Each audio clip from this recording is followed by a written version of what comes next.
Chapter 1, The Road to Justice. Yunzhou. Inside the teaching building of Pear Blossom University, Su Yang's hands were in his pockets, and his gentle-looking face was full of indifference. On the side, his classmate, Yu Tu, who was also quite tall, had a bruised nose and face full of indignation. The teacher with the gold-rimmed glasses also glared at Su Yang, with his eyebrows knitted lightly. The teacher said, "Su Yang, do you know what you're doing? Being lawless, acting recklessly. Do you still consider this place a school? Teacher, he must be expelled." Yu Tu glared at Su Yang and said viciously, "Hey!" Su Yang suddenly grinned, a joy. Laughing, Su Yang pulled out a book from the table, rolled it with both hands, and swung it out. Splat! With a dry and harsh sound, the book scroll slapped Yu Tu's face. Ah! Su Yang let out a cry of pain and stumbled backwards. "Su Yang, you are unbridled." The teacher got up violently, her pretty face reddening. The other teachers in the office also looked this way, showing some shock. Su Yang ignored the teacher. He stared at Yu Tu,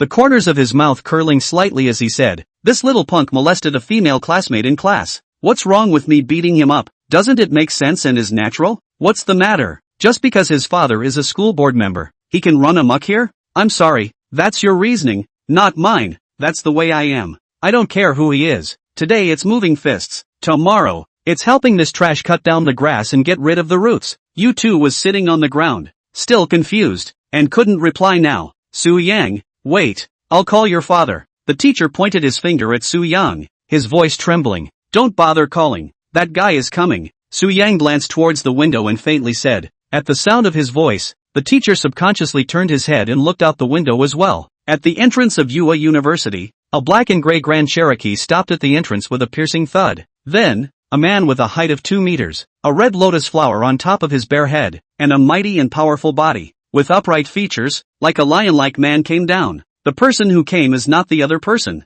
It is Su Yang's biological father, Su Hu. First removed the sunglasses from the bridge of the nose, slowly walked to the door of the security room, looking at the security guards who were oppressed by his aura to the point where they did not dare to speak. Out of the security guards' expectation, Su Hu suddenly grinned and said softly, "Master, where is the administration building?" "That, there." The security guard squirmed down his throat and raised his hand. "Thanks." Su Hu nodded his head. Then, he pulled out a silver and black box from his pocket and placed it in front of the security guard, snapping the box open, pointing to a line of neatly arranged cigars inside. Su Hu said, "Something from the little Franco side. Xiao Taijun and the others asked me to ask for it. I didn't even give it to them. Send it to you." Words fell. Also, regardless of the monthly salary of 3,000 security guards smoke cigars, Su Hu raised his steps forward, toward the administrative building. The security guard looked at the cigar on the table, and a name echoed in his head. Xiao Taijun, the god of war of China. Xiao Taijun, that legendary character? Is he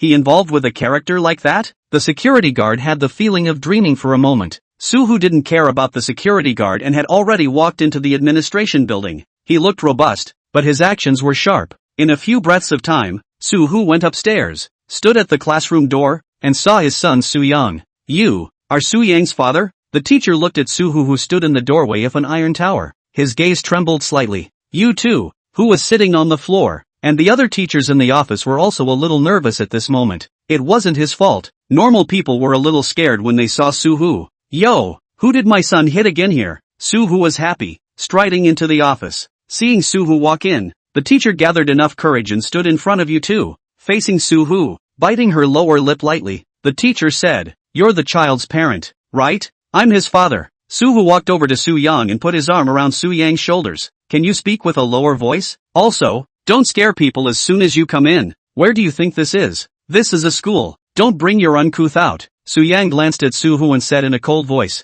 my fault. Not next time." Su Hu immediately nodded his head. He was surprisingly like an elementary school student in front of Su Yang. After admitting his mistake to Su Yang, Su Hu raised his head and looked at the teacher again. "Who?" The teacher let out a breath, blinking his eyes. The teacher said, "Okay, I will now tell you what your son did. First of all, he injured a classmate. Secondly, he just disrespected his teacher and even started another fight with a classmate in front of us. We can't control this kid, so see if you can." At the sound of his voice, Su Hu twisted his head to look at Su Yang. Grinning, Su Hu said, "Who fought with you? You tell me." "Your father. I'll get him killed. The king of heaven can't save him even if he comes. I said so." At those words, the teacher froze. She thought that she waited for such an answer. What's more, She didn't expect that Su-hoo, a father, would stoop so low to his own son. Shut up. Su-young coldly glanced at Su-hoo and spat out 2 words. Then, rushing at the teacher, he said, "Teacher, I think I'm in the right, and if I want to apologize, it's also for him to apologize to me. Apologize to the female students in the class." As the words fell, Su-young turned around and walked outside. Su-hoo did not move immediately. He stared at everyone in the office and suddenly said, "Whoever bullies my son, I dare to bulldoze your school flat." The words fell before he turned around. Right at this moment, someone suddenly appeared at the door. A middle-aged man in a suit with white hair and gold-rimmed glasses walked in and stood opposite Su-hoo. The person who came was no other than Yu-two's father, Yu Hae-young, also a famous entrepreneur in Yunjo and a trustee of Pear Blossom University. "Father." Seeing the visitor, Yu-two immediately shouted out with some excitement. Yu Hae-young, however, ignored his son as he looked at Su-hoo standing in front of him, his gaze gradually trembling a little. Perhaps Su-hoo did not know him, but he recognized Su-hoo. Once, he had followed his boss's leader to a dinner party. At that dinner party, he had witnessed how his boss's leader, a figure who had his hand in his eyes, had groveled with the man in front of him. He subconsciously opened his mouth, but he didn't know what to say. "It was your son who fought with my son, wasn't it?" Su-hoo raised his eyebrows lightly under the tip of his eyebrows and suddenly said, Ah, as if. Yu Hae-young nodded his head somewhat blankly. "You're called teaching your son poorly, you know? This way, you give my son kneel down and kowtow, recognize a mistake, then take your family's trash back and don't show up here again, dirtying my son's eyes. This matter will be cancelled." Su-hoo waved his hand and said aloud. He didn't have the slightest intention of discussing with anyone else, and his face was full of righteousness. Upon hearing this, except for Su-young and Yu Hae-young, everyone thought that Su-hoo was crazy. Chapter 2, Classmate Su-ching. After all, it is you who hit someone else's son, not someone else who hit your son. You this also justify to let others apologize. How to see how some too arrogant. However, out of everyone's expectation, in the face of Su-hoo, Yu Hae-young clenched his teeth and unexpectedly knelt straight down. "Dad, what are you doing?" Yu-two's gaze was frozen in disbelief. The teacher and the other teachers in the faculty also froze, not knowing why Yu Hae-young knelt down. Either Yu Hae-young was crazy, or Su-hoo's identity might be more than anyone could imagine. "It's me who taught my son poorly. I should apologize to you. Please forgive me. I will bring the canine son back to my home, and I will definitely discipline him properly. I only beg you to be able to forgive your canine son." Yu Hae-young knelt on the ground, his eyes full of sincerity, his voice trembling as he said. Su-hoo looked at Yu Hae-young kneeling on the ground, his eyes narrowing slightly. He did not immediately say something and remained silent. In a stagnant atmosphere, Yu-two violently walked towards his father. Standing beside Yu Hae-young, Yu-two waved his arms and shouted, "Dad, what's wrong with you? You get up. Why are you kneeling down for him? Who the hell is he? By what right? You need to realize that it's your son who's being beaten." Yu Hae-young got up violently, stretched out his hand, and slapped Yu-two. Gritting his teeth, Yu Hae-young almost grimaced as he said, "Apologize to your classmate, or else I'll beat you to death." Yu-two covered the right side of his face with his hand, his gaze frozen with disbelief. After a full few breaths, Yu-two said in a shy voice, "Dad, you hit me?" Boom! Yu Hae-young kicked Yu-two. After kicking, Yu-two stumbled. Yu Hae-young's face twisted as he said, "Asshole, if you don't apologize again I'll beat you to death." Dad! Yu-two subconsciously backed up while waving his hands, telling his father to stop hitting him. At this time, he also finally understood that he must apologize to Su-yang. Otherwise, Yu Hae-young would really beat him to death alive. Eyes trembling, eyes slightly reddened, Yu-two turned around with a deathly clench of his teeth. Facing Su-young, containing humiliation, Yu-two trembled. "I'm sorry to you. If your sorry is useful, what do you need fairness for? What do you need the law for? To what do I do? Besides, what you should do most is not to apologize to me," Su-yang said in a cold voice. As the words fell, Su-young turned around and raised his steps, walking towards the door. Seeing his son leave the classroom, Su-hoo's gaze flickered for a moment as he pointed at Yu Hae-young and said, "Hear that? My son says it's not over until it's over. It's useless even if the King of Heaven comes." As the words fell, Su-hoo suddenly revealed a smile and also walked towards the door. At the door, a girl with a pretty appearance, wearing a school uniform, wearing a ponytail, with a clear and elegant temperament stood in the corridor. She looked at Su-young,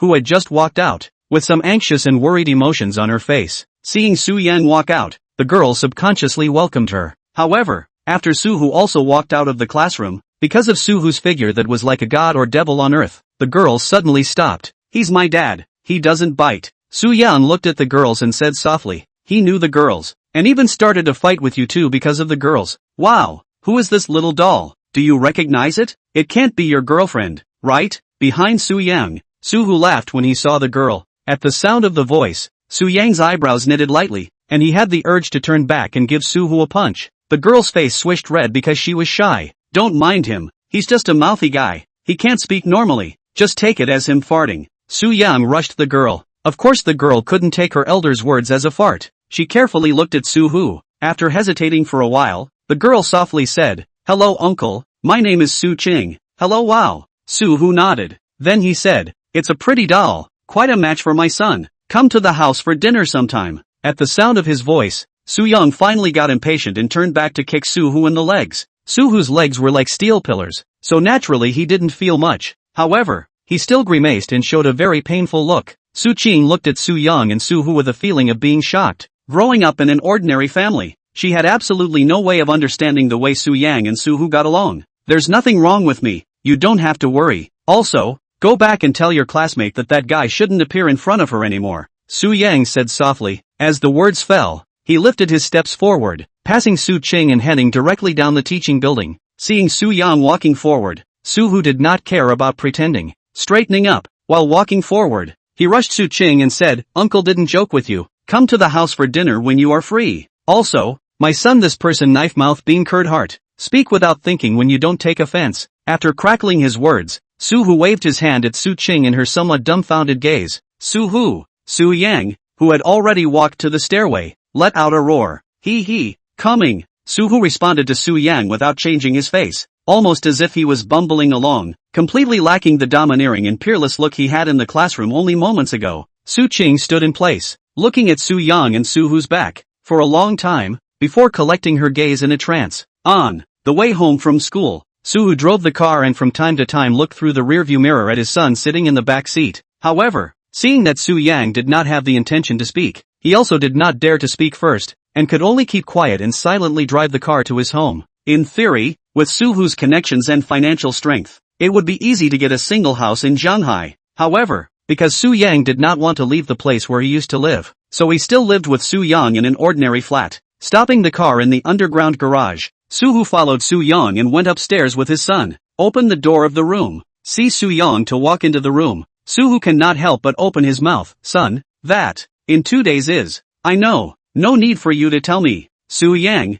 who had already walked to the door of the room, suddenly said angrily. As the words fell, he reached out and flung the door of the room shut. Boom! The sound. After closing the door to his room, Su Yang lay down on his bed, his eyes that he covered with the quilt to keep his vulnerability from spilling out. Yes, in 2 days it would be the anniversary of his mother's death. He should go with Su-Hu to sweep the grave. However, he felt that the man outside was not worthy of sweeping his mother's grave at all. At the time when they were most desperate and helpless, when their mother was most helpless, he was not by their side. It wasn't until everything was irreparable that the man licked his face and came back. But what's the use? No matter what he did anymore, mother would never come back from the dead. By himself, he would never forgive this man. No, it was this asshole. In anger, Su Yang raised his hand and hammered it on the bed. Boom! A dull sound rang out. Chapter 3, A Businessman's Material. With that, a mechanized voice suddenly sounded from Su Yang's mind. The host has opened the super merchant system. The host has a starting capital of $1 million. Based on the starting capital, the system releases the following task. The host is requested to purchase a store located at No. 12, Kirin Street. If the purchase is successful, you'll receive 3 times the profit within 2 days. Target, Zhao Changming. Mental reserve price, $2 million. At the sound of his voice, Su Yang lifted the quilt off his face in one go, his eyes staring blankly at the system interface that floated in front of his eyes. System? While being shocked, countless messages flashed through Su Yang's mind. He had once been an otaku and had read a lot of internet articles, so he naturally knew what the legendary system might have done. So, Pinning himself also possessed a golden finger? What was this? God's generous love? After the shock, Su Yang began to study the system he had obtained, and found that this super merchant system was actually very simple. That is, the system would release tasks from time to time, and he only needed to complete the tasks, and then he would be able to gain multiples of the income and the time divided by the system. In that case, this system was simply a bug in life. However, Su Yang did not get excited like many protagonists. After the shock, Su Yang began to think about what he could gain with the system, and what he could do with gaining things. After a long time, Su Yang, who finally accepted everything and also figured it out, got up from his bed,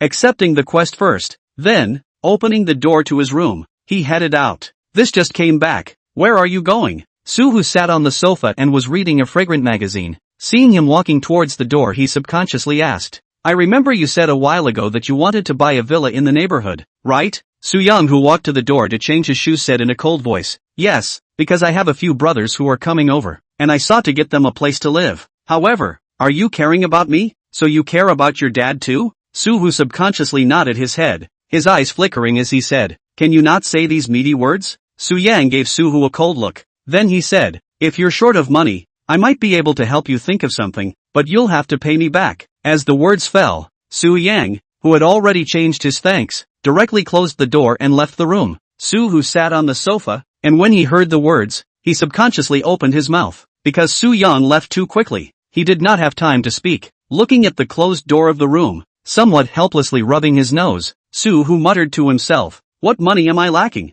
This kid. Downstairs in the cell, Su Yang had already walked straight towards the cell gate. Walking to the entrance of the neighborhood, he reached out and called a car. After explaining to the master that he was going to Chilin Street, the driver drove towards Chilin Street. Chilin Street was not far from where he lived, and he could even say that he was familiar with Chilin Street. The place is close to an upscale neighborhood, was originally developed as a commercial street, but in the end did not develop. Now, in addition to a few fast food restaurants and buy clothes, where there are not many people, was speculated to millions or even tens of millions of dollars of stores have also become unattended. The price is gradually downward. Every time Su Yang passed by, he could see small advertisements for transfer posted on the doors of some stores. In about 4 or 5 minutes, the driver drove to Kirin Street and Su Yang got off after paying, because he had a clear goal. Su Yang went straight to number 12 on Kirin Street. Walking to the door of the store at number 12, Su Yang saw an empty store of about 50 to 60 square meters. At this time, there was also a transfer advertisement posted on the door outside this store. Su Yang twisted his head, looked around at the sparse crowd,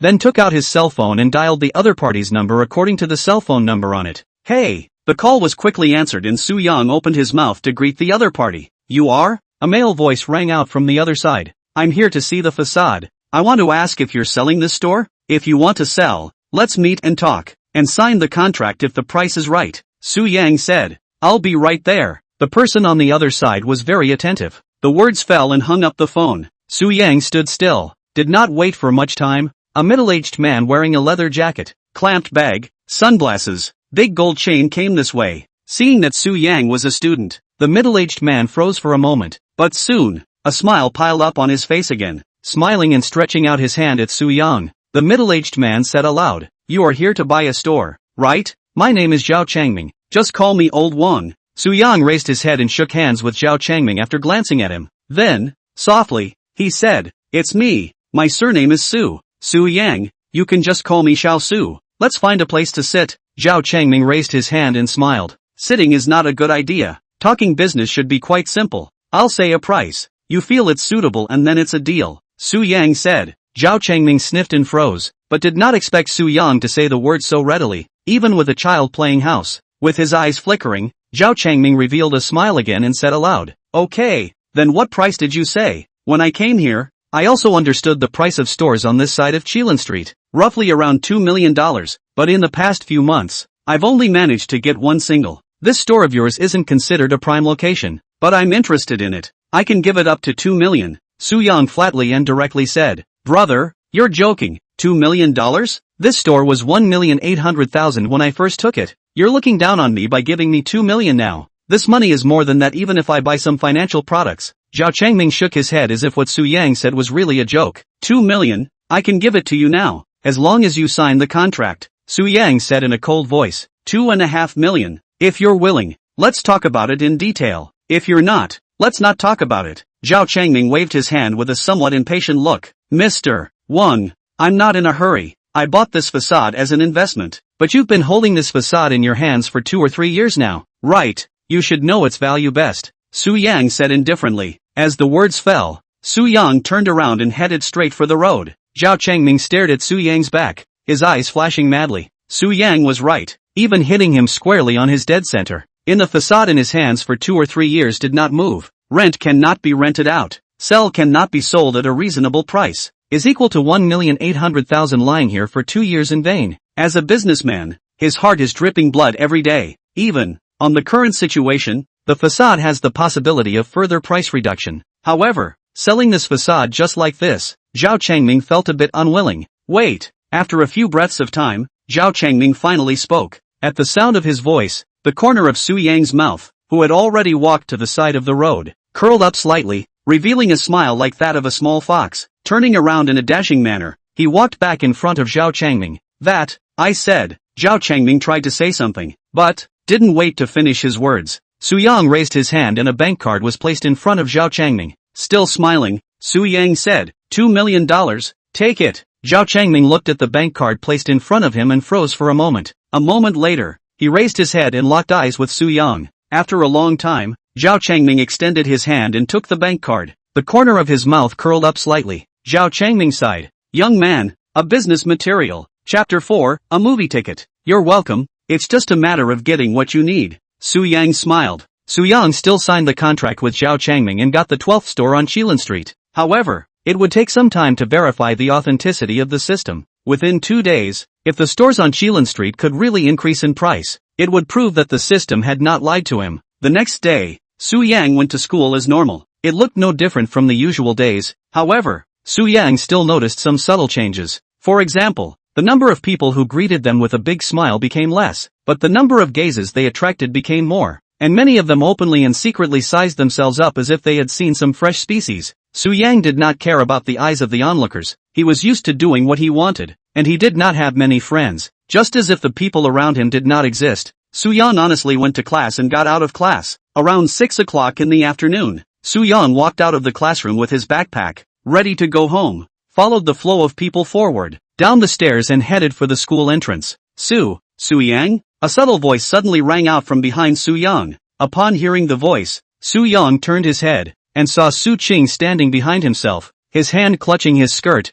in a manner that he wanted to say something. She was wearing a long floral skirt and canvas shoes today, her pretty face emitting a hazy luster in the setting sun. Is there something wrong? Frozen for a moment, Su Yang casually asked. Here. Su Qing suddenly shoved something into Su Yang's hand. Then, picking up her best friend's hand, she quickly walked towards the school entrance. Su Yang looked at Su Qing's back. Silent for a while, he lowered his head and stretched out his fingers. Is it a movie ticket? After freezing for a while, Su Yang put the movie ticket into his pocket, then turned around and continued to walk forward, returning home by public transportation. Pushing open the door, Su Yang smelled with a burning smell. Su Yang raised his head and saw Su Hu, who was waving a spatula in the kitchen, in some distress. Hearing the movement at the door, Su Hu turned around and gave him a somewhat awkward smile. He. I was thinking of getting something to eat. Our masters can't order takeout every day, can we? Oh, I thought you were going to start a fire, Su Yang said indifferently. As the words fell, he changed into slippers and walked towards his room. You're talking too hard. Su Hu bristled, somewhat depressed. Zhang Fei embroidering flowers is indeed funny, Su Yang said. He walked into his room, turned around after throwing his bag onto the bed, walked to the kitchen door, looked at Su Hu, who was already helplessly washing pots and pans, and said, Do you have money? Give me $200. Ha! Su Hu turned back, holding the steel wire ball in his hand. Su Hu said with some confusion, Didn't I just give you $2 million?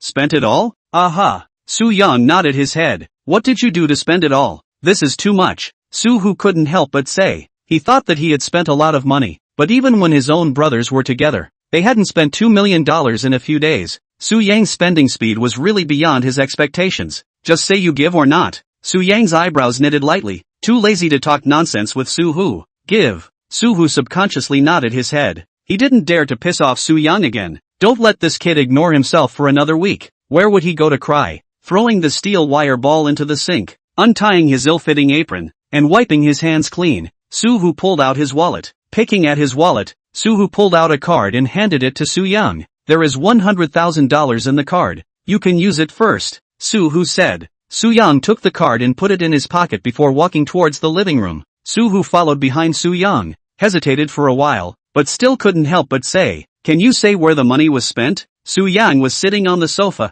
ordering takeout from the takeout software, and glanced at him when he heard this. Did not immediately pay attention to Su Hu. First ordered the takeout. Put down the phone when Su Yang said, Investment. Invest in what?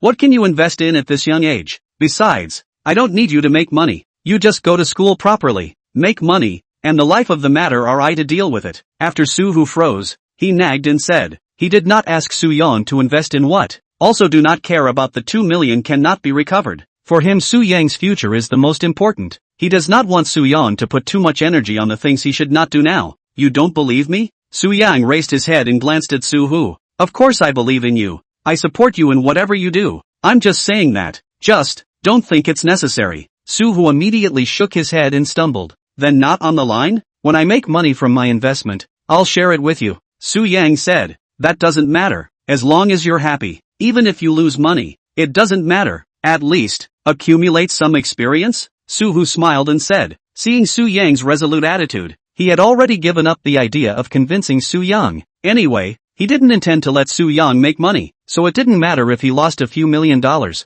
Only, he hoped that Su-yang wouldn't be struck down because of 1 or 2 unsatisfactory results. Ha! Su-yang smiled perfunctorily. Then, raising his hand, he looked at his watch. It was already 7 o'clock in the evening, and the movie start time on the movie ticket Su-ching gave him was 8 o'clock, so it was already considered a bit late for him to go over there now. Putting down his arm, Su-yang got up and looked at Su-hu and said, Take out. You eat by yourself. I have something to do. Go out. What is it? Su-hu subconsciously asked. Su-yang looked at Su-hu, and wanted to say what do you care, but seeing Su-hu's very sincere look, Su-yang hesitated, or said, I go to the movies, come back later. Male or female? Su-hu's eyes lit up and asked with great curiosity, What does it matter to you? Su-yang still couldn't help but say. As the words fell, Su-yang walked towards the door. Hey, pay attention to safety. Su-hu looked at Su-yang's back and said meaningfully, Scram. Walking to the doorway, Su-yang spat out a single word, departing from home and taking a taxi. It took about 10 minutes for Su-yang to arrive at the movie theater. Sort of a coincidence. Su-yang got off the car and saw Su-ching standing in front of the movie theater. Su-ching had also changed her clothes. The green long skirt outlined her exquisite figure, and her face was also wearing light makeup, making her even more elegant and attractive. She was carrying a small bag and was looking around. Looking at Su-yang's figure, Su-ching's eyes lit up and then lightly bit her lower lip. Somewhat nervously, she waited for Su-yang to walk in front of her. You came? Looking at Su-yang standing in front of her, Su-ching softly said, You came so early? Su-yang also looked at Su-ching and said softly, Not really early la. My home is closer to here. Su-ching gathered down the long hair around her ears and lowered her eyebrows and said, Is that so? Su-yang frivolously lowered the tip of his eyebrows, but he believed Su-ching's statement. Raising his head and glancing at the crowded hall, Su-yang said, It's almost time for the show to start, isn't it? Let's go in. Chapter 5, Coming for Trouble. Oh, okay. Su-ching gently nodded her head,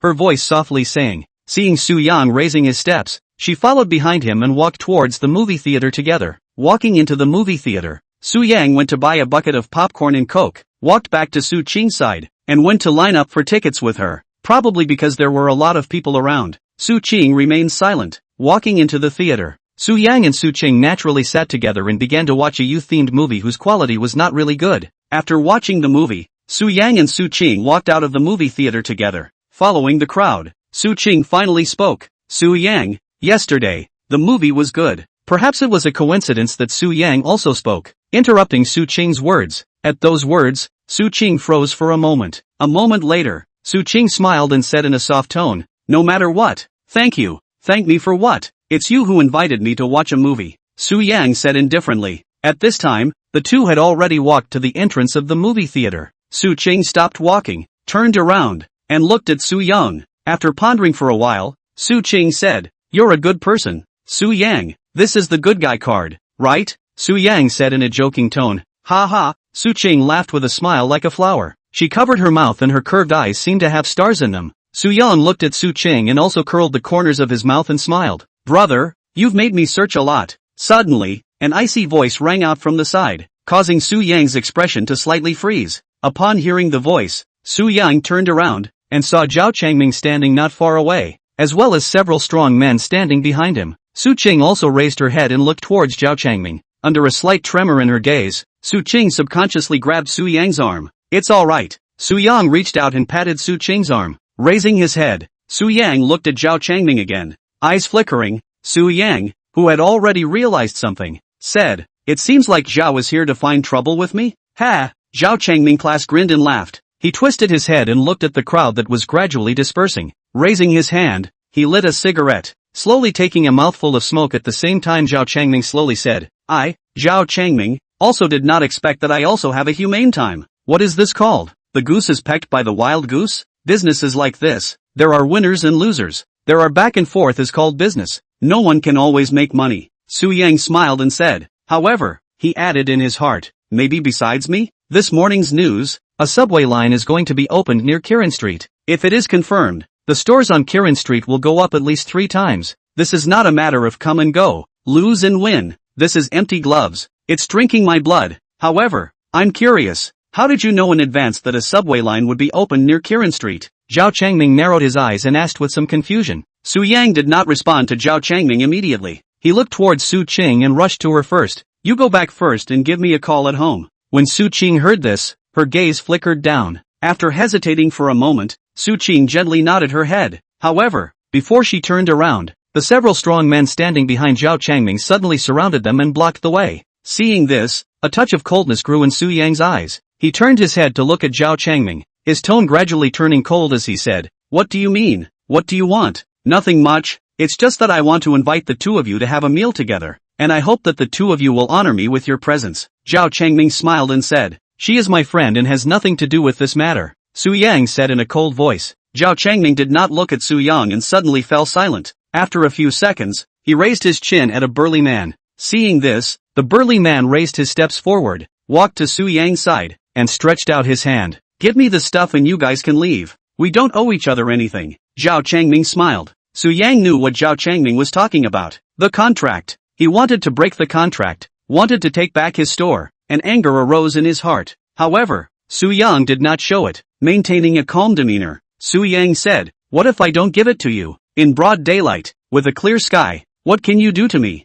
I'm also telling you, I'm going to take that storefront. Jesus can't keep it. I'm screwing you. And that storefront has more upside than you can imagine. In 2 days, I can sell that storefront for $10 million, but you won't get a penny of this 10 million. Su Yang was determined enough, and Zhao Changming's face became ugly enough. He did not expect Su Yang, as seemingly no social experience of the hairy young man, actually not subject to their own intimidation, dare themselves to just? His eyes gradually grew cold. Zhao Changming's voice darkened as he said, you want to play with me? Ha! Su Yang suddenly laughed contemptuously. Laughing, Su Yang looked at Zhao Changming and said, you deserve it too. As the words fell, Su Yang held Su Qing's arm and walked straight forward. Su Yang's words completely enraged Zhao Changming, who clenched his teeth and suddenly said with a grimace, you'll have to do it the hard way. Stop them for me. At the sound of his voice, the several burly men who were already surrounding him instantly walked over towards Su Yang. Su Qing, Su Yang. Su Qing's voice trembled, a little nervous. I'm here. Nothing will happen. Su Yang comforted Su Qing. He stared at the several strong men who slowly walked over, a firmness in his eyes. A child growing up in a single-parent family would be easily bullied if they were not strong and powerful enough. Therefore, when his mother asked him what he wanted to learn when he was young, he said fighting because he wanted to protect his mom, practicing sparring since he was a child. Su Yang thought that it would not be a problem to fight 3 or 4. Seeing a strong man approaching, Su Yang swung his fist over. The burly man was stunned, not expecting Su Yang to have the guts to make the first move. Grinning at the corners of his mouth at the same time, his face grimaced to clamp down on Su Yang's arm, but he didn't notice Su Yang's raised leg. If a long bow, it almost catapulted out with a residual shadow, kicking at the strong man. Splat! With an extremely dry sound, the strong man's chest and abdomen sunk. His face twisted as he flew out backwards. Su Yang ignored the strong man who flew out. If a beast out of the cage, he first dodged the punches and kicks swung at him, saw a gap, reached out and yanked the hair of one person, and pulled down with his right hand. Knee up, boom, arg. The knee hit his sternum, and the strong man under Su Yang let out a cry of pain and went limp. However, without waiting for Su Yang to catch his breath, a fist swung over again. Sensing the wind of the fist behind him, Su Yang sidestepped, letting the fist brush past his body, and swung his right hand out again. Boom, boom. Su Yang finally did not completely dodge his opponent's fist. A punch for a punch. Both Su Yang and the burly man behind himself took a step back. Su Yang. Su Qing let out a cry of alarm and ran to Su Yang's side with a face full of worry. It's okay. Su Yang raised his hand. Although a breath hadn't poured out yet, he revealed a smile. Chapter 6, Su Hu's Anger. Su Qing was very distressed to hold Su Yang's arm, but did not know what to do, because Su Yang showed the strength of the battle, but also stood in 3 strong men but also dare not move. raised his hand, only staring at Su Yang. At the same time, here after all, is the entrance to the cinema? Someone fighting. Watching the people naturally came over. Not a general meeting has been surrounded by a circle of people. Zhao Changming looked at the people around him. His face became more and more ugly. The situation is a little beyond his expectations. Su Yang did not immediately take down. Things look like it will be a big deal. Boss, this isn't the way to go. Such a rash young man eats softly but doesn't do anything hard. I think we might as well talk to his parents directly. Usually parents who know something won't get tough with you. A few tough words will get rid of them. The person under Zhao Changming approached his ear and made a suggestion. At the sound of his voice, Zhao Changming narrowed his eyes slightly. He didn't say anything immediately, and after a few seconds, he raised his hand. Seeing Zhao Changming raise his hands, several burly men exhaled at the same time as they looked at each other before dropping their hands. At the same time, Zhao Changming raised his steps and walked in front of Su Yang under his icy gaze. After a moment of contemplation, Zhao Changming said, "Young man, although this matter is unorthodox for you, but I won't make it difficult for you. You call your parents over, I'll talk to him." "Ha, good." Su Yang froze at his words, then smiled and nodded his head very dryly. Then, in Zhao Changming's somewhat stunned gaze, he pulled out his cell phone and dialed. The phone was placed on his ear, and when the call was connected, Su Yang directly said, "Walking Street Cinema." What?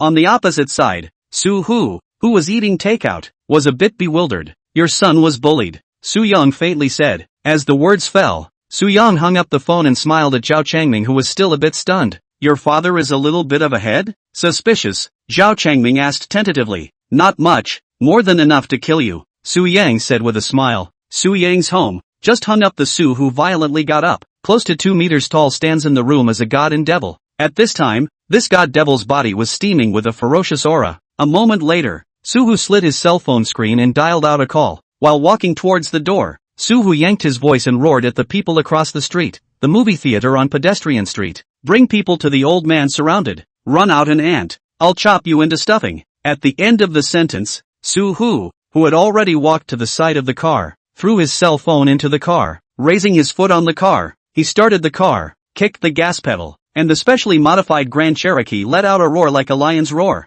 The 4 tires bared a string of smoke. The Grand Cherokee rushed straight out. The Grand Cherokee roared to a halt at the edge of the pedestrianized street after a short while, because the roar of the Grand Cherokee was too arrogant. The people in front of the movie theater also noticed this side. Su Yang, who was still confronting Zhao Changming, looked up and saw that he was drilling out of the car with a demonic red lotus on his head. Su Hu, whose body was charged with a fierce aura, in the gazes of the passers-by who couldn't help but gather around and come over, as if he was a god or a demon. He walked in a big way. "Uncle," Su Qing subconsciously murmured when she saw Su Hu. At this time, Zhao Changming and the others also noticed Su Hu. The moment they looked at Su Hu, they looked for Zhao Changming's pupils to shrink slightly, and his heart shook for a moment. He was still at a level where he could touch Su Hu. However, the arrogant aura and terrifying fury on Su Hu's body was already enough to shock him. It made him realize that the visitor was not good. Looking at Su Hu, who was walking towards him, Zhao Changming collected the aura he was preparing to use to deter anyone. Tugging down the corners of his mouth, he subconsciously revealed a smile. Somewhat bewildered, Zhao Changming opened his mouth. "You," Su Hu, who had already passed through the crowd and walked in front of Zhao Changming, grinned slightly, his reddened eyes flashing with a fishy aura. He suddenly stretched out his hand, his thick 5 fingers directly grabbing Zhao Changming's hair, pressing down on Zhao Changming's head. A muscle on his sinewy rolled and knotted leg was like a dragon bullying a dragon, lifting 1,000 pounds of force in a taut moment, letting his right leg crash into Zhao Changming. Boom! A sound like a godman beating a drum rang out. With the sound, Zhao Changming, who had just opened his mouth, was suddenly hunched over like a prawn. Futilely and incomparably, he opened his mouth and breathed out a hoarse sound like an asthmatic. "Aha!" Seeing Zhao Changming being held in Su Hu's hands and kneecapped into a face twisted like an evil spirit, several strong men raised their steps in shock. After all, Zhao Changming was their employer, so it seemed a bit inappropriate to do nothing at this time. Perceived that there are people around the action. The body still steaming fiery, Su Hu raised his head, eyes dense diffusion, a bit of coldness, icy cold. Su Hu grinned, issued if the metal resonating voice, "Move one person, die a person." At the sound, no one dared to move again. Several strong men who had seen blood and fire were sure that if they dared to move, Su Hu really dared to kill. Moreover, with the means Su Hu had just shown, none of them were Su Hu's enemy. They were here to make money, not to get killed, so they were intimidated by Su Hu. Su Hu stood in the center of the crowd, his hand holding Zhao Changming's head. Around them, Several burly men lowered their heads in unison, as if the demons and devils in the boundless hell were rushing to kneel at a god and devil. Looking at the scene in front of them, everyone except Su Yan was shocked. Cough. At this time, Zhao Changming and Su Hu's hand finally gasped over a breath. His face flushed while coughing non-stop. Hearing the coughing sound, Su Hu lowered his eyebrows, casually throwing Zhao Changming on the ground. Then, a foot stepped on Zhao Changming's chest, against the light behind him, like a god looking down on ants. Su Hu looked at Zhao Changming, whose eyes were filled with terror, and said in a slow voice, "Are you the one who bullied my son?" "No, brother, you heard me." Zhao Changming tried to say something. Without waiting for him to finish his sentence, Su Hu stomped on one of Zhao Changming's arms, directly crushing one of his arms. Looking at Zhao Changming, whose face was twisted up again, Su Hu's voice hissed, "My son, even I don't care to touch a single hair of his sweat. You dare to touch him? I'll tell you, heaven and earth, whoever dares to touch a single finger of him, I'll dare to lift this world over. Slaughter his 9 clans. My life is for him. Understand? One day when I reach the underworld, I'll have to tell my wife that I'm sorry, but our son is fine. He's alive and well. This is my only wish in my life. Don't you dare ruin it? How dare you?" Su Hu's eyes reddened as a streak of killing intent gradually poured out. At this moment, a hand landed on Su Hu's shoulder. Noticing the hand that landed on his shoulder, Su Hu snapped back, his face grimacing as he glared at the person behind himself. Chapter 7, The Mind of a Young Girl. However, moments later, Su Hu collected the scowl on his face, because the person standing behind him was Su Yang. Su Yang's gaze was calm as he softly said, "Stop it, don't kill." Su Hu grinned, asking, "Is killing the only thing in your head? This is just business. Just make him understand what he can and can't do." Su Yang said. Perhaps because of the magical magic in Su Yang, the killing intent in Su Hu's body gradually tightened. A moment later, Su Hu's face unexpectedly revealed a smile. Smiling, Su Hu put down his right foot, then leaned down and helped Zhao Changming, whose pants were already wet and whose body was still trembling, up from the ground. Looking at Zhao Changming, Su Hu smiled and said, "Brother, is everything alright? Do you want to go to the hospital to have a look? I have a car. I'll send you." At this moment, Zhao Changming, though by Su Hu's gaze but like seeing a ghost or god, face twisted, Zhao Changming stumbled, "Right. Sorry, I don't want. Facade, I don't want to put. Let me go." "Hey, how do you say this? Who wants to harm you? I am the first to disagree. You're good. Hurry to the hospital to heal your arm. If you need medical expenses, talk to me." Su Hu shook his head and said aloud. Then, he raised his head and rushed the few strong men still standing next to him. "Come, send your boss to the hospital. It should not be too late to save his arm. If you need anything, you guys tell me." Several strong men looked at the suddenly bright Su Hu. After looking at each other, a long time later, a strong man carefully moved forward and took Zhao Changming from Su Hu's hands. A few strong men who came arrogantly and domineeringly supported Zhao Changming, slowly moving towards a black automobile under Su Hu's gaze with a smile. After a tea time, several people got into the car and drove towards the hospital in a very lousy manner. Only a few drops of donated blood on the ground were left behind, proving that the party's process was not considered peaceful. Su Hu stood in place and watched Zhao Changming and his party leave before he turned around with a smile and looked at Su Yang. "Have I gone a little too far?" In a gaze that contained a few moments of awe, Su Hu smiled. "You go back first. I'll send Su Cheng home." Su Yang said softly, "Hey." Su Hu glanced at Su Cheng, who was standing not far away, and smiled meaningfully. Laughing, Su Hu suddenly stretched out his hand and wrapped his arm around Su Yang's shoulder, then said, "It's this female classmate, isn't it? I've even seen it before." Su Yang used his arm to branch out a bit in Su Hu's arms to break free from the opening, then coldly looked at Su Hu and said, "Are you going to walk or not? Go go go." Su Hu immediately nodded with a smile. When he lifted his head, he rushed Su Cheng and said, "Su Cheng, right? Uncle is leaving. You guys go on playing. No need to worry." As the words fell out, he winked at Su Yang again before turning around and walking towards the car parked on the side of the road. Su Yang stood still, watching Su Hu get into the car. The Grand Cherokee roared out of his sight, and turned towards Su Cheng, walking to Su Cheng's side. After hesitating for a moment, Su Yang said,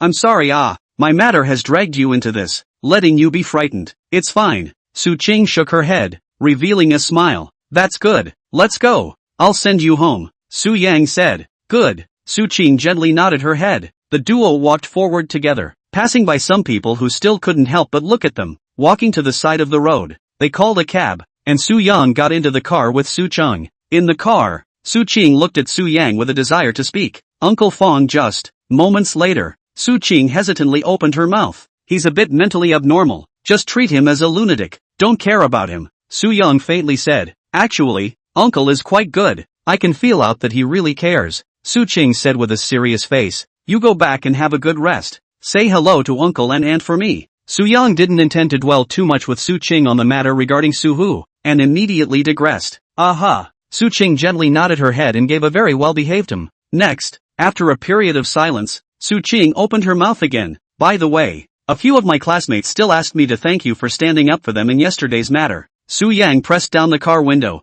blowing the evening breeze outside. Blinking his eyes, Su Yang said, You're welcome, you should. Su Qing looked at Su Yang's side face, her gaze flickering slightly. She opened her mouth just then, ready to say something, but the cab happened to stop at the entrance of an upscale neighborhood. Seeing the car stop, Su Yang asked the master to wait for a while, then got off with Su Qing. Standing on the side of the road, Su Yang looked at the skirt swaying, gaze gentle like water. Su Qing said, Next time I invite you to dinner. No. Well, Su Qing subconsciously shook her head, but, after a moment, nodded again. Then, her face flushed slightly. Su Yang did not notice Su Qing's small mind. The corner of his mouth curled down slightly. Su Yang said, Go back. It's late. Aha. Su Qing lightly bit her lower lip and gently nodded her head. Then, letting go of the hand that clutched her skirt tightly, her toes lightly patted towards the inside of the neighborhood. Su Yang stood in place, watching Su Qing walk to the entrance of the neighborhood, and waved at himself. Seeing this, Su Yang also waved his hand, after Su Qing's figure disappeared before returning to the cab, letting the master drive to his home. When Su Yang returned home, Su Hu was still sitting on the sofa with the TV on and his legs crossed. Seeing Su Yang come back, a smile suddenly spread on Su Hu's face. Stretching out his hand and touching his chin, Su Hu said, Young man, you're not very good at this. Su Yang, who had just changed his shoes, raised his head and glanced at Su Hu. While walking towards his room, he said, Aren't you bored? Hey! Su Hu laughed. Laughing, Su Hu walked to the door of Su Yang's room. Leaning on the door frame, Su Hu said, I'm telling you, this looking for a daughter-in-law is all about being steady, accurate and ruthless, and when you meet one, you simply take it down, like your mom and I. When we met, it was a dry fire. A lifetime is a lifetime. You don't need to think so much. Besides, you're not in love early. It's a good time to fall in love. You still mention my mom? Su Yang, who had just sat down in front of the computer, turned back and said in a cold voice. Upon hearing this, Su Hu froze, and the light in his eyes dimmed for a moment. Then he said, All right, if you don't mention it, I'm just giving you some experience. Su Yang sat on the chair, looking at the background image on the computer screen, silent for a moment. After a long time, Su Yang said, Thank you for today. You are my son. It's only natural for me to protect you and stand up for you. As I said, my mission for the rest of my life is to guard you and keep you happy. Su Hu's gaze gradually deepened. His voice lowered. I'm sleepy. Su Yang looked at the computer in front of him and suddenly said, Good, then you have a good rest. Call me if there is something. Su Hu nodded. Then, he carefully closed the room. Returning to the living room, he minimized the sound of the TV again before sitting on the sofa with the corners of his mouth slightly pursed. The TV in the living room flickered with light, illuminating Su Hu's face. In Su Yang's room, the glow of the computer screen also illuminated his face. 2 rooms, 2 faces, 2 windows flooded with light, gradually blending into the lights of 10,000 homes in the night. Chapter 8, A Coincidental Encounter. The next day, Su Yang had classes, so he went straight to school. After class in the afternoon, Su Yang didn't go home. He walked out of the school gate and stood at the intersection, ready to take a taxi to the Qilin Street side. Zhao Changming was right. The official notice has come down. The stores on Qilin Street have now entered the price increase stage. According to the information he got on the internet, the most has now quintupled upwards. Su Yang estimated that his own store, even if you do not take into account the value of appreciation, at least worth about 10 million. Su Yang has already posted a sale advertisement on the internet. Now, he is ready to post an advertisement on the door, stating that the storefront is for sale. According to common sense, it would actually make more sense to put it in your hands and wait for it to continue to appreciate. However, Su Yang bought that store just for investment. With the system in hand, maintaining cash flow is the most important thing. Su Yang was standing at the intersection. Suddenly, a touch of fragrance penetrated his nostrils. Smelling the fragrance, Su Yang turned around and saw Su Qing, looking at Su Qing's delicate side face that was emitting a shimmering light under the sunlight. Su Yang's mouth curled down slightly and said with a smile, Going home? Yes. Su Qing nodded with a smile. Let me treat you to dinner. I promised you yesterday. Su Yang said softly. Today? Su Qing seemed a bit surprised. Is it inconvenient? Su Yang asked. It can be. Su Qing blushed slightly and said softly, it's only 5 o'clock in the afternoon. First accompany me to a place, then we happen to eat there, okay? Su Yan looked at his watch and said softly, where to go? Su Qing subconsciously asked. You'll know when we go. Su Yang smiled and said. At this time, the cab happened to come over. Su Yang pulled open the door and let Su Qing get in first, then went up with Su Qing. Pear Blossom University was actually not that far from Qilin Street. It was only 2 to 3 minutes away. Not long after, the cab had stopped at the entrance of Qilin Street. Su Yang got off with Su Qing, and then, led Su Qing towards the stores first. Qing Chang? Suddenly, a somewhat surprised voice rang out from not far away. Upon hearing the voice, Su Yang raised his head and saw a man and a woman. The man was dressed in formal attire with glasses and was scholarly and elegant, while the lady was wearing a cheongsam and was elegant and soft. Su Qing also saw the two standing not far away, and at that moment, a somewhat flustered look spread across her face. Somewhat nervous,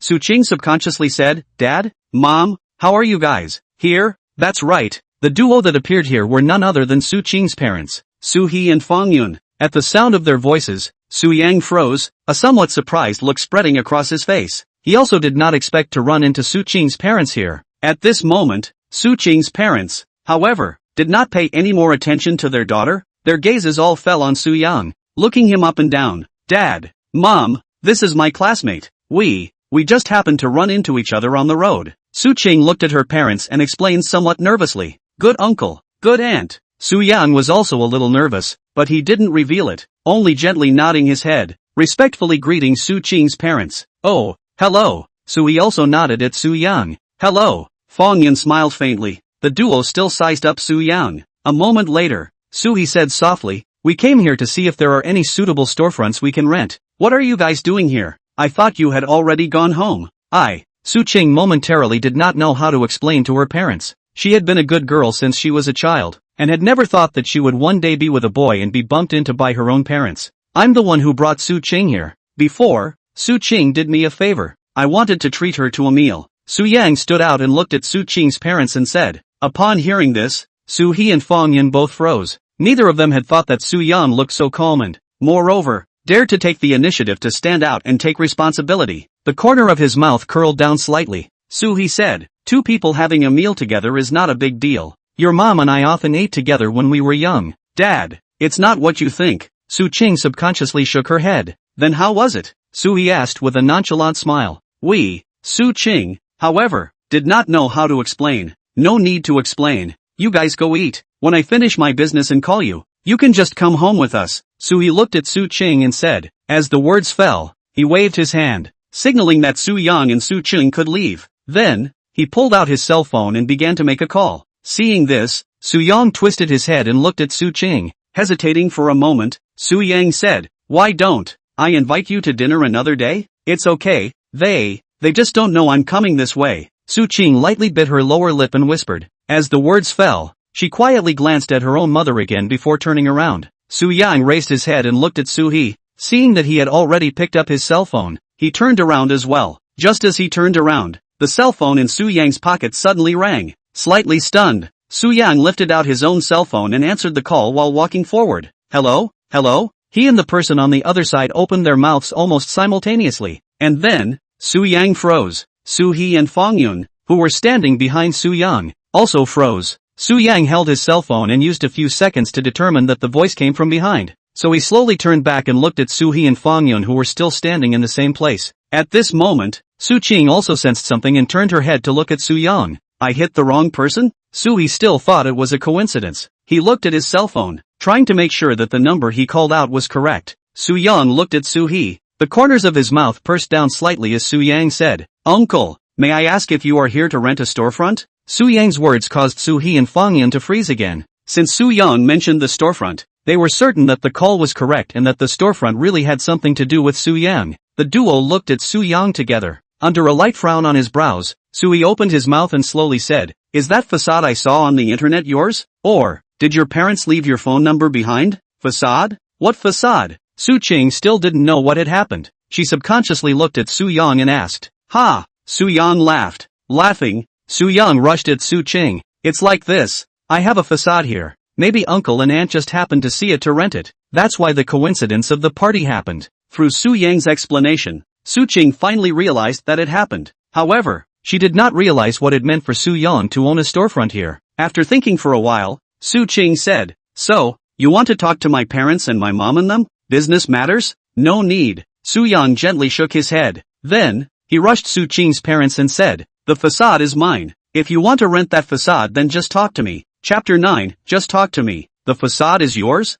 Did you buy it, or did your family buy it for you? Sui asked with flickering eyes. It was me who bought it. Su Yang nodded his head. Sui looked at Su Yang and suddenly fell silent. A moment later, he turned his head and locked eyes with his wife, and the two seemed to exchange something. It was only when he raised his head that Sui rushed at Su Yang. "In that case, you'd better call your parents out. I'll have a chat with them." "Uncle, you can just chat with me. If you really need that facade, just name a price." Su Yang smiled and said, "Young man, you're just fooling around. You probably don't know how much this facade is a matter of money right now. Give your parents a call. I'll talk to them." Sui shook his head and said in a deep voice, "Young man, we are doing this for your own good. You and Qing Qing may be friends, but there are business rules in the business world. It is better to chat clearly." Fang Yun also opened his mouth and smiled. "Ah, you're going to call your father as well?" On the side, Su Qing, who had met Su Hu, was a little nervous. She didn't expect that just coming out for a meal with Su Yang had made things so big. Su Yang stood in place, silent for a moment. After a few seconds, Su Yang said somewhat helplessly, "Alright, I'll give my dad a call. Then I'll order the food first in the restaurant owned by Qing Qing's her brother, and we'll wait for your dad to come over together?" Sui smiled and said aloud, "Alright, we'll go over with you." Su Yang also revealed a smile and gently nodded his head. Then, he took out his cell phone, slid the screen, and dialed out a call. Not long after, Su Hu's deliberately gentle voice rang out. "Son, what's wrong? Are you free right now? If you're free, come over to this side of Qilin Street." Su Yang said. "Free, but what's the matter?" Su Hu asked after nodding his head. "Su Qing's parents want to rent one of my stores. They wish to talk to you." Su Yang said. "That little girl's parents?" Su Hu did not care about any storefronts. He quickly extracted the information he was interested in. Then he said with some excitement, "I'll prepare for it and go over now. You tell them to wait. Don't you make it too much." Su Yang frowned lightly. "Don't worry, I've got the numbers. I'll make sure to give the in-laws a good impression," Su Hu said in a loud voice. As the words fell, he did not give Su Yang the chance to say anything more, and directly hung up the phone. Su Yang held the phone, somewhat helpless. A moment later, he raised his head and nodded at Su He and Fang Yun. "Qing Qing, come over here." Fang Yun suddenly waved at his daughter. At the sound of his voice, Su Qing hesitated and walked towards Fang Yun hesitantly. Seeing his daughter walk over, Su He looked towards Su Yang and smiled. "Come, let's go together." "Yes, uncle." Su Yang could only nod his head and walked quickly to Sui's side. This place was still a distance away from the restaurant owned by Su Qing's brother, but Su He deliberately slowed down his pace, pulling away from the distance before his wife and daughter. After a distance, Su He turned his head and looked at Su Yang and said, "You guys are college students now. I am against falling in love. But you should also understand what things should be done and what things should not be done. Our Su family is not considered a big family, but Qing Qing is definitely our pearl in the palm of our hand. I won't allow anyone to hurt him." "Uncle, Su Yang began, trying to explain something. "No need to explain. Her mom and I are all people who have been there. There are some things that I see more clearly than you. Now say these words to you is not a rainy day, but a target." Su He raised his hand and interrupted Su Yang's words. Upon hearing this, Su Yang was silent for a moment and lowered his eyebrows. He seemed to be thinking about something. Only after a few breaths of time did Su Yang raise his head and looked at Sui. "Uncle, don't worry. No matter what my relationship with Su Qing is, I will never harm her, nor will I let her get hurt." Sui locked eyes with Su Yang and looked into Su Yang's eyes. After a long time, Sui reached out his hand, patted Su Yang's shoulder and said with a smile, "That's good." "Ha!" Su Yang grinned, also revealing a smirk. At this time, they happened to walk to the entrance of the restaurant. The waiter at the entrance seemed to recognize Su He and Fang Yun, and immediately greeted them very warmly, greeting everyone to an elegant private room. After everyone was seated, the foreman brought over a menu, placing it on the table. He then rushed Su He and said, "Mr. Su, do you need to call the boss over?" "Well, just call him over." Su He looked at the menu and nodded absently. "Yes," the foreman immediately answered. Su He ordered a few hard dishes, so he put the menu in front of Su Yang and smiled. "Just order. Your own family's business. It doesn't hurt. This is my brother's restaurant. You order it. I'm telling you this is delicious." Su Qing sat beside Su Yang and said in a gentle tone, "Yikes, learning to turn your elbow out so quickly?" Suddenly, Fang Yan flirtatiously said at Su Qing. Upon hearing this, Su Qing's face instantly blushed. She immediately lowered her eyebrows, hugged Fang Yan's arm, and said angrily, "Mom, ha ha." Fang Yan slapped down his daughter's shoulder, but just laughed. Holding the menu, Su Yang experienced the feeling of being on pins and needles for the first time under the watchful eyes of Su He and Fang Yan, squirming down his throat. Su Yang very mechanically ordered a few dishes, then said, "All right, order a few more." Su He said, "No need, it's enough to eat." Su He smiled and said, as the words fell, he handed the menu to the foreman. The foreman took the menu and glanced at Su He again before walking towards the outside. In the private room, the atmosphere was still somewhat uncomfortable. Su Qing did not dare to speak again after being flirted with, and only sat between Su Yang and Fang Yan with a slightly reddened face. Su Yang, as the junior being scrutinized, dared not say anything more. "By the way, where does your father work?" In a quiet atmosphere, Su He looked at Su Yang and said softly. Upon hearing this, Su Yang looked up and subconsciously spoke. "Oh, my dad." Boom! Suddenly, a bang rang out, interrupting Su Yang from typing his words. With the sound, a youth wearing a purple suit with glasses and a slightly berserk aura walked into the box. "Brother?" Seeing the visitor, Su Qing subconsciously opened her mouth. "Su Ming, what are you doing?" Su He frowned lightly at the tip of his eyebrows, somewhat puzzled. "Ming." Fang Yun lightly furrowed the tips of his brows. Su Ming did not pay attention to his parents and sister. He stared at Su Yang after he entered the door, and at that moment, walked towards Su Yang in large strides. After a few seconds, Su Ming walked to Su Yang and suddenly reached out, grabbing Su Yang's neck. Then, in Su Yang's slightly stunned gaze with slightly red eyes, he said, "You're the one who lied to my sister? Say, have you touched my sister? If you touched her, I'll break your legs right here, believe it or not." "Su Ming, this is my guest. What are you fooling around for?" Su He leapt up and said angrily. Chapter 10, Su Ming's anger. "You let go of the person. Stop it." Fang Yan reached out to slap down Su Ming and said in a cold voice, "Brother, you let go of him. What are you doing?" Fang Yan reached out to tug on Su Ming's arm, and said with urgency and anger. Su Qing still did not let go of Su Yang's clothes. He stared at Su Yang with a deadly stare and said with a rightful gesture, "Dad, Mom, you guys stay out of this. I'm teaching a lesson to the little punk who dared to hurt my sister. I've seen this kind of trash a lot, hooking up with women all over the place on the basis of their good looks, and then switching to another one when they get bored. I'm telling you, this kind of trick works on other people, but if you dare to use it on my sister, I'll kill you." Su Yang looked at Su Ming, who was tightly tugging at his clothes. There was no expression on his face and he didn't struggle. He didn't look nervous or scared. With a calm gaze, Su Yang said, "You don't have to be so loud. I've heard what you said. Don't worry, if one day I hurt Su Qing, you can get me killed. I won't resist." "Ha, flowery words. You can fool others but not me. I'm telling you, stay away from my sister. I'll get you killed if I see you near my sister again." Su Ming gritted his teeth and said angrily, "That's impossible." Su Yang shook his head very dryly. "You seek death." Su Ming's face instantly became hideous, killing intent filling his eyes. As the words fell, he reached out and unexpectedly picked up a red wine bottle from the table, making a gesture to hit Su Yang on the head. "No!" Su Qing let out a cry of alarm. "Su Ming!" Su He shouted angrily. "You put it down." Fang Yan stretched out his hand and tried to stop Su Ming. On the contrary, it was Su Yang, looking at the wine bottle coming straight towards him. His face was calm. He was also considered a martial arts practitioner, and had full confidence that he could dodge the wine bottle in front of him. However, he had no intention of doing so. The bottle was about to hit Su Yang's head. Just in the nick of time, a figure appeared at the entrance of the private room. Su Hu, who happened to be rushing over from his home, was carrying 2 bottles of good wine that he could only get from the inside of the winery, and in one hand, he was carrying a box that contained a golden dragon carved out of pure gold. Walking to the door, Su Hu raised his eyes, but froze. At that moment, Su Hu's aura rose, a body from the sea of blood and corpses mountain quenching out of the fury straight to Su Ming. The party was still grim-faced. Su Ming immediately shocked. Instantly, Su Ming only felt like he had fallen into an icy river. His body was chilled, as if he was being stared at by a terrifying beast in the mountains and forests. The others in the private room also noticed the figure that appeared at the door. When they raised their heads in unison, they saw a man like an iron tower standing in the doorway. A savage aura came over him, suffocating people. Before Su Hu made a move, the murderous intent in his eyes had already caused people's livers to split. The red lotus flower on top of his head was as bright as blood.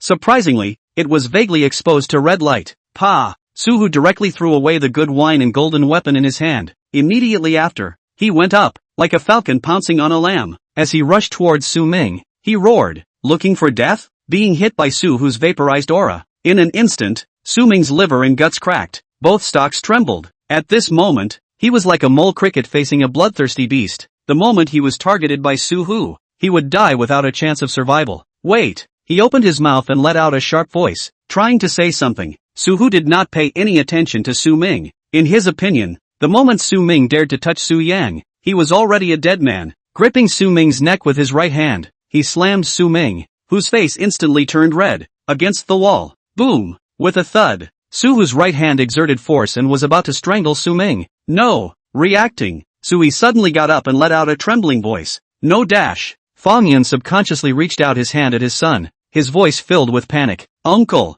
Don't! Su Qing also got up, very anxious and shouting in fear. Su Hu! Su Yang's eyebrows knitted lightly as he let out a furious cry. Hearing Su Yang's voice, Su Hu, who was still as imposing as a ghost just now, slightly froze, and then, seemingly reacting, Su Hu slowly collected the aura on his body. Relaxing his arms, Su Hu let go of Su Ming. Cough, cough, Hu. Su Ming, who landed on the ground, hunched his body and coughed while letting out a wheezing sound. Son! Fang Yun immediately ran to Su Ming's side and picked up his own son, his face full of worry as he surveyed him. Brother, are you alright? Su Qing also ran to Su Ming's side and asked with worry. Seeing that his son was fine, Su He breathed a sigh of relief in his heart, but did not move. He twisted his head and looked at Su Hu with a slightly trembling gaze. After releasing Su Ming, Su Hu walked to the dining table. He sat down horizontally, then said in an icy tone, Gentlemen, I don't know what words can't be said properly that I have to tug on my son's clothes to say. If my son has wronged anyone,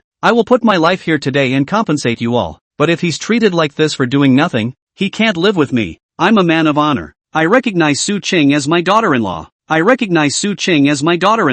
However, if anyone dares to touch my son, I can crush him with my hands. Su Yan looked at Su Hu somewhat helplessly. In the middle of the day, Su Yang raised his steps and walked to Su Ming. Looking at Su Ming, whose face was still pale and full of fear, Su Yang said, I'm sorry, I'll say sorry to you on behalf of my father. He's a person who is just very impulsive, and is also prone to scaring people. The words fell. Su Yang bowed slightly, showing his apologies. It's fine words, we'll leave first. Fang Yun said with a slightly trembling voice as he supported his son with his hand. At this time, Su Ming had already gotten up and slowly came back to his senses. Judas had palpitations with a look at Su Hu. Su Ming before rushing Su Yang said, Your father is so unreasonable? I'm sorry, but we may not be able to do this business. Qing Qing, go back with dad. Sui looked at Su Hu and then rushed at Su Qing. As the words fell, he walked towards Su Qing and held Su Qing's hand. Fang Yun supported his son, and the family headed out. Although they were doing business, they were also an ordinary family.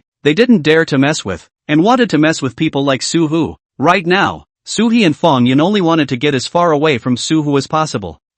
We'll leave first. Su Cheng, who walked to the door, looked back at Su Yang and hesitantly said. Su Yang didn't say anything, just smiled and waved his hand. Seeing Su Qing leave the private room with her parents' brother, only then did Su Yang turn his head, looking towards Su Hu. Are you sick? Su Yang glared at Su Hu and said in a cold voice. No, Su Hu froze and tried to defend himself. First of all, I can solve this matter today even if you don't come. There is no need for you to do it. Secondly, is violence the only thing in your head? He just grabbed my clothes. You have to make it a fight. As far as it goes, is that what you did with my mom? Why don't you go chop up my uncle? Su Yang waved his arms in an effort to express his anger. Chapter 11, Wang Ronghua of the Wang family. After venting, Su Yang walked out with a very depressed mood, leaving Su Hu alone inside the box, constantly rubbing his hair. After a long time, Su Hu suddenly got up and walked towards the door while saying, Then I'll go say sorry to them? I was wrong, right? Really, I've been this life. Pa! A crisp ringing sound from the doorway interrupted Su Hu's words. Su Yang, who had just walked to the stairway, also stopped because of the commotion downstairs. At this moment, on the first floor of the restaurant, the Su family's group was being blocked at the entrance of the restaurant, and some of the restaurant's guests had gotten up and crowded over. In front of the restaurant, there was a Bugatti Veyron and 2 Hummers parked. A youth with a thin body and a dark-hatched aura stood at the entrance of the restaurant. Behind him stood 7 or 8 strong men wearing tight undershirts. The youth was able to make such a big battle, blocking the entrance of someone else's restaurant, so his origin was naturally not small. He was the second son of one of the top families in Yunzhou, the Wang family head, Wang Ronghua. Su He and Su Ming also recognized Wang Ronghua, and at this moment, their faces were a bit ugly. Su Ming, whose face was still slightly pale, opened his mouth and his voice hoarsely said, Wang Ronghua, what do you want? Su Ming, I don't know if I've told you. What is the end of robbing my Wang Ronghua's woman? Wang Ronghua grinned slightly and said in a gloomy tone, Wang Ronghua, Xiao Yun, she doesn't love you. It's useless for you to be unreasonable here. Su Ming frowned lightly and said in a deep voice, it doesn't matter if she loves me or not. What matters is that no one can come and rob me. No one can. You, Su Ming, dare to rob me. You are looking for death. Just living out of patience. Wang Ronghua said with a fierce face. He raised his hand and pointed forward. Then said, smash the store for me. Take the people away. At the sound of the voice, several strong men standing behind Wang Ronghua then raised their steps in unison, and a few of them walked towards the inside of the restaurant. Ready to smash things, several people walked towards Wang Ronghua, to take him away directly. Wang Ronghua, I'm also considered a friend with your father. Isn't this too much for you? Sui finally couldn't help himself and took a step forward, rushing Wang Ronghua. Don't move my brother. Su Qing took a step forward and stopped in front of Su Ming. Then, she rushed at Wang Ronghua. Why would sister-in-law stay with you if she doesn't like you? Wang Ronghua glanced at Su He, then twisted his head, looking at Su Qing. The moment he saw Su Qing, his eyes lit up. Suddenly smiling, Wang Ronghua said, Yo, this chick is good looking. Hey, I'll be a little more lenient. I'll take this chick away, and that cousin's matter will be written off, okay? As the words fell, he stretched out his hand and even wanted to pull Su Qing. Stop! Su Ming let out a roar and blocked in front of Su Qing. Wang Ronghua, how dare you? Sui also stood out, trying to protect his daughter. Qing Qing, come back. Fang Yan pulled down Su Qing's arm, somewhat nervously protecting his daughter into his arms. Wang Ronghua looked at Su He and Su Ming, whose attitude suddenly became resolute, anger gradually rising on his face. Gritting his teeth, Wang Ronghua grimaced and said, You old undead thing, do you guys think I'm some kind of great benefactor? Robbing my things and still being fine? Do you think I'm your father? I will spoil you so much? I'll tell you, if I don't break the legs of your whole family today, you won't know how to write the word Wang Ronghua, will you? After releasing the vicious words, Wang Ronghua raised his head with a grimace and said to his men, Break the legs of the men, the female ones take them away. I just want to let them know today, what is the consequence of offending my Wang Ronghua and robbing my Wang Ronghua's things? At the sound of the voice, the few burly men around them glanced at each other, and then, with grim faces, they surrounded towards the Su family's group. These evil dogs raised by the rich don't care about morality. As long as they give enough money, and their master greets them, they can do anything. Seeing a few strong men surround them, Su He and Su Ming's faces paled slightly. Fang Yun protected his daughter. His eyes trembled, but he didn't know what to do. On the second floor, when Su Yang, who was standing at the stairway, saw this, the anger in his eyes finally could not be held down. He suddenly raised his step and was ready to go downstairs. Right at this moment, a hand landed on Su Yang's shoulder. A thick voice rang out from behind Su Yang. I think these few goods are quite unpunished. Don't you think so? I think so too. Su Yang thought for a moment and said softly. Upon hearing this, Su Hu, who was standing behind Su Yang, then grinned slightly, revealing a smile with a bloody aura. He suddenly raised his leg, but instead of going down, he flipped over the railing and leapt down from the second floor. The more than 200 pounds of his stout body slammed solidly on the ground. Splat! With a sound that was crisp and clean to the core, Su Hu stepped on two pieces of flooring and stood on the ground. Hearing the sound from behind, everyone subconsciously turned around and saw a man who was like a tower of iron slowly rising from the ground. His slightly cracked mouth revealed a line of white teeth. Su Hu slowly raised his steps and walked towards Wang Ronghua's group. Wang Ronghua and the others were also shocked by Su Hu's brazen behavior just now. However, Su Hu's stature, just the act of him falling straight down from the upper floors was not something an ordinary martial artist could do. Eyelids fluttering twice, Wang Ronghua subconsciously opened his mouth and said in a cold voice, Who are you? Su Hu ignored Wang Ronghua as he walked forward while moving his muscles. With that, the tendons up and down his body exploded with the sound of firecrackers in succession. After a toothache-inducing crackling sound, Su Hu rushed to the Su family members who also looked over and said, In-laws, do you think it should be braised or steamed? Break two legs and throw out, or simply pinch these bugs together? The matter is actually simple. I'm afraid you guys don't want to see blood. I'm afraid you don't want to see blood. Su He, Fang Yun, and Su Ming all looked at Su Hu, revealing some bewilderment. He still didn't know what Su Hu wanted to do. Uncle, Su Qing had seen how Su Hu dealt with bad guys, so a gleam of hope was born in her eyes. Together, a burly man narrowed his eyes slightly and said in a deep voice. They could also see that Su Hu was coming from a bad place, so they were prepared to win with numbers. It's just one person. What's with the cross? Another burly man said with a scowl on his face. Go! A man gritted his teeth and said in a cold voice. Muttering, the 7 or 8 strong men raised their steps together and walked towards Suhu. Suhu looked at the few strong men walking towards him, still wearing a smile, not slowing down to meet them. It seemed that he did not care about the few people in front of him at all, and only regarded them as a few mole crickets. One person against 7 or 8 people formed a formation, but the aura on Suhu's body did not lose out in the slightest. In the space of a few breaths, a strong man walked in front of Suhu. Facing Suhu, the burly man clenched his teeth and said in a cold voice, looking for death. As the words fell, the burly man swung out his own fist and smashed it towards Suhu's face. Chapter 12, Where to Throw It. Looking at the fist that swung towards him, Suhu stopped and raised his hand, holding the strong man's fist in an instant. The moment Suhu gripped his fist, the strong man froze, not yet reacting to what had happened. However, after a few moments, a heartbreaking pain was transmitted from his hand. At that moment, the strong man let out a hysterical and mournful hiss. At the sound, the few strong men who hadn't yet walked over were stunned and subconsciously stopped in their tracks. At that moment, the strong man in front of Suhu couldn't help but kneel in front of Suhu. No.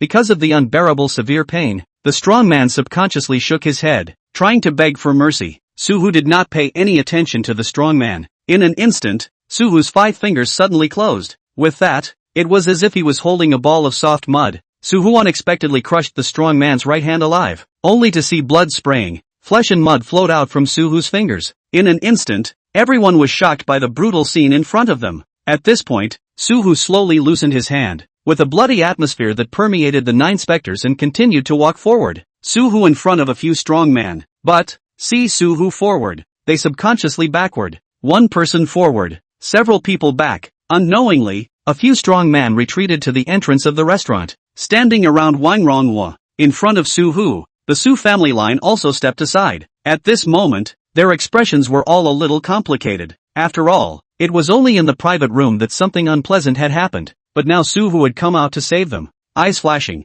He spoke. Mr. Su, in-laws, let's not talk about politeness. I'll take care of these ungrateful bugs for you first. Suhu waved his hand and said indifferently. As the words fell, Suhu looked at Wangrongwa and the others again. You're helping them out, right? But do you know who you've offended? The Yunzhou Wang family. You dare to touch me? Wangrongwa finally realized something and said with a fierce face. Ha! Suhu was amused. Laughing, Suhu faintly said, Yunzhou, a place the size of a sesame seed. As the words fell, Suhu took a step forward, bringing a humongous aura rushing towards the suddenly terrified Wangrongwa. Without giving Wangrongwa time to react, Suhu reached out and pressed his hand on Wangrongwa's face. He directly gripped his head. With his fingers clamping down on Wangrongwa's head, Suhu leapt up, surprisingly spanning a distance of 4 to 5 meters in one step, and stepped on the Bugatti Veyron parked in front of the door. His feet made 2 deep craters on the roof of the car. With that, the Bugatti Veyron's lights flashed and an alarm sounded. Ignoring the commotion emitted by the car, Suhu held Wangrongwa,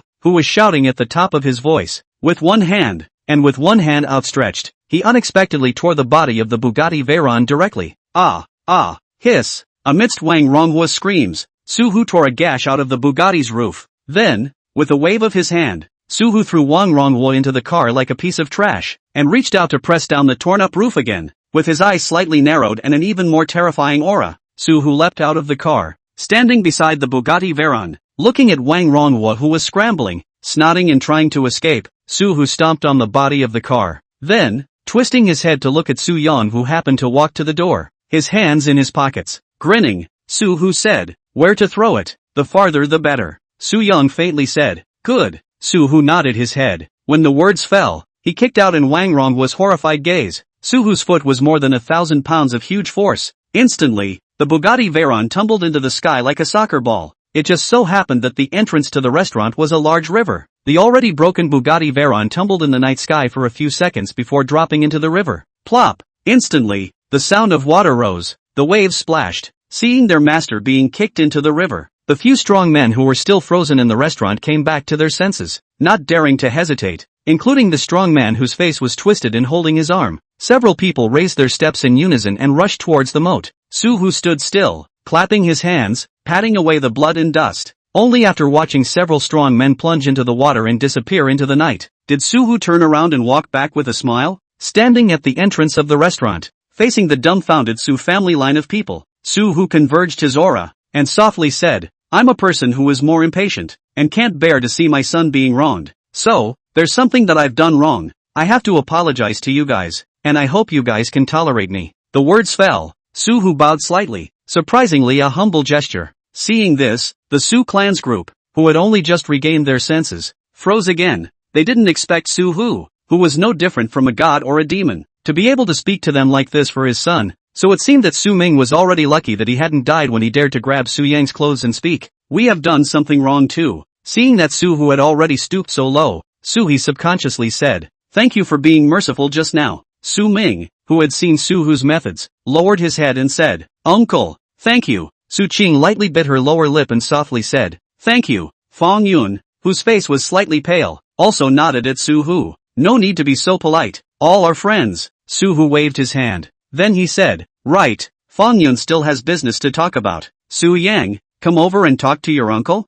At the sound of the voice, with a calm face, Su Yang raised his steps forward. Standing in front of Su-hee, Su Yang softly said, "Uncle, if you have money, you give me 5 million. That facade I will sell to you." "Hey, how can this work? That facade of yours is worth at least $10 million.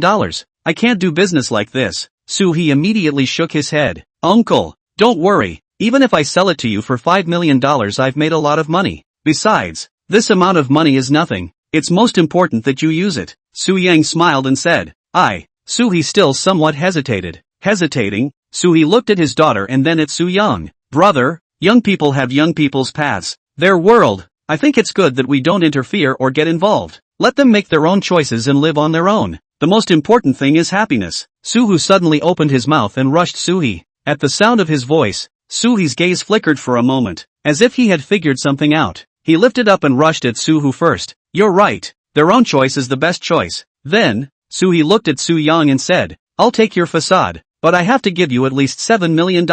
If you don't even want 7 million, then I don't want your facade either." "Okay, I'll listen to you." Su Yang gently nodded his head. "Alright, it's getting late. You family should go back early. I'll clean up the rest." Su-hoo raised his hand and rushed the Su family line. "Good, then we'll go back first." Su Ming gently nodded his head after giving Su-hoo a deep look. Then, he patted Su Ming's shoulder and reached out to hold Fong Yun's hand before leading his family forward. "Sorry," Su Ming said softly as he passed by Su Yang. Upon hearing this, Su Yang just smiled and didn't say anything. "Let's go," Su Qing said softly as she passed by Su Yang. "Aha." Su Yang nodded his head. His gaze fell on Su Qing, and only after watching her get into the car and leave with her parents did Su Yang collect his gaze. "What? Still can't let go?" Seeing this, Su-hoo, who was standing at the side, couldn't help but tease his son. Chapter 13 The Second Mission. "You shut up." Su Yang looked at Su-hoo and said in a cold voice. As the words fell, Su Yang turned around and raised his steps, walking towards the intersection.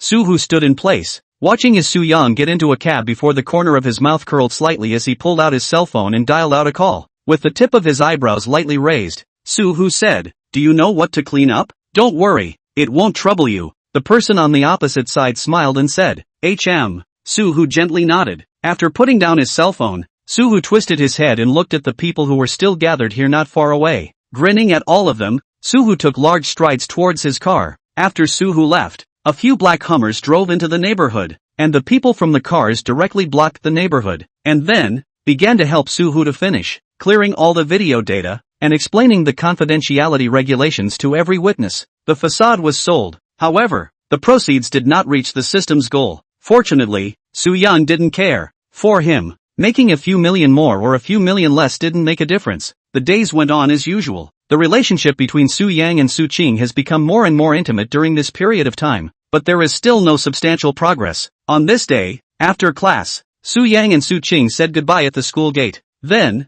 he got on the bus. After getting on the bus only started. The system that has not appeared for a long time suddenly moved. Please ask the host to accept the task. The task is as follows. Use $5 million of existing funds to buy shares of Hanyuan Group. Expected return, 1000%. Task cycle, 20 days. At the sound, Su Yang's eyes lit up. He didn't know much about stocks, but a 1000% return was 10 times. That is to say, if he purchased the shares of Hanyuan Group now, and waited until 20 days later, 5 million would turn into 50 million. Where under the sky is there a business like this? Although he was the direct beneficiary, Su Yang still couldn't help but recite a sentence. With the previous success of the last time, Su Yang did not hesitate. After returning home, Su Yang directly put all the 5 million into a stock, all bought Hong Yuan Group stock. Closing his computer and putting down his cell phone, Su Yang lay back in his chair and let out a light breath. At this time, the door suddenly came knocking. At the sound, Su Yang turned sideways and said in a cold voice, "Something? A small matter." Standing at the doorway, Su Hu smiled and said, "Come in," Su Yang said indifferently. At the sound of his voice, Su Hu, who was standing at the door, pushed the door and walked in. Walking into the room, Su Hu sat his butt on Su Yang's bed. With a creak, he directly sat on Su Yang's bed until it was almost pressed to the floor. "Don't sit on my bed." Su Yang's eyebrows knitted lightly, somewhat impatiently. "Don't sit, don't sit." Su Hu hurriedly got up, somewhat at a loss for words. He stood up. Su Hu looked at Su Yang, squirming down his throat. Su Hu wanted to speak. "What exactly is your business?" Su Yang asked. "I just want to ask you and that little girl to develop to what step?" After hesitating for a while, Su Hu finally asked. "No development." Su Yang spat out 3 words with an indifferent expression. "How can there be no development? Aren't you already? Besides, I see that little girl is quite good. I quite like it anyway. If you can be with him, I am supportive," Su Hu said with some urgency. "Finished?" Su Yang asked with the tip of his eyebrows lightly raised down. "Ha?" Su Hu froze. "Finished going out," Su Yang said. "No, I'm trying to reason with you now. You're not too old. We can't have too many flowery thoughts as a man. You've stabilized. The stone in my heart can also be put down. Besides, I'm 42 this year. You can't let me not be able to hold a grandchild in my lifetime, right?" Su Hu blinked down his eyes and said bitterly, "Su Hu, if you keep talking to me about such nonsense, you'll go out and live by yourself." Su Yang raised his head and said in an icy tone. At those words, the look on Su Hu's face froze. With his eyes flashing down, Su Hu said, "I called that little girl yesterday. I said, while you guys are on summer vacation, you guys go learn a driver's license together. I bought you a car." "Hula." Su Yang leapt up, glaring at Su Hu who was a bit weak. Su Yang said, "I'm not going. If you want to go, you go yourself. What about that human little girl? It doesn't matter to me. I'm a big man. The big deal is that I'll go over to her and apologize for my lack of things. But, if the human little girl knows that you don't want to learn to drive with him, it might be more sad," Su Hu said in a deep voice. "You threaten me?" Su Yang grew angrier and angrier. "Not a threat." Su Hu grinned, revealing a smile, a harmless look. Su Yang stared at Su Hu with anger and remained silent. After a full few breaths of time, Su Yang coldly said, "Let me tell you, I'm only 20 years old. I don't intend to get married, nor do I intend to have children. It's useless for you to make all these has-beens. I know, I'm just asking if you're going?" Su Hu nodded and smiled again. "You get out first." Su Yang pointed at the door and said in a cold voice, "All right, I'll go inform her," Su Hu said with a smile. Then, he turned around with a smug smile. Su Yang stared at Su Hu's back and viciously kicked his chair after Su Hu's figure disappeared from his sight. The official start of the vacation was actually 1 day away. After class the next day, Su Qing purposely waited for Su Yang to leave together. Walking to the entrance of the school, looking at her own driver's car parked on the side of the road, Su Qing hesitated for a moment, summoned up enough courage, and looked at Su Yang and said, "That, uncle seems to say that we're going to learn how to drive together tomorrow?" "Yes, mainly depends on your party is not convenient. If you are convenient I will come over to pick you up tomorrow." Su Yang's eyes flashed down and smiled. "It's convenient for me." Su Qing lowered her eyebrows and said softly, "Then I'll pick you up tomorrow. Is 8 o'clock in the morning okay?" Su Yang said, "Okay, I'll wait for you," Su Qing said with a slight blush on her face. The words fell, and she no longer said anything more. Lightly biting her lower lip, she waved her hand at Su Yang, and walked towards her own car. Su Yang stood still, watching Su Qing sit in the car, before turning around and lifting his steps, walking towards the bus stop. Back at home, somewhat unexpectedly, Su Hu was not there. Su Yang was also too lazy to look for him, considering that he had to get up early tomorrow. Su Yang ordered a takeaway for himself and ate it, washed up and went to bed.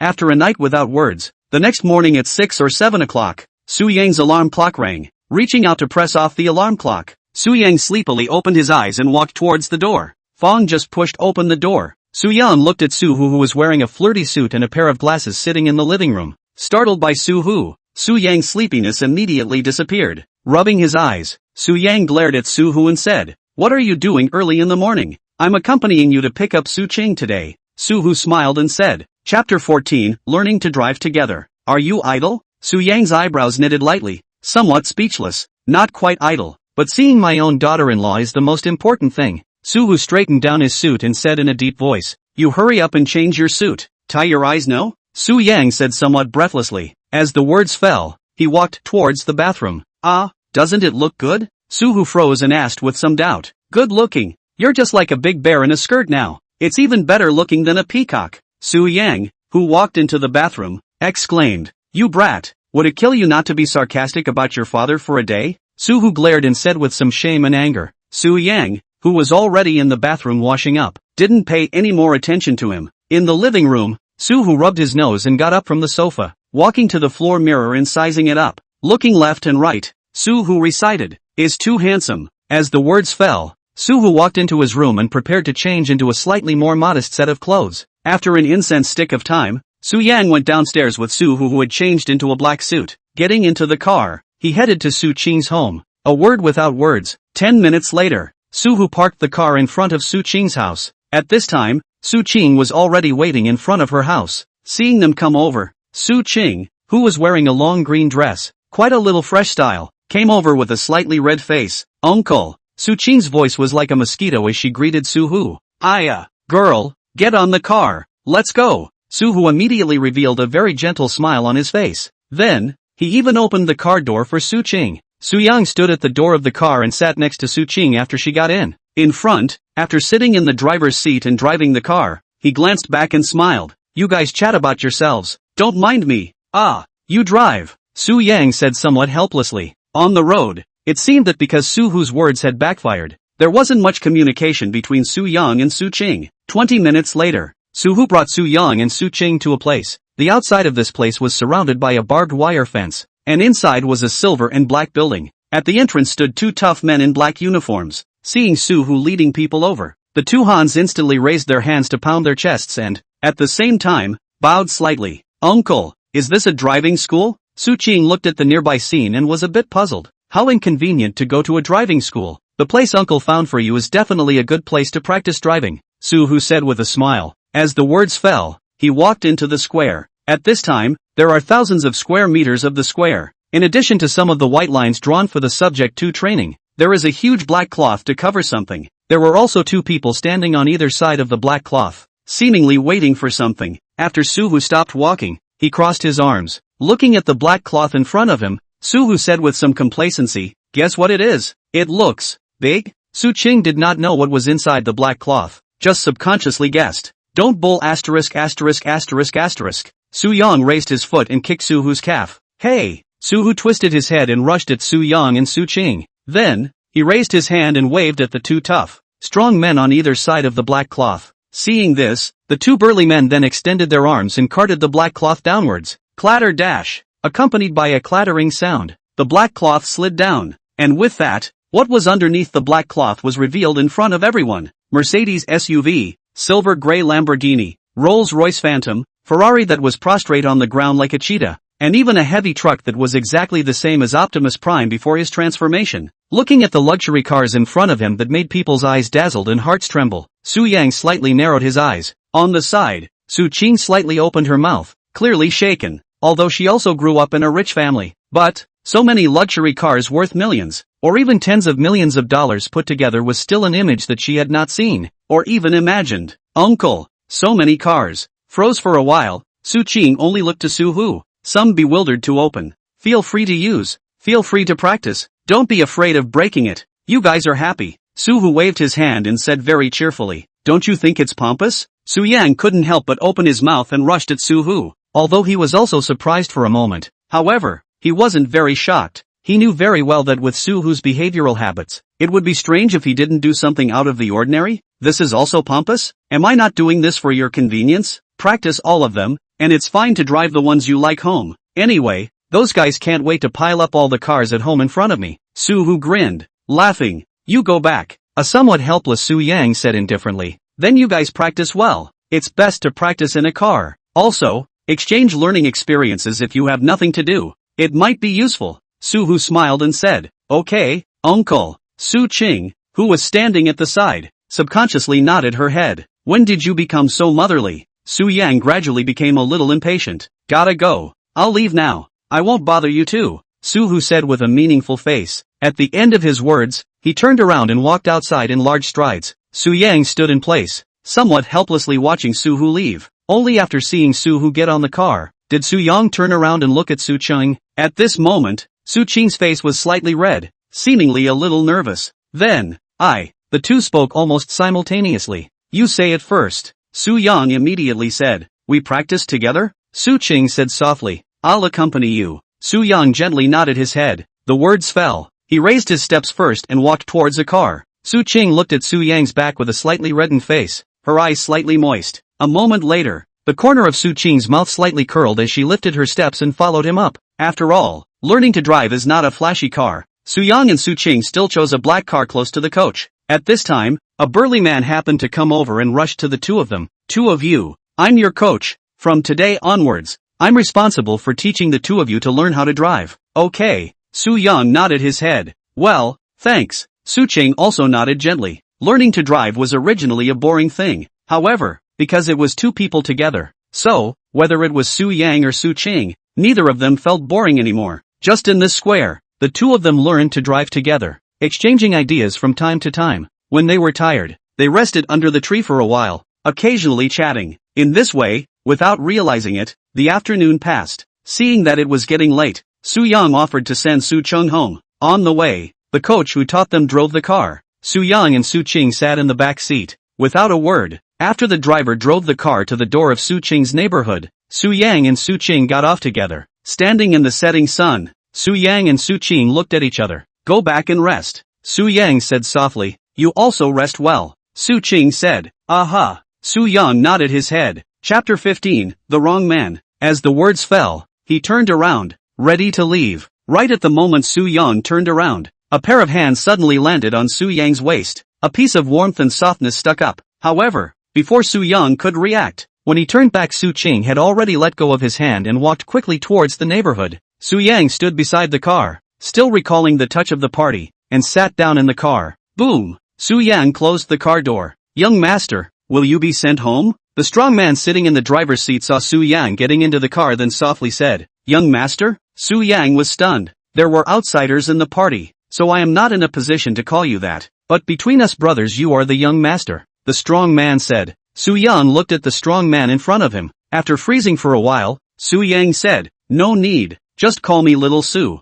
Young master, it is you who are polite. The strong man smiled and said. As the words fell, he drove onto the road and sent Su Yang home. The days passed day by day during the process of learning how to drive. Without realizing it, most of the half-month had already passed. During this half-month, because they were taught by the world's top drivers, the two of them passed all the subject tests in one go. And got their driver's license very smoothly. After getting the driver's license, Su Cheng was very happy and said she wanted to go home to tell her parents. So Su Yang sent her home first. Then, he also returned home. Fong just pushed open the door. Su Yang's mind rang the system's voice. Ding! The host has completed the mission. The value of the stock held by the host has risen by 1000%. At the sound, the corner of Su Yang's mouth curled down slightly. Not very happy, but, ultimately, it was something to be happy about. Changing into his slippers, Su Yang walked straight towards his room, ready to dump his stocks and exchange them for cash flow. Hey! Seeing Su Yang go home and head towards his room, Su Hu, who was sitting on the sofa, froze and subconsciously opened his mouth. Su Yang did not. Su Hu walked into his room, opened his computer and pulled out his cell phone. First, he made sure that the value of the stocks he held had indeed risen tenfold. Han Yuan Group was seen by several giant companies and injected capital together, causing the stock market to go red, and now it is already the highest point of this stock in recent times. Su Yang was not a person whose heart was not enough to swallow an elephant, and he dumped the stock at that moment. After a few maneuvers, Su Yang only needed to wait for the funds to arrive, and he became a small tycoon with $50 million.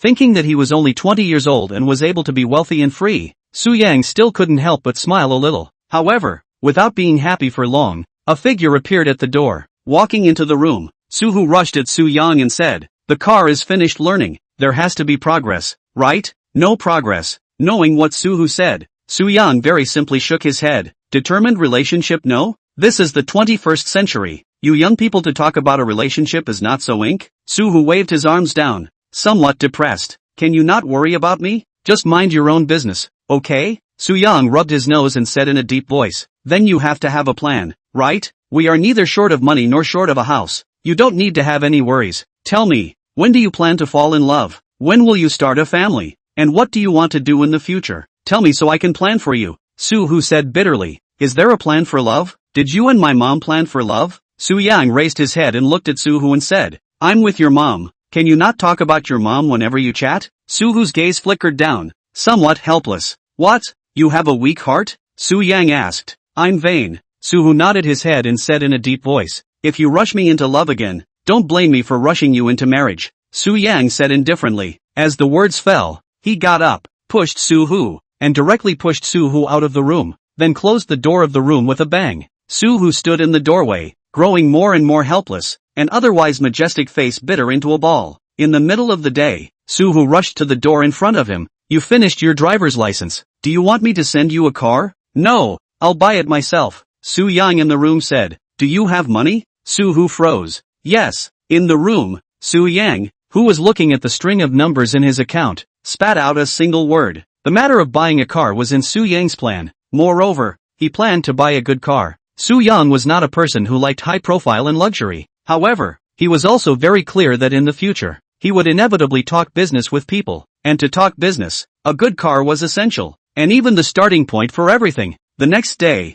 seeing that the weather was good, Soo-hoo seemed to have something to do as well as go out, so he pushed out his bike from the garage and, riding, Soo-yang went to the nearby car city, came to the car city, inside a Ford store quite a few, since he wanted to buy a good car. Soo-yang naturally rushed to the brand. Soon, Soo-yang parked his bike in front of a Ford store and walked inside. Perhaps it was because Soo-yang was wearing a cheap tracksuit and didn't look too old, so no one came up to greet him. Moreover, this was an automobile brand known for its luxury and horrible pricing, and the people who came here to look at the cars were basically celebrities. Walking in this Ford store was like walking in a high society banquet hall, and there were even people walking around in dresses. Soo-yang did look out of place as a person in a tracksuit walking inside. About a tea time later, Soo-yang stood in front of a silver-gray Pagani with a casual face, looking at the Pagani in front of him with smooth lines, stunning colors and extreme texture. Soo-yang's gaze was slightly condensed. He was someone who did things very decisively, and since he had his heart set on this car, Soo-yang turned around and looked for a nearby staff member.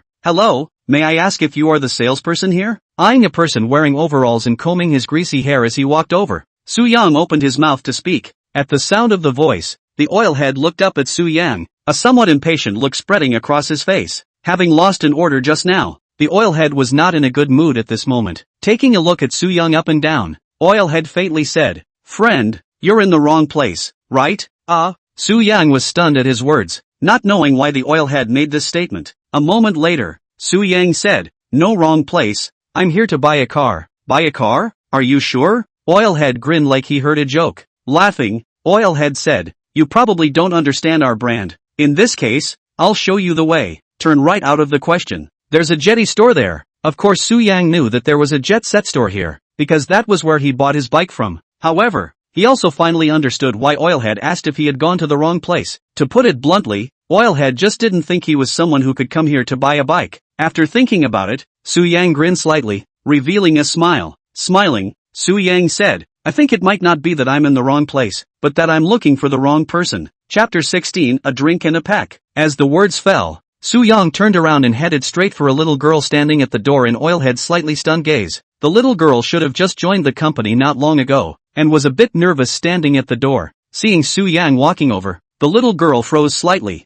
At the moment when the little girl froze, Soo-yang flicked out the bank card from his pocket and placed it in front of the little girl. With a soft voice, Soo-yang said, The car in the center. Swipe your card. The little girl was still in a somewhat bewildered state. At this time, the oilhead who was still standing not far away contracted his pupils the moment Soo-yang pulled out his bank card. At that moment, he only felt that his party looked like one of the dumbest douchebags in the world. Regretting, Oilhead took a big step forward and ran towards Soo-yang. While running, the oilhead rushed Soo-yang. Brother, mistaken. I just thought about things. Speaking without a brain. Said some words that offended you. You must not mind. In this way, you give me another opportunity. I give you a good introduction to the car. I guarantee that no one in this store knows that car better than I do. Oilhead's voice was so loud that apart from startling Soo-yang and the little girl, nearby customers and other staff members also looked over. Being watched by so many people at once, the little girl facing Soo-yang looked even more flustered,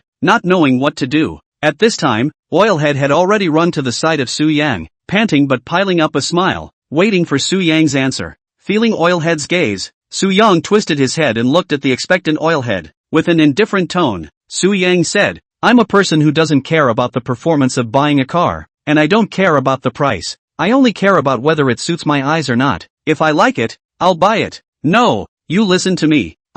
Facial muscles slightly stiffened. Oilhead beginning, also tried to explain. Su Yang, however, did not pay any more attention to the Oilhead. He twisted his head, looking at the little girl. At this moment, the little girl finally realized what kind of opportunity might be in front of her. With that, her gaze trembled slightly, squirming down her throat. The little girl's voice also trembled slightly and said, "Are you looking for me to buy a car? I think you're quite a match for my eyes," Su Yang said with a smile. At the sound of the voice, the little girl finally stretched out her hand to receive the bank card held between Su Yang's two fingers. The moment the little girl received the bank card, the Oilhead on the side immediately showed a look as if he had lost his life. At this moment, the emotion of regret simply made him have the urge to hit a wall and die. Because of their own momentary contempt, may more than 100,000 commission with their shoulders. This is simply a piece of pie falling from the sky that can smash people to death. But he himself has pushed others to the bottom of the pie. Don't, give me another chance. I'm an old salesman. I can even get you some discounts. What do you think? With almost a sobbing tone in his voice, the Oilhead rushed at Su Yang in a pitiful manner. At the sound of the voice, Su Yang, who had already walked inside with the little girl, turned his head to look at Oilhead. With a calm gaze, Su Yang faintly said,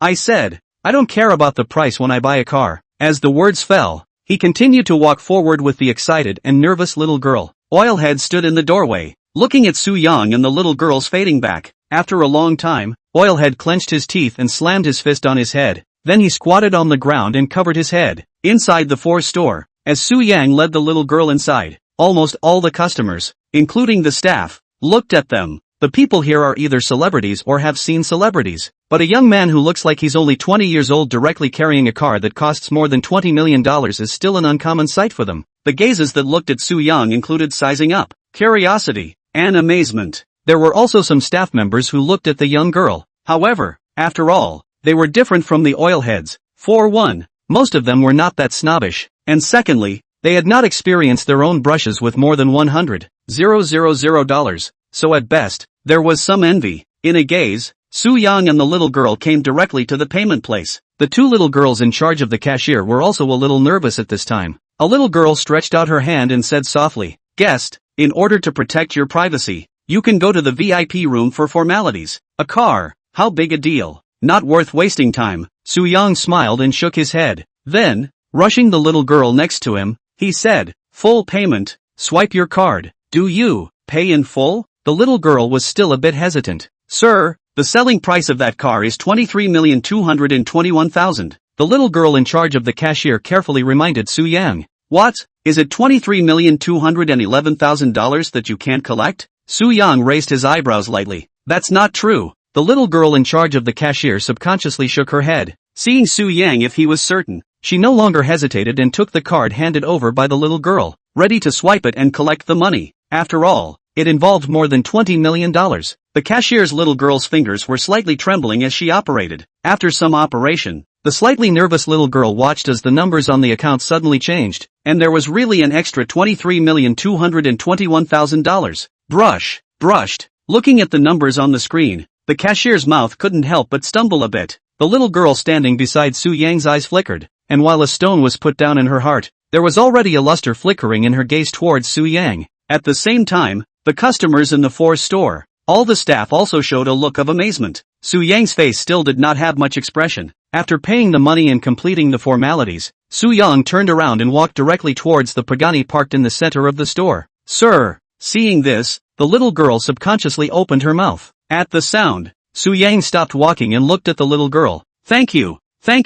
Under Su Yang's gaze, the little girl bowed and said with a flushed face, "Work well." The corners of Su Yang's mouth curled up slightly as he suddenly smiled. Smiling, Su Yang continued to walk forward. Walking to the front of the car, he opened the door and sat in the car. When he started the luxury car in front of him, which was like a silver cheetah, a sound like the roar of a male lion rang out. Buzz. With the sound, Su Yang then drove the car and slowly moved towards the store entrance. In the midst of the gazes, Su Yang passed by Oilhead, who had a pale face and slightly red eyes, driving on the road in Oilhead's already somewhat desperate gaze. Driving to the road, Su Yang's foot stepped on, the Pagani disappeared in everyone's sight like a silver phantom. Leaving the 4S store, Su Yang did not drive home, but first went to the entrance of Su Qing's neighborhood. Accompanied by the gazes projected over, Su Yang parked his car in front of Su Qing's neighborhood. Getting out of the car, Su Yang took out his cell phone and dialed out Su Qing's number. Hello? Soon, Su Qing picked up the phone. Are you free now? Can you come out?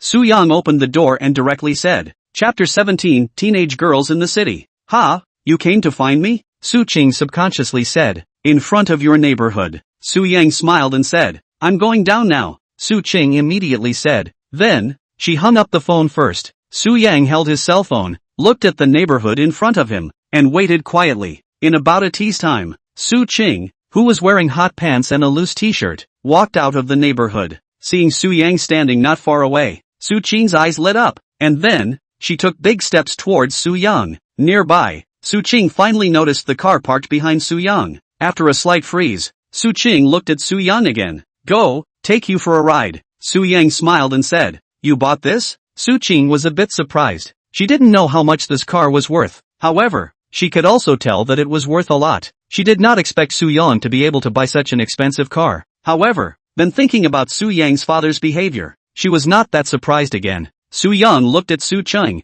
smiled, and didn't immediately say anything. He slightly sidestepped and extended his hand after opening the car door. I won't be the first person to ride in this car, right? Su Qing looked at Su Yang and suddenly asked. Princesses don't use things that others have used. Su Yang smiled. Upon hearing this, Su Qing's gaze instantly softened, her eyes slightly moist, lightly biting her lower lip. Su Qing reached out her hand to gently pat Su Yang for a moment. Then, before sitting in the car, after Su Qing sat in the car, Su Yang also got into the car. At this time in the afternoon, gradually gentle sunlight through the car window fell on the teenager and the girl. For the city of the street to add a touch of youthful smile, the silver-colored Pagani circled around the city in a semicircle. After about an hour's time, Su Yang sent Su Qing back home. Looking at Su Qing's increasingly delicate face under the setting sun, sitting Su Yang smiled and said, this car is also for you. Let me know if you need it. I will. Standing in the setting sun, Su Qing clutched her skirt, her voice softly said, then I'm leaving? Su Yang said softly, aha. Su Qing gently nodded her head. Su Yang still smiled, watching Su Qing turn around before stepping lightly and driving on the road. On the way home, somewhat suddenly, the system's voice rang out again in Su Yang's mind. Please host accept the mission. Acquire the Qing Fengtang Company. Target character, Chen Xinghai. The target's psychological reserve price is $25 million. Return rate of 500%. The return cycle is 2 months. Additional tasks, recruit senior manager, Fu Changhe, specialized chef, Lu Xiaojun. Upon hearing this, Su Yang's eyes narrowed slightly as he combed through the information he had gotten. This mission was a little different from the previous one. There was an additional mission that required the recruitment of a senior managerial talent along with a special grade kitchen. Whether it was the starting capital, or the rate of return, as well as the appearance of this additional mission, it all indicated that this mission would not be too simple. However, having said that, it seemed that the tasks that this system assigned to himself were all based on the funds he had. It both gave room for maneuver and also made it so that one had to invest most of their funds.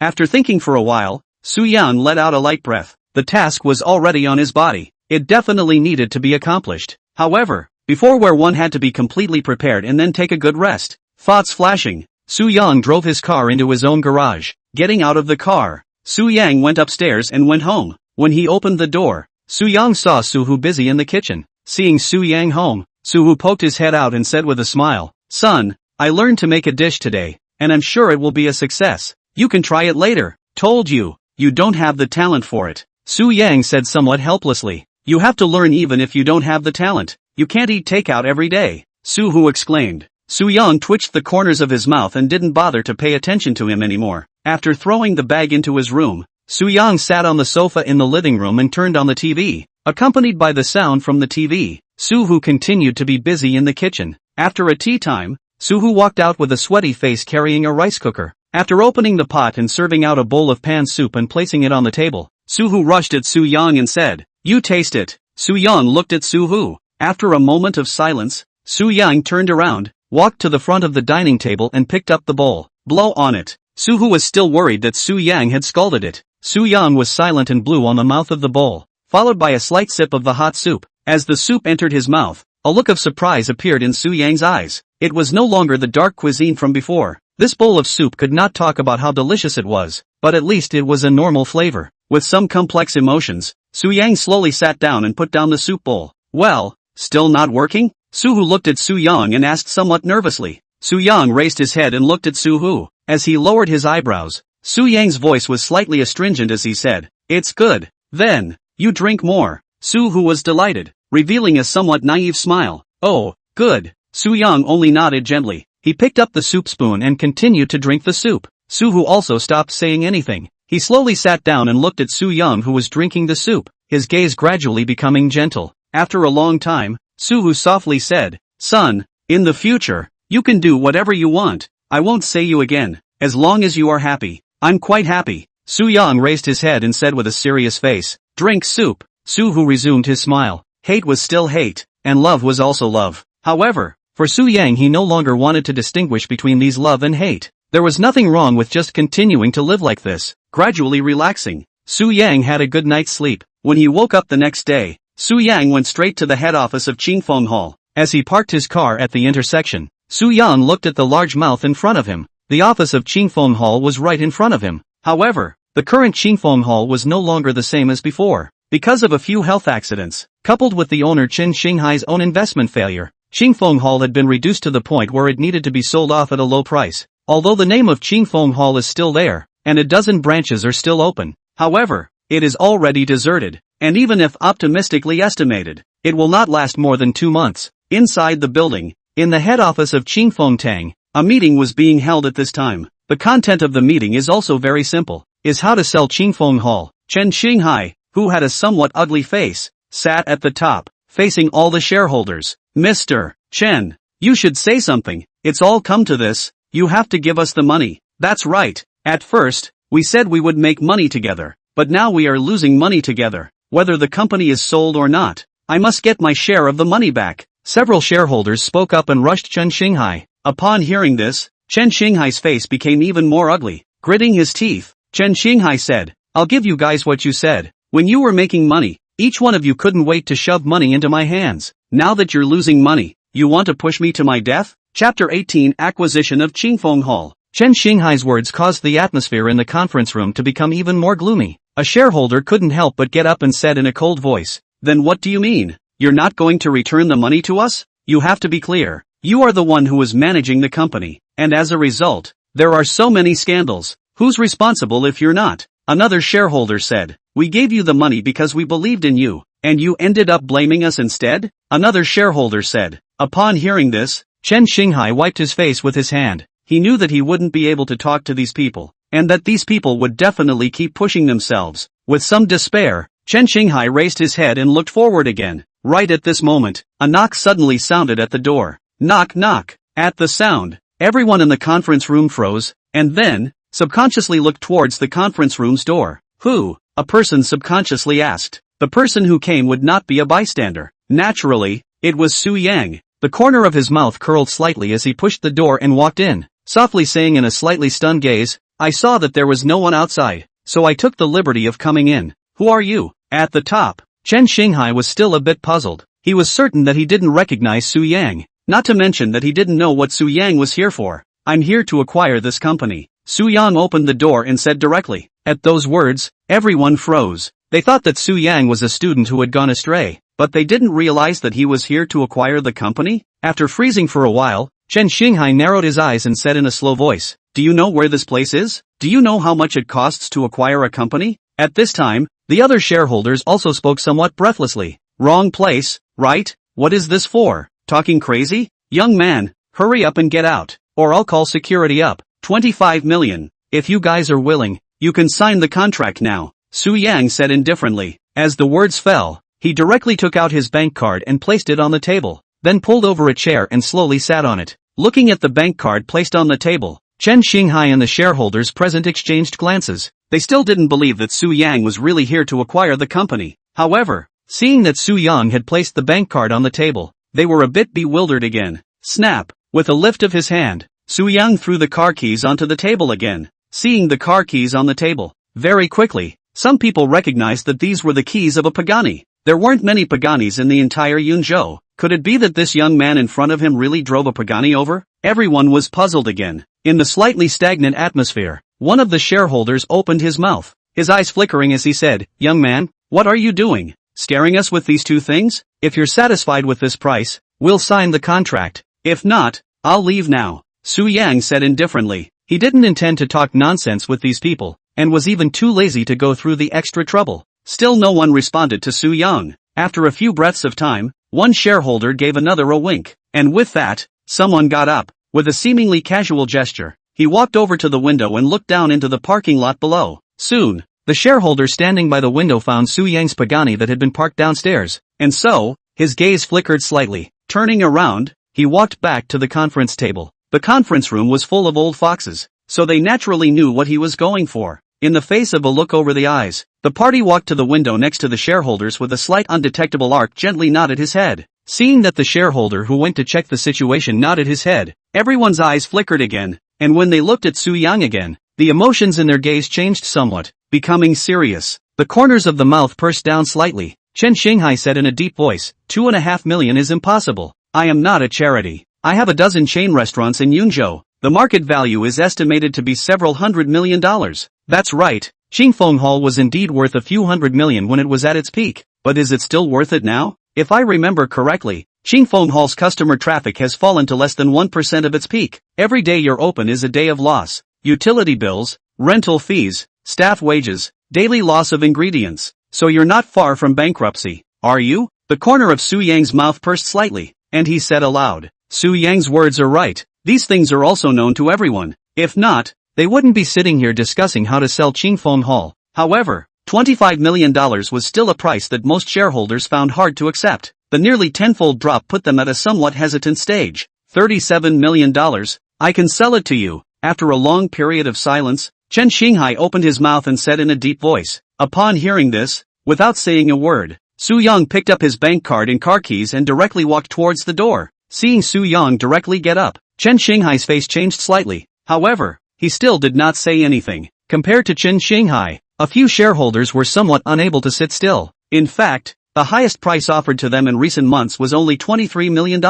and the price offered by Su Yang was already the highest price they had come into contact with. If Su Yang left, they still didn't know when the next buyer would appear. Wait! A shareholder subconsciously got up and called out to Su Yang. At the sound of the voice, Su Yang, who had already walked to the door, stopped and turned back to look at everyone in the conference room again. Old he, these people of theirs are just taking advantage of the fire. If you sell the company to them now, you're falling for their trap. Chen Xinghai couldn't help but look at the shareholders who stood up. At the sound of the voice, Old he turned his head and looked towards Chen Xinghai. Under a light frown on the tip of his brows, Old he said, "Then what do you think we should do? The company is worth this price right now. If we don't sell it, everyone will go bankrupt together?" The other shareholders also agreed with Lao He at this time. "Sell it. I'm still waiting for the funds to return on my side. The price can be negotiated. Let's sit down and discuss." Facing the shareholders who directly opposed him, Chen Xinghai's face was very ugly. Wiggling his throat, Chen Xinghai said in a deep voice, "Gentlemen,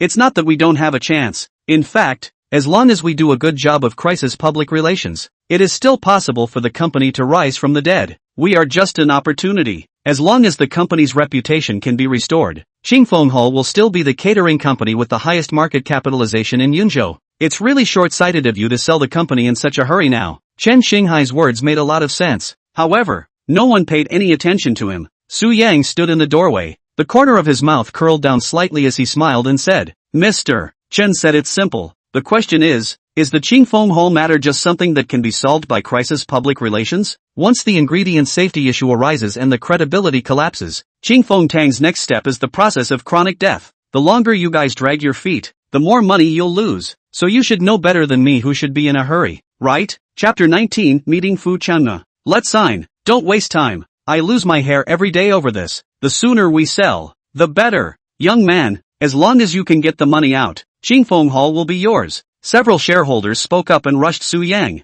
At this time, even if Chen Xinghai said anything else, it was useless. Even if he had a veto, he could only lower his head in the face of all the shareholders' mass excitement. "Don't worry, since I'm here, money is not a problem," Su Yang said with a smile. As the words fell, Su Yang smiled and raised his steps forward. Walking to the conference table, he once again placed his bank card on the table. Su Yang succeeded, and when Chen Xinghai also signed his name on the contract, it meant that Qingfeng Tang, the once famous catering company, belonged to Su Yang. However, because of the expenditure of $25 million, Su Yang only had about $2 million of cash left in his account right now. You made it. Looking at the contract in front of him, Chen Xinghai, whose face was slightly pale, said somewhat helplessly. Compared to Chen Xinghai, a few shareholders were somewhat elated, and came up to shake hands with Su Yang, saying that they would have the opportunity to cooperate again. Definitely. Su Yang also smiled and said. Then, he escorted all the shareholders who had gotten the money to leave the conference room first. At this point, only Su Yang and Chen Xinghai remained in the conference room.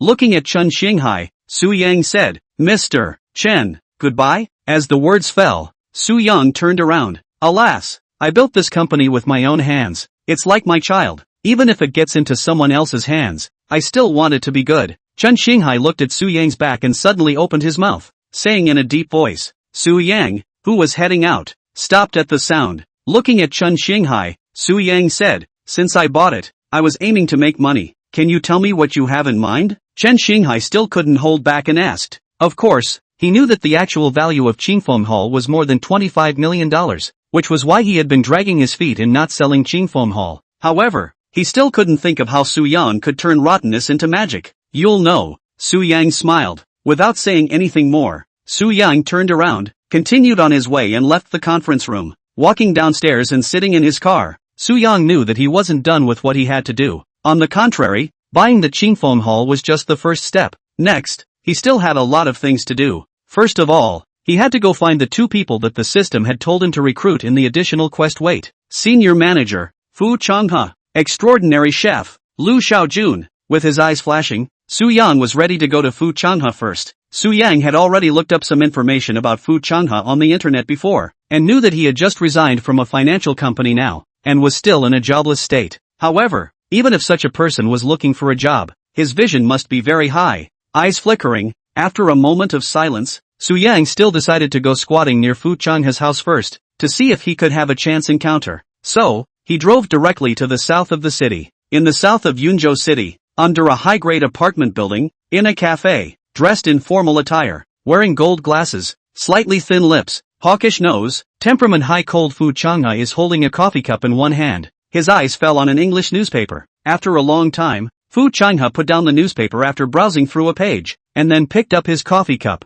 After Fu Changhe raised his head, just in time, he saw a silver-gray Pagani that was as elegant as a cheetah drive into his line of sight. The silver-gray Pagani unexpectedly parked in front of the cafe. Then, a young man wearing a black t-shirt and black sweatpants, with a clean-cut appearance, came down from the car. The moment he saw the youth, Fu Changhe's eyes flickered, and in his heart, he chanted, I guess it's another uneducated rich second generation from some family. Compared to ordinary people, Fu Changhe as a rural origin, step-by-step climbed to today's social status of the Phoenix Man. Even if he has been very understanding of the world, but, in the deepest part of his heart, to treat those second generation of the rich he is still a little contemptuous of the emotions. Fang just got off the Su Yang did not realize that he was despised as soon as he got off the car. However, when looking towards the cafe Su Yang was bright. I didn't expect that I just came over and ran into Fu Changhe here. As he thought of good luck, Su Yang lifted up the corners of his mouth, revealing a smile. With a smile on his face, Su Yang walked towards the cafe. Seeing Su Yang walk into the cafe, the few little girls at the front desk immediately brightened up. After all, how could a youth who drove a Pagani and looked good look like a perfect rich second generation? Su Yang did not pay any attention to the several blazing gazes that fell on him. After walking into the cafe, Su Yang walked straight towards Fu Changhe. Under Fu Changhe's slightly stunned gaze, he sat directly in front of him. Fu Changhe looked at Su Yang and looked him up and down a few times before softly saying, May I ask if we know each other? Ha! Su Yang laughed. Laughing, Su Yang reached into his pocket and took out a business card that had been printed just now and slowly pushed it in front of Fu Changhe. Fu Changhe looked at the business card that was slowly pushed over by Su Yang's slender fingers. After hesitating for a while, Fu Changhe reached out his hand and picked up the business card. Looking at the words Chairman of Qingfeng Hall printed on the card, a touch of surprise appeared in Fu Changhe's eyes. Looking at Su Yang again, Fu Changhe said, You bought Qingfeng Hall? As a person who had rolled around in the business world for more than 10 years, he had a keen sense of smell, and he naturally knew about the news that Qingfeng Hall was going to be sold. Only, he didn't expect it to be bought by the young man in front of him. Annual salary of $3 million, plus commission. If you have the heart to do it for a long time, the shares won't be less. Su Yang smiled. He was pretty sure that Fu Changhe knew what he meant. Fu Changhe cupped Su Yang's business card in his hand, and when he heard this, his eyes flickered down. Putting down his business card, Fu Changhe asked rhetorically, "How did you find me?" "Fate?" Su Yang smiled. "There are many people who want to recruit me, and even, there are quite a few whose annual salary is offered more than yours, and whose welfare temptations are greater than yours here. Why would I want to go to a place where there's only a puddle of sewage? For the sake of a few $1,000,000, get dirty on yourself." Fu Changhe shook his head, exuding a somewhat speechless gesture. "Because I can give you power, give you freedom, and give you endless space to climb upwards. As long as you have the courage and ambition, you can sit on the throne." Su Yang smiled. His tone was filled with a seductive power that he himself did not even notice. At those words, Fu Changhe narrowed his eyes slightly.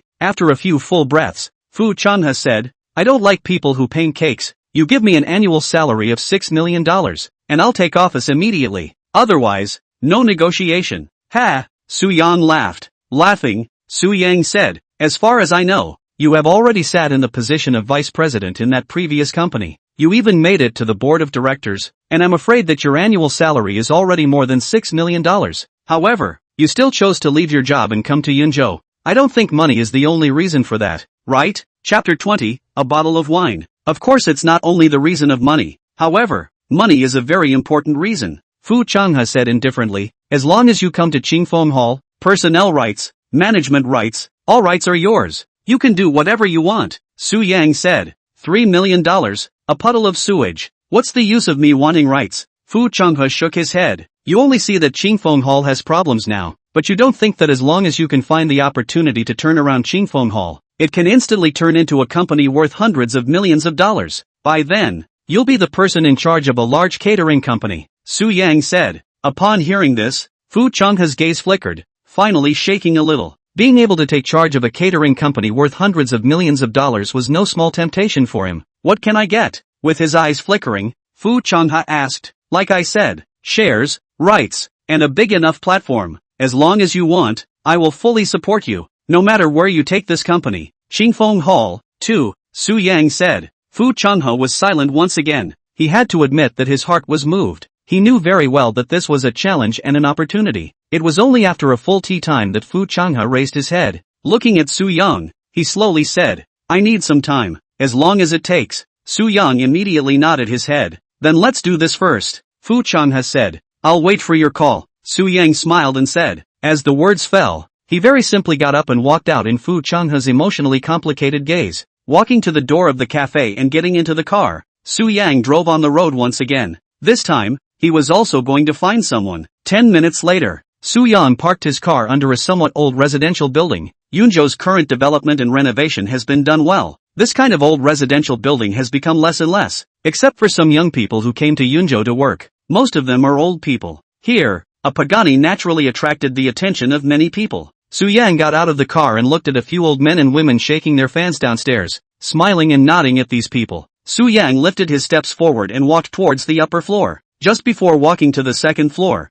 Su Yang could smell a fresh scent. Slightly pursing up his eyes, Su Yang stretched out his hand to knock on the door. "Knock knock. Who is it?" A somewhat impatient voice came from inside. "Guest," Su Yang faintly said. There were footsteps ringing out right inside. Someone was coming towards the door. A few seconds later, the door was opened with a creak, and with that, a middle-aged man with a bare bladder and a face full of crossflesh that looked vicious appeared in front of Su Yang. The middle-aged man was no one else but Lu Xiaojun. Glaring at Su Yang, Lu Xiaojun coldly said, "Who are you looking for?" "Walked to the wrong place, didn't you?" "Just here to find you." Su Yang smiled. Boom! Unexpectedly to Su Yang's surprise, Lu Xiaojun glared at Su Yang before surprisingly slamming the door shut again. Su Yang looked at the closed door of the room in front of him and twitched the corners of his mouth. However, he did not show much anger. With a calm gaze, Su Yang once again stretched out his hand. Knock knock, knock knock, knock knock. For a few breaths of time, Su Yang was knocking on the door incessantly. Finally, Lu Xiaojun's voice once again sounded from the door.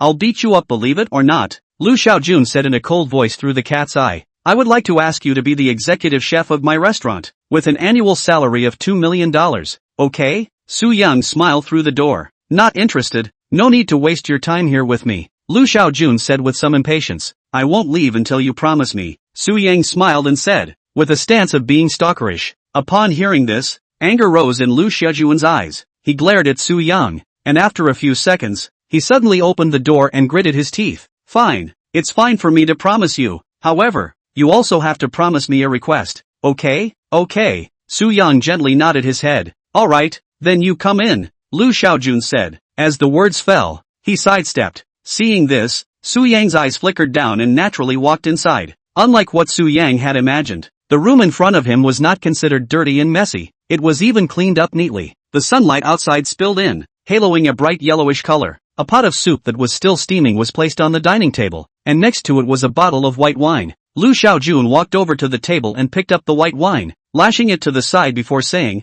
"Finish it, I promise you." Su Yang looked down at the white wine on the table. It was a saucy, highly concentrated white wine. With such a bottle of white wine drunk, an ordinary person would definitely be in danger of alcohol poisoning. With his eyes flashing, Su Yang raised his head and looked at Lu Xiaojun. "Sorry, I don't drink." "Then get lost," Lu Xiaojun shouted angrily as he valued the doorway. As the words fell, he picked up a soup spoon and served himself a few pieces of chicken with the soup, then opened the white wine on the table and surprisingly began to drink while eating the chicken inside the soup. Su Yang stood still, looked at Lu Xiaojun, hesitated for a moment, and softly said, "It's no fun to drink alone. I'll find someone to drink with you." Upon hearing this, Lu Xiaojun, who had just spat out a piece of chicken bone, raised his head, locking eyes with Su Yang. Lu Xiaojun stretched out 3 fingers and slowly said, "I have 3 houses in Yunzhou, each of which is worth several $1,000,000. My previous salary was also enough for me to retire, so old me doesn't lack money. Understand?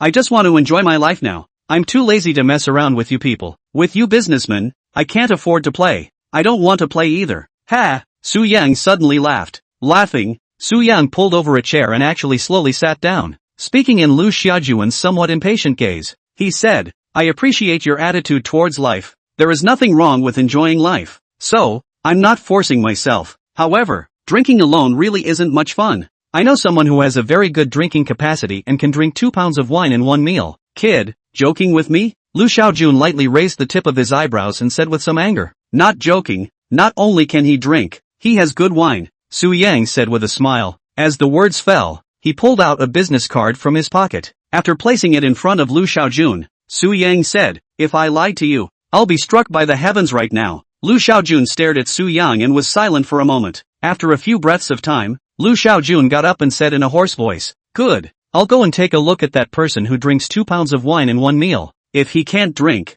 then you're a liar. I'm not done with you, please." Su Yang smiled and slowly got up, only to extend his hand at the door. "Go!" Lu Xiaojun also raised his voice. He went out with Su Yang and sat in Su Yang's car. Observing the luxurious interior of the car, Lu Xiaojun bristled and couldn't help but say sourly, "Do all you rich people like to engage in these ostentatious things?" Chapter 21. I'm taking this class. I can also accompany you to the bus. Su Yang smiled. As the words fell, he fastened his seatbelt and drove on. About 10 minutes later, Su Yang parked his car under his house and took Lu Xiaojun upstairs. Walking to the door of his house, Su Yang opened the door. "Su-hoo!" Su Yang rushed into the room with a soft cry. "Hey!" From the kitchen came the sound of a response. At the sound, Su Yang did not say anything else as he turned his head, looking towards Lu Xiaojun. Waiting for Lu Xiaojun to change into slippers, he led Lu Xiaojun towards his home. At this time, Su-hoo in the kitchen happened to walk out. Imagine a strong man with a height of 2 meters, a bloody lotus flower on his head, and a terrifying aura instantly appearing in front of you.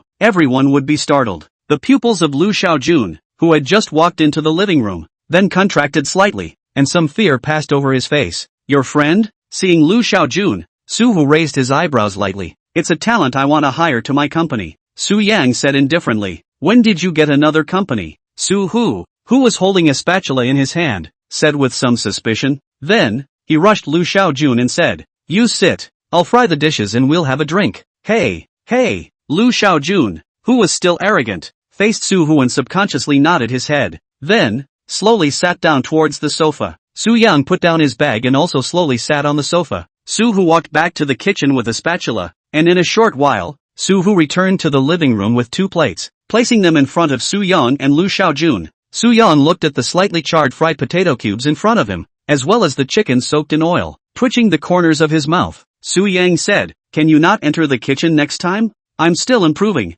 Don't worry, I'll be able to make delicious dishes sooner or later." Su-hu said with a confident face. Then, he looked at Lu Xiaojun, blinking his eyes. Su-hu said, "Brother, can you drink?" "Ah, can." Lu Xiaojun subconsciously nodded his head. "Magnificent." Su-hu gave a thumbs up, then walked towards his room, taking advantage of Su-hu's departure. Lu Xiaojun looked at Su Yang and cautiously said, "Is he your father?" "Yes." Su Yang nodded his head. Without waiting for him to say something else, Su-hu had already come out of his room with a bottle of wine. He walked to the sofa and sat down, then started to open the bottle. Lu Xiaojun froze when he saw the bottle in Su-hu's hand. Gold label original liquid. A legendary wine that only people within the company could get. A bottle was worth at least $100,000. If this wine was real, then it would be a waste to pair this bottle with these dishes. Pa! Su-hu had already opened the bottle. Lining up 2 cups, he began to pour wine into it with a gulp. Filling up 2 cups, Su-hu snapped and placed a cup of wine in front of Lu Xiaojun. Seeing the wine that spilled out of the cup, Lu Xiaojun couldn't help but feel a flesh pain. "Come, drink," Su-hu said with great bravado. "Hey!" Lu Xiaojun subconsciously nodded his head. Sniffing the fragrance of the wine in the air, Lu Xiaojun slowly stretched out his hand and picked up the wine cup. Placing it to his mouth, he slightly sips a mouthful of wine. Instantly, Lu Xiaojun's pupils slightly contracted and his eyes narrowed. Good wine, absolutely good wine. It was even the best tasting wine he had ever drank in his life. Somewhat excitedly, Lu Xiaojun glanced at Su-hu. At this time, Su-hu happened to tilt his head and drink the glass of wine in his hand, putting down the glass like drinking cold water. He picked up the bottle again and filled it up for himself. Then, Su-hu picked up his chopsticks and held a chopstick of potato. Squinting his eyes, he unexpectedly said with great enjoyment, "This dish is really good." At these words, Lu Jun, who was still holding the wine glass, couldn't help but twitch the corners of his mouth. He couldn't help but cry out in his heart, "Where is this dish good, compared to this bottle of wine? This dish is a piece of, no, worse than." After shouting in his heart, Lu Xiaojun shook his head, picked up the wine glass again, and began to slowly savor the wine in the glass. "How's the wine?" Su-hu looked at Lu Xiaojun and suddenly said, "Oh, it's good wine." Lu Xiaojun put down the wineglass after a moment and nodded. "Then carry a case back and drink it slowly. Don't have enough to come back for more. Since you are my son's guest, you are my guest. This bit of wine doesn't even count as a fart. Back. I'll get you some better stuff," Su-hu said in a loud voice. As the words fell, he picked up the bottle again in Lu Xiaojun's slightly stagnant gaze, poured himself a glass of wine, and drank it all in one go. Lu Xiaojun looked at Su-hu and couldn't help but chant in his heart, "A case? Really a case? I should have known that this kind of wine is priceless outside the market. $150,000 may not be able to buy a bottle. It belongs to the kind of wine that rich people buy to decorate their homes." And Su-hu casually said he wanted a case for himself? This is no longer generous. Simply generous to frightening. He didn't even dare to guess what Su-hu's status was, to be able to send such a precious thing so casually. Drinking. "Ah, where are you keeping the fish here? I've finished my bottle of wine, but your glass hasn't reached the bottom yet? Drinking like this is too boring," Su-hu couldn't help but say as he looked at the dull-eyed Lu Xiaojun. As the words fell, he picked up the wine cup and filled it up for Lu Xiaojun first. Then, he himself tilted his head and blew directly into the bottle. In a few strokes of his throat in Lu Xiaojun's completely stagnant gaze, he finished the bottle of wine. Snap, placing the empty bottle on the table. Then, Su-hu got up and walked into the kitchen, carrying out a box of gold label original liquid directly from inside the cabinet. He returned to the living room, stepping the case under his feet. He drew out a bottle of wine and placed it in front of Lu Xiaojun, and drew out another bottle of wine and placed it in front of himself. The bottle opened. Su-hu looked at Lu Xiaojun and said aloud, "I'll dry first. You feel free." The words fell, and without giving Lu Xiaojun a chance to speak, Su-hu tilted his head again and continued to blow on the bottle. In Lu Xiaojun's slightly trembling gaze, he finished the bottle of white wine in a few breaths of time. Pa! Placing the empty bottle on the table, Su-hu looked towards Lu Xiaojun, whose face was slightly pale. Lu Xiaojun blinked his eyes and wriggled his throat. A moment later, he turned his head, looked at Su Yang and said, "I believe it. On this case of wine, I'm going to take this class. Jesus can't stop me either." As the words fell, Lu Xiaojun raised his arm with a trembling gaze and drank the glass of wine in front of him. Su Yang looked at Lu Xiaojun and smiled slightly. Smiling, Su Yang raised the mineral water in his own hand and said softly, "Happy cooperation." An hour later, Su Yang looked for DDT to send Lu Xiaojun back to his home. After watching the already confused Lu Xiaojun climb into the car with a death grip on the wine box, and the car drove away from his sight, only then did Su Yang turn around and return to his home. At this time, although the living room had been cleaned up, the home was still filled with the smell of alcohol. Su, who was sitting on the sofa, using a toothpick, Seeing him return, Suhu raised his head to look at him, rubbing his nose. Suhu said, I say, you've been hiding a lot of things from me lately. Ha! Chapter 22 Trampling a few griffins to death. It has nothing to do with you, Su Yang said indifferently. Hey, I at least contributed a case of wine? Suhu said somewhat depressed. Then you go and ask for it back? Su Yang lightly raised the tip of his eyebrows. Son, your shamelessness is very much in the style of your father and I back then. Suhu gave Su Yang a thumbs up. I'll take you to the restaurant I own for dinner sometime, Su Yang said indifferently. As the words fell, he walked into his room. Just worth a meal. Ha! Suhu got up and said aloud. It's fine if you don't want to eat. Su Yang, who happened to close the door, said indifferently. Eat. I'll wait. Suhu immediately nodded his head. Su Yang didn't pay any more attention to Suhu. Sitting in front of the window, Su Yang stuffed the headphones inside his ears and then closed his eyes. For Su Yang, although he had acquired a catering company, there wasn't much that he needed to do. Su Yang was very relieved to hand over the company to Fu Chang'at and Lu Xiaojun, and became a hands-off boss himself. In the past 2 days,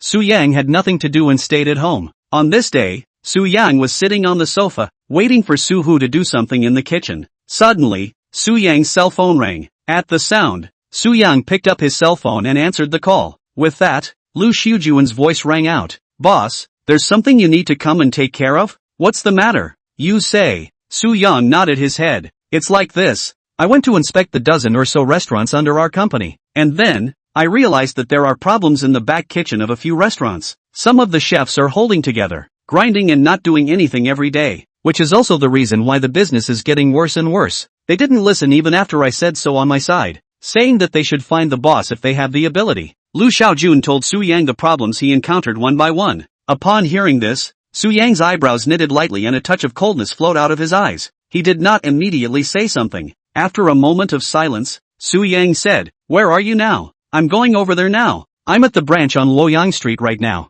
Lu Xiaojun said, I'll go over right away. Su Yang said. As the words fell, he directly hung up the phone. He then got up and headed for the door. Hearing the commotion outside, Suhu subconsciously came out of the kitchen, holding a soup spoon in his hand. Suhu said, Where are you going? Not eating? Going to take care of something. Su Yang, who had changed his shoes, said indifferently, What's the matter? Do you need my help? Suhu said with some concern. No need. Su Yang said indifferently. As the words fell, he carried his bag and walked out of the house under Suhu's somewhat worried gaze. Going downstairs, Su Yang then drove towards Luoyang Street. About 5 minutes later, Su Yang drove to the entrance of the Luoyang Street branch. Just getting out of the car, Su Yang saw Lu Xiaojun standing outside. Seeing Su Yang coming over, Lu Xiaojun's eyes lit up, and then, he took big steps towards him. Mr. Su, you finally came, Lu Xiaojun said with some excitement. Are the people still there? Su Yang asked. Inside, still stubborn,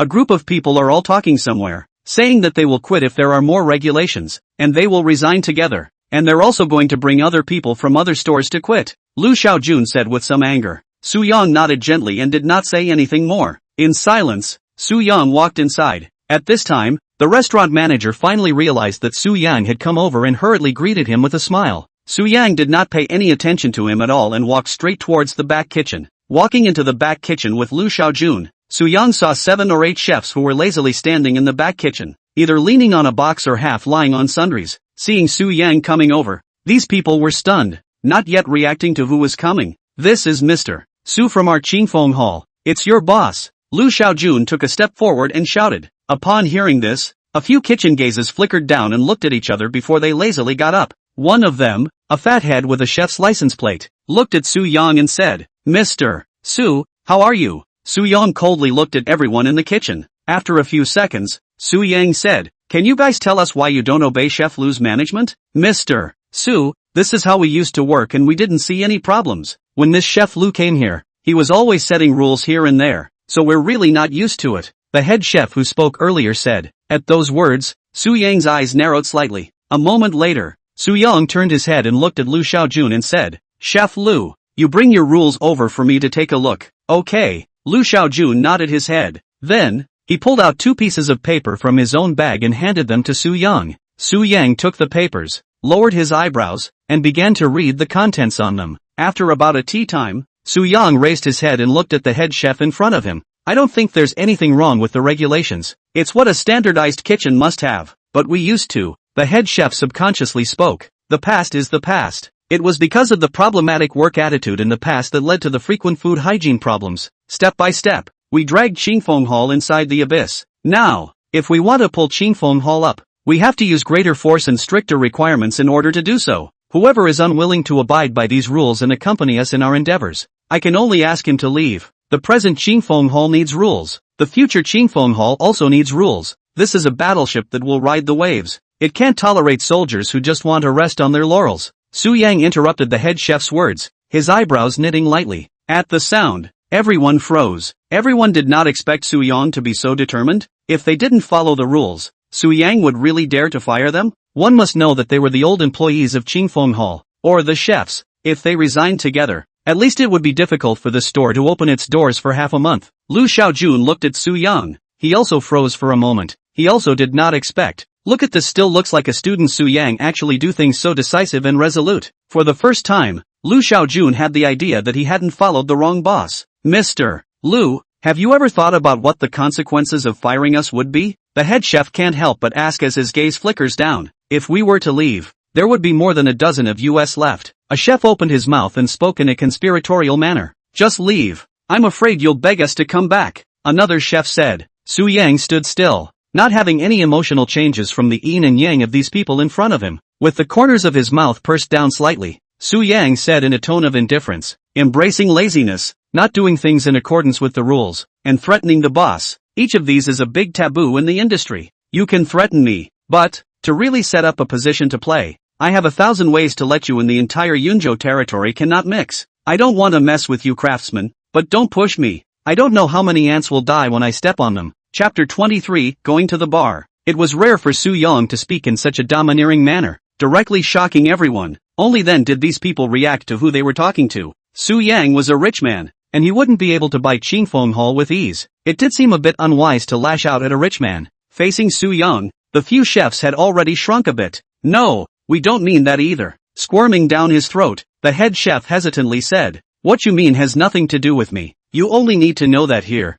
you have to abide by my rules. It's fine if you want to leave. Follow the program. You can leave a few if you want to. Qingfeng Hall is established in Yunzhou, and can live without anyone. But what's it to me if I don't open the door for half a month? To threaten me with this, you guys are really overthinking it. Su Yang interrupted the head chef and said dryly, we don't have to tear our faces off. The rules can be complied with first. The head chef hesitated, his eyes flickering as he said, although he threatened Su Yan with leaving his job, he was also clear that the wages given by Qingfeng Hall were definitely considered higher in the industry. For those of them to leave Qingfeng Hall, it would be almost impossible for them to find another job with such high wages. Seeing Su Yang being so strong and rushing for money, they could only choose to concede. It's fine if you want to stay, but everything can be 1, 2, not 3. I'll write this down today. Next time, there will be no room for maneuver between us. Whether it's a one-wood bridge or a sunny road, you have to weigh it clearly before you make a move. Otherwise, someone will tell you what the rules are. What is the meaning of reason? Su Yang said in a cold voice. As the words fell, he said no more. Slapping the 2 pieces of paper on the tablet, Su Yang turned around and headed out. Seeing this, Lu Xiaojun naturally followed. In the kitchen, it was still quiet after Su Yang left. After a long time, the head chef's voice hoarsely said, let's work first. At the entrance of the restaurant, Su Yang stopped and looked at Lu Xiaojun. In the future, some of the people who are blowing up, you can talk to Fu Changhe, and if you all agree, you can just fire them directly. You don't have to talk to me specifically. Use people, suspect people, I believe in you guys. As the words fell, Su Yang reached out his hand and patted Lu Xiaojun's shoulder. Lu Xiaojun looked at Su Yang and was a little excited for a moment. With a slight tremor in his eyes, Lu Xiaojun said, Mr. Su, don't worry, I will definitely do a good job. Also pay attention to combining labor and rest. Su Yang smiled and said. As the words fell, he turned around and sat in the car, nodding at Lu Xiaojun. Su Yang drove on. Fong came out from his home. Su Yang did not intend to go home. After thinking about it for a while, Su Yang headed towards the neighborhood where Su Qing's family lived, preparing to look for Su Qing. On the way, Su Yang's cell phone suddenly rang. When he answered the call, surprisingly, it was Su Cheng who called. Hello? Su Yang lightly raised the tip of his eyebrows. Su Yang, where are you now? Su Qing asked. I was planning to go to your house. What's wrong? Su Yang said. I'm not at home. I'm at the Muse Bar on Ziang Street. Can you come pick us up? Su Qing said. Bar? Su Yang frowned lightly. He didn't really like places like bars, and in his impression, Su Qing didn't seem like someone who often went to bars to play. Of course, it wasn't that going to a bar was bad. It was just that a girl going to a bar couldn't help but be a bit dangerous in case she got drunk. I have a friend who said he wants to come to the bar to have some fun and see what it's like, Su Qing said hesitantly. I know, I will go over now. Su Yang gently nodded his head. As the words fell, he directly hung up the phone.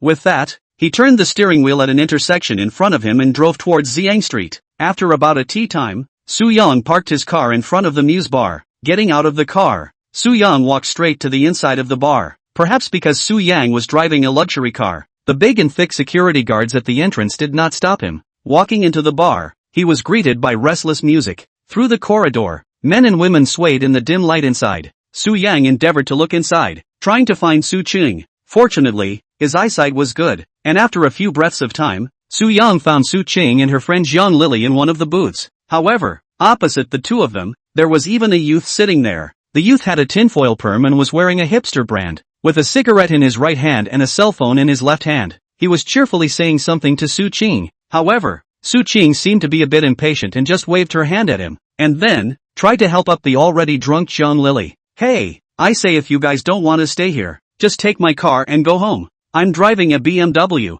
and there's air conditioning inside, so I'll save you guys from taking a taxi. The youth waved his arms down, still gushing. The youth did not notice that Su Qing's face had changed. She raised her head and looked behind the youth. Su Yang walked over with the corners of his mouth slightly curled up, passing the youth who was still gushing, and sat directly inside the card seat. In the youth's slightly stunned gaze, Su Yang reached out his hand, picking up a bottle of foreign wine on the table. He poured a glass of wine into a cup and then drank it all in one go. Dude, who are you? Looking at the very self-conscious Su Yang, the youth subconsciously asked after a moment. Pa. Su Yang placed the wine glass just right. Then, looking towards Su Qing, shall we go? Su Qing lightly bit her lower lip, her eyes flickering as she said. Only then did the youth realize that Su Qing and Su Yang might know each other. However, he didn't find anything special about Su Yang. He looked Su Yang up and down, and realized that Su Yang was wearing nothing more than some FMCG, affordable clothes, and looked like an ordinary person college student. Unlike any rich person,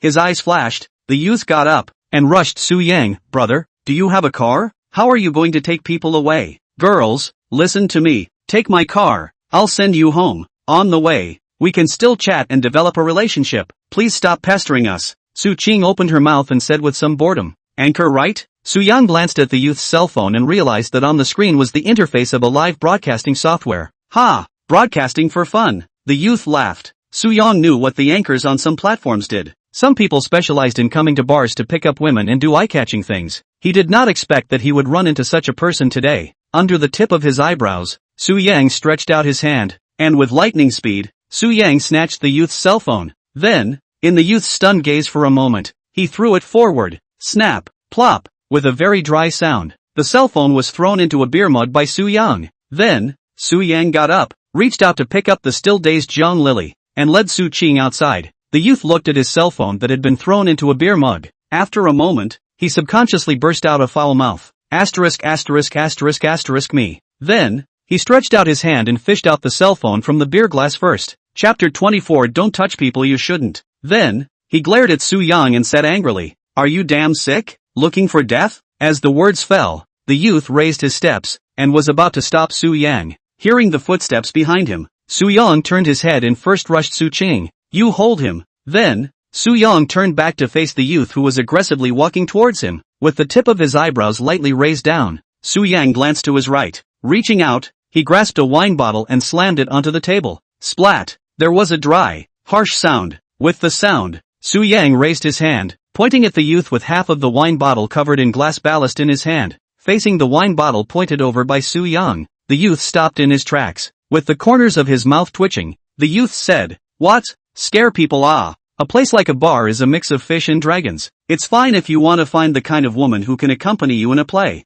It's out of my hands. But there are people you can't. If you move, I'll kill you. Su Yang grinned and said in a slow voice. At the sound, the youth froze. Behind Su Yang, Su Qing looked at Su Yang, her eyes slightly moist under the flickering gaze. There were quite a few onlookers coming over in the surroundings. Seeing Su Yang being so overbearing, daring to fight against a guy like the youth who obviously had some head start, they were all a bit surprised. Ha, ha, after freezing for a moment, the youth grinned and suddenly let out a laugh. The youth said, "Scare who? And get me killed? Do you have that ability? You think I can't help you just because you're holding a broken bottle? Let me tell you, if you don't fix my phone today and apologize to me on your knees, you won't be able to walk out of this bar today." Ha! Su-yan also laughed. Laughing, Su-yang pulled out his car keys from his pocket, throwing the keys forward in the youth's grim gaze. Then, Su-yang said in an indifferent tone, "Do you think this thing is worth a cell phone to you? How about I compensate you for it?" Looking at the car key that made an arc in the air,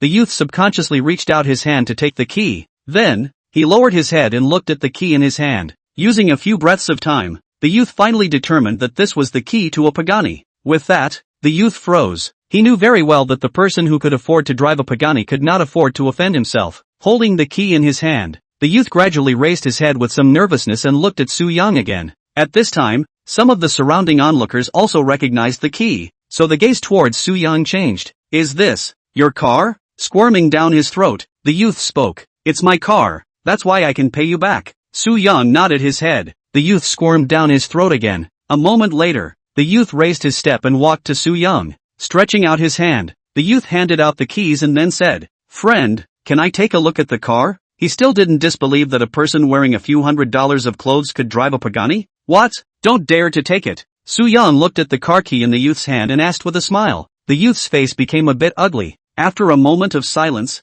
the youth said, "It's really a character I can't afford to offend, so I'll admit it and apologize to you. If you lie to me, then this matter is not over today. You are honest," Su-yang said indifferently. As the words fell, he took his keys. Turning around, he walked back to Su-ching's side, helped her hold Jiang Lily, and walked out together. The youth stared at Su-yang's back, naturally walking out with him. In the bar, there were also some people who liked to watch the fun follow them out. After a few breaths of time, Su-yang led Su-ching, Jiang Lily out of the bar together. Su-yang's Pagani was parked right outside the bar. When he saw the Pagani prostrate on the ground like a silver cheetah, in an instant, the youth's gaze froze. His face became ugly. Seeing the Pagani parked on the side of the road, some onlookers talked to their companions, discussing Su-yang with great interest, wondering what Su-yang's background should be. In the midst of the gazes, Su-yang first let Jiang Lily get on the car. Then, Su-yang turned around. At this time, Su-ching suddenly reached out her hand and held Su-yang's arm,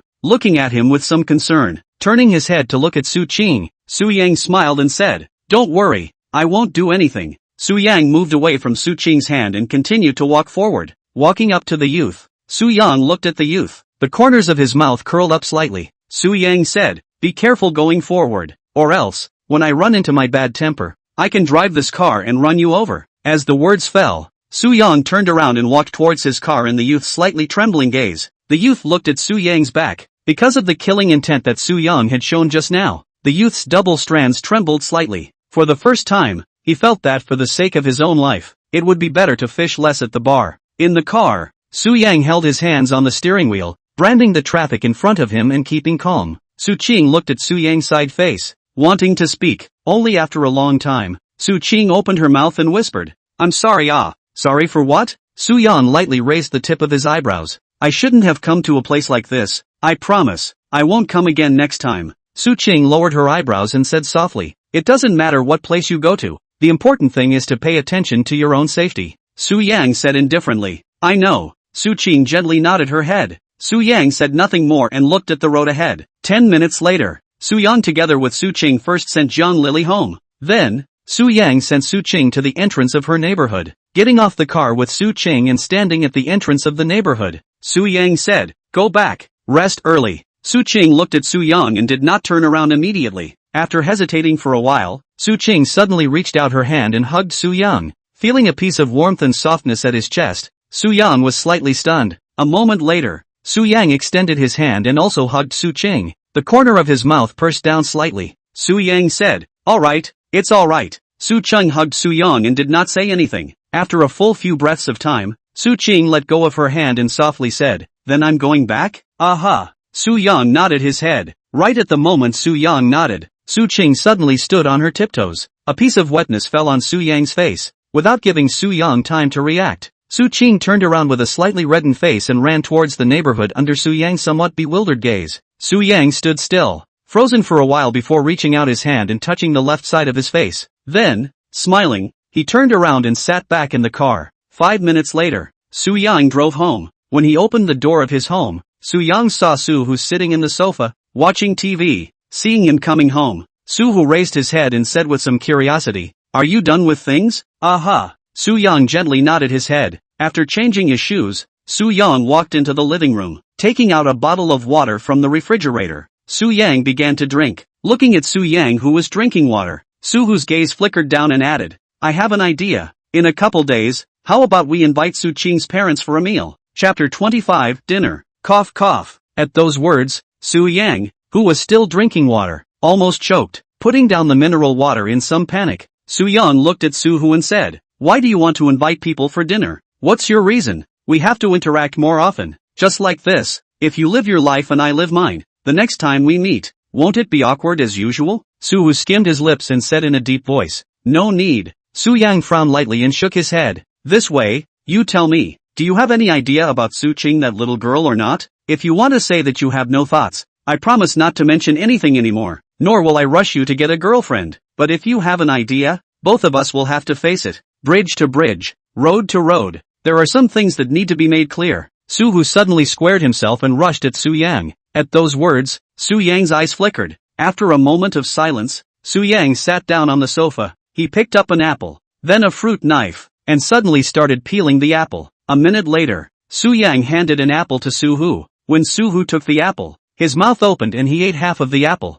At this time, Su Yang finally opened his mouth and said softly, "That also depends on whether others have the time. So you promise?" Su-hoo was instantly delighted. Then, he said in a loud voice, "Don't worry, I'll go and ask Su Qing's parents. They should agree. Even if someone else agrees, you shouldn't say anything too presumptuous to them. Su Qing and I are still young. At least we don't plan to do anything right now." Su Yang looked at Su Yang and said, "Don't worry, my father, I have my measure. Won't say anything that shouldn't be said." Su-hoo instantly smiled and said, "You better have." Su Yang said indifferently. As the words fell, Su Yang got up and walked towards his room. Looking at Su Yang's back, Su-hoo's gaze flickered down and asked, "I'll cook at night. Will you eat some?" "It's fine for you to cook, but order the takeout first," Su Yang said. "You still don't believe in my cooking skills." Su-hoo was a bit depressed. "Because your cooking skills are not worth trusting," Su Yang said indifferently. As the words fell, he walked into his room and took the door with him. After a busy day,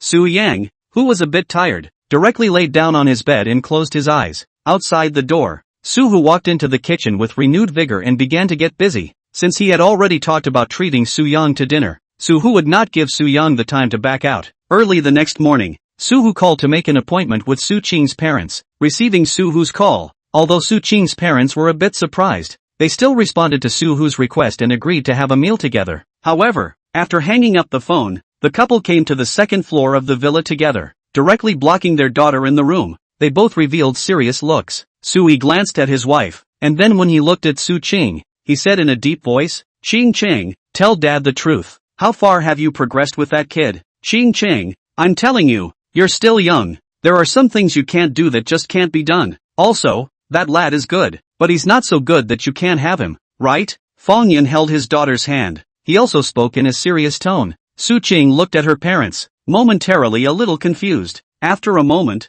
Su Qing said, "Dad, Mom, what are you guys talking about? What's wrong with Su Yang and I? We just have an okay relationship." "Still lying? Still want to lie to us? You think your parents are blind?" Fong Yin slapped down her daughter's arm and scolded this. "Don't hit your daughter." Sui reached out his hand to stop his wife. Then, only then did he punch Su Qing. "You must tell Mom and Dad if there's any. You have to believe that Mom and Dad are the ones who love you the most." "I know." Su Qing nodded with a slight blush on her face. Then she said, "I didn't lie to you guys either. If there is anything I will definitely tell you guys as well." "Good. Then." Su-hee nodded gently. He patted Su Qing's shoulder before saying, "Su Yang's father called and said that he wants to have dinner with us, so prepare yourself." "What?"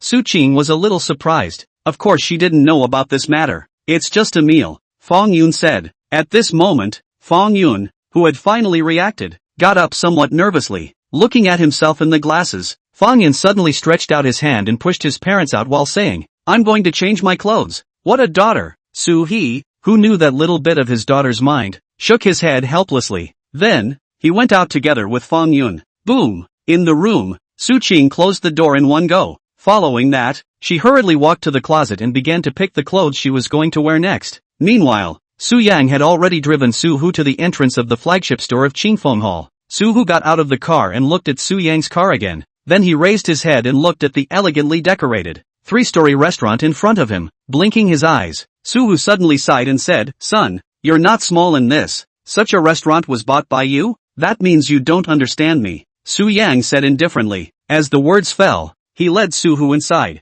When he reached the entrance of the restaurant, the manager walked up towards with a smile and rushed Su Yang. "Mr. Su, the private room you asked for has already been prepared for you. Are you going up now, or will you wait for a while?" As the restaurant manager spoke at Su Yang, the corner of Su Hu's mouth twitched. He didn't expect his son to have gained such authority outside. Relief gradually showed in his gaze towards Su Yang. "We're not in a hurry to go up there, but you should let the kitchen prepare the food first," Su Yang said. "Yes." The manager immediately nodded his head, then turned around and went to the kitchen. Su Yang sat on one of the sofas in the lobby and raised his head, looking out the door. Su Hu naturally sat next to Su Yang and looked at him. The duo didn't wait long. In just 2 to 3 minutes, Su Qing's family arrived at the restaurant's entrance by car. Seeing the car stop, Su Yang got up and walked towards the door with Su Hu. Seeing Sui Fongyan bring Su Qing out of the car, Su Yang smiled and went forward, softly saying, "Uncle, Auntie, hey, hello." Sui first nodded at Su Yang.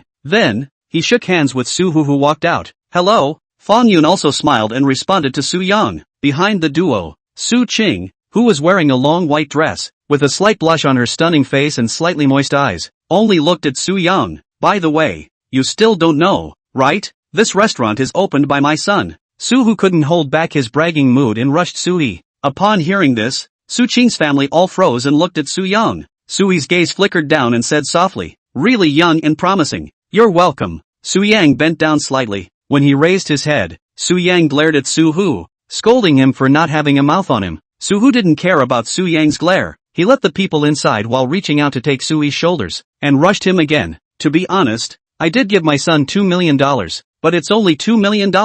This restaurant, as well as a dozen outlets are all relying on him to earn back. I have to say, this son of mine is still very good at doing business." Chapter 26, The More You Look, the more you like it. Upon hearing this, both Su He and Fong Yan's gazes flickered, really getting a little surprised. Just now, when Su Hu said that Su Yang was the owner of this restaurant, they only thought that it was a rich second generation playing with their money. But for Su Yang to really buy Qingfeng Hall with just $2 million, it would really be something that could be called a miracle. However, precisely because it seemed so unbelievable, the two still didn't believe it too much. "Impressive indeed." Eyes flashing, Sui echoed Su Hu. As the adults walked in front, Su Yang and Su Qing naturally fell behind. Looking at the adults chatting happily in front, Su Qing rushed at Su Yang. "Su Yang, is this restaurant really yours? Then you're so awesome. Do you like it?" The corner of Su Yang's mouth slightly curved down, suddenly said, "What am you doing?" Su Qing just opened her mouth and realized what Su Yang wanted to say, so she reached out and slapped Su Yang.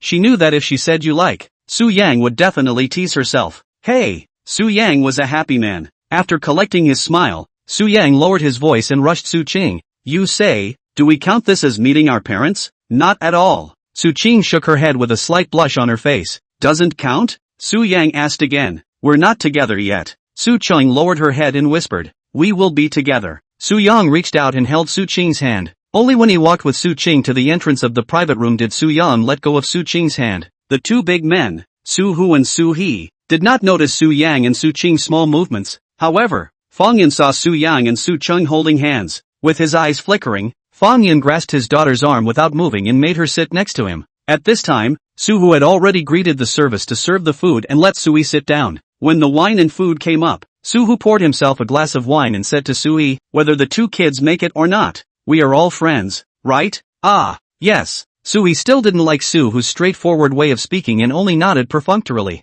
He also raised the wine glass holding water. "What I mean is this, if the two children want to settle, they should settle early. In the future, we can also logically interact more." Su Hu pressed Sui's shoulder and said after drinking the wine in the cup. Upon hearing this, Su He, who had only just drunk a cup of water, almost spewed it out. Fong Yan's gaze flickered as he shook his head helplessly. Su Qing, who was the party in question, blushed and had already buried her small head down. "Dad," the somewhat angry Su Yang spoke. At the same time, he stomped on Su Hu's foot. Su Yang did exert enough force to make Su Hu's face twist a little, sucking in a mouthful of cold air. Su Hu endeavored to reveal a smile. Ha ha ha. Laughing, Su Hu rushed the somewhat embarrassed Su He. It can also be a little later. I mean, settling down is most important. It doesn't matter if you have a child or not. Su Hu's words made Su Yang hate to step on him again. Su Qing's face turned even redder and she barely lifted her head. Su He looked at his own daughter before rushing at Su Hu. I think that we should respect their thoughts, and it's fine for them to get married right away if they feel it's suitable. However, if they still need some space to spend some more time together, we also respect them.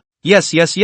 Respect is a good word to use. Su Hu immediately nodded his head. Then, he picked up the wine glass again and drank the second glass of wine in one go under Sui's heart-stopping gaze. Sui felt that if he kept chatting like this he would be full of water. So, he looked at Su Yang. With his eyes flashing, he said, by the way, you might as well tell us how you bought this restaurant, right? Quick, tell your uncle about it. On the side, conscious that it was his son's time to grow a face, Su Hu poked Su Yang.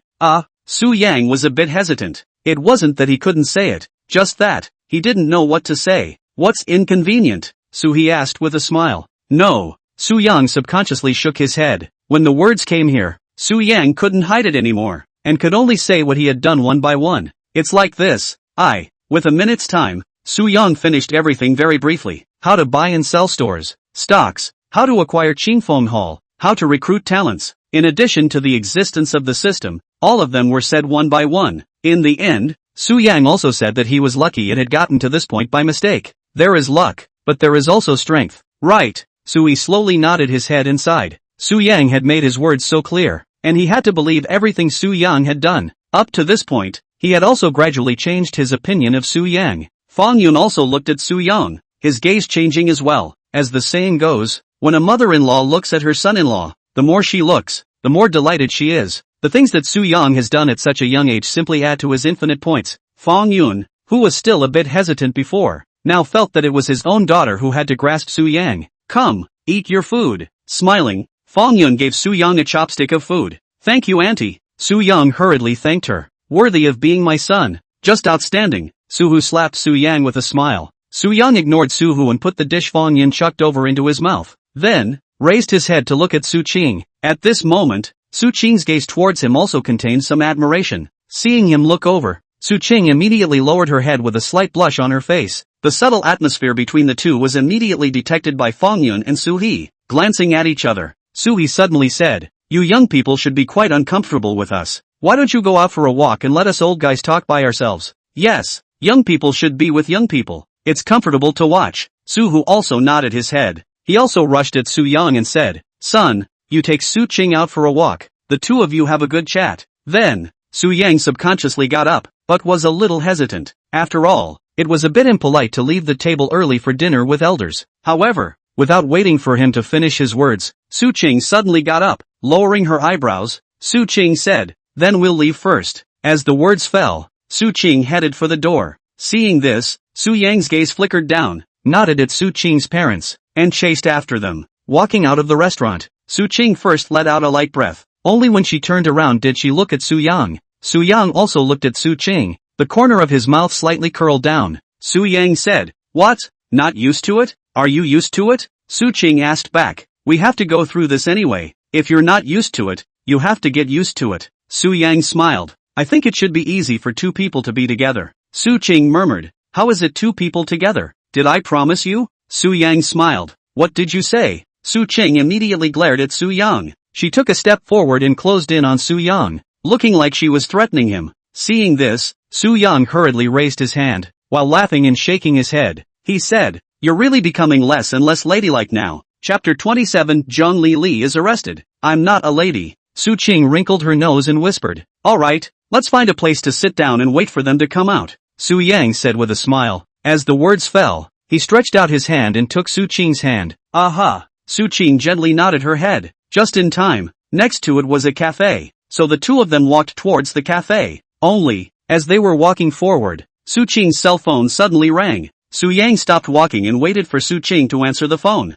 Su Qing answered the phone, turned slightly sideways, and started chatting with the girl on the opposite side. After chatting for a while, Su Qing hung up the phone. When she looked at Su Yang, Su Qing said, Zhang Lili and Chen Chen, they called us to sing? Zhang Lili? Su Yang frowned lightly. Because of what happened at the bar earlier, he didn't have a good feeling towards John Lily. Oops, it's just going to sing a song together. It should be fine, don't act like an old fart, okay? Su Ching hugged Su Yang's arm and started to pout. Su Yang looked at Su Ching. A touch of helplessness gradually appeared on his face. After a long time, Su Yang said, "Alright, go wherever you say, then let's go." Su Ching still hugged Su Yang's arm, her voice soft and sticky. "Aha." Su Yang gently nodded his head, stretching out his hand to pat Su Ching's small head. He led her towards his own. 10 minutes later, Su Yang brought Su Ching to a KTV downstairs. After getting off the car, Su Yang and Su Ching walked inside. Because John Lily has already explained to Su Ching box number. So,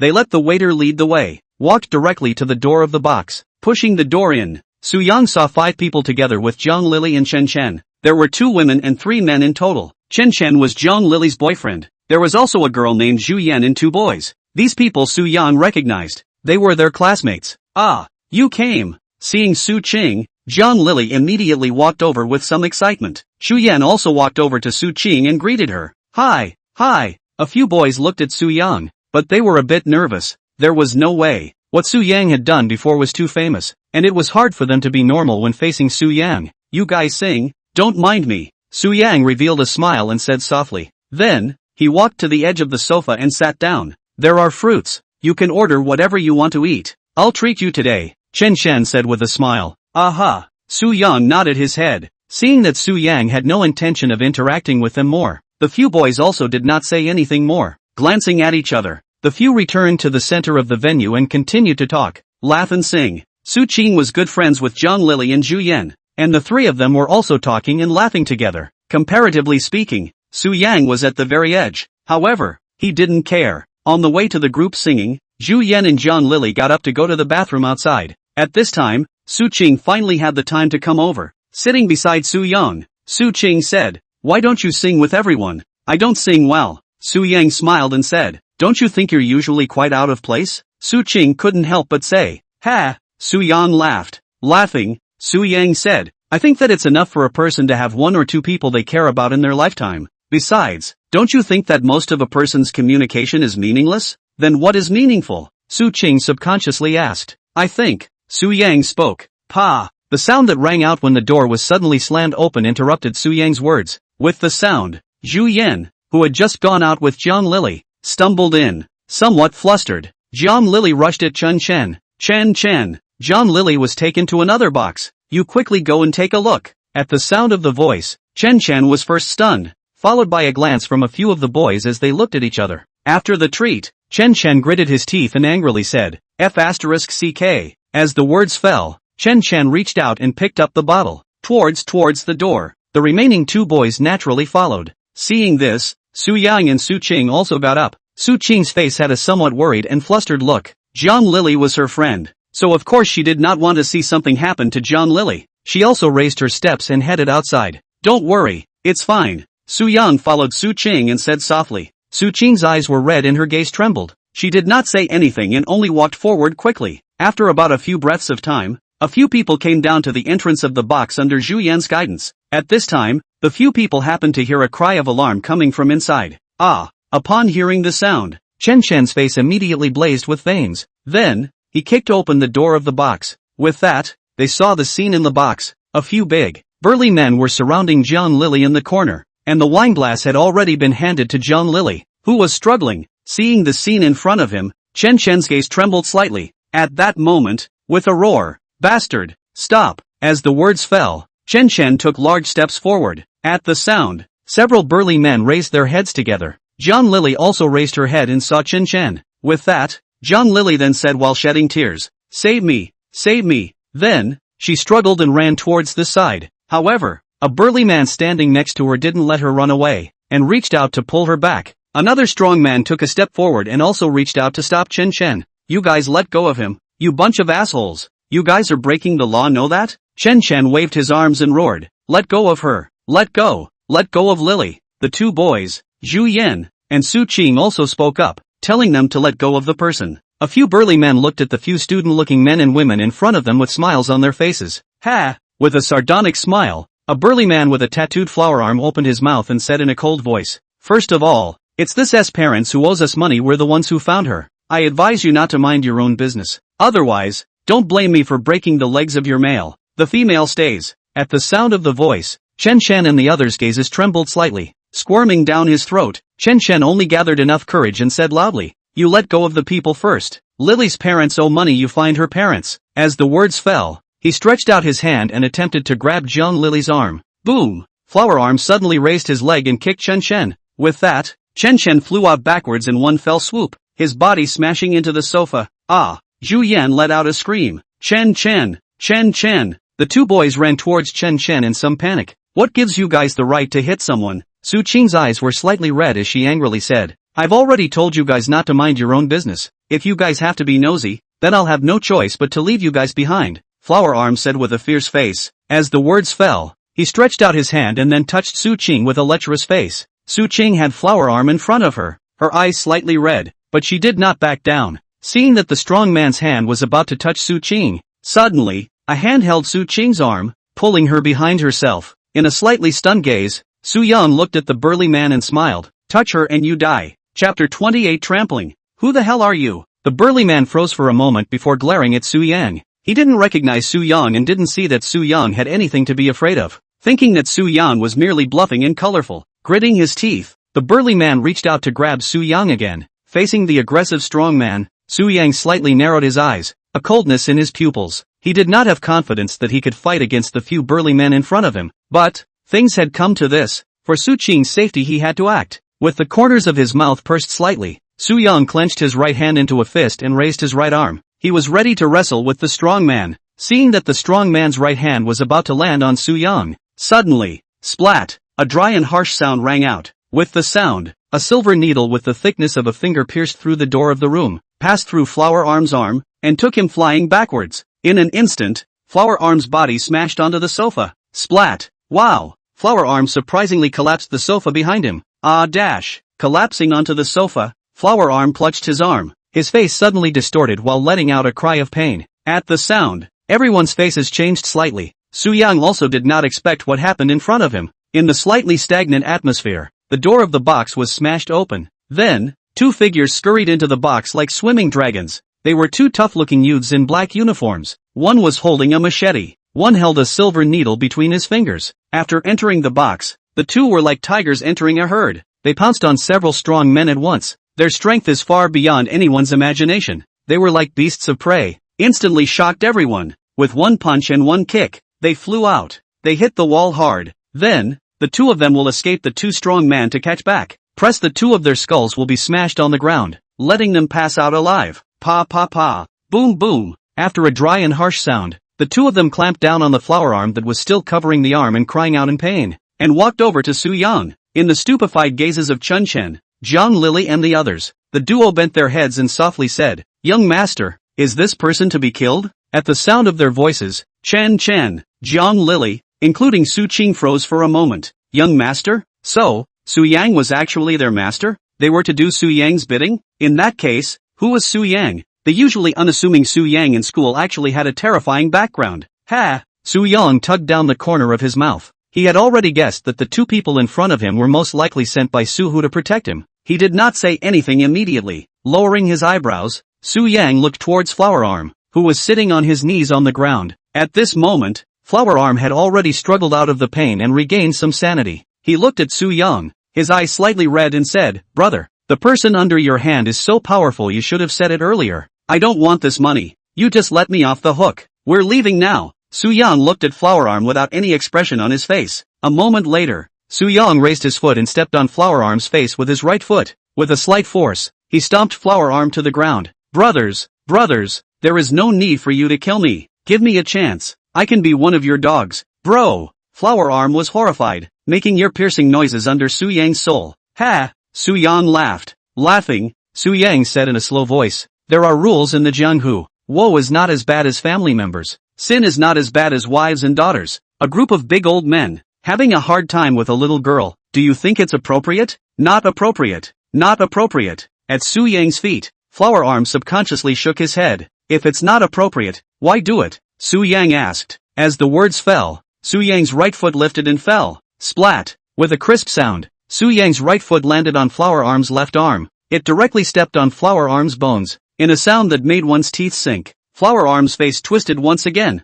Ah! Flower Arm hissed and covered his arm. Su-yang lowered his right foot and looked at Flower Arm rolling on the ground, his eyes still indifferent and cold. There was no intolerance, much less pity. At this moment, Su-yang's figure was also like a god or devil, looking at Su-yang standing in the middle of the box, even if they knew that Su-yang was helping them to take revenge. Chen, Zhang Lily and the others still showed some fear. It was hard for them to believe that the usually silent Su-yang had such a cruel and cold side. Su-yang, looking at Su-yang's back, Su-ching subconsciously opened her mouth. At the sound of his voice, Su-yang turned his head and locked eyes with Su-ching, whose gaze was trembling slightly. Under the corner of his mouth slightly curled, the killing intent in Su-yang's eyes turned into a spring breeze. With a soft voice, Su-yang said, "You go wait for me outside." We go outside first?" Chen, who had already been frightened by Su-yang, subconsciously said. Then, he pulled Zhang Lily and walked outside with Zhu Yan, and the two boys who were also filled with nervousness. Moments later, several people walked out of the box.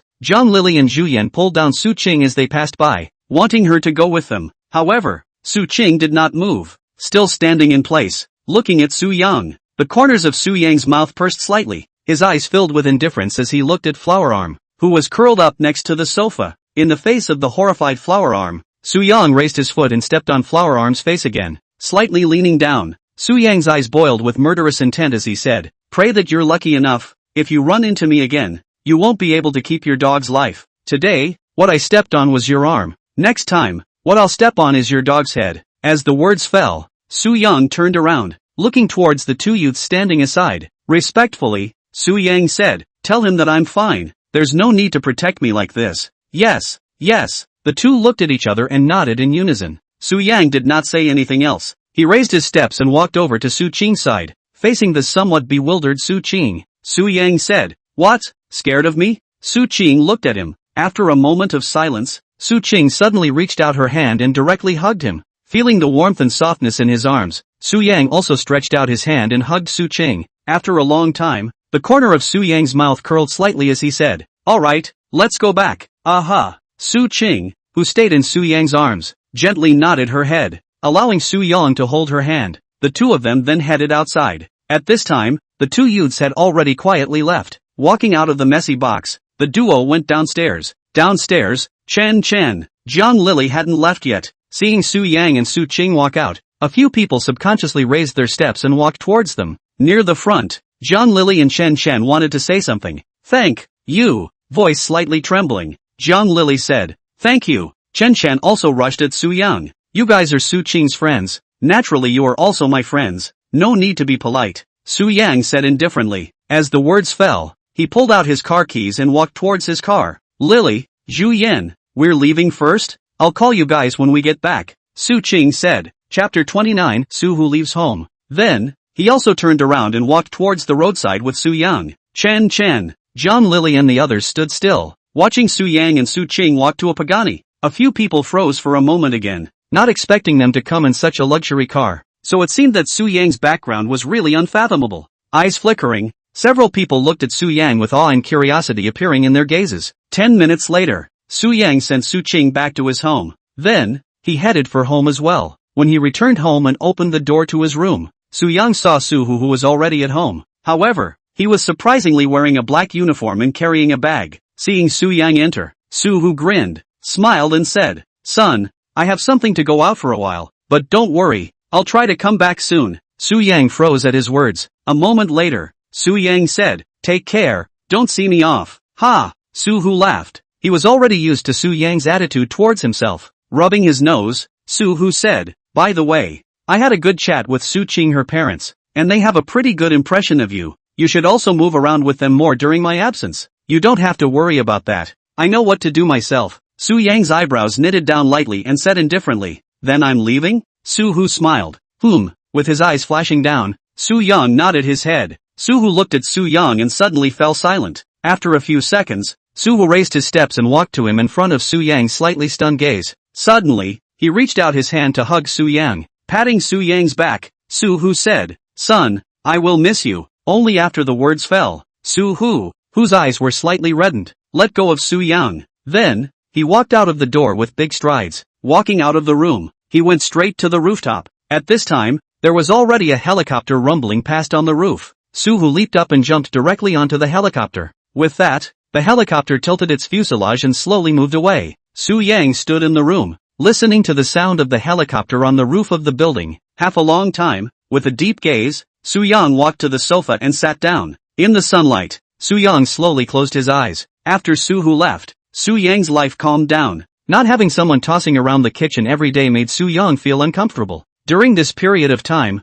Su Yang made a few more trips to the headquarters of Qingfeng Hall. Through the efforts of Fu Changhe and Lu Xiaojun, the current Qingfeng Hall had improved greatly. First of all, through Fu Changhe's iron-fisted policy, coupled with his ability in publicity, Qingfeng Tang's negative influence on the internet gradually disappeared. The public no longer held any resistance towards Qingfeng Tang. With Lu Xiaojun as the executive chef, the quality of Qingfeng Tang's food has improved even more than before. Word of mouth fermented and attracted many new customers. Within a month's time, Qingfeng Tang managed to turn a loss into a profit. Su Yang predicted that in just one more month, Qingfeng Hall would be able to return to its heyday market capitalization. There was even a lot of room for growth. Qingfeng Hall's bright future soon attracted investors. That day, Su Yang received a call from Red River Group. It was a direct call from the chairman of the board. Opening the door, the other party directly asked him what price he wanted to acquire Qingfeng Hall. Su Yang did not intend to give up the controlling stake in Qingfeng Hall, so he only said that he was willing to offer 30% of the shares. On this day, the chairman of the Red River Group, He Jianming, agreed to meet with Su Yang at a tea house to discuss the 30% share deal. Su Yang had a cup of tea in front of him, and opposite him was the boss of a giant company. The sideburns graying, imposing He Jianming looked at Su Yang and smiled. This $2.5 billion. The young man will really ask for a lion's share. If I really was asking for a lion's share, mister, he would have brushed himself off by now, right? Su Yang smiled and said, ha, He Jianming laughed. After picking up his teacup and taking a small sip of tea, He Jianming slowly said, as far as I know, your acquisition of Qingfeng Hall only cost 25 million. This is less than 2 months. You want to sell it for dozens of times the price? Back then, Qingfeng Hall was begging grandparents for no one to buy it. I gambled and I won. It's as simple as that. You think the price I'm asking for now is high, but have you ever thought that not only did I risk tens of millions of dollars going down the drain back then, Qingfeng Hall's expenses are also on me. One wrong step and I'm going to be in debt. Su Yang shook his head and smiled, pursing his lips slightly. Su Yang added, Qingfeng Hall has full potential and has a lot to offer. We have the most advanced management model and core technology, and a big enough ambition. Qingfeng Hall is worth $5 billion. If I don't think it's worth it? He asked rhetorically. Ha! Su Yang laughed. Laughing, Su Yang got up, buttoning up his suit. Su Yang said, Qingfeng Hall is right there. It will give you the answer, and it will give me the answer as well. As the words fell, Su Yang turned around and headed towards the door. It seems like you have a lot of confidence in the Qingfeng Hall. Ha! As Su Yang walked to the door, He Jianming opened his mouth and said aloud. At the sound, Su Yang stopped walking. Looking at He Jianming again, Su Yang smiled and said, I am confident in myself and confident in my partner. Ha ha, He Jianming laughed. Then, he got up and walked over to Su Yang. Stretching out his hand, he smiled and said, now, I'm your partner too. Su Yang looked at He Jianming as he extended his hand. His eyes flickered for a moment before shaking He Jianming's hand. Raising his head, Su Yang said in a loud voice, it's an honor. After reaching a cooperation with He Jianming, the 2.5 billion in cash arrived quickly. With money but no mission, Su Yang was at a loss as to what to do for a while. There was still some time before the end of the summer vacation, and with nothing to do, Su Yang decided to take a trip back to his hometown. There weren't really many people left in the old home. However, Grandma and Grandpa were still in the old home. Su Yang remembered that when he was very young, he often accompanied his mother to his hometown. Recently, he was too busy to go back, so he decided to take advantage of the vacation to go back and have a look. Thinking about it, he did it. Su Yang prepared some simple clothes and bought some gifts, then drove towards a small city near Yinzhou, Binchang. It was an hour's drive. Su Yang arrived in Binchang and parked his car in front of his grandma and grandpa's house. In front of him was a 2-story building. Su Yang got out of the car and carried the gifts inside. The door was open, but Su Yang just entered the door but heard some noisy sounds inside. A moment later, Su Yang's uncle came out of the room. Said uncle, Xian and Su Yang's age is actually not big, is only 27 years old. Su Yang had a good relationship with Xian, and in his impression Xian had always been a happy-go-lucky person who laughed and smiled on weekdays. But, right now, he had a somewhat disheveled look. Seeing Su Yang, Shi Xian froze before he subconsciously said, Su Yang, you came over? Chapter 30, Shi Xian's Matter of the Heart. What? Su Yang grinned and asked with a smile. At this time, Su Yang's grandparents also walked out from the room. Seeing Su Yang, smiles immediately spread across the faces of the two old men. Grandma and Grandpa walked over to Su Yang's side and grabbed Su Yang's arm before smiling. Why are you back? Yang, come sit in the house. Sit in the house. Don't be in the sun. Sit inside. Shi Xian, go and pour a cup of tea for Yang. Grandmaster nodded his head as well and rushed Shi Xian again. No need to be so troublesome. Su Yang subconsciously shook his head. Good. Shi Xian, who was originally ready to leave, nodded his head. Then, he quickly walked into the hall and poured tea for Su Yang. Su Yang walked into the hall room amidst the enthusiasm of the two old men. It was not easy to sit down, and Shi Xian placed the tea right in front of Su Yang. Thank you. Su Yang subconsciously nodded his head.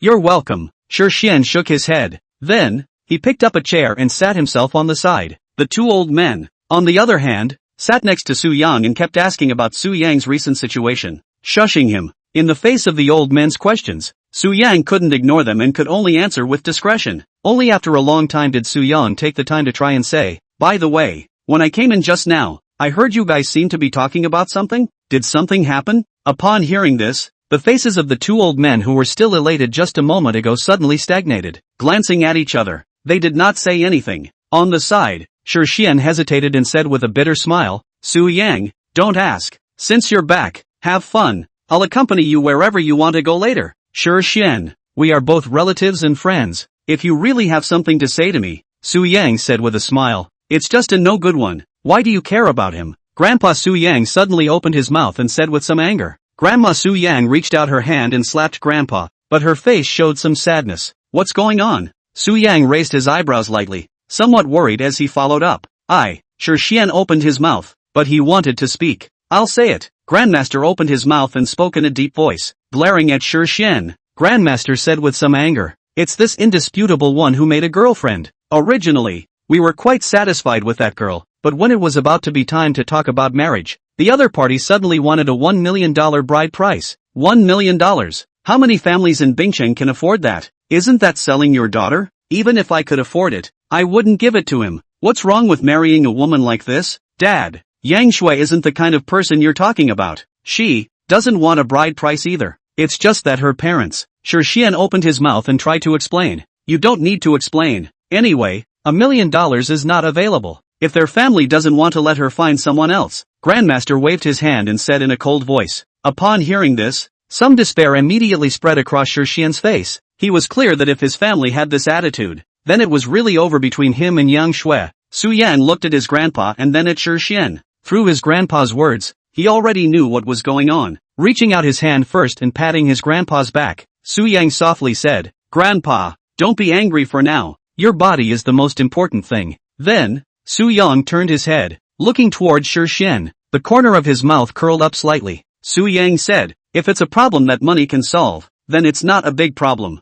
Ha? Shi Xian froze. Some didn't understand what Su Yang meant. What's the card number? Su Yang directly said. As the words fell, he pulled out his cell phone and slid the screen. Yang, you're going to give him money? Where did you get that much money? Grandmaster reached out and pressed Su Yang's arm, his eyebrows knit lightly as he asked. Yang, you shouldn't be in charge of this matter. Grandmother also opened her mouth and said in a deep voice. At the sound of the voice, Su Yang twisted his head to look at Grandma and Grandpa. Reaching out to hold the hands of the two old men, Su Yang said in a deep voice. Grandmother, Grandfather, you are my closest relatives, and Shi Xian is also a relative of mine, so I hope that you can live a happy life. If because of a little bit of money, Shi Xian can't be with the person he loves, I think, not only will he himself regret it, you guys will regret it, and I will regret it too. As the words fell, Su Yang twisted his head and looked at Shi Xian again. Su Yang raised his hand and directly handed his cell phone to Shi Xian, allowing him to enter the card number himself. Looking at the cell phone Su Yang handed over, Shi Xian hesitated. Reason told him that he shouldn't do this, but his love for Yang Shui made him reach out his hand and take the cell phone that Su Yang handed over. He didn't know if what Su Yang said was true, but the chance to be with Yang Shui was right in front of him, and he couldn't resist. Su Yang, if you can really lend me this money, I promise, I'll pay you back even if I'm a cow with Yang Shui. Shi Xian's voice trembled. As the words fell, he lowered his head and entered his account number. No talent. Grandmaster glared at Shi Xian. Hey, Grandmaster shook his head. The palm of their hand was all meat, and they couldn't say anything at this point. Su Yang watched as Shi Xian entered his card number. Taking back his cell phone, Su Yang then prepared to call Shi Xian with the money. However, before he finished entering the numbers, Grandpa suddenly reached out and pressed his arm again. With a deep gaze, Grandpa said, Yang, first tell me where you got this money from. Don't give out money you shouldn't. He was still worried about Su Yang, afraid that Su Yang would be in some kind of trouble for giving this $1 million.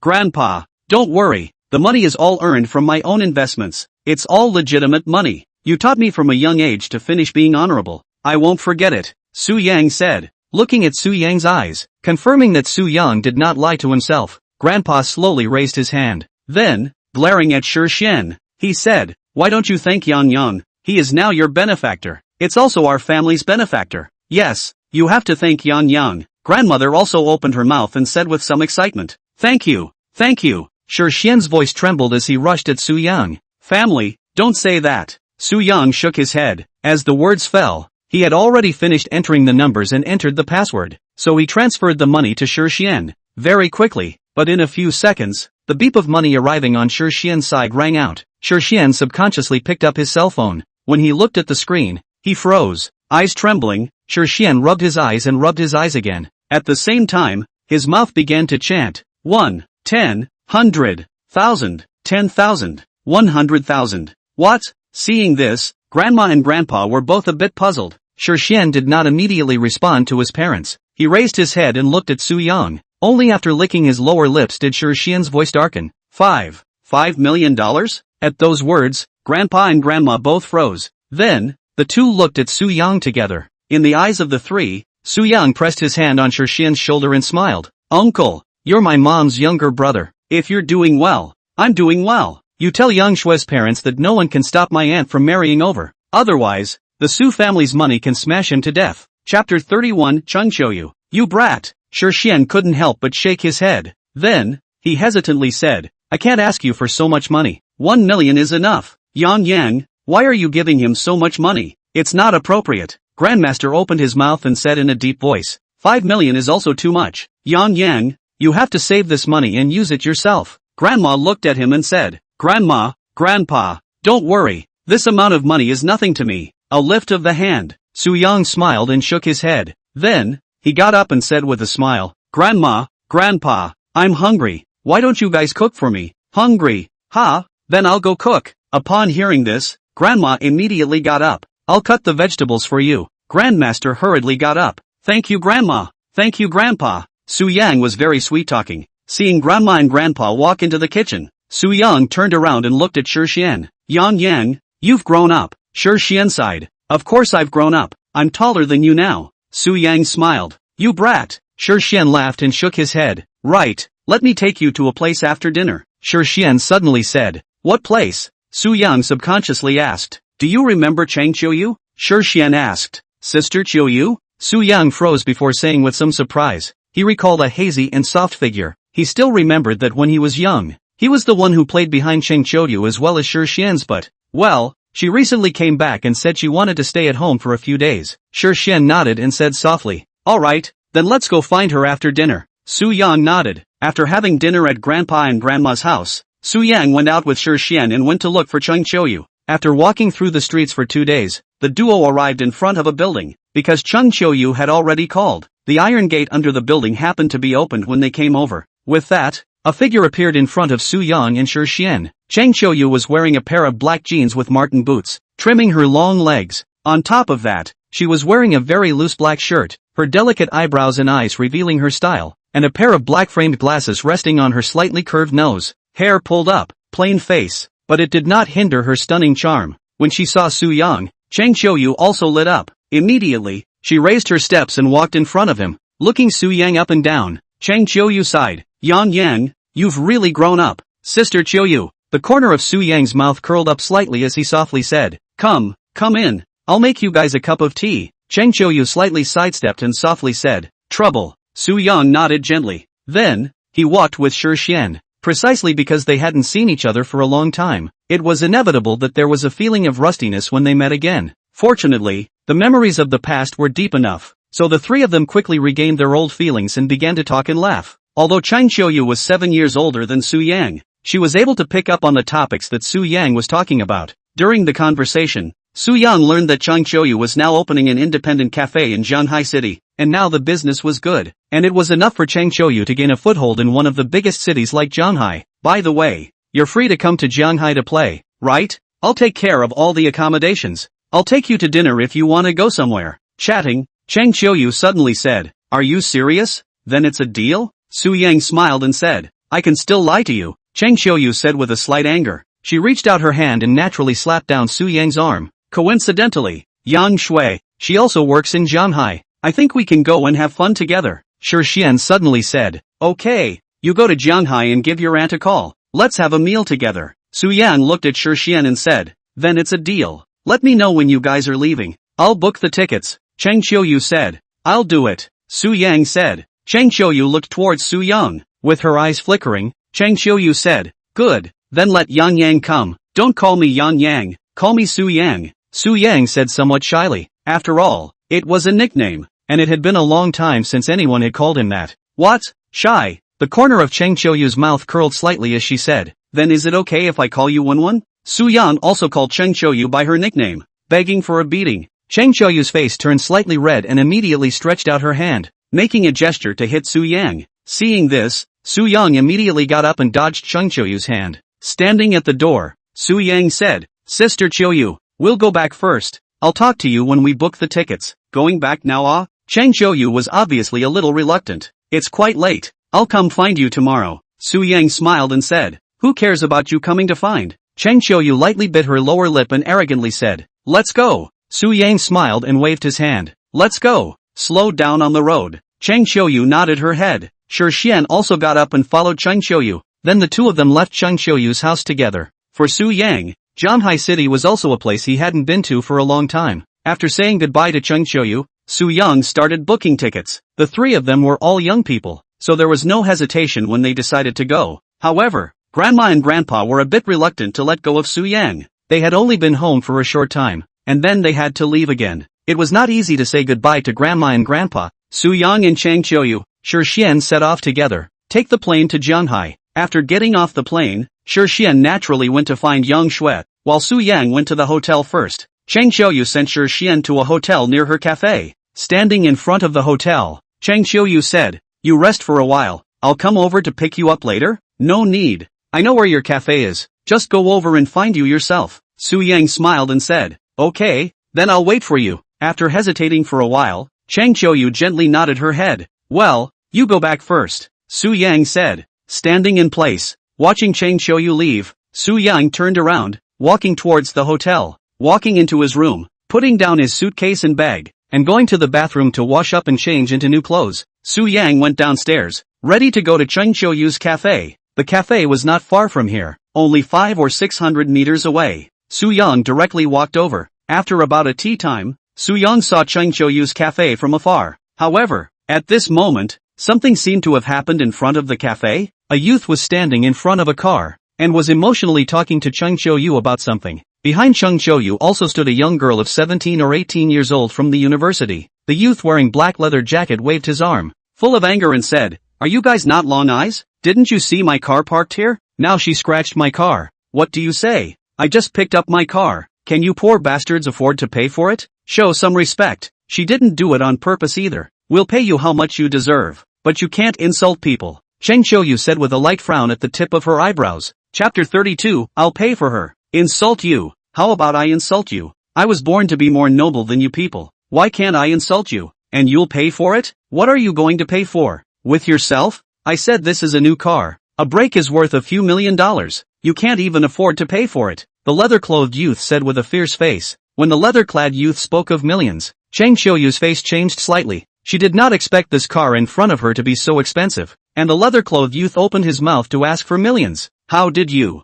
This car is worth a few million?" The girl behind Chang Qiuyu couldn't help but open her mouth and said in some panic. She was just a part-time student. If she really lost a few $1,000,000 because of a single carelessness, then her life would be ruined. "What did you say?" The leather-clothed youth's eyes glared at his words. He stretched out his hand to point at the girl. Seeing this, the tip of Chang Qiuyu's eyebrows knit lightly underneath, and she underneath the purple blocked in front of the girl. "Get lost. As soon as the leather-clad youth raised his hand, he pushed on Chang Qiuyu. Because of his somewhat large movements, his fingers grazed Chang Qiuyu's face, surprisingly leaving a few red marks on her face. Boss! The girl let out a cry of alarm. Chang Qiuyu covered her face, and shame and anger gradually appeared in her eyes. What gives you the right to do it? Chang Qiuyu said with slightly red eyes. What's wrong with me doing it? I tell you, if I didn't see that you were a bit of a looker, I would have hit you a long time ago. I'm giving you a way out. You accompany me for one night. I'll let her compensate 1 million less. How about it? The leather-clothed youth was full of arrogance, with lust in his eyes. As the words fell, he stretched out his hand and unexpectedly touched towards Chang Qiuyu.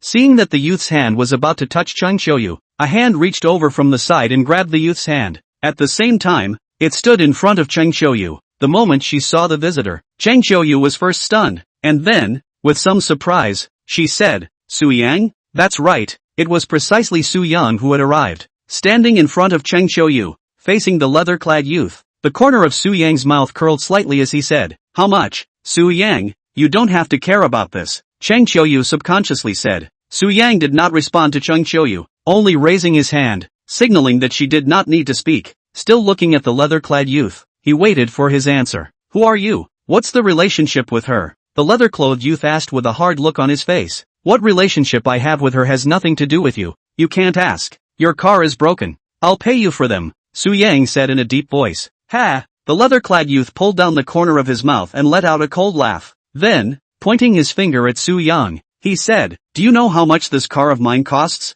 Say the number. Su Yang, who had already pulled out his cell phone, was a bit impatient with his words. At those words, the leather-clad youth froze. He didn't expect Su Yang to be so bold. He didn't see his own car, but anyone with eyes also knew that his car was worth a lot, right? Who gave him the courage? Ignorant? Twitching the corners of his mouth, the leather-clad youth stretched out 5 fingers and sneered. 5 million. Do you have it? Account. Su Yang said in a cold voice. Good. I'd like to see what tricks you're playing with me. The leather-clad youth was furious and suddenly sneered. He also pulled out his own cell phone, allowing Su Yang to transfer money. Su Yang determined the leather-clad youth's account and very simply transferred $5 million to the leather-clad youth's account. Seeing an extra $5 million in his account out of nowhere, the leather-clad youth's expression gradually froze. At the same time, behind Su Yang, Chang Qiuyu and the girls who worked part-time at the cafe also showed stunned emotions. They did not expect Su Yang to really take out $5 million to help them. Su Yang, you. Chang Qiuyu opened her mouth, her voice trembling. Sis, it's alright. Su Yang turned his head and smiled. As the words fell, Su Yang raised his head and looked again at the youth who was still staring blankly. With an indifferent tone, Su Yang said, Received it, right? At the sound of his voice, the youth also raised his head. With his eyes flickering, the youth said with some reluctance, Alright, you're ruthless. It's alright then. As the words fell, the leather-clad youth turned around, preparing to leave. Wait! Su Yang suddenly opened his mouth and called out to the leather-clad youth. At the sound, the leather-clad youth froze. Immediately afterward, he turned around with some anger. The tip of his eyebrows knitted up lightly. The leather-clothed youth said, Are you damned finished? Looking for death, ah? It's like this. I've compensated you for the money you spent on repairing the car. But, you just hit my sister. How should this account be settled? Is your life enough to pay for it? Su Yang asked with a smile. However, his face was already hideous when he said the last sentence. As the words fell, Su Yang took a step forward. Before the leather-clad youth could react, Su Yang reached out and pressed his hand on the leather-clad youth's head. Then, like a god or devil, he pressed down on the leather-clad youth's head and smashed it downwards. Boom! There was a dry sound. With the sound, the leather-clothed youth's head smashed a dent in the body of the car. On the body of the car, the leather-clothed youth directly rolled his eyes and looked like he was going to faint. Only after a few breaths of time did the leather-clad youth with a splitting headache come back to his senses. He looked at Su Yang in a trance and subconsciously spoke. You, snap, without giving the youth a chance to complete his sentence. Su Yang's right leg went up. The knee crashed across the bridge of the leather-clad youth's nose again. In one fell swoop, the leather-clad youth lay on his back and fell onto the body of the car. Only then did Su Yang take a step back. Standing on the side of the road, he looked down at the leather-clad youth struggling beside the car. With the corner of his mouth slightly curled, Su Yang opened his mouth and slowly said, Bullying is fine, but you can't go over my sister's head. I'm a person who is unreasonable. Whoever bullies my sister, I'll get him killed. Insulting my sister because of $5 million? Then can I take $200 million and buy the lives of your entire family? As the words fell, Su Yang stomped his foot on the leather-clothed youth again, making the leather-clothed youth, who had just sat up, not dare to move. At this moment, the leather-clothed youth had already been scared out of his wits by Su Yang. When he was clamped down by Su Yang just now, he believed that Su Yang really had the intention to kill him. With a pale face and trembling gaze, the youth said, "Okay, I'm wrong. I don't want the money either. Will you let me go? Please. You look down on me, don't you? Think I'm doing it for this amount of money?" Su Yang raised his eyebrows lightly and pushed his foot harder. Dash. The youth immediately let out a pig-killing scream. Yang. Chang Xiuyu suddenly opened her mouth, drinking Su Yang down. At the sound of his voice, only then did Su Yang's gaze slowly calm down. Then, lowering his own feet, he took a step back. The leather-clad youth sat paralyzed on the ground, and seeing Su Yang withdraw his foot, the leather-clad youth, who had already been scared out of his wits, busily got up and got into the car. With a foot on the gas, he drove away almost regardless. Seeing the leather-clad youth drive away, Su Yang turned around, and with the complex emotions in the eyes of Chang Xiuyu, the little girl next to Chang Xiuyu also looked at Su Yang, but her eyes were full of admiration. "Su Yang, you've changed." Chang Xiuyu suddenly sighed. She knew that the youth in front of her was no longer the little follower that followed her around. Chapter 33, Partnering to Open a Cafe. "Sister Xiuyu, let's go inside and chat," Su Yang said with a smile. "Good." Chang Xiuyu nodded gently. "Thank you." The little girl on the side looked at Su Yang, her voice trembling. "Ha!" Su Yang just smiled at her and did not say anything more. As he walked into the cafe with Chang Xiuyu, suddenly, the system's voice rang out. "Ding! Please ask the host to accept the mission. Task 1. Invest in Wind and Moon Game Company and inject capital of $200 million.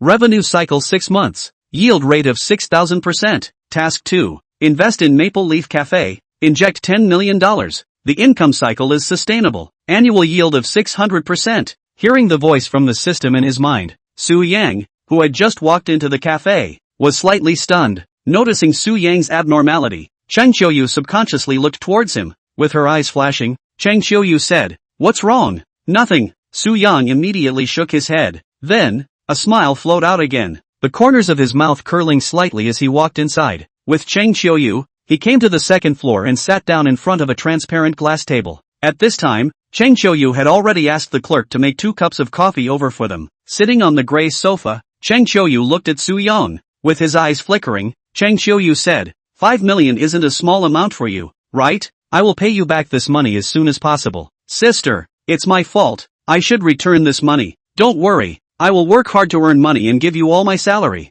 the little girl on the side pitifully said, thinking that she would have to work hard to earn money in the future. There was already some despair in the little girl's eyes. At this time, the waiter happened to place a cup of coffee in front of Su Yang. Su Yang picked up the coffee and took a sip, putting down the cup and then raised his head, looking at Chang Xiuyu with the little girl doing part-time work. Su Yang said, "Although that car is very expensive, but it is just a scratch. There is no need to use 5 million. At most a few 100,000 things. I gave him 5 million as plus compensation to him to the hospital money. You do not have to give me so much money. How can this be?" Hesitating for a moment, Chang Xiuyu subconsciously shook her head. "Sister, if you're really over it, how about this? I happen to want to invest in a cafe on this side of Shanghai. If you're willing, how about being my partner? The newly opened cafe can continue to use the brand of Maple Leaf Cafe and make it a chain store. How about that?" Su Yang picked up his coffee and smiled. Upon hearing this, Chang Xiuyu froze. She did not expect Su Yang to make such a suggestion. After freezing for a while, Chang Xiuyu said, "You want to partner with me in business? What?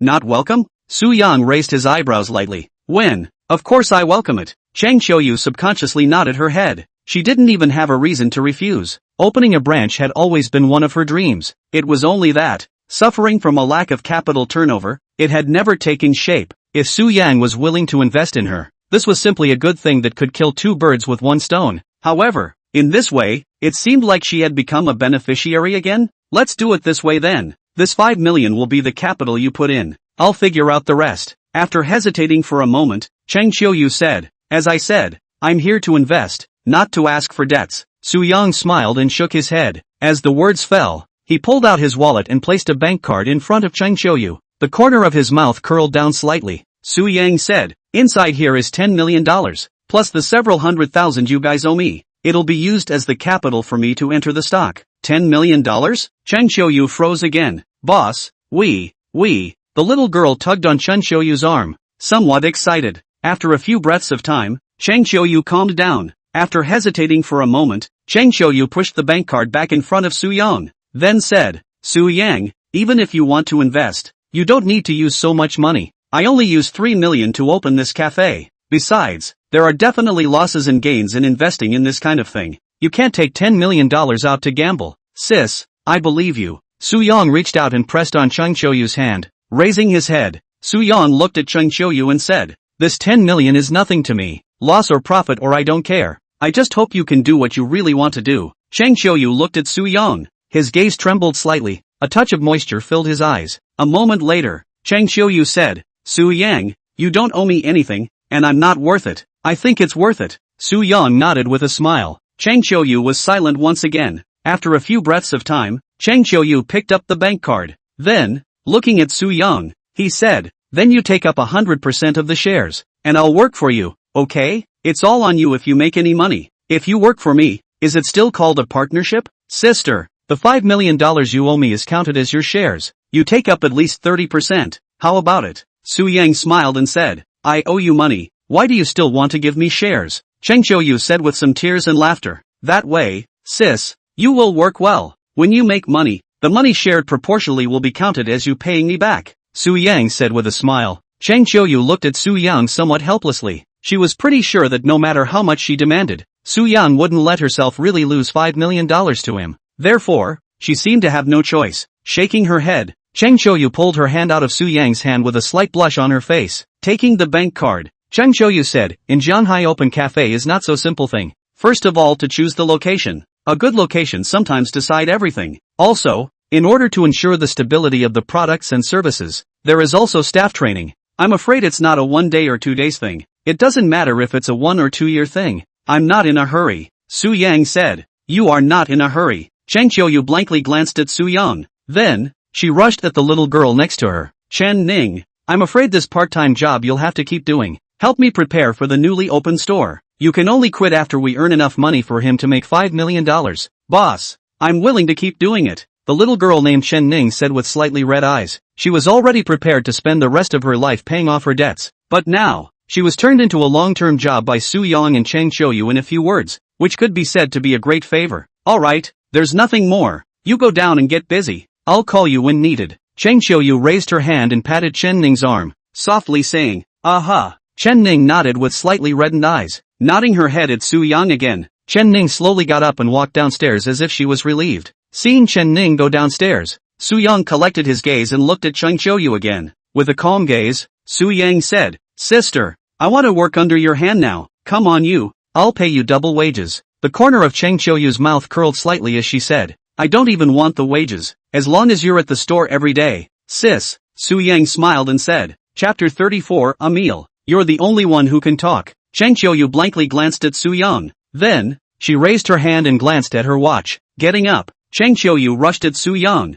The party has been delayed for so long. I should have taken you to dinner long ago. Should we call my uncle, Yang Shui and the others? Su Yang also got up and subconsciously said, forget it, their little couple reunited after a long time. You have to give them some personal space. Cheng Xiuyu said meaningfully. That's true. Su Yang gently nodded his head. No longer saying anything more, Su Yang lifted his steps with the corners of his mouth slightly curled and walked downstairs with Cheng Xiuyu. Cheng Xiuyu had already stayed in Shanghai City for a long time, and naturally knew which restaurant was good. Soon, she brought Su Yang to a Cantonese restaurant. At the dinner table, the two of them talked happily. In the smoke and fire, everything that happened in their childhood seemed to be close at hand. After a meal, Su Yang felt that his relationship with Cheng Xiuyu seemed much closer again. After the meal, Su Yang sent Cheng Xiuyu home. Cheng Xiuyu lived in an upscale single apartment building. Sending Cheng Xiuyu to the bottom of the apartment building, standing at the stairway, Su Yang said with the corners of his mouth slightly curled up, Sister Xiuyu, you're the only one who lives here? Yes. Do you want to come up for a cup of tea? Drinking a bit of wine, with misty eyes, Cheng Xiuyu said, no, I meant to say, so you're still a single dog all the time wow? Su Yang laughed and said, you, hate it. Cheng Xiuyu froze and then slightly pouted. She reached out her hand and slapped it towards Su Yang's body. Su Yang tactfully dodged Cheng Xiuyu's hand, then, with a soft voice, said, Sister, I'll leave first. See you tomorrow. Let's go. Little bastard. Cheng Xiuyu blared at Su Yang and said. Su Yang was dry, nodding his head and turning around. Walking to the intersection, he got into the rental car. Cheng Qiuyu stood in place, watching Su Yang's figure disappear before she lightly bit her lower lip and murmured, "Little bastard." Then, staggering up the stairs, back to their own home, back to the hotel. Already a little sleepy Su Yang simply wash up and lie directly on the bed. There were no words for the night. The next day dawned. When Su Yang opened his eyes, the sunlight had already sprinkled on his body. Rubbing his eyes, he walked into the bathroom and pulled open the curtains after washing up. With a crash, the sunlight outside spilled in. Standing in the sunlight, just in time, Su Yang's cell phone rang. At the sound, Su Yang immediately picked up his own cell phone, sliding the screen and answering the call. "Hello?" Su Yang opened his mouth. "Up yet?" Shi Xian and Yang Shui said they want to invite us for dinner. "I'll send you the address. Come over later," Cheng Qiuyu said. "Oh, good," Su Yang subconsciously said. "See you later then," Cheng Qiuyu said. "Aha." Su Yang nodded his head. With that, Cheng Qiuyu's side hung up the phone. Su Yang held the phone and yawned again before heading towards the closet, changing into a pair of light-colored jeans, canvas shoes, and a black t-shirt. Su Yang, still dressed simply, went out with his backpack. He took a taxi to the address that Cheng Qiuyu sent him. 10 minutes later, Su Yang came to the door of a restaurant and saw Cheng Qiuyu, Shi Xian, and Yang Shui. Cheng Qiuyu was wearing a black wraparound skirt, outlining her exquisite figure. Her hair was slightly curled and falling, her red lips were gorgeous, and her pretty and exquisite face seemed to emit a hazy luster. Compared to the stunning Cheng Qiuyu, Yang Shui appeared to be a bit of a small family. She held Shi Xian's hand and saw Su Yang coming over. Her eyes flickered for a moment and she spoke first. "Su Yang, you're here?" She already knew what Su Yang had done for them, so she was also grateful to Su Yang. "Uncle, aunt." Approaching, Su Yang first nodded at Shi Xian and Yang Shui. Then, he looked at Cheng Qiuyu and said, "Sister, you're so pretty today. It's you who's sweet-talking, isn't it?" Cheng Qiuyu lightly bit her lower lip and shook her head with a smile. He. Su Yang was happy. Smiling, Su Yang said, "Is this the place?" "This is it. Let's go in and talk about it inside." Shi Xian nodded gently. As the words fell, he raised his steps first and walked towards the upscale restaurant in front of him first. However, just before he reached the entrance of the restaurant, the uniformed restaurant manager suddenly walked out from inside. Looking at Shi Xian, the manager first revealed a smile. Then, with an apology, he said, "You are here to dine, right? I'm really sorry, but our restaurant has been chartered today. Why don't you come back tomorrow? I'll give you a 50% discount if you come tomorrow." At those words, Shi Xian stared blankly, and then, lightly furrowed his brows. Beside him, Yang Shui's face already showed some anger. They were the hosts, and the restaurant that they had agreed on was turning them away with their guests, which not only made them lose face, but also made them a bit angry. Su Yang and Cheng Qiuyu were indifferent. However, they were also a bit baffled by the situation in front of them. "No, I've already reserved a place the day before, and you're telling me no now. Aren't you being funny?" Shi Xian said with some anger under his lightly furrowed brows. "Brother, I'm really sorry, but you probably don't know who the person coming today is. We really can't afford to be offended. You can't be offended either. For everyone's sake, you should take a step back. Our restaurant is willing to offer you compensation," the manager said with a face full of helplessness. "It's not a matter of compensation or not. The problem is that you stood me up. That's not right. Besides, what kind of guest comes with honor that I can't afford to offend? Are there 3, 6, 9 classes of guests here?" Shi Xian asked with growing puzzlement and anger.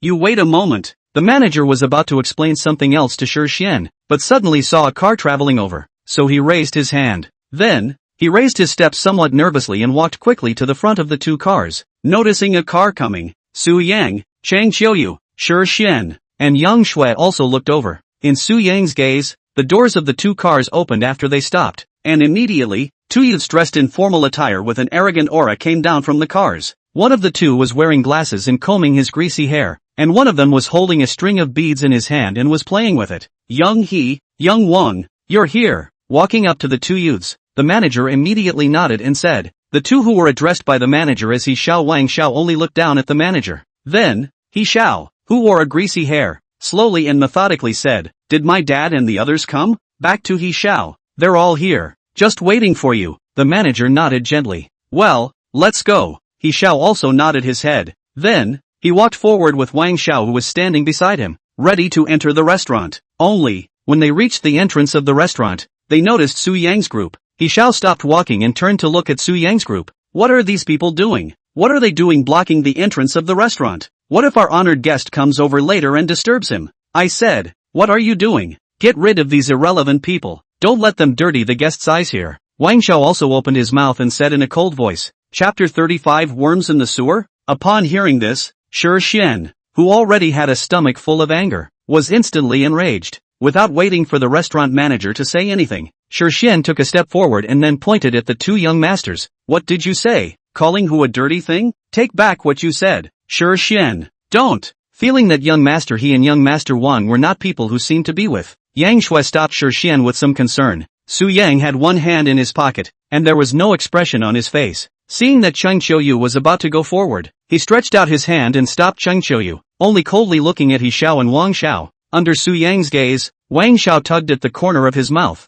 revealing a cold smile. He stared at Shi Xian and said in a slow voice, Kid, you want to find death, don't you? Do you know who I am? Know what happens when you offend me? Let me tell you, I can make it hard for you to even think about dying. It's for your own good to let you guys leave. Don't make a fool of yourselves. Do you think you're qualified to reason with us? He Xiao raised the tip of his eyebrows lightly and said in a cold voice, No, He Xiao and Wang Xiao, calm down. The manager, who had his hands full, first rushed at young He and young Wang. Then, he looked at Shi Xian and said, I say you guys hurry up and leave. Don't make things difficult for yourselves, okay? Can't you see? Some people are not for you to offend. Shi Xian, let's go. Changing restaurants isn't a big deal. Yang Shui grabbed Shi Xian's arm and advised him as well. Shi Xian's gaze trembled. The manly bloodline made him unwilling, but the cruel reality made him not dare to say anything else. For a long time, he only felt a fire in his heart, and Shi Xian, whose eyes were bloodshot, turned around. Looking at Su Yang and Cheng Qiuyu, Shi Xian's voice hoarsely said, I'm sorry let's eat somewhere else. It's fine, we can do it. Cheng Qiuyu subconsciously nodded. A bug is a bug. Less drama for yourself. Can't you live well in the underground ditch? Something that I can trample to death with 1 foot also dares to be cross with me? Wang Xiao grinned, grimacing again. Alright, don't waste time on these inferior people. He Xiao reached out and pulled Wang Xiao's arm. Together with Wang Xiao, the two of them only walked towards the inside of the restaurant under the manager's groveling service. Shi Xian stood in place, his face instantly reddening as he heard the words of He Xiao and Wang Xiao. He even had the urge to turn around and fight with them, but reason still bound him. Cheng Qiuyu and Yang Shui both looked at Shi Xian with some concern, but they did not know how to comfort him. Su Yang stuck his hands into his pockets and looked at the backs of He Xiao and Wang Xiao, his gaze getting colder and colder. He still did not open his mouth to say anything. After a few full breaths, Su Yang withdrew his hands before saying, Let's go somewhere else to eat. As the words fell, Su Yang turned around. Only then did Su Yang turn around, but he froze slightly. In his gaze, a mighty land cruiser was slowly driving over this way. However, the car in front of him was not the focus of Su Yang's attention. A vaguely familiar figure in the car was the reason for Su Yang's surprise. A few seconds later, the land cruiser stopped at the entrance of the restaurant. Then, two people wearing black uniforms came down first. After opening the car door, a familiar figure appeared in front of Su Yang's eyes. A tall body of 2 meters, with a blood lotus flower on top of his head and a shrewd aura. He stood there like a god or devil. It was not someone else. It was Su Hu. Noticing Su Yang's gaze, Su Hu turned around and froze for a moment when he saw that it was him. His eyes flickered. Su Hu opened his mouth. Kid, why are you here? Su Hu's voice startled the others besides Su Yang. Cheng Qiuyu, Shi Xian, Yang Shui turned their heads. The moment they saw Su Hu, the three of them also froze. Cheng Qiuyu and Shi Xian knew Su Hu. However, they hadn't seen each other for a long time, so they were in a trance for a while. Yang Shui did not know Su Hu,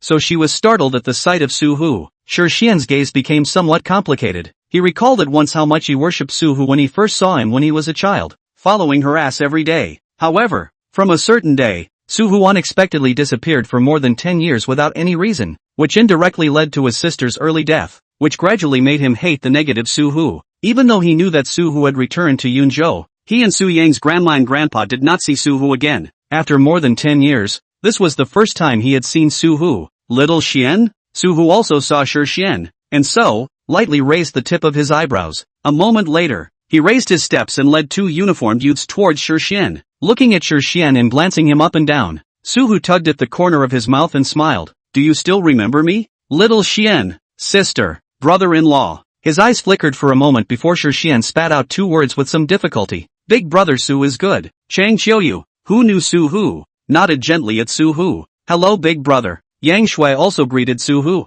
Carefully. Oops, Qiuyu, right? The little ninny has grown so big in the blink of an eye? When Su Hu looked at Cheng Qiuyu, he said in a loud voice. Upon hearing this, Chang Qiuyu's face instantly blushed. Ha! Still shy? Su-hu laughed and teased Chang Qiuyu. Then, he looked at Yang Shui. Since he did not recognize Yang Shui, he subconsciously looked at Su Yang. This is my uncle's girlfriend, called Yang Shui. Su Yang said softly. Oops. Hello. Pretty looking Your kid has a good eye. Su-hu nodded at once and rushed Shi again. Why are you here? Shi was a little unsure of what to say and tried to digress. At the sound of his voice, Su-hu lightly raised the tip of his eyebrows. He looked at Su Yang again and asked once more. Right. You haven't answered me yet. Why are you kid here? Su Yang stuck his hands into his pockets and did not respond to Su-hu immediately. After glancing at Shi, Su Yang slowly said, Dad, you came here because someone invited you to dinner, right? Hey, how did you know? Su-hu froze and asked subconsciously. After Su Yang asked the question, Chang Qiuyu, Shi, and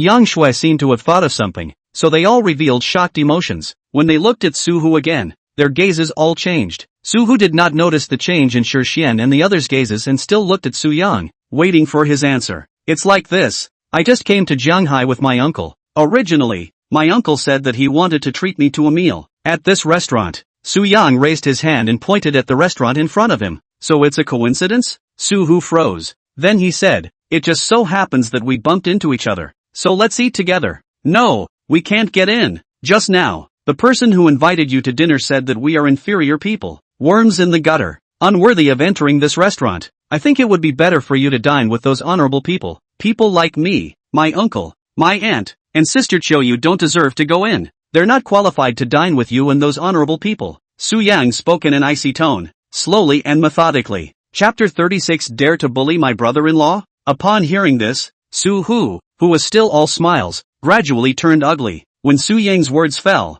Su-hu clenched his teeth and said angrily, What the hell? Dare to bully my brother-in-law? I'll go up and kill him. At the end of his sentence, Su-hu turned around and walked straight to the restaurant. Brother-in-law. Shi froze and subconsciously opened his mouth, wanting to stop Su-hu. However, Su Yang stretched out his hand, signaling him to keep quiet. With an icy tone, Su Yang said, Uncle, my dad, he's right. It's not okay to bully you. Whether it's you, auntie, or sister Qiuyu, whoever dares to bully you, Su-hu and I will dare to get them killed. As the words fell, Su Yang raised his steps in the slightly stagnant gazes of Shi, Yang Shui, and Chang Qiuyu, and walked inside with a calm face and an icy gaze. Shi stood still, looking at Su Yang's back, and for the first time, he felt that Su Yang was somewhat unfamiliar. Such strangeness, however, made him touched and at a loss for words. Yang Shui held Shi's arm, and there were some confused emotions in her eyes. Chang Qiuyu looked at Su Yang, the luster in her eyes flowing. A moment later, Chang Qiuyu lightly bit her lower lip and murmured, Little bastard, you really are an adult, or an unreasonable adult yet. As the words fell, Chang Qiuyu lifted her steps and walked inside the restaurant as well. Shi and Yang Shui glanced at each other and hesitated for a moment before cautiously walking inside. On the second floor of the restaurant, at the entrance of the largest box, He Xiao and Wang Xiao, who had just walked into the box, did not know that their honored guests had already come over. Walking into the box, the two of them saw several middle-aged people already sitting in the box. If there are people who pay attention to the upper circles of Jianghai City, they will be shocked, because the people sitting here are all people who can shake the entire Jianghai City by hiding their feet. These four people can be said to represent the first echelon of Jianghai City's energy. He Changyun, the chairman of Pegasus Group, is also the father of He Xiao. Wang Ming of the Yongsheng Group is also Yang Wang's father, as well as Tianya Group's Asia-Pacific president, Lu Qiao, the director of Changming Group, He Chong. The four of them were sitting in the box, and as they watched He Xiao and Wang Xiao come in, both He Changyun and Wang Ming frowned lightly. Looking at the suddenly cautious He Xiao and Wang Xiao, He Changyun said in a cold voice, Why are you here now? Went fooling around again last night. Know what's going on today? Why don't you guys make light of it? Wang Ming also opened his mouth and said in a cold voice, Dad, He Xiao and Wang Xiao, who were still arrogant just now, first greeted their fathers cautiously. Then, He Xiao hesitantly said, Dad, you only said that you're going to invite your honored guests, and you didn't say who you're going to invite. We're just a little late here. It shouldn't matter, right? Right, Wang Xiao also opened his mouth, trying to explain. Pa! Wang Ming violently got up and slapped the table, interrupting Wang Xiao. Then, he angrily said, What do you guys know? Do you guys know why we're making such a big show? It's because the people who are coming over soon are people who can crush us with their hands. You fools don't know anything before you dare to be so arrogant. You'll know what fear means when you're actually in our shoes. let me tell you, if the person coming later says he wants your lives, I'll have to kill you myself and give him this head of yours. Understand? Idiots, why don't you sit down? Don't speak later. All shut up obediently, He Chang-yoon said in a cold voice. Upon hearing this, He Xiao and Wang Xiao were fearful while finally realizing what kind of characters the people who came might be. Carefully looking at each other, the two of them didn't dare to say anything more, and only sat on the side somewhat nervously. Brother Wang, you don't have to be so nervous. I heard that person's temper is getting better and better now, not so much as to casually make a move, at most scolding us a few times. He Chong, the director of Changming Group, reached out his hand and patted He Chang-yoon's shoulder. That person is a towering figure in the sky. He shouldn't be so angry with these little kids. At most he can't look at them. Lu Chao also opened his mouth and smiled. Alas, I'm mainly angry with them. Think about us back then. We could at least get that person to look at us and even say a good word. What about these kids now? If we were replaced by them back then, I'm afraid they would have been smacked away by that person. Just these two losers. One of them has to get out of where he can see them. He Chang-yoon shook his head and glared at his son in anger. Old, he is right. It's one thing if people don't see eye to eye with you. It's another thing if they don't see you. As far as this son of mine is concerned, he doesn't even have the qualifications to let him take a look. Wang Ming also shook his head inside. Upon hearing this, He Xiao and Wang Xiao, who were sitting at the bottom of the table, were shocked. They didn't expect that in their father's eyes they would be so out of the eyes of that honored guest. This caused them to argue in their hearts while at the same time they couldn't help but think, just what kind of character was that distinguished guest, that he could make their father look up to him so much. I say, that person should be coming, right? We have to go down. Suddenly, Lu Chao glanced at his watch and said in a deep voice, go down and wait first. With his eyes flashing, He Chang-yoon nodded his head. With that, the other three, including He Xiao and Wang Xiao, also stood up. Together, they raised their steps and prepared to go to the restaurant entrance first to greet their honored guests. Right at this moment, a cold and raspy voice suddenly rang out from the entrance of the restaurant. There's no need to greet me. Upon hearing the voice, the 7 people in the box first froze, and then, they all exuded some uneasiness. They could hear who the visitor was, and were also able to detect the anger in the visitor's voice. The confused few subconsciously glanced at each other. Then, all of them took a step back. In the somewhat uneasy gazes of a few people,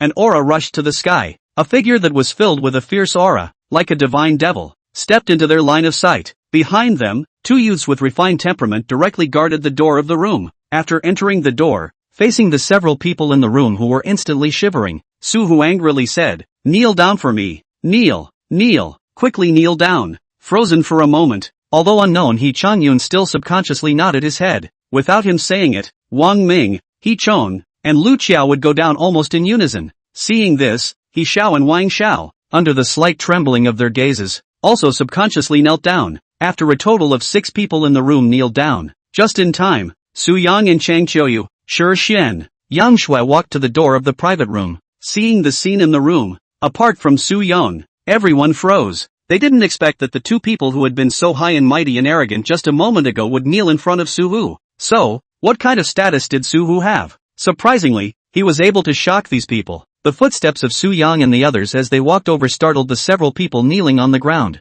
Subconsciously, He Xiao and Wang Xiao raised their heads and looked towards the doorway. And then, the 2 froze. Wang Xiao couldn't help but speak. You guys? Shut up. Wang Ming, who had already sensed something, suddenly raised his hand and rushed his son with a roar. Chapter 37, Frightened. At the same time, he raised his hand and slapped his son across the face. Slap. With the sound, the right side of Wang Xiao's face was bloodshot and his gaze froze. After teaching his son, Wang Ming carefully raised his head and said with a trembling voice, May I ask, is it something we did not do right? If anyone has offended you, we are willing to cut ourselves to thank you. Su-hu did not answer Wang Ming. He raised his foot and suddenly kicked Wang Ming. Boom! Plop! Wang Ming fell to the ground at once. However, moments later, Wang Ming, who had shoe prints on his body, was busy getting up from the ground and kneeling in front of Su-hu again. Seeing how Wang Ming looked so frightened in front of Su-hu, Wang Xiao and He Xiao finally realized what kind of existence Su-hu was. Thinking that Su Yang and the others might be related to Su-hu, the 2 of them were instantly terrified. Their faces as white as paper. With greater ability, your temper has also grown. The seeds that were born and raised dare to bully people on the streets. A few people. Marvelous. Zhanghai City is uniquely marvelous. Male thieves, female prostitutes, rampaging, unscrupulous things should not have done less, right? What's the matter? You really think I'm dead? No one can stomp on you bugs. I can't suppress your dirty hearts and lungs anymore. When I killed the Ling family, I cut off hundreds of heads and didn't put them in front of you. Did not let you know that the word Suhu was the biggest rule in Zhanghai? You want to see if the word Suhu was written in the sky of Zhanghai, don't you? Suhu grinned, containing a mouthful of murderous aura. As the words fell, he walked in front of He Changyun. With a lift of his foot, he kicked He Changyun to the ground. Then, Suhu stepped on He Changyun's face in a trembling gaze. With the force of his foot, He Changyun immediately let out a cry of pain. Ah!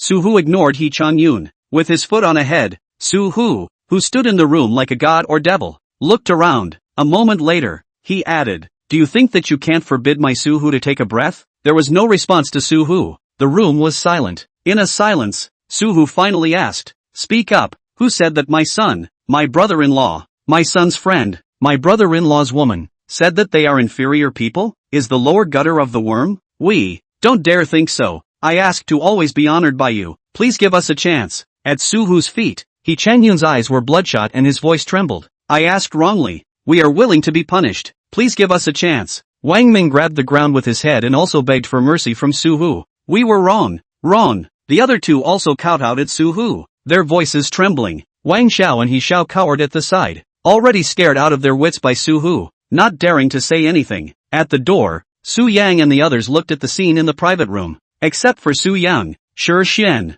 Yang Shui, Cheng Qiuyu had been dumbfounded. They had never thought that someone would be so powerful, much less that this person would be Suhu. Amidst a gaze, Suhu lowered his eyebrows. Looking at everyone prostrate before him, he lowered his right foot, with his eyes slightly narrowed. Suhu said, "What? You guys think that I'm asking you to admit your mistakes? If admitting fault is useful, the sea of blood and mountains of corpses on my hands is because I feel like killing people for pleasure?" He Changyun and the others were silenced again. After a few seconds, He Changyun, who had only just climbed to his feet and still had shoe prints on his face, suddenly got up. Reaching out, he picked up a chair and edged his own son over. Dad! Seeing this, the somewhat panicked He Xiao subconsciously opened his mouth. However, He Changyun didn't give his son a chance to speak more. Snap! Wow! Very dryly, He Changyun smashed the chair in his hand on He Xiao. Instantly, He Xiao was slammed to the ground by a chair and cried out in pain. Ah! He Xiao let out a cry like killing a pig. However, He Changyun didn't stop. Carrying the chair leg, He Changyun was still beating He Xiao. Pa! Snap! A stick went down, directly beating He Xiao until his nose was blue and swollen. Curled up in the corner, seeing that He Changyun had already made a move, Wang Ning's eyes flashed down and he also got up. On the side, Wang Xiao, who had already been frightened, seemed to know what Wang Ming was going to do, so he subconsciously opened his mouth and begged for mercy. "Dad! Don't! Dad! Bastard! Don't call me Dad!" Wang Ming let out a roar. As the words fell, he also raised his chair and smashed it towards his son. Boom! Ah! Pa! Pop! Ah! Amidst the rising and falling screams, soon, both He Xiao and Wang Xiao were beaten until they were dying. Curled up in the corner in a horrified stance, Lu Qiao and He Chong were still kneeling on the ground, thankful that they had given birth to daughters while at the same time trembling with fear. He Changyun and Wang Ming stood in front of their son with their hands on the chair legs, panting. Although they avoided the vulnerable parts, the two of them were still heartbroken to see their son beaten like this by themselves. Only, Suhu didn't shout to stop, and they didn't dare to stop either. Eyes trembling, the duo raised their hands once again. Brother-in-law, Shi Xian suddenly opened his mouth and shouted at Suhu. This lifetime of shouting also counted as saving He Xiao and Wang Xiao, allowing He Changyun and Wang Ming to find the opportunity to first put down the legs of the chairs in their hands. At the sound, Suhu, who was standing in the room, turned around and looked at Shi Xian. At this time, Shi Xian's eyes had revealed some intolerance. After hesitating for a moment, Shi Xian said, "That's it, let us go." Big brother Su, Cheng Qiuyu also opened her mouth, wanting to speak. She reached out and hugged the somewhat nervous Yang Shui, stroking his back and comforting him. "Not everyone is like you, fighting and killing every day. Don't scare people." Su Yang opened his mouth and said in a deep voice, "Ha!" Suhu suddenly laughed. Laughing, Suhu clapped his hands and rushed at the two youths standing at the door. "You guys take care of the rest, don't go too far." As the words fell, Suhu lifted his steps, and while walking towards the door, he said, "I'm just a bit rude in my actions. I have to apologize for scaring you guys. I'm really sorry. I will definitely change in the future. Let's go first." Looking at the scene in the room, Su Yang said. As the words fell, he turned around and headed downstairs first. At those words, Shi Xian nodded his head, reached out to hold Yang Shui's hand, and also headed downstairs. Cheng Qiuyu looked at Su Yang, then at Su Hu. His eyes flickered as he walked to Su Yang's side. Soon, the group of people went downstairs. Standing at the entrance of the restaurant, Soo-young looked at Soo-hoo, who kept touching his head, and softly said, "You go back first, I'll call you back." "Ha, oh, good." Soo-hoo subconsciously nodded his head after being stunned, looking at Soo-hoo, who suddenly acted like a child in front of Soo-young. Chang Xiuyu, Shi Xian, and Yang Shue's faces all showed some stunned emotions. However, called Soo-hoo to leave, Shi Xian still opened his mouth. "Sister, brother-in-law, quite a long time no see. You, stay and have a meal together?" "Yes, big brother Soo, eat together." Chang Xiuyu also looked at Soo-hoo and said, This. Soo-hoo but hesitated a bit. Eyes flickering, Soo-hoo looked at Soo-young. Chapter 38 Capital Injection into the Wind and Snow Company. "Come along if you're free." Seeing this, Soo-young could only nod his head. "Free? Of course I'm free." Soo-hoo grinned and smiled. Together with Soo-hoo, the five of them still had a good meal. However, because of the reason that Soo-hoo was with them, there was not much chatting at the table, only listening to Soo-hoo pulling his voice and asking this and that. After a long time,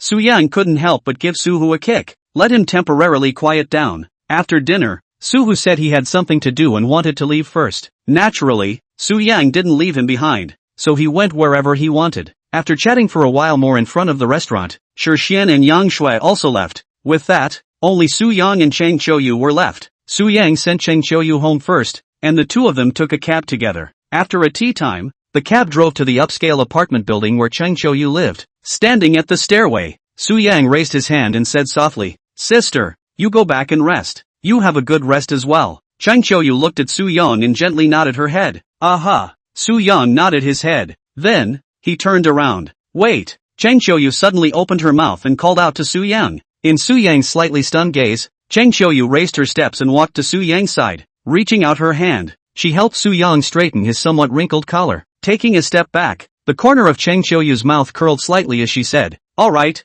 let's go." Soo-young looked at Chang Xiuyu and was in a trance for a moment. A moment later, Soo-young blinked his eyes and said with a slightly hoarse voice, "Oh, good." Then, Soo-young turned around somewhat stiffly and sat in the car. As the cab traveled down the road, Chang Xiuyu's figure gradually disappeared from Soo-young's sight. Looking at the scenery outside the car window for a long time, only then did Soo-young collect his thoughts and slowly closed his eyes. After sending Chang Xiuyu home, Soo-young did not return to the hotel. He hadn't completed the task issued by the system, and acquiring the shares of the Wind and Snow Company was the more important thing at the moment. It just so happened that the Wind and Snow Company was in Jianghai. Soo-young asked the driver to go to the registered location of the Wind and Snow Company first. 10 minutes later, the cab stopped under a building. Soo-young got out of the car and looked upwards. Then he saw the signboard of the Wind and Snow Company. With his eyes slightly narrowed, Soo-young walked directly upstairs. Wind and Snow Company was a company that was neither big nor small, occupying 3 floors of this building. After arriving at the 6th floor, Soo-young walked into Wind Snow Company.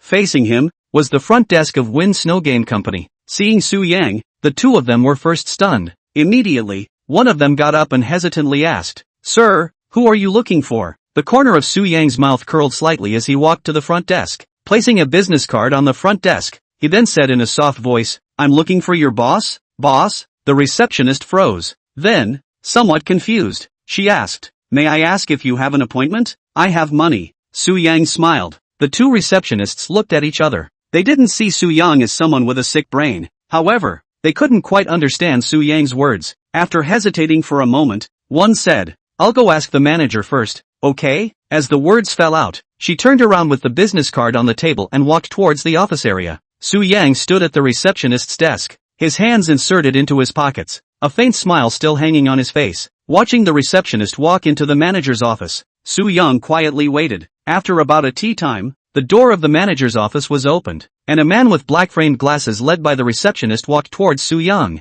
Nearby, looking at Soo-young, the manager's eyes flickered for a moment, softly said, "Are you here to invest?" "Yes." Soo-young nodded his head. The manager narrowed his eyes slightly. Looking at Soo-young's appearance, he really did not look much like an investor, more like a student who had not yet entered society. Although the Wind and Snow Company was not a big company, it was not a place where anyone could come over and make a few jokes. With his eyes flashing, the manager said, "My friend, may I ask how did you know that we need financing? This news we didn't put out. Also, do you know anything about our company? Know how much our financing threshold is?" "Ha!" Soo-young laughed. Laughing, Soo-young slowly said, "If you can decide, I'll talk to you. If you can't, isn't what we're saying now nonsense?" My friend, our boss has a lot of things going on every day as well, so we can't say that just any person can meet with him, the manager said. It's true that if you're in technology, you can talk. Su Yang laughed. He couldn't help but stick out a thumb at the manager. With his eyes flashing down, Su Yang said,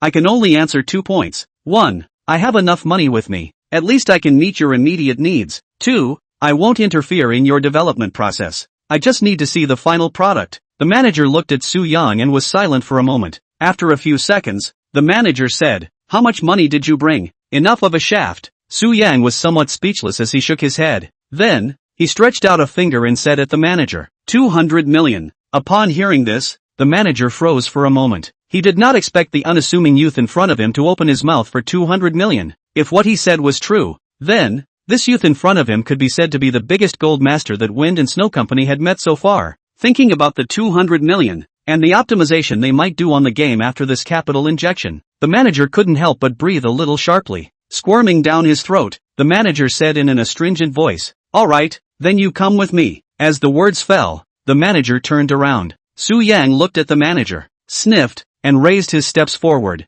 The two receptionists exchanged a glance, and then entered together towards the water dispenser, ready to make tea for the guests. 2 minutes later, Su Yang was sitting in the waiting room with the owner of the Wind and Snow Company, as well as the manager. All three of them placed a cup of tea. In the relatively quiet waiting room, Su Yang looked at the boss of the Wind and Snow Company. The boss didn't look too big. He was only in his 30s or 40s. However, his hair was a little gray and his eyes were glowing. With Su Yang stared at, the boss first to do their own eye introduced, Hello, my name is Hui. You call me Old Hu on it. Su Yang, Sunshine of Yang. Su Yang said softly, You first drink tea. Brett stretched out his hand and said in a deep voice, No need. Su Yang smiled and shook his head. Then he said, We are all open-minded people, so I'll get right to the point. As for me, I'm very optimistic about the development of the Wind and Snow Company, so I've decided to inject $200 million into you, accounting for 40% of the shares. Moreover, I won't interfere in your product development process. Upon hearing this, both Hui and the manager were stunned.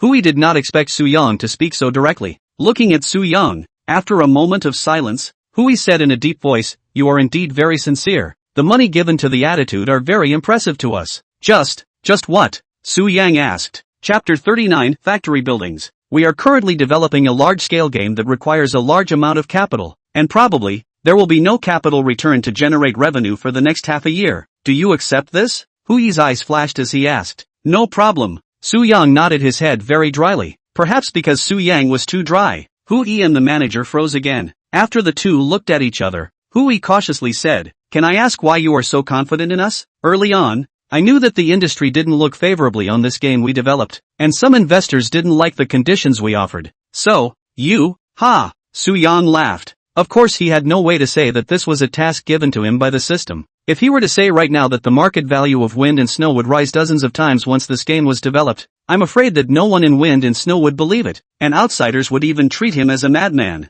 Maintaining a mysterious smile, Su Yang only faintly said, I believe in you guys. I believe in a group of people who purely do games and love games. Confidants. Hui suddenly shook Su Yang's hand and said with some excitement. On the side, the manager's face also showed some excitement. Su Yang looked at Breath and the manager, twitching the corners of his mouth. Su Yang forced himself to reveal a smile, also with an excited face. Cheer up. Fight for the game that belongs to us. Definitely. We will create an epic-making game that everyone will be proud of. Hui's voice trembled as he said, You wait to hear the good news. The manager got up and said aloud, Good. Su Yang nodded his head suddenly. An hour later, after placing the money in the Wind and Snow Company and finishing signing the contract, Su Yang left the Wind and Snow Company under the cheering of almost the entire company. Taking a taxi back to the hotel, Su Yang lay on the bed, drawing out the contract in his bag and glancing at it. Su Yang giggled out loud. Smiling, Su Yang closed his eyes, because he was a little sleepy. Su Yang hugged the contract and slept first. When he woke up,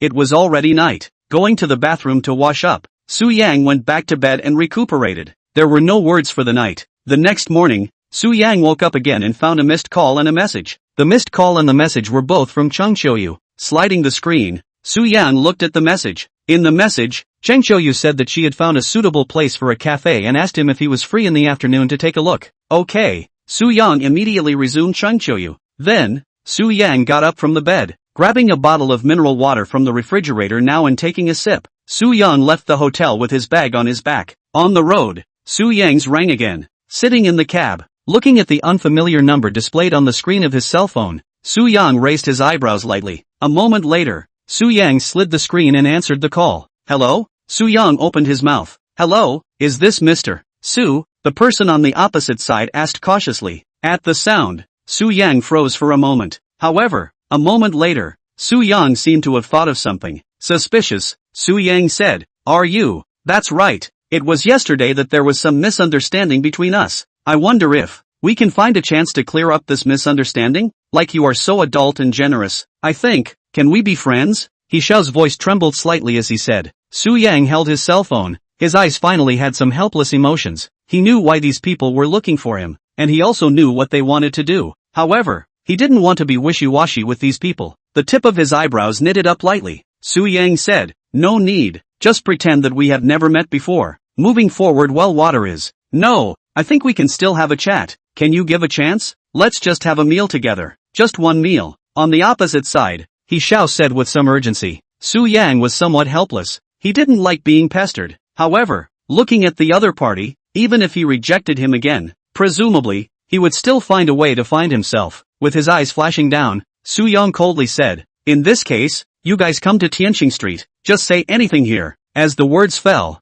Su Yang directly hung up the phone. Rubbing his nose, Su Yang looked out of the window with some depression. It was morning and the sun was shining just right. The cab traveled through half of the city and arrived at Tianqing Street, which was located near the 4th Ring Road. After getting out of the car and walking a bit further, Su Yang found Cheng Qiuyu in front of an abandoned factory building. Cheng Qiuyu was wearing a black skirt. Her face was plain and she did not hide her face. When she saw Su Yang, a touch of smile flowed out of her clear eyes under her willow eyebrows. Beside Cheng Qiuyu was a neatly dressed fat man. The fat man should be the intermediary, and a smile flowed from his face when he looked at Su Yang. You're here? Cheng Qiuyu looked at Su Yang and said softly, Sister, this is the place. Ha? Glancing up and down at the plant, Su Yang asked with some hesitation. He really couldn't see where this factory building in front of him was suitable for opening a cafe. Let's go in first. Chen Qiuyu smiled and said, Okay. Su Yang nodded. Since it was Cheng Qiuyu who asked him to come, regardless of whether it was suitable or not,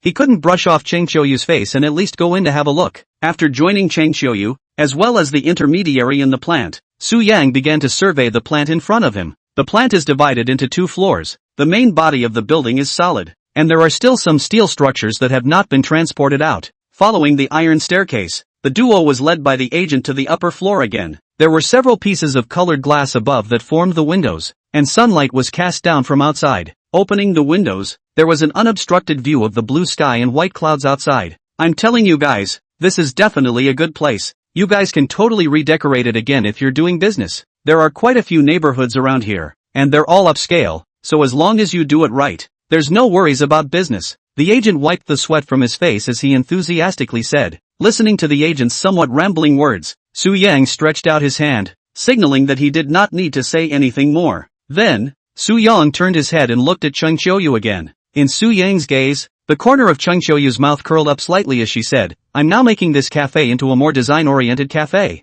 and this plant is very suitable for doing some designing. Don't you think so? Moreover, the place is big enough and the location is secluded enough. It's actually very suitable for a cafe. Secluded also means remote, and with a big place, the rent might be expensive. Su Yang smiled. You can rest assured, the rent is not expensive. Even if you sign for 10 years, it's only $2 million. The agent shook his head and said aloud, $2 million?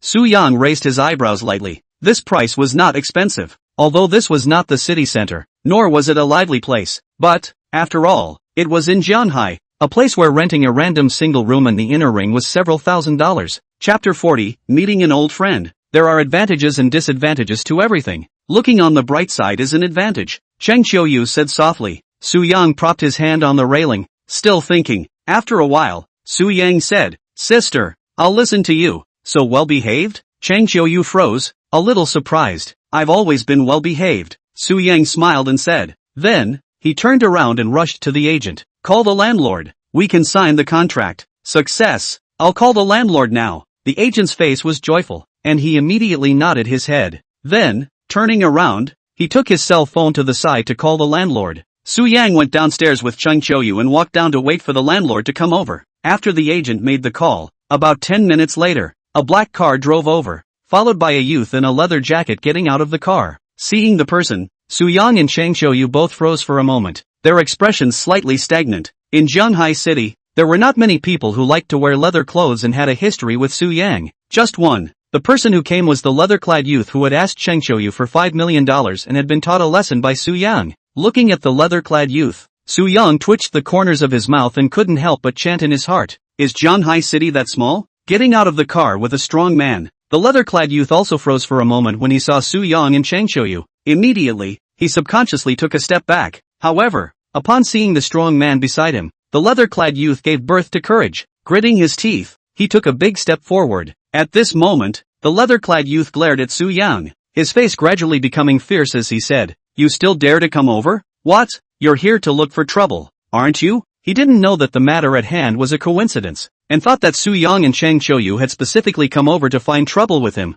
Ha! Su-yang was happy. He stretched out his hand and patted Chang Xiuyu's arm, first rushing to Chang Xiuyu. "It's alright, I'll solve it. If it doesn't work out, it doesn't work out." Words fell. Su-yang and Chang Xiuyu some worried eyes and a step forward. Before looking at the leather-clothed youth said, "I'm not here to find you trouble. I want to rent this plant. Who is the owner I simply do not know." Upon hearing this, the leather-clothed youth's gaze flickered down, and then, he looked at the intermediary. The intermediary was still bewildered at this moment. Noticing the leather-clad youth's gaze, the intermediary twitched the corners of his mouth, and said with some nervousness, "Jiang Xiao, I just rented out this factory building according to your instructions, and I didn't know that you knew these two." Looking at the intermediary, he then looked at Su-young and Chang Xiuyu. With a few breaths of time, the leather-clad youth finally determined that everything in front of him was really a coincidence. With his eyes flickering, the leather-clad youth grinned and gradually toed the line. "Oh dash. So, you guys really want to rent this factory building of mine?" "Yes." Su-young nodded his head. "No rent. Get lost. Get the hell out of here as far as you can, or else I'll break your legs." The leather-clad youth's face suddenly grimaced as he said. At those words, the expression on Su-yang's face slightly stagnated. His eyes narrowed slightly. Su-yang said in a deep voice, "Do you still remember what happened to you the last time you let out some bull asterisk asterisk asterisk asterisk?" Su-yang, forget it. Chang Xiuyu tugged down Su-yang's clothes, not quite wanting to make a big deal out of it. Su-yang did not respond to Chang Xiuyu, only reaching out his hand to pat Chang Xiuyu's arm. Across the street, the leather-clad youth's face became a bit ugly. Looking at the strong man behind himself, the leather-clad youth said in a grim tone, "Try hitting me again today? See if my old man can get you. Come on, you try?" Su-yang took another step forward and smiled. Seeing this, the strong man standing behind the leather-clad youth also raised his step forward to face Su-yang. He thought to himself that he was also a professional practicing sparring, so he should have no problem dealing with Su-yang, a student-like person, so his face gradually grimaced. "You, give me on." Although still fearful of Su-yang, the leather-clad youth gritted his teeth. Upon hearing this, the burly man walked towards Su-yang. Seeing that the burly man was going to make a move with Su-yang, the intermediary who was still standing aside immediately ducked to the side, saving himself. Chang Xiuyu looked at Su-yang and couldn't help but reach out her hand to pull Su-yang's arm, her voice slightly trembling as she said, "Su-yang, let's go. There's no need to fight with them. Sis, I can protect you." Su-yang smiled and said. As the words fell, he put down Chang Xiuyu's hand. Raising his head, Su-yang raised his steps and also walked towards the strong man. A few seconds later, Su-yang stood in front of the strong man, staring at Su-yang. The burly man raised his hand, and was ready to make a move with Su-yang. Buzz, buzz. Suddenly, a roar of a sports car rang out from the outside of the factory building, causing the burly man's movements to freeze. Su-yang narrowed his eyes slightly and raised his head. Looking outside, the leather-clad youth and the burly man turned around and also looked outside the factory building's main door. In the midst of a gaze, two sports cars filled with luxury stopped at the entrance of the factory building. Immediately,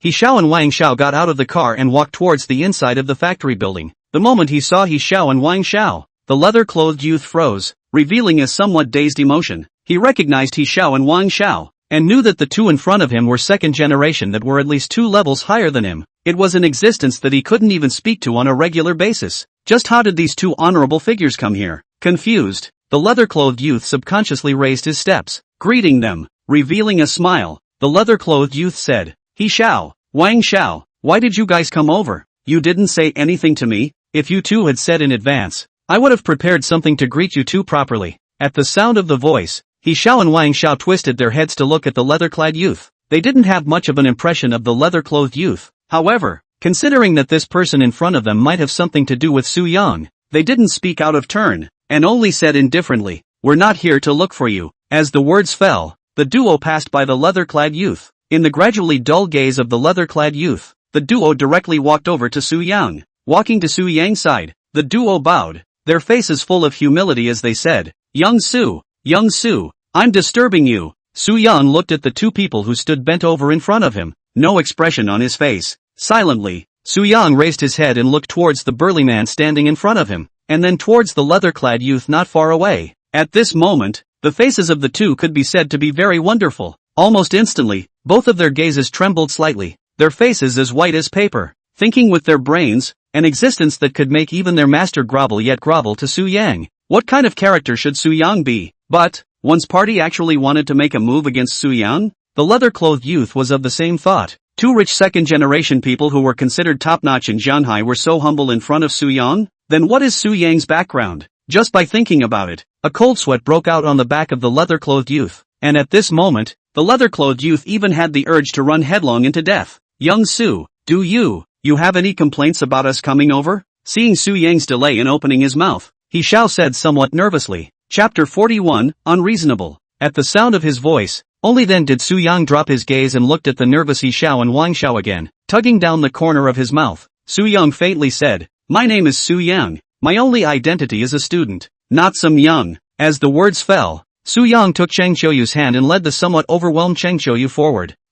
We understand." Wang Xiao nodded. "Yes, then I'll call you Brother Yang?" He Xiao also nodded and hesitated again. Su Yang didn't pay any more attention to them. Holding Cheng Qiuyu's hand, he continued to walk forward, passing by the strong man whose body was trembling, and walked to the leather-clothed young man whose face was pale and remorseful. Looking at the leather-clad youth, Su Yang softly said, "Do you think this is a coincidence?" "It is a coincidence." The leather-clad youth subconsciously nodded his head. Then, he flung himself on his knees and suddenly cried out in pain, "Big brother, this plant is yours. I don't want it. I won't charge you a penny. You give me a chance, okay?" Seeing that his master had already knelt down, the strong man on the side clenched his teeth and also knelt down, his voice trembling, "I'm sorry, it's the little one who has eyes but doesn't recognize Tai. Please spare me once." He Xiao and Wang Xiao stood in place, watching the leather-clad youth and the strong man begin to kneel down and beg for forgiveness. Both of their gazes flickered for a moment, and they both realized that something might have happened. Thus,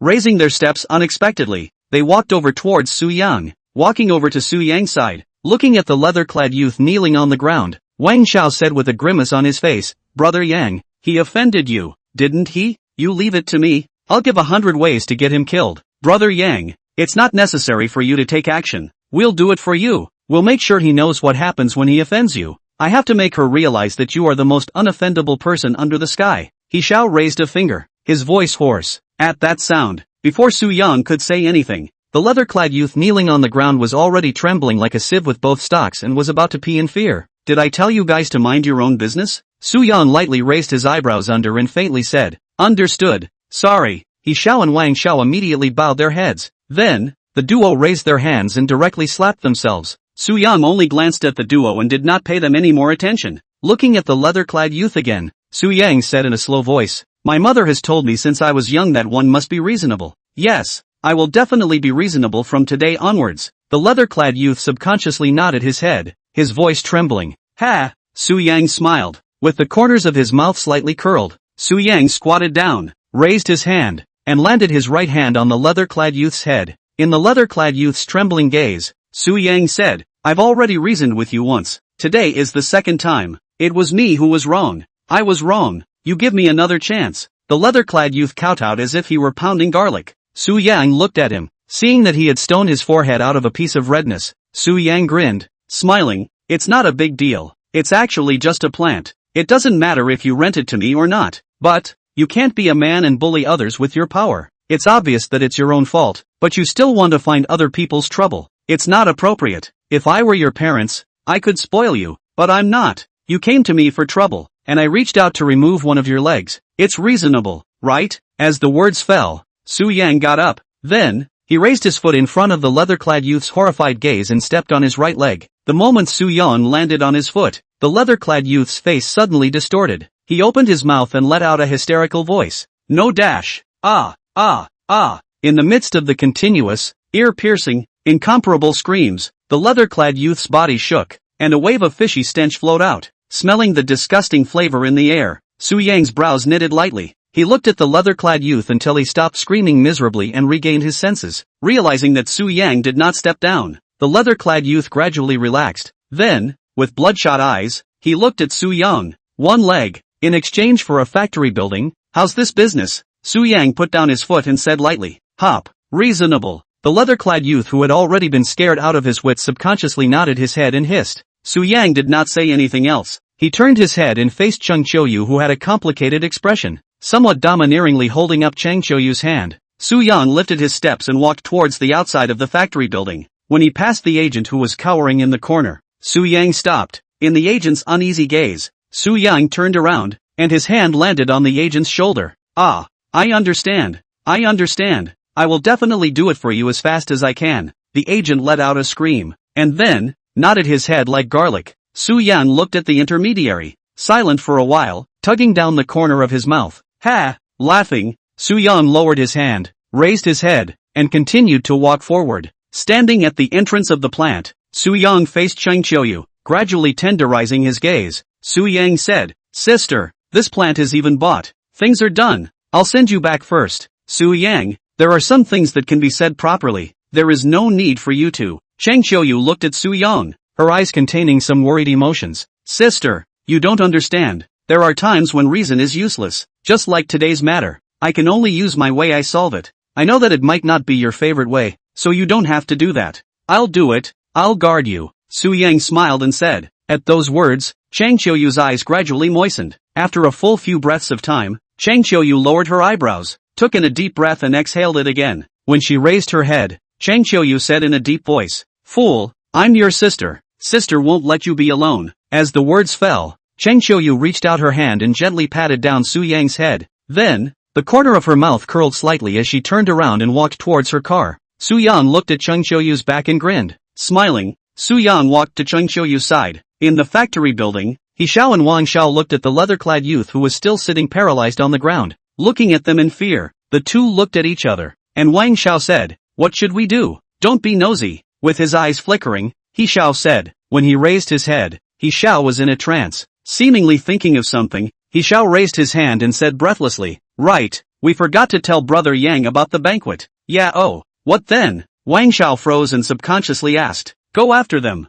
Gritting his teeth, He Xiao said. The words fell. Not in charge of the people in the plant. He Xiao quickly walked outside. Wang Xiao's gaze flashed down, naturally following, leaving only the leather-clad youth, the strong man, and the intermediary. In a fishy stench, for a long time, the leather-clad youth issued a somewhat mournful voice, Help me up. Under the apartment building where Chang Qiuyu lived, Su Yang drove her downstairs. Standing on the side of the road, Su Yang was about to say something, when He Xiao and Wang Xiao followed him over in their sports cars again. The car was parked on the side of the road, and He Xiao and Wang Xiao ran their asses over. Chapter 42, What's yours? Looking at Su Yang, He Xiao carefully said, Brother Yang, we came over to tell you something. Su Yang looked at the two people in front of him, the tip of his eyebrows knit down lightly. A moment later, Su Yang spat out a word, Speak. It's like this. We would like to invite you to a banquet as an apology. I don't know if you are free? He Xiao's eyes flickered as he said, It's not necessary. Su Yang said indifferently,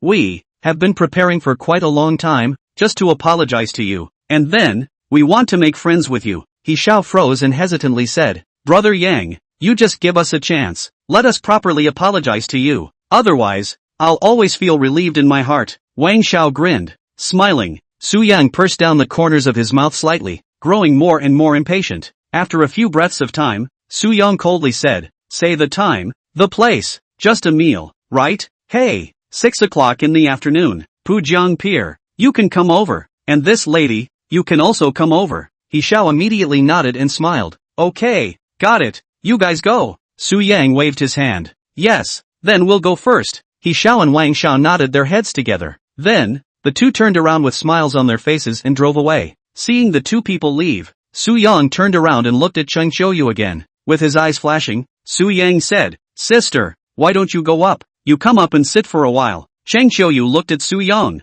pursed her lips and smiled before softly saying, "Is it convenient for me?" Su-young hesitated and subconsciously asked, "What's inconvenient about it? You're my brother. It's normal to come up for a cup of tea," Chang Qiuyu said. As the words fell, she turned around. While walking forward, she said, "Come on, hey, good." Su-yang was not in a position to refuse, and subconsciously nodded his head. With that, he also raised his steps and walked forward. After a tea time, Su-yang went upstairs with Chang Qiuyu and walked into the place where Chang Qiuyu lived. Entering the door, Su-yang saw a very elegant room with gray and white as the main color. Recordings were placed on the windowsill, and a faint fragrance filled the room. After entering, Chang Qiuyu put her bag aside and walked into the kitchen to pour water for Su-young. While pouring the water, she said, "Sit by yourself. Feel free." "Ah, good." Su-yang's eyes flickered down and he subconsciously nodded his head. Glancing around, Su-young walked to the sofa and sat down. At this time, Chang Qiuyu happened to come out from the kitchen and placed a cup of water in front of him before sitting down next to him.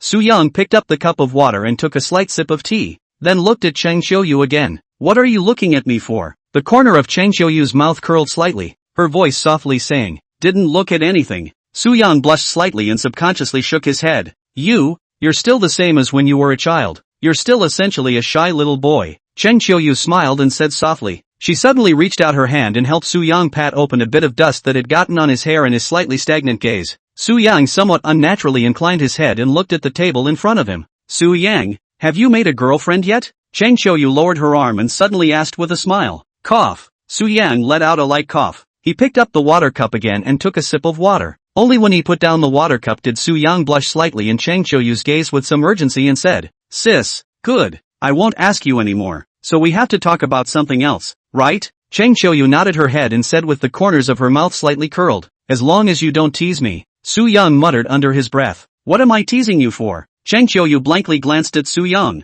Then she said, "Say what you're willing to say, no matter what." "What I'm willing to say?" Su-young lightly raised the tip of his eyebrows. He bent down slightly and suddenly rushed at Chang Qiuyu with a mysterious face. "Sister Qiuyu, I'll tell you, I can become the richest man in the world in the future. Do you believe me? I'll buy you whatever you want." Chang Qiuyu looked at Su-young, lightly bit her lower lip, raised her arm, and used one finger to point on Su-yang's forehead. Then, helplessly, she said, "Little bastard, don't talk like a child, okay? You think your sister is a teenage girl? Sis, forget it if you don't believe me." Su-young shook his head somewhat helplessly. Straightening up, Su-young laid down on the sofa. Chang Qiuyu looked at Su-young and smiled helplessly. Buzz, buzz. Suddenly, the cell phone that was set to vibrate by Chang Qiuyu rang. At the sound, Chang Qiuyu lightly raised the tip of her eyebrows. Then, she picked up the phone and slid the phone screen. Under Su-young's gaze, Chang Qiuyu answered the call. "Hello?" Chang Qiuyu opened her mouth. With those words, Chang Qiuyu got up and walked towards the balcony. Standing at the edge of the balcony, Chang Qiuyu's eyebrows knitted lightly as she spoke to the person across the room. After a long while, Chang Qiuyu asked, "Now?" After another moment, Chang Qiuyu gently nodded her head before hanging up the phone and walking back to the living room. Looking at Su-young, Chang Qiuyu said somewhat helplessly, "I have a few friends who finished getting together with me, so there's no way. I have to go over first. Either that, you rest here for a while and wait for me to come back." "Friends, male and female?" Su-young took out an apple from the fruit plate, took a bite and asked, "It's not washed," Chang Qiuyu subconsciously said. A few seconds later, under Su-young's gaze, Chang Qiuyu smiled and said softly, "It's a female. It's a few of my former classmates. I can accompany you." Su-young said,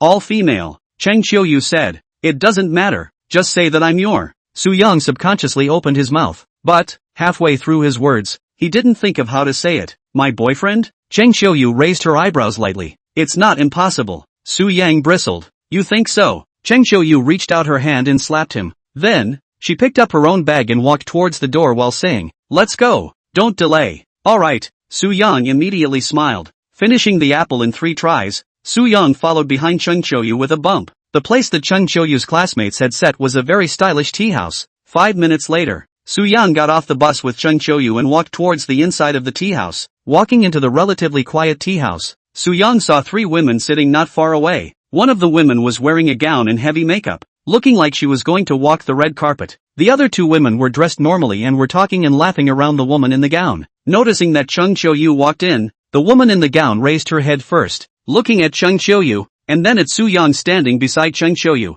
The woman's gaze flickered, and then, Slightly lifting the corners of her mouth, she revealed an icy smile. The two women beside the woman got up when they saw Chang Xiuyu come over. Smiling, the two spoke. Xiuyu, you're here? Sit down quickly. Aha. Chang Xiuyu gently nodded her head. Then, she led Su Yang to the round table. Chapter 43, Shu Yun. After sitting down, the waiter came over quickly and asked them what they wanted to drink. Su Yang and Chang Xiuyu were both very casual and simply asked for a cup of coffee. Shu Yun, the woman in the gown, was very reserved as she rushed at Su Yang. Then, she looked at Chang Xiuyu and said, "Your friend? My younger brother. I've known him since I was very young." Chang Xiuyu smiled and said, "Su Yang, Yang of Sunshine." Su Yang introduced himself. "I'm Wang Yu." Her name is Jiang Shuer. The woman sitting beside Su Yang smiled. She introduced herself with Su Yang and, by the way, stated her friend's name. "Hello guys." Su Yang smiled and nodded. After the simple pleasantries, Shu Yun lowered her eyebrows. A somewhat stunned emotion flashed through her eyes, as if she was surprised by something.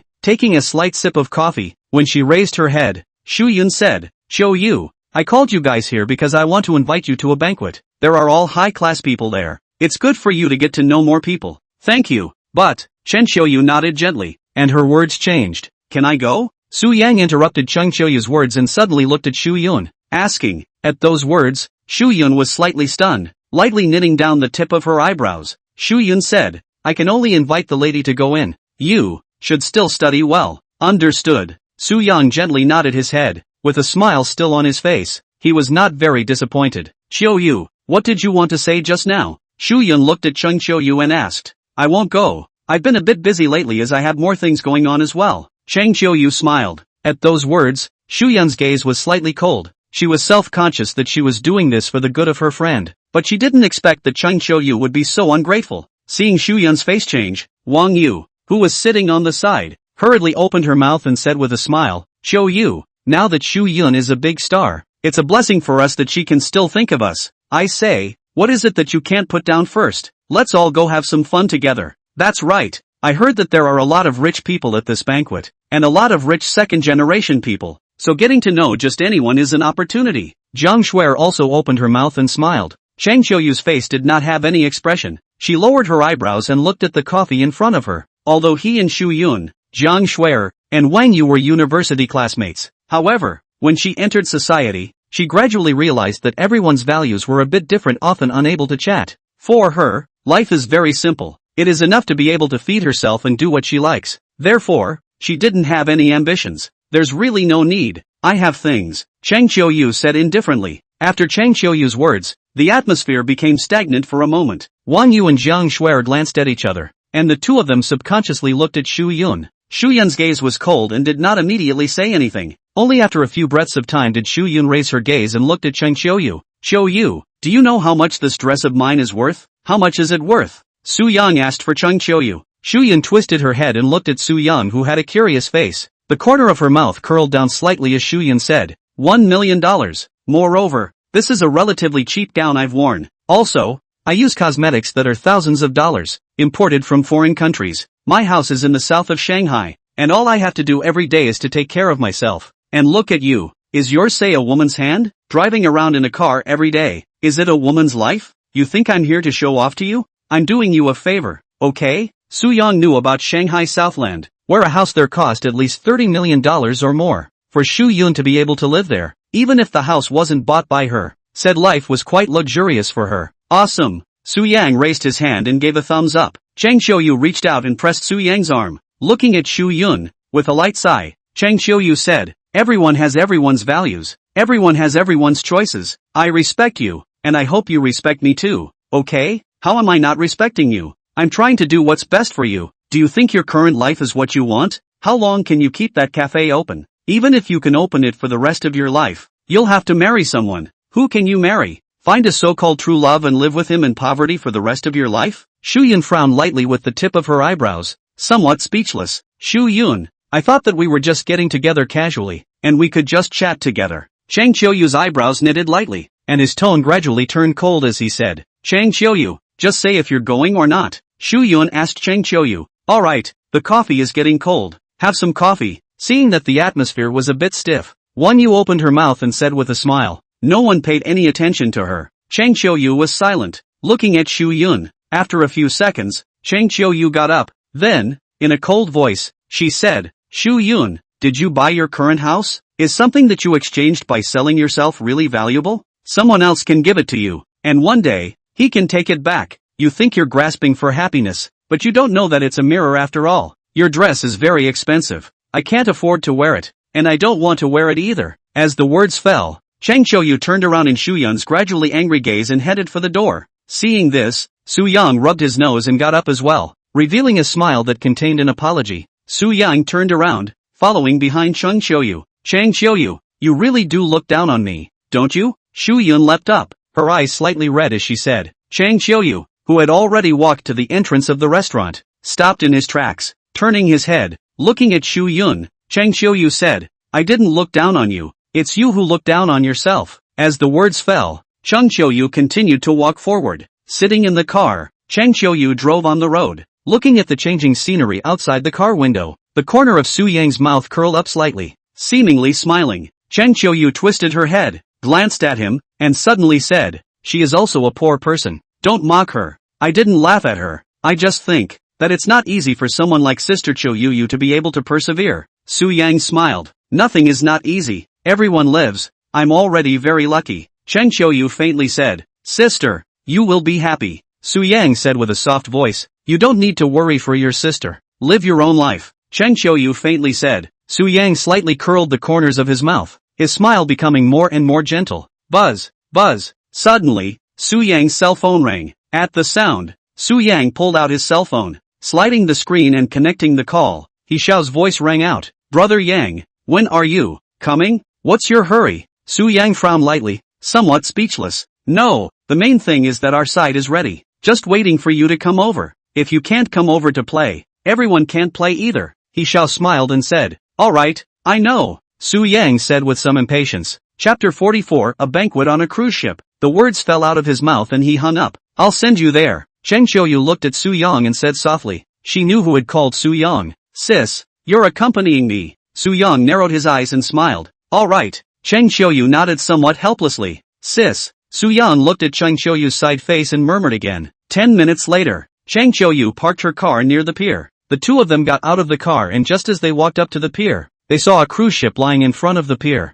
He Xiao and Wang Xiao were standing in the setting sun. Seeing Su Yang and Chang Qiuyu coming over, the two of them immediately lifted their steps and walked towards Su Yang with smiles on their faces. Brother Yang, you're here? Brother Yang, the duo spoke together. Greeting Su Yang, there's no need to be so polite. We just came over to have a seat and we'll leave later. Su Yang raised his hand and said indifferently, alright, then I'll accompany you inside and introduce you to some more guests. He Xiao said with a smile. No need, I hate trouble. As I said, I just came over to have a seat. I'll give you guys this face. That's it. Su Yang said indifferently. The gazes of the two of them, He Xiao and Wang Xiao, flickered for a moment. A moment later, He Xiao lowered his head. In a deep voice, he said, I understand. Then we'll take you up. So feel free to take a seat. However, I still want to introduce you. How about saying that you are our friend? We also know that we don't deserve to be friends with you. So this is an ungrateful request. Wang Xiao lowered his head to retreat. Finished? Looking at the two people in front of him,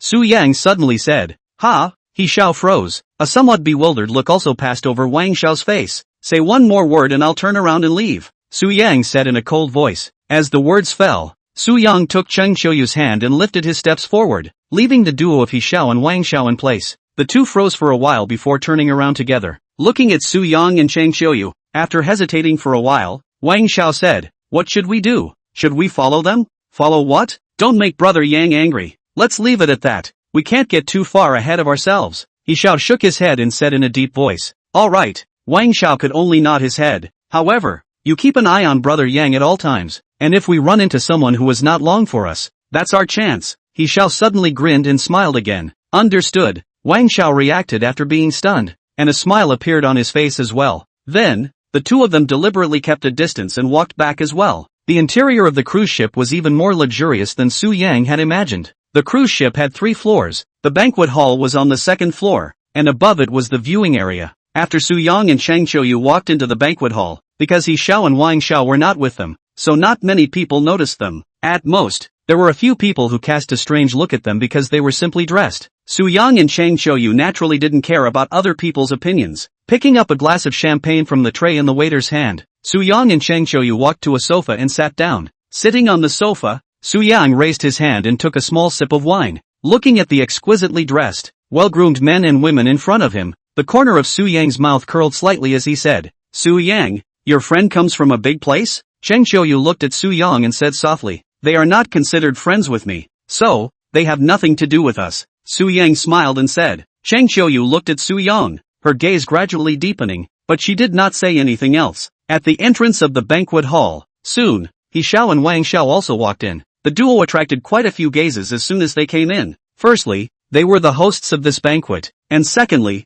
the identity of the duo was also the most honorable on the surface. Therefore, even some of the upper-class people came over with their wineglasses raised, wanting to get close to them. He Xiao and Wang Xiao perfunctorily greeted the people around them, and the two of them kept their attention on Su Yang. However, because of what Su Yang had told them just now, they didn't dare to come over. Accompanied by the melodious piano, time was passing by. After a few minutes, Su Yang put down his wineglass and looked towards Chang Xiuyu. The corner of his mouth curled down slightly. Su Yang said, "Sister Xiuyu, if you don't want to stay, let's go back now. That's not too good. After all, it's someone else who invited you here." Chang Xiuyu thought for a moment and said softly, "There's nothing wrong with it. Don't care about them." Su Yang smiled and said. As the words fell, Su Yang got up. Seeing Su Yang get up, Chang Xiuyu hesitated for a moment and also got up, just as the duo was about to leave the place. Pa! Suddenly, a lifetime of crisp sounds rang out from the doorway. Then, a slightly piercing female voice sounded.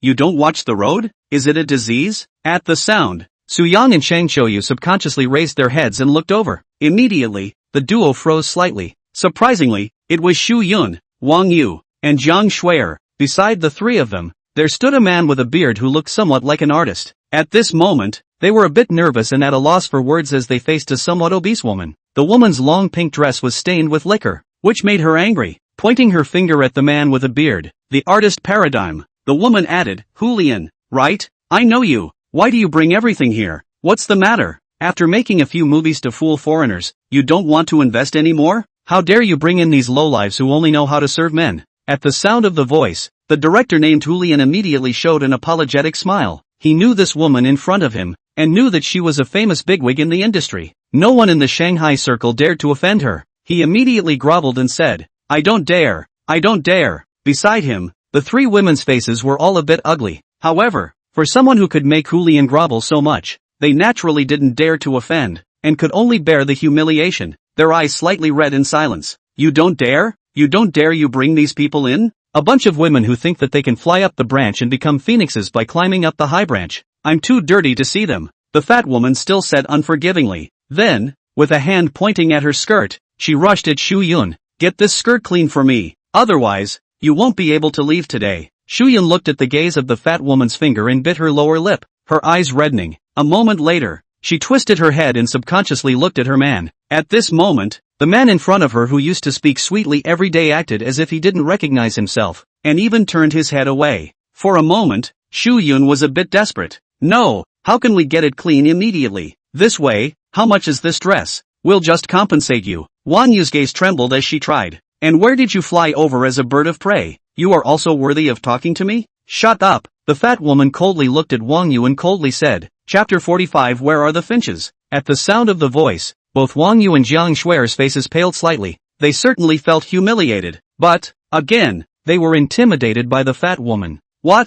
Can't get it clean?" The fat woman looked at Xu Yun again and asked in a cold voice, "General Manager Zhu, I didn't do it on purpose. You give me a chance." Xu Yun raised her head, her voice trembling as she said, "Good, I'll give you a chance. Now kneel down and lick my shoes. 10 licks and I'll let you go." The corners of the fat woman's mouth curled slightly as she suddenly said. At the sound of her voice, Xu Yun's gaze trembled slightly. The man next to her, Wang Yu and Jiang Shuier, were also at a loss for words. Not far away, the people who had come over on the sidelines were enthralled. There were quite a few people here who knew Xu Yun and knew that she had risen to power by maneuvering around men, and for such a woman, they didn't hate or like her, they just wouldn't treat her as a human being. In the eyes of ordinary people, Xu Yun might be a starlet, a towering figure. However, in the eyes of capitals like them, Xu Yun couldn't even be considered a mole cricket all the time. Today, Xu Yun happened to run into General Manager Zhu, who hated this kind of vixen the most, and they were happy to watch the fun. In a gaze, Xu Yun's body trembled. After a full few breaths of time, Shu Yun went to bend his knees and was about to kneel down. Just at this moment, Shu Yun, a voice rang out from a short distance away. At the sound, Shu Yun subconsciously raised her head. The people around her also subconsciously looked over. In the midst of a gaze, Chang Xiuyu walked with Su Yang to her side to face the fat woman in the midst of Shu Yun's suddenly changing gaze. Xiuyu, how did you get here? Shu Yun subconsciously opened her mouth, but she didn't know what to say. In an instant, an even stronger sense of humiliation made her want to find a crack in the ground to drill into. Wang Yu and Jiang Shuer also looked at Chang Xiuyu, and at this moment, their expressions were somewhat complicated, both somewhat ashamed and confused. The man beside Shu Yun, Director Hu Lian, looked at Chang Xiuyu with confusion in his eyes. Similarly confused were the people around them, including the three fat women. She was pretty sure she didn't know Chang Xiuyu, so she didn't know why she dared to stand in front of her. Who are you? Under a light frown on the tip of her eyebrows, the fat woman subconsciously asked. They've already said how much this skirt of yours is worth. They'll pay you back. Why are you being so aggressive? Chang Xiuyu said in a cold voice. Are you with them? You are also only. The fat woman opened her mouth, ready to humiliate Chang Xiuyu. Slap. A dry and harsh slap sound interrupted the fat woman's words. With the sound, a hand landed on the fat woman's plump face, imprinting a blood-red fingerprint. After giving the fat woman a slap, Su Yang slowly lowered his arm in a gaze that was momentarily dumbfounded. Hands inserted into his pockets, Su Yang smiled and said, say one more word and I'll slap you one more time. I can beat you to death. Do you believe it or not? The fat woman's hand covered and her gaze trembled. He still couldn't believe that Su Yang dared to hit her until now. The surrounding onlookers couldn't believe it either. A person they didn't even know dared to hit the fat woman? Is this a newborn calf not afraid of tigers, or is he looking for death? Chang Xiuyu looked at Su Yang's back. She wasn't very surprised because she knew what Su Yang would do for himself. It was just that there was some worry, some uneasiness. Shu Yun, Wang Yu, Jiang Shuer, and the director who brought them in, Hu Lian, all looked at Su Yang, their gazes showing the same disbelief as those around them. In their eyes, Su Yang was looking for death. You dare to hit me? You seek death? Security guards, come over and hold this little beast down for me. I'm going to kill him. I'm going to whip him to pieces. You're finished. In the midst of the gazes, the fat woman who finally reacted had bloodshot eyes and thundered. The security guard didn't come over, but He Xiao and Wang Xiao walked over with serious faces. Seeing He Xiao and Wang Xiao walking over, everyone subconsciously made away. In a matter of breaths, He Xiao and Wang Xiao stood in front of the fat woman. He Xiao, Wang Xiao, you guys came just in time. This little brute even also saw He Xiao and Wang Xiao who came over. The fat woman's gaze flickered and she subconsciously said, slap. Another crisp slap made people other than Su Yang and Chang Xiuyu freeze. The fat woman covered the left side of her face, her gaze frozen in disbelief. She didn't know if she was crazy or the world was crazy. He Xiao actually beat himself up instead of going after that little brute? Little beast? Who are you calling? Where did this Sao come from to dare insult my brother Yang? I'll get you killed. Wang Xiao took a step forward and said angrily. As the words fell, he raised his hand and slapped the fat woman as well. Slap. With the sound, Wang Xiao raised his foot and kicked the fat woman, kicking the fat woman to the ground. Then, Wang Xiao actually rode in front of the fat woman and started to beat her up. No, Wang Xiao, don't. I was wrong. Don't hit me. Faced with the even more brawny Wang Xiao from her background, the fat woman didn't even dare to resist, and could only miserably beg for mercy. The surrounding people looked at the very ridiculous scene in front of them and froze for a moment. No one even dared to go forward and say anything. Shu Yun, Jiang Shuer, Wang Yu looked at the fat woman who was kicked to the ground and beaten madly by Wang Xiao. For a moment, they felt like they were dreaming. They were only able to come in because of Hu Lian's favor. But the fat woman was someone Hu Lian couldn't afford to offend. A big shot in the Shanghai Circle. Now, this Shanghai Circle bigwig is being fatally beaten up. So, who is the person who dared to beat up the fat lady? Just thinking about it made them shudder. And who was this person with such a powerful background to stand up for them? In this room, perhaps Su Yang could answer their questions. Su Yang didn't have a penchant for helping people answer their questions. He looked at He Xiao and Wang Xiao who were taking the heat for him.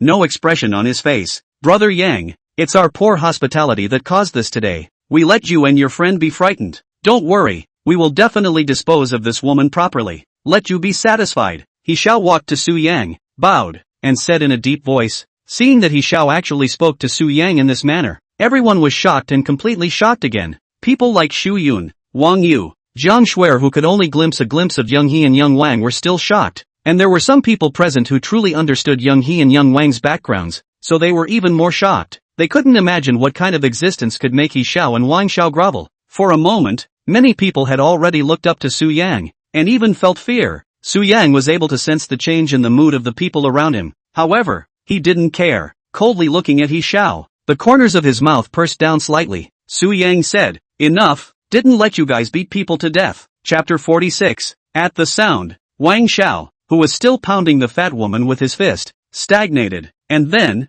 panting, came down from the fat woman. At this time, the fat woman was already bruised and swollen, curled up on the ground in fear. Su Yang looked at the fat woman on the ground, turned around, and his gaze fell on Shu Yun. When Su Yang's gaze landed on her, Shu Yun's body, who had already been shocked by Su Yang over and over again, stiffened slightly. There was no change in Su Yang's body, but, in her eyes, the Su Yang at this moment was no longer the same person as the previous Su Yang. "If you want, this Sao will not appear in Jianghai City from now on." Su Yang inserted his hands into his pockets and said indifferently. At those words, Shu Yun froze. It was only after a moment that she was able to understand what Su Yang meant. She subconsciously shook her head, her voice trembling as she said, "No, no need. You're an actor, aren't you?" Su Yang suddenly asked.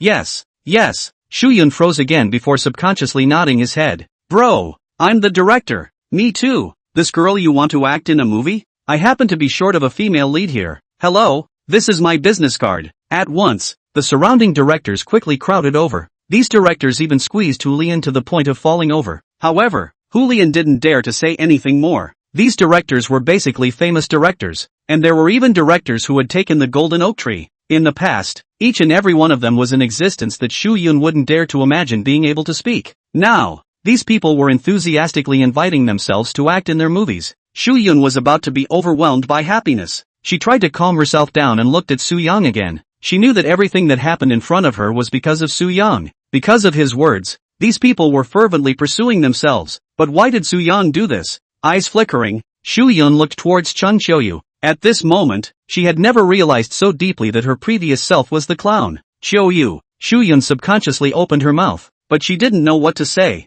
Standing beside Su Yang with a calm gaze, Cheng Qiuyu slightly curled the corners of her mouth and smiled at her. Then, Cheng Qiuyu raised her head and looked at Su Yang. "Thank you, sister. What are you being polite to me for?" Su Yang lightly raised the tip of his eyebrows. Taking Cheng Qiuyu's hand, Su Yang said in a soft voice, "Let's go." "Aha." Cheng Qiuyu gently nodded her head, allowing Su Yang to hold her hand. The two of them walked out together. Seeing Su Yang about to leave, He Xiao and Wang Xiao subconsciously opened their mouths. "Brother Yang, you're leaving?" At the sound, Su Yang turned his head, looking at He Xiao and Wang Xiao. Su Yang said, "Why, do you guys still have something to do?" "Brother Yang, say something. What about this old? As long as you say something, we can make her beg for food in Jianghai City." He Xiao lowered his head and said in a deep voice, "Brother Yang, since she dares to disrespect you, she's looking for death. It's our Wang family, the Lu family, the Tui families, the enemies of the four great families. Spare our lives and make her pay." Wang Xiao carried the fat woman's collar in one hand and said with a fierce face, "I was wrong. I was wrong. Save me, give me a chance." In Wang Xiao's hands, the fat woman's voice was miserable as she begged for mercy. Su Yang lowered his eyebrows and looked at the fat woman without any expression on his face. Suddenly, Chun Qiuyu tugged at his clothes and whispered, "Su Yang, forget it?" At those words, Su Yang's gaze flickered for a moment. With the corners of his mouth pursed down slightly, Su Yang said, "Since my sister said forget it, then forget it. A mole cricket is just a mole. Dead or alive is not important in the first place." As the words fell, Su Yang turned around and continued to walk forward. "Yes." At those words, Wang Xiao answered yes. Then, as soon as he let go of his hand, he let the fat woman fall to the place. Not caring about the fat woman, the duo raised their steps, ready to send Su Yang and Cheng Qiuyu away. "Thanks. Thank you guys. I owe you guys for today." When Su Yang and Cheng Qiuyu passed by Shu Yun opened her mouth, her voice trembling. At the sound, Su Yang and Cheng Qiuyu stopped in their tracks,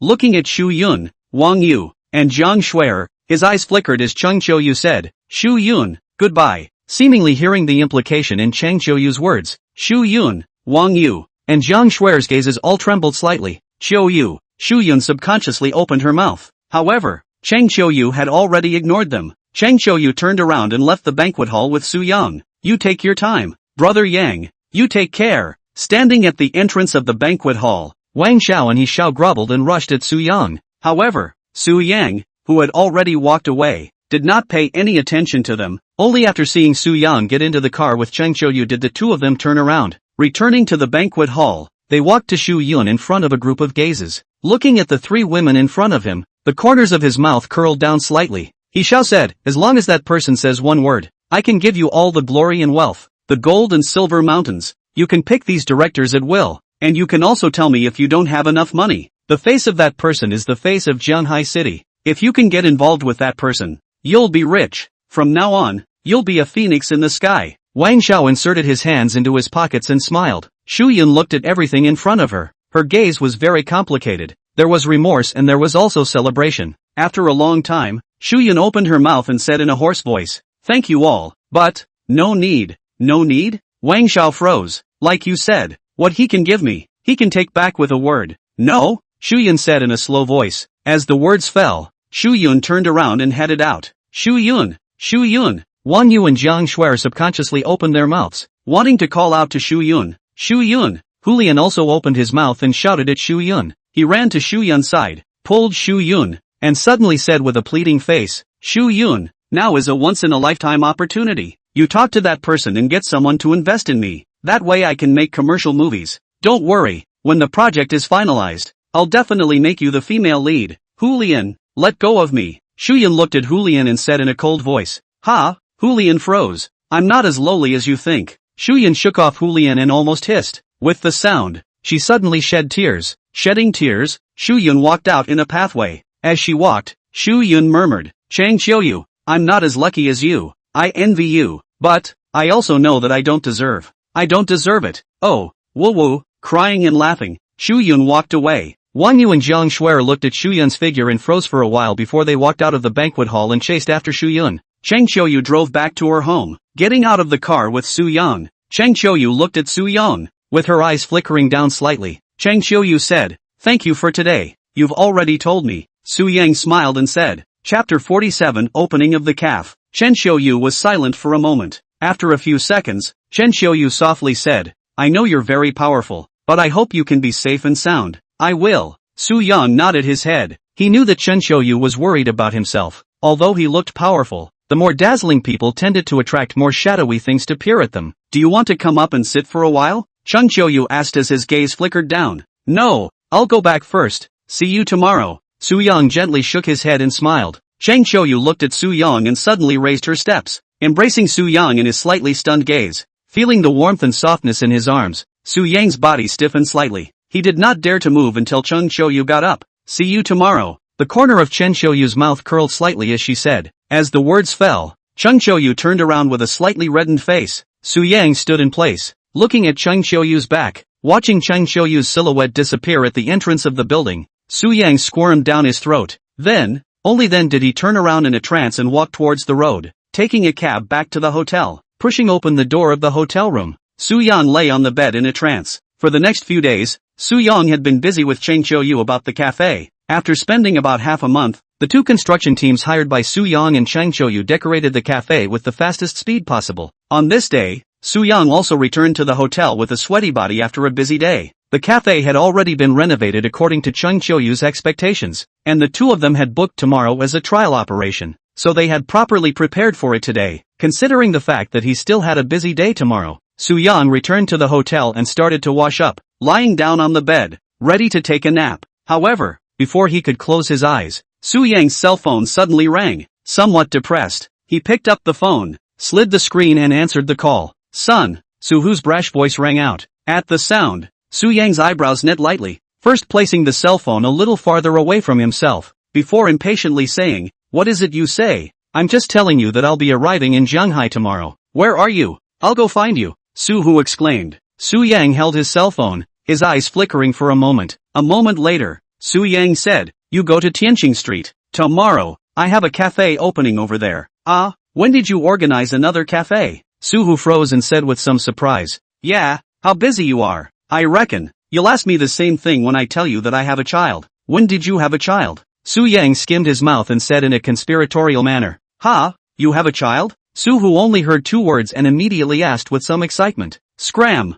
Completely speechless, Su Yang spat out a word from his mouth. Then, directly hung up the phone. Closing his eyes, Su Yang began to sleep. A night without words. Turning dawn, Su Yang woke up again at exactly 6 o'clock in the morning. Looking at the sky outside that was cloudy, Su Yang walked into the bathroom to wash up. Then, leaving the hotel, he took a cab to the newly opened cafe. Around 7 o'clock, Su Yang arrived at the entrance of the cafe. At this time, Chang Xiuyu had surprisingly already arrived. She was also wearing a black clerk's uniform and stood at the door with the somewhat nervous Chen Ning. Seeing Su Yang, the corner of Chang Xiuyu's mouth curled slightly, revealing a smile. Big brother Su. Chen Ning greeted Su Yang with some excitement. To her, Su Yang was in existence like a lifesaver. Good morning. Su Yang first nodded at Chen Ning. Then, looking at Chang Xiuyu, he said, we didn't even do much pre-publicity, so I guess not many people came on the first day. It doesn't matter. It's supposed to be a long-term business. Keeping the guests is what matters. Chang Xiuyu smiled and said. Laughing,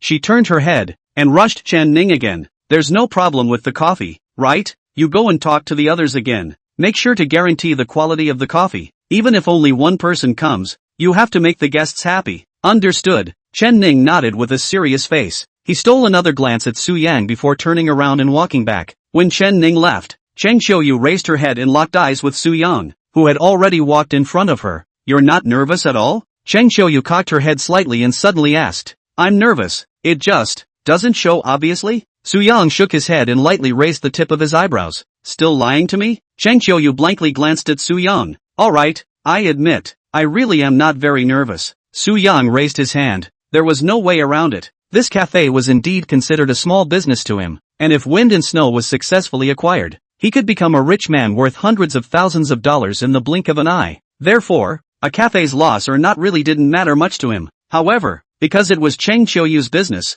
he still cared. You sit inside. I don't need you to do anything today. Just be a good guest. Chang Xiuyu smiled and said. Is this a treat for me? Su Yang said with a smile. Yes, a treat for you. Chang Xiuyu blanked him again, the corner of her mouth curling slightly as she said. Then I want you to give me a massage. Su Yang gave an inch, begging for a beating. Chang Xiuyu raised her hand, making a gesture to hit him. He. Chang Xiuyu was happy. Dodging Chang Xiuyu's hand, Su Yang walked inside. While walking, Su Yang said, Sister, issue me a set of clothes as well. I can't really be idle. At least I'm the boss. I have to play the role of setting an example. Whatever. You rest when you're tired. Chang Xiuyu looked at Su Yang's back and smiled. Okay. Su Yang compared an okay gesture. Walking into the cafe, he asked an employee for a uniform that fit. Changing into his clothes, Su Yang walked back to the door. Just standing at the door, Su Yang saw a black Grand Cherokee traveling over as far as his eyes could see. The car stopped, and a 2-meter-tall,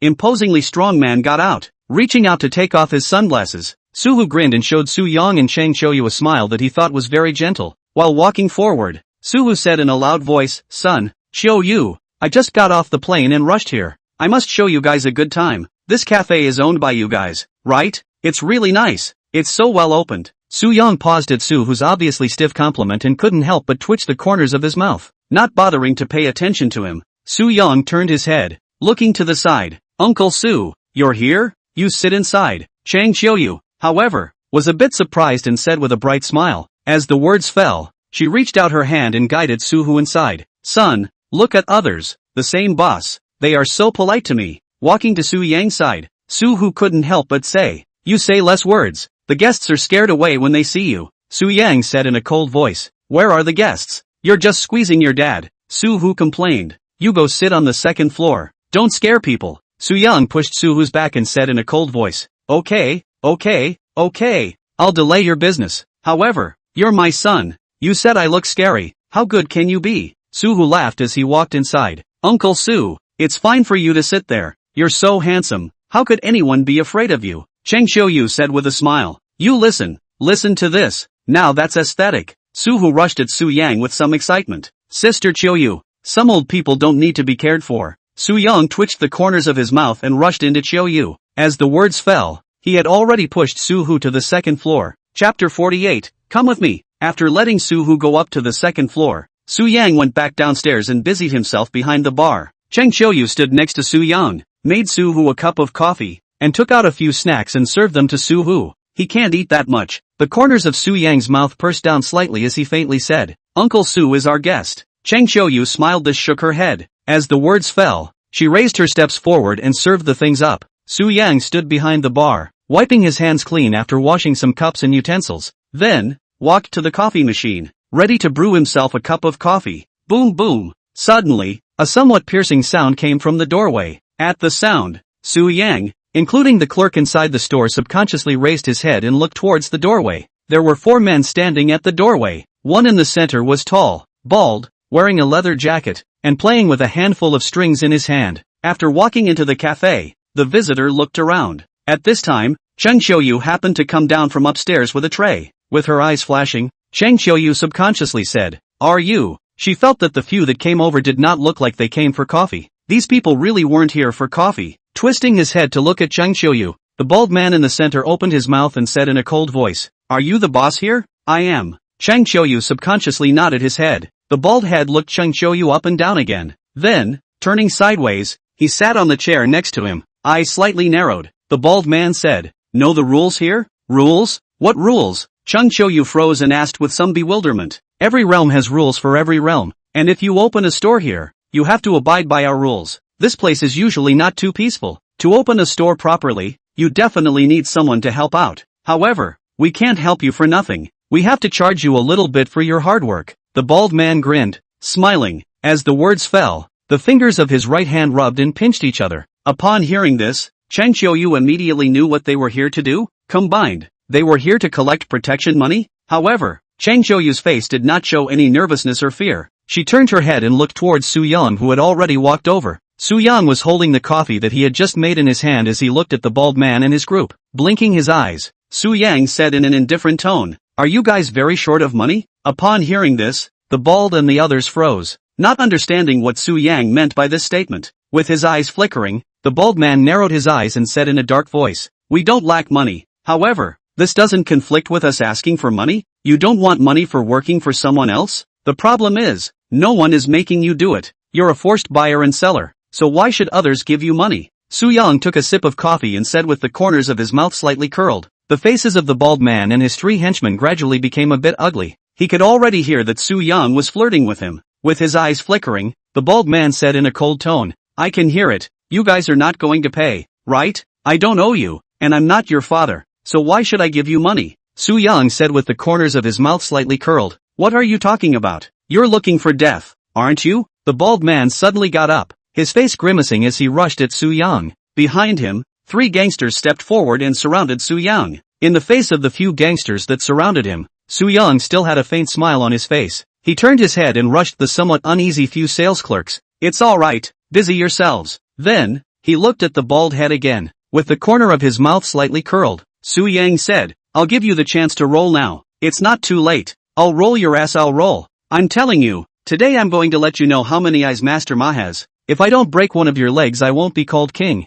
The bald head grimaced and said, in the drama of words, he raised his steps forward and was about to make a move with Su Yang. "Su-hu!" Su Yang narrowed his eyes. The corners of his mouth curled slightly as he shouted. With the sound, a black shadow swept past. Whoosh! With a sharp ringing sound, the black shadow traversed a distance of close to a dozen meters, grazing the right side of the bald head's face and plunging into the face of a punk. Put! Ah dash! Instantly, the punk who had a silver fork thrust into his flesh and blood let out a hysterical scream. At the sound, the bald guy who had just extended his hand froze for a moment. Carrying it, he subconsciously twisted his head and looked at his men. Looking at the punk who was twisted on the ground, with his hands covering his face and blood still spewing out, the bald man's face gradually turned pale. He didn't know what had happened yet, only that, the emotions of uneasiness and fear gradually surged out. A moment later, the bald head raised his head and looked in the direction where the knife and fork flew over. In the bald head's gaze, a figure like a god or devil was slowly walking down from the second floor. The blood lotus above Su, whose head bloomed with red light again. His body was filled with a fierce aura.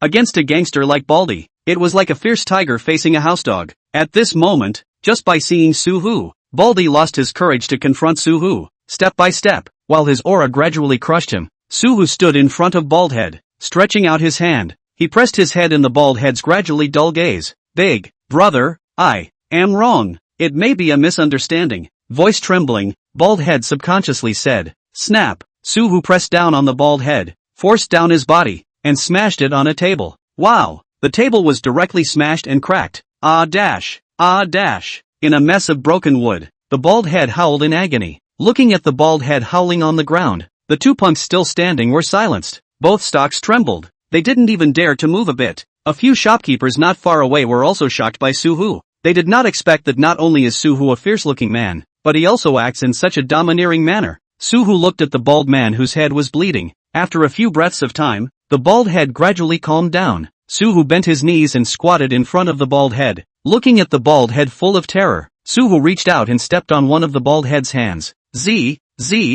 Dash. In the midst of the bald head's screams, Suhu actually wanted to crush one of his hands alive. Uncle! Seeing this, with a slightly trembling gaze, Chang Xiuyu subconsciously opened his mouth with a soft cry. At the sound, Suhu, who had already stomped off a few fingers of the bald man, stagnated in his movements and did not continue to stomp down. Turning his head to look at Chang Xiuyu, Suhu reveals a touch of smile, softly said, "Shouldn't be here, I'll clean it later." As the words fell, Suhu bent down and grabbed the bald man's head from the ground. Listening to the bald head's cries of pain, Suhu headed outside. Uncle Su, Chang Xiuyu opened her mouth uneasily, trying to say something. Don't you care, let him handle it. Su Yang reached out to stop Chang Xiuyu. Then, rushing the three punks still inside the store, he said, "Get out." Chapter 49. More than 120 people. At the sound of the voice, the three punks' bodies trembled down. Not daring to say more, the three of them cautiously walked outside. Su Yang also headed out. Walking to the entrance of the cafe, he looked at Suhu who was stepping on the bald head with his foot. Suhu stared at the bald head under his feet and said in a slow voice,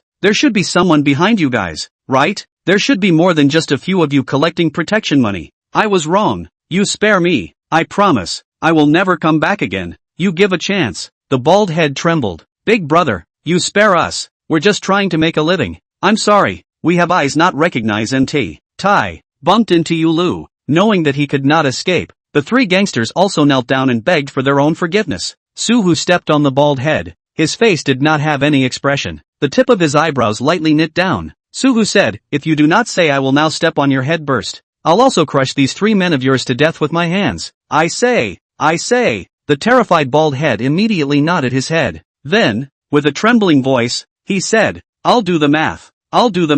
Plus our boss should be more than 120 people. Over 120 people? Suhu narrowed his eyes, the corners of his mouth curling up slightly. A moment later, he collected his smile and said with a fierce face, "If you are such petty people, slaughtering them is also considered to be removing harm from the people, right?" At the end of his words, Suhu's feet exerted force, already restraining his killing intent, to stomp on the bald man's head. The killing intent in Suhu's eyes. I'm afraid, if he really kills to the lair of this group of people, the more than 120 lives will only be a matter of Suhu's finger.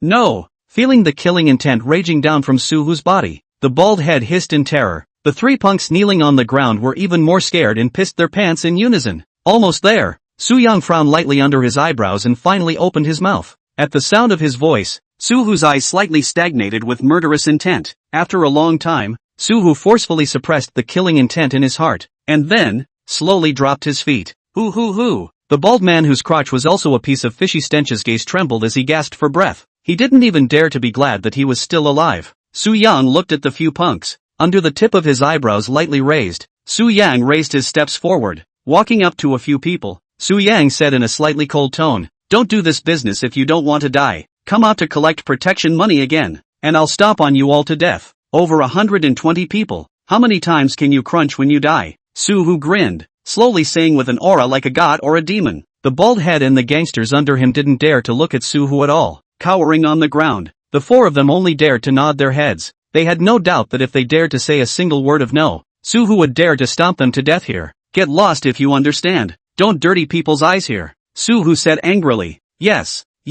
The bald head subconsciously nodded. Then, face twisted and covered his arm. With three punks in a sorry state toward a van, a few drilled into the van. Not long, escaped Suhu and Su Yang's line of sight. Seeing that a few punks have left, Suhu turned around and revealed a smile at Su Yang. Smiling, Suhu said, I'm also considered meritorious, right? What? You want me to say thank you? Su Yang asked rhetorically with the tip of his eyebrows lightly raised down. Why don't you call me father? Suhu said with a pleading face. Su Yang looked at Suhu, using a few seconds to confirm that he was serious. Then, twitching the corners of his mouth, he spat out a single word in an icy tone. Scram! As the words fell, Su Yang turned around, walking into the cafe. Suhu bobbed his ass and followed behind Su Yang, also walking into the cafe. At this time, Chang Xiuyu had already let the clerk wipe the blood clean, and the broken tables and chairs had also been replaced. Seeing the duo come in, Chang Xiuyu raised his head, his eyes flickered and said, "Don't worry, it's fine,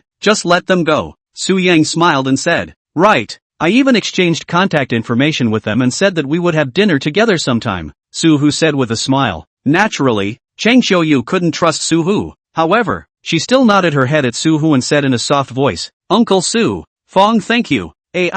What are you being polite to me for? You are my niece and Su Yang's sister. I should help you. Besides, isn't this store also Su Yang's? I'm also helping him." Suhu smiled and shook his head. "Uncle Su, no matter what, it's all trouble for you. You go up and sit down first. When we're done, I'll treat you to dinner at noon." Chang Xiuyu lightly bit her lower lip and softly said, "No need, I just came over to take a look. I still have things to do later." Suhu waved his hand. Then, he turned his head, and rushed at Su Yang. "Su Yang, you help your sister Xiuyu properly, the two of you communicate more." After saying some meaningful words, Suhu waved his hand at Chang Xiuyu again, and then turned around, heading out. "Uncle Su." Chang Xiuyu subconsciously opened her mouth, wanting to stay Suhu for a bit longer. "Sister Xiuyu, you don't need to care about him, just let him be. He can't help much here anyway." Su Yang interrupted Chang Xiuyu and said in a deep voice, "Brat, your father I helped you just now." Suhu, who had already walked to the door, turned his head and rushed at Su Yang with some dissatisfaction. "Are you leaving or not? If you don't leave, stay and brush the cups." Su Yang glared at Suhu and said in a cold voice, Go, leave right now. You guys are busy," Suhu said with some grief. As the words fell, he walked out of the cafe, got into his car, and drove away. Seeing that Suhu had already left, Su Yang turned back, looked at Chang Xiuyu and said, "Sister Xiuyu, the guests should be almost there. I'm going to take a look outside." "Oh, good." Chang Xiuyu subconsciously nodded her head. The guests came a little later than Su Yang and Chang Xiuyu had expected. However, towards the afternoon, a few guests finally entered the door. By the evening, it probably happened to be a Friday, plus word-of-mouth fermentation. After all, the quality of Maple Leaf Cafe's coffee was very good, and Chang Xiuyu was also a first-class barista. Therefore, the cafe was surprisingly overcrowded all of a sudden. Su Yang and Chang Xiuyu, including every clerk in the store, was busy until 10 o'clock. After 10 o'clock, seeing that the customers have left, Chang Xiuyu let the staff go home first, he and Su Yang to do the finishing work.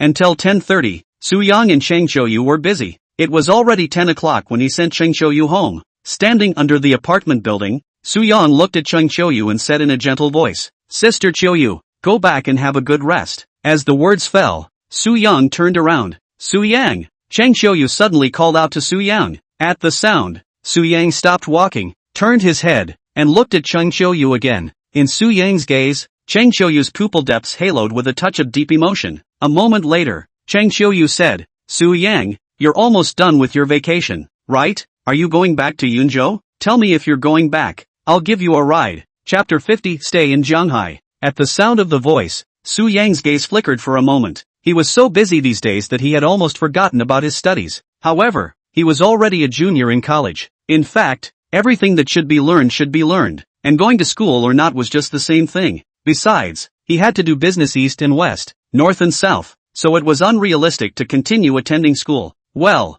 after thinking for a while, Su Yang grinned, smiled and said, "I may please a period of time with the school. More in Shanghai for a period of time may also say." "Really?" A smile appeared on Chang Xiuyu's face. However, after a moment, Chang Xiuyu collected the smile on her face, lightly biting her lower lip. Chang Xiuyu said, "Then, if you stay, tell me in advance." "Will do." Su Yang nodded his head. "Then I'll go back first," Chang Xiuyu said. "Aha." Su Yang nodded again, with the corners of his mouth slightly curled. Su Yang turned around. "Su Yang." Chang Xiuyu spoke again, calling out to him. With her eyes flashing, Chang Xiuyu rushed at Su Yang. "You go back and rest well. In these 2 days, it's fine if you don't come over. You have a good rest too, Sister Xiuyu." Su Yang smiled. "You told me," Chang Xiuyu said. As the words fell, she turned around and walked inward with her toes tapping. Su Yang looked at Chang Xiuyu's back, a gentle smile on his face. Seeing Chang Xiuyu's figure disappear from his sight, Su Yang turned around.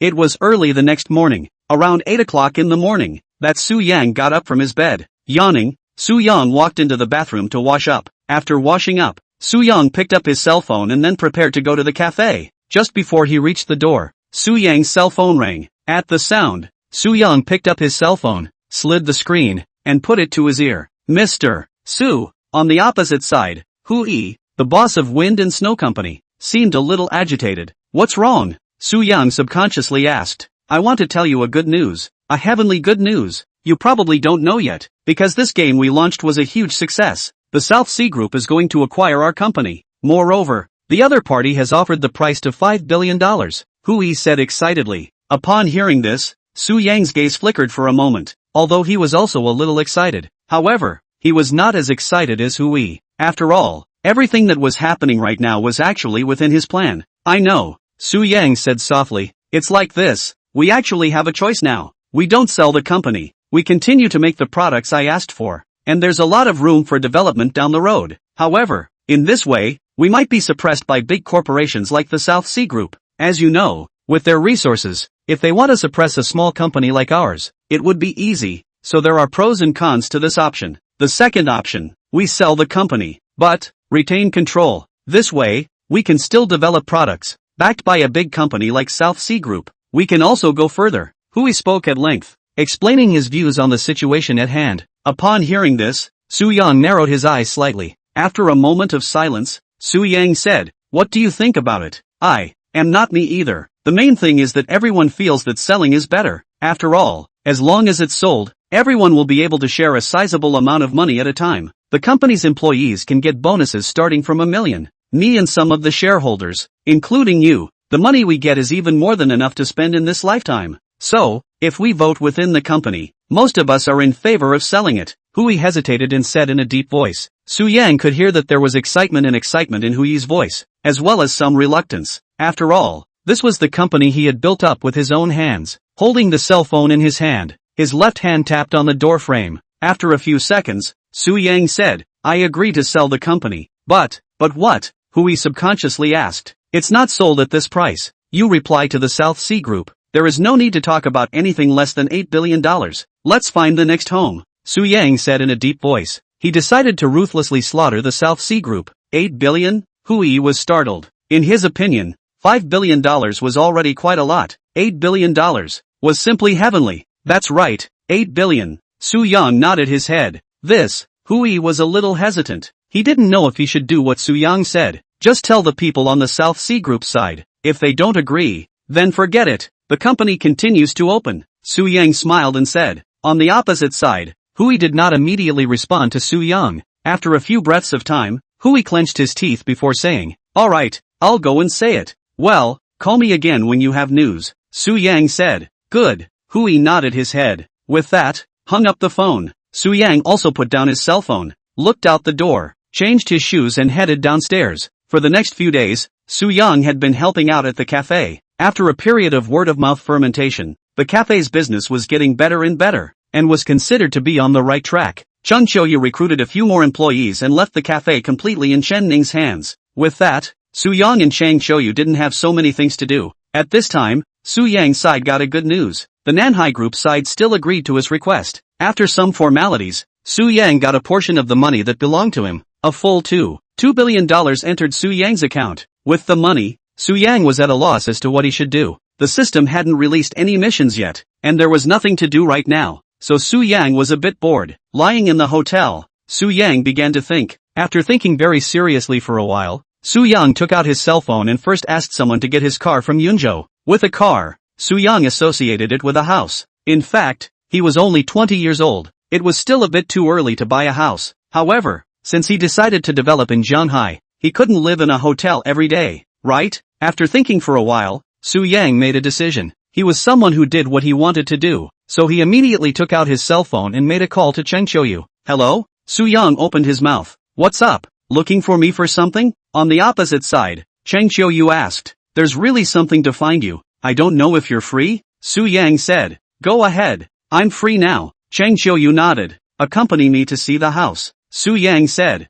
Ha? Cheng Qiuyu froze. She didn't expect Su Yang to look for her for the sake of looking at a house. As for me, I want to make a home in Shanghai, and in the future, you can come and sit in my house as well, Su Yang said softly. You really want to buy a house in Shanghai City? Cheng Qiuyu seemed a bit incredulous. What have I ever lied to you? Su Yang asked with a smile. Then, do you know how much the price of a house in Zhanghai City is? How much does a house cost? Chang Qiuyu asked. Sis, money is not a problem for me. The house is fine if I'm satisfied. Su Yang smiled and said. Chapter 51, is this your dog? Okay, then I'll go find you now? Chang Qiuyu hesitated and said softly. Aha. Su Yang gently nodded his head. Putting down his cell phone, Su Yang walked to the door, changed his shoes and left the hotel. Standing downstairs in the hotel, he didn't wait for much time before Chang Qiuyu's car drove over from the distance. The car stopped in front of Su Yang's eyes. Chang Qiuyu pressed down the window. The corner of her mouth curled slightly as she said, Come up. Okay, sis, Su Yang said with a smile. Opening the car door, he got in. After fastening his seatbelt on the passenger seat, Su Yang raised his head. At this time, Chang Qiuyu was already driving on the road, holding the steering wheel in her hands. Chang Qiuyu softly said, I have a friend who is a real estate company. Later on, she will take us to take a look inside. Okay. Su Yang nodded his head. Su Yang, in fact, in Zhanghai City does not necessarily have to buy a house. I also bought a very small single apartment, just a few million. With her eyes flashing down, Chang Qiuyu said. She was also thinking for Su Yang's sake. After all, buying a house was a big thing, and she wanted Su Yang to be cautious. Sister, don't worry, I don't lack this amount of money, Su Yang smiled and said. At those words, Chang Qiuyu froze. From Su Yang's words she was able to hear that perhaps the money for a set of houses was really small money for Su Yang. At the very least he didn't care that much. Moreover, the fact that Su Yang was still so unconcerned when he had already said that a set of single apartment house would cost several $1,000,000 showed that he wasn't uncounted. Alright. The corner of her mouth curled up slightly. Chang Qiuyu gently nodded her head, as the scenery outside the car window changed. 7 or 8 minutes later, Chang Qiuyu brought Su Yang to the entrance of an upscale neighborhood developed by a party. The car stopped, and the two of them got out. In front of them was a square, and in the middle of the square was a huge fountain. On both sides stood security guards, and in the center was a giant arch. In the square there were some people who should be from the neighborhood who were walking, because Chang Qiuyu had temporarily asked her friend to drive, so her friend did not arrive immediately, and the two of them would have to wait a little longer. Looking around, Su Yang and Chang Qiuyu walked forward first. Fong hadn't taken 2 steps, when suddenly, a black shadow scurried over from a short distance away. Noticing the black shadow in his afterglow, Su Yang subconsciously turned his head and saw a grinning pit bull charging over. In an instant, it was close to Chang Qiuyu. Then, it even opened its mouth and rushed to bite down on Chang Qiuyu's leg. Ah! Subconsciously, Chang Qiuyu let out a cry of alarm. Looking at the frantic pit bull, Su Yang's gaze slightly condensed, his pupils contracting. He did not dare to hesitate. With a tug of his right hand, first, he pulled Chang Qiuyu behind himself. Then, Su Yang kicked out. Su Yang used full force under his foot and kicked right on the pit bull's nose. Instantly, the pit bull was kicked to the ground by Su Yang. Woof, woof woof woof dash. The pit bull lay on the ground, twitching non-stop from the intense pain. Su Yang coldly looked at the pit bull on the ground without any expression on his face. He didn't hate dogs, he even liked them, but he wouldn't be polite to this kind of dog that was left unattended and had attacked Su Yang on people. Moments later, Su Yang turned around and first rushed Chang Qiuyu. Sister Qiuyu, are you alright? No, it's fine. Chang Qiuyu lay on Su Yang's back and subconsciously shook her head. Only after the words fell, did Chang Qiuyu realize that her current posture was somewhat ambiguous, so she got up with a slightly reddened face. It's good that it's alright. Su Yang gently nodded his head. At the same time, a light breath was exhaled in his heart. Then, Su Yang raised his head, and was ready to let the security guards take the dog away.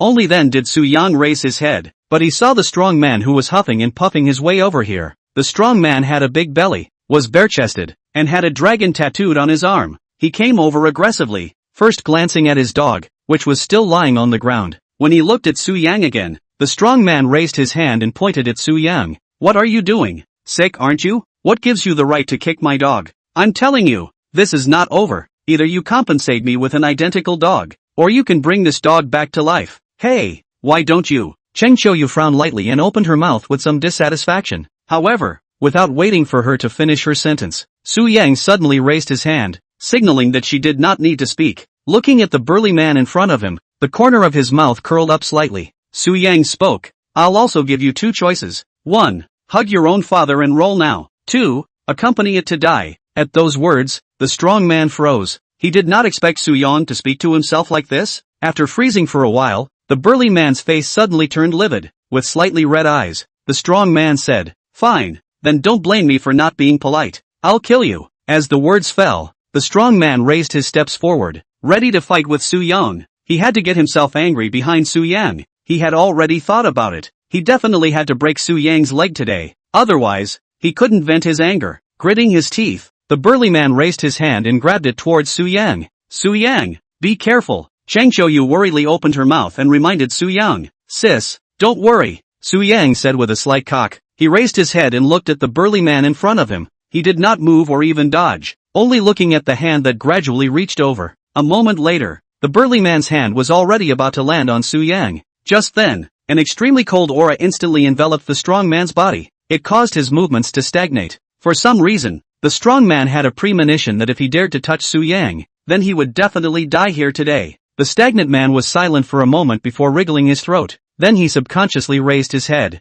In the strong man's gaze, a youth wearing a black uniform was slowly walking out from a shadow. The youth was playing with a butterfly dao in his right hand, and the butterfly dao fluttered in his hands, dazzling people. In just a few breaths of time, the youth walked over to Su Yang and bowed at him. With that, the youth raised his head and looked at the burly man. You. The burly man opened his mouth, trying to say something. Pa! A dry and harsh sound interrupted the strong man's words. With the sound, the butterfly dao in the youth's hand cut through the air. It shot electrically to the ground. Instantly, the butterfly dao pierced through the masonry. Half of the blade went into the concrete. The strong man subconsciously lowered his head and looked at the butterfly dao right at his toes. Following that, the strong man's pupils contracted. The expression was stagnant. He finally understood where finally his fear came from. He had no doubt that if he really moved Su Yang, this butterfly dao could go through his head. Let him die here. Scram! Looking at the burly man, the black-clothed youth spat out only one word. At the sound, the burly man's body trembled slightly.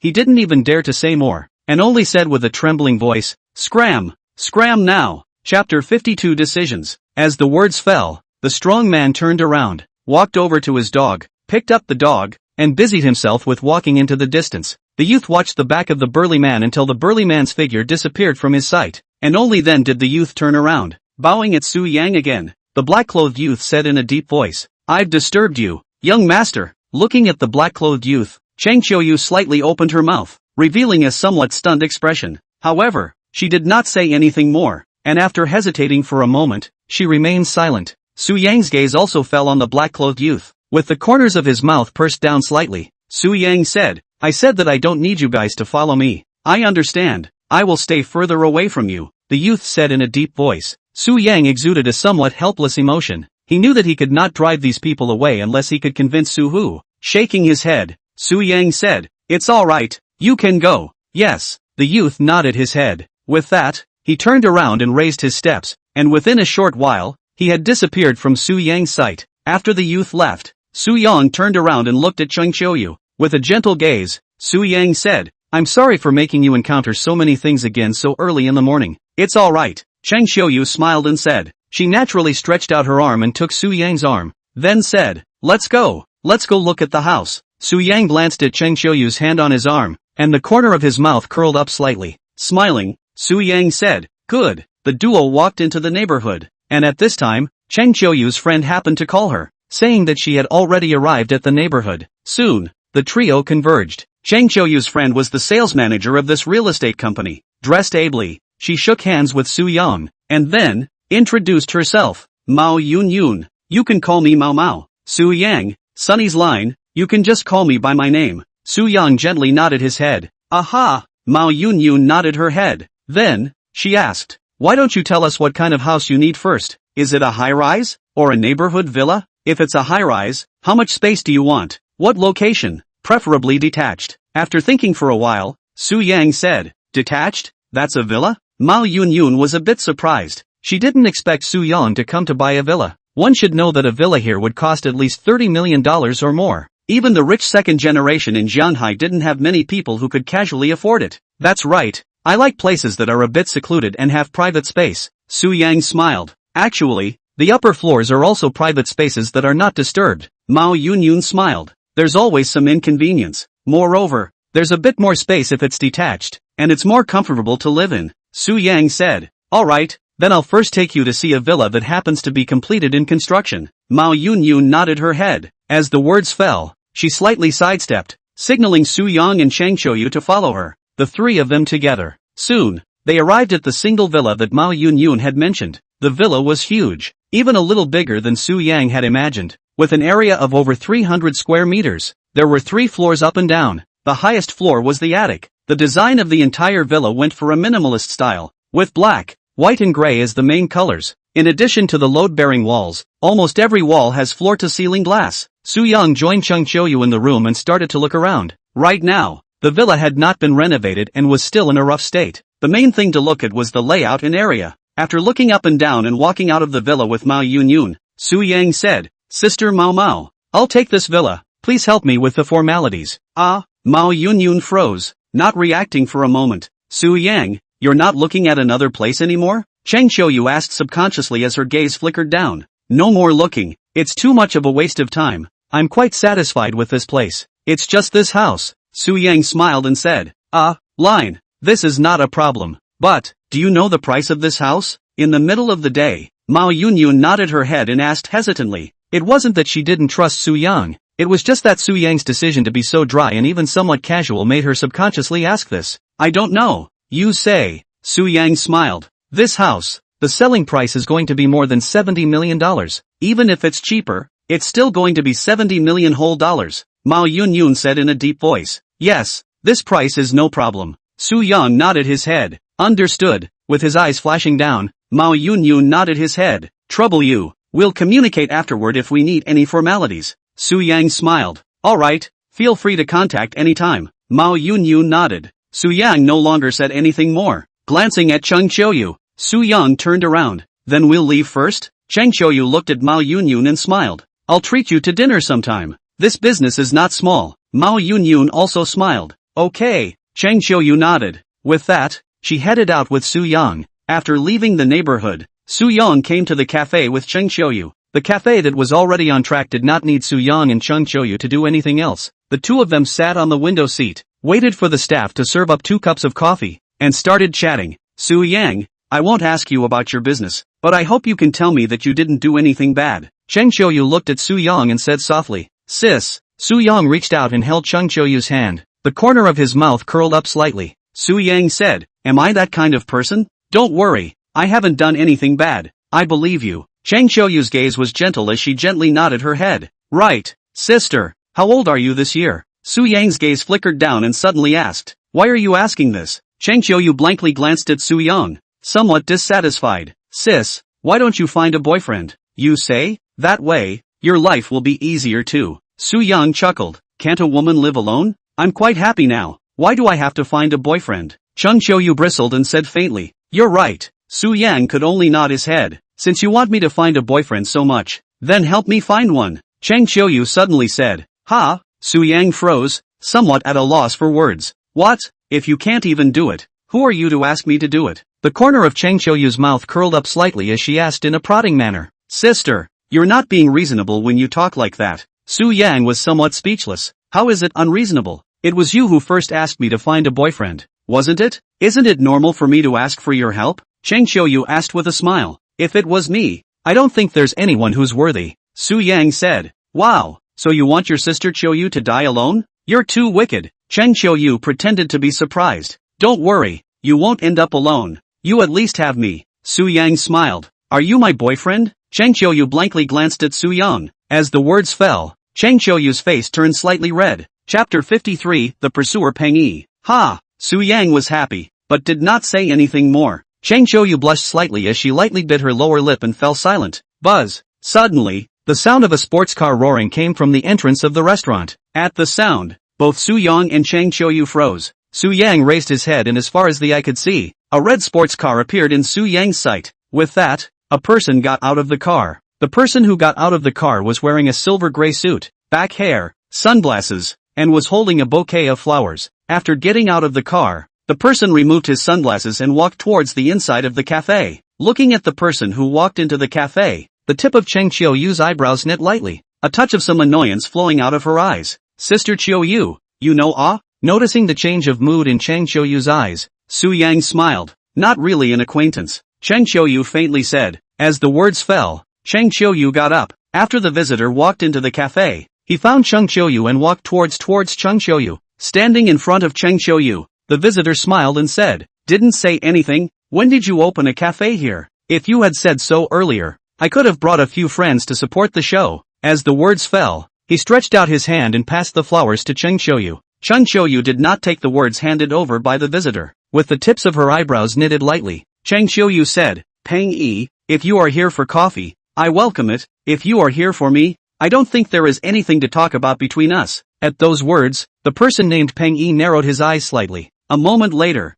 Peng Yi lowered his eyebrows and looked towards Su Yang. His eyes narrowed slightly. Peng Yi said, Xiuyu, is this your friend? It has nothing to do with you, Cheng Xiuyu said in a cold voice. But I think it has something to do with me. Peng Yi grinned and said in a cold voice, looking at Su Yang Dao again. Peng Yi said, who are you? When did Cheng Xiuyu know you? Su Yang, you don't have to pay attention to him. Cheng Xiuyu turned around and rushed at Su Yang. Upon hearing this, Su Yang smiled faintly. With the corners of his mouth pursed down slightly, Su Yang said, what does my relationship with Xiuyu have to do with you? Good, then I'll tell you what's relevant. Cheng Xiuyu is my woman. If you dare to touch her, I will get you killed. Peng Yi said with a fierce face. Peng Yi, how long are you going to make a scene? When did I have a relationship with you? I'm telling you, I'll call the police if you don't leave. Cheng Xiuyu gradually said with some anger. Cheng Xiuyu, I've come to you time and time again to give you face, but don't you give me face. I'm telling you, don't push me too hard, or else I'll do anything. You don't want to be my woman.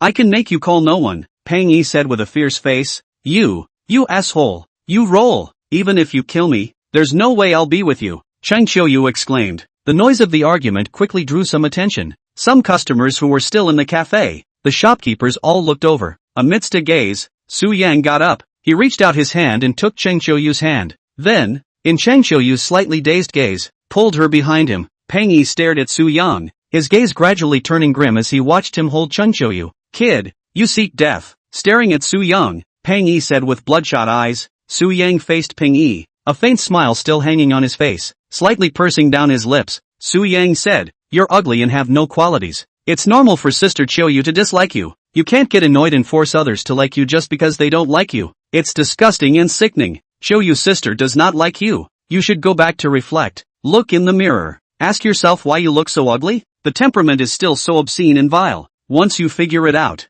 your mind will be at peace. Su Yang's words were said in a very mean manner, causing Peng Yi's face to become very ugly. Gritting his teeth, Peng Yi said, dare to talk to me like that? Little beast, you seek death. As the words fell, Peng Yi pulled out his cell phone and dialed out a number. Staring at Su Yang, Peng Yi waited for the call to connect. After a few breaths of time, Peng Yi rushed the person on the other side and viciously said, get me a few people over here. I want to teach a lesson to a little yakuza who doesn't know how to die. Hurry up. Ha! Su Yang grinned, unable to hold back a smirk. Su Yang, this matter has nothing to do with you. Cheng Xiuyu looked at Su Yang, her eyes flickering as she said. At the sound of his voice, Su Yang turned around. Locking eyes with Cheng Xiuyu, Su Yang said, sister, sit down. Don't worry about it. I'll help you with this person. Don't go too far. After hesitating for a moment, Cheng Xiuyu said softly. She had gone through many things with Su Yang, so she was not worried that Su Yang would be hurt by Peng Yi. Instead, she was worried that Su Yang would do something not too sensible. Don't worry, Su Yang smiled and said. As the words fell, Su Yang raised his head and looked at Peng Yi again. At this moment, Peng Yi's face was still swooning with anger. He glared at Su Yang as if he wanted to eat him. The corners of Su Yang's mouth curled slightly as he suddenly stretched out his hand and picked up a fork from the side. Holding the fork in his hand, Su Yang smiled and said, look. As the words fell, Su Yang's fingers exerted force, and then he kneaded the fork into a ball in a raw manner. Seeing this, the corners of Peng Yi's mouth twitched and his gaze trembled slightly. He did not expect Su Yang to have such finger strength. If they fought, with his body that had been hollowed out by alcohol and color, he was afraid that it would be a matter of collapsing in a few seconds. What do you mean? Squirming down his throat, Peng Yi asked. Ha! Su Yang laughed and shook his head. He threw away the twisted fork in his hand, raised his hand, and reached out in Peng Yi's trembling gaze to rest his hand on his shoulder. Slightly leaning down, Su Yang's voice softly said in Peng Yi's ear, can you roll out first? Peng Yi's gaze trembled as he blinked his eyes. Licking his lower lips, Peng Yi said, who are you to tell me to get out? Is this your territory? In 1 second, I can make you lie down. Do you believe me? Su Yang asked with a smile. Peng Yi did not answer Su Yang. Hands clenched. After a moment of silence, Peng Yi said, you wait for my people to come. As the words fell, Peng Yi's face flushed red, turned around in shame and anger, and walked out of the cafe. Su Yang stood in place, watching Peng Yi walk out. Su Yang sat back across from Cheng Qiuyu. Under Cheng Qiuyu's gaze, Su Yang slid the screen, typed a few words and sent them out. Actually, he won't do anything to me. After hesitating for a moment, Cheng Qiuyu said. At the sound, Su Yang raised his head. Looking at Cheng Qiuyu, Su Yang said, I don't know if he will do anything to you. All I know is that you can't be pestered by this trash. He must stay away from you. Just teach him a lesson. He should know what to do. Cheng Qiuyu said. I know. Su Yang nodded with a smile. As the words fell, Su Yang raised his head and looked outside the cafe. Chapter 54, Crash.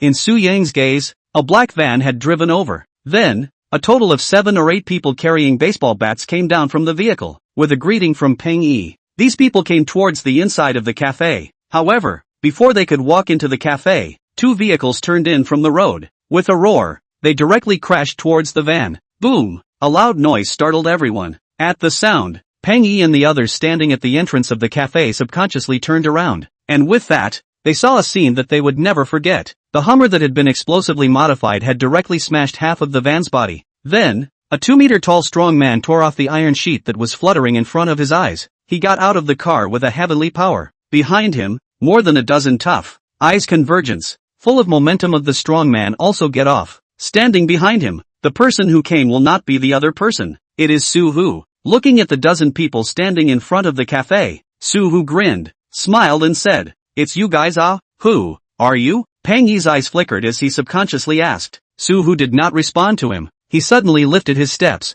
striding towards him under Peng Yi's somewhat uneasy gaze. Seeing Su Hu about to walk over, Peng Yi's gaze trembled slightly as he subconsciously took a step back. In Peng Yi's slightly trembling gaze, a few steps later, Su Hu stood in front of him with a dozen or so temperamentally tough men. With a stretch of his hand, Su Hu pressed down on Peng Yi's head. Shocked by Su Hu's aura, Peng Yi did not even dare to dodge. With one hand pressing down on Peng Yi's head, Su Yang grinned slightly and asked, Are you the one who pestered Qiuyu? Upon hearing this, Peng Yi froze again. He finally understood why Su Hu had come over. So this person in front of him actually had a relationship with Cheng Qiuyu. With that little yakuza? Squirming down his throat, Peng Yi reached out his hand and tried to slap open Su Hu's hand. You let go of your hand. Peng Yi trembled. Behind Peng Yi, a few gangster-looking guys also spoke. You let go of Peng Xiao. Do you know who Peng Xiao is? You dare to touch him? Let go of Peng Xiao. Although there is no courage to strike with Su Hu and his entourage, but a few are still colorful and shouting.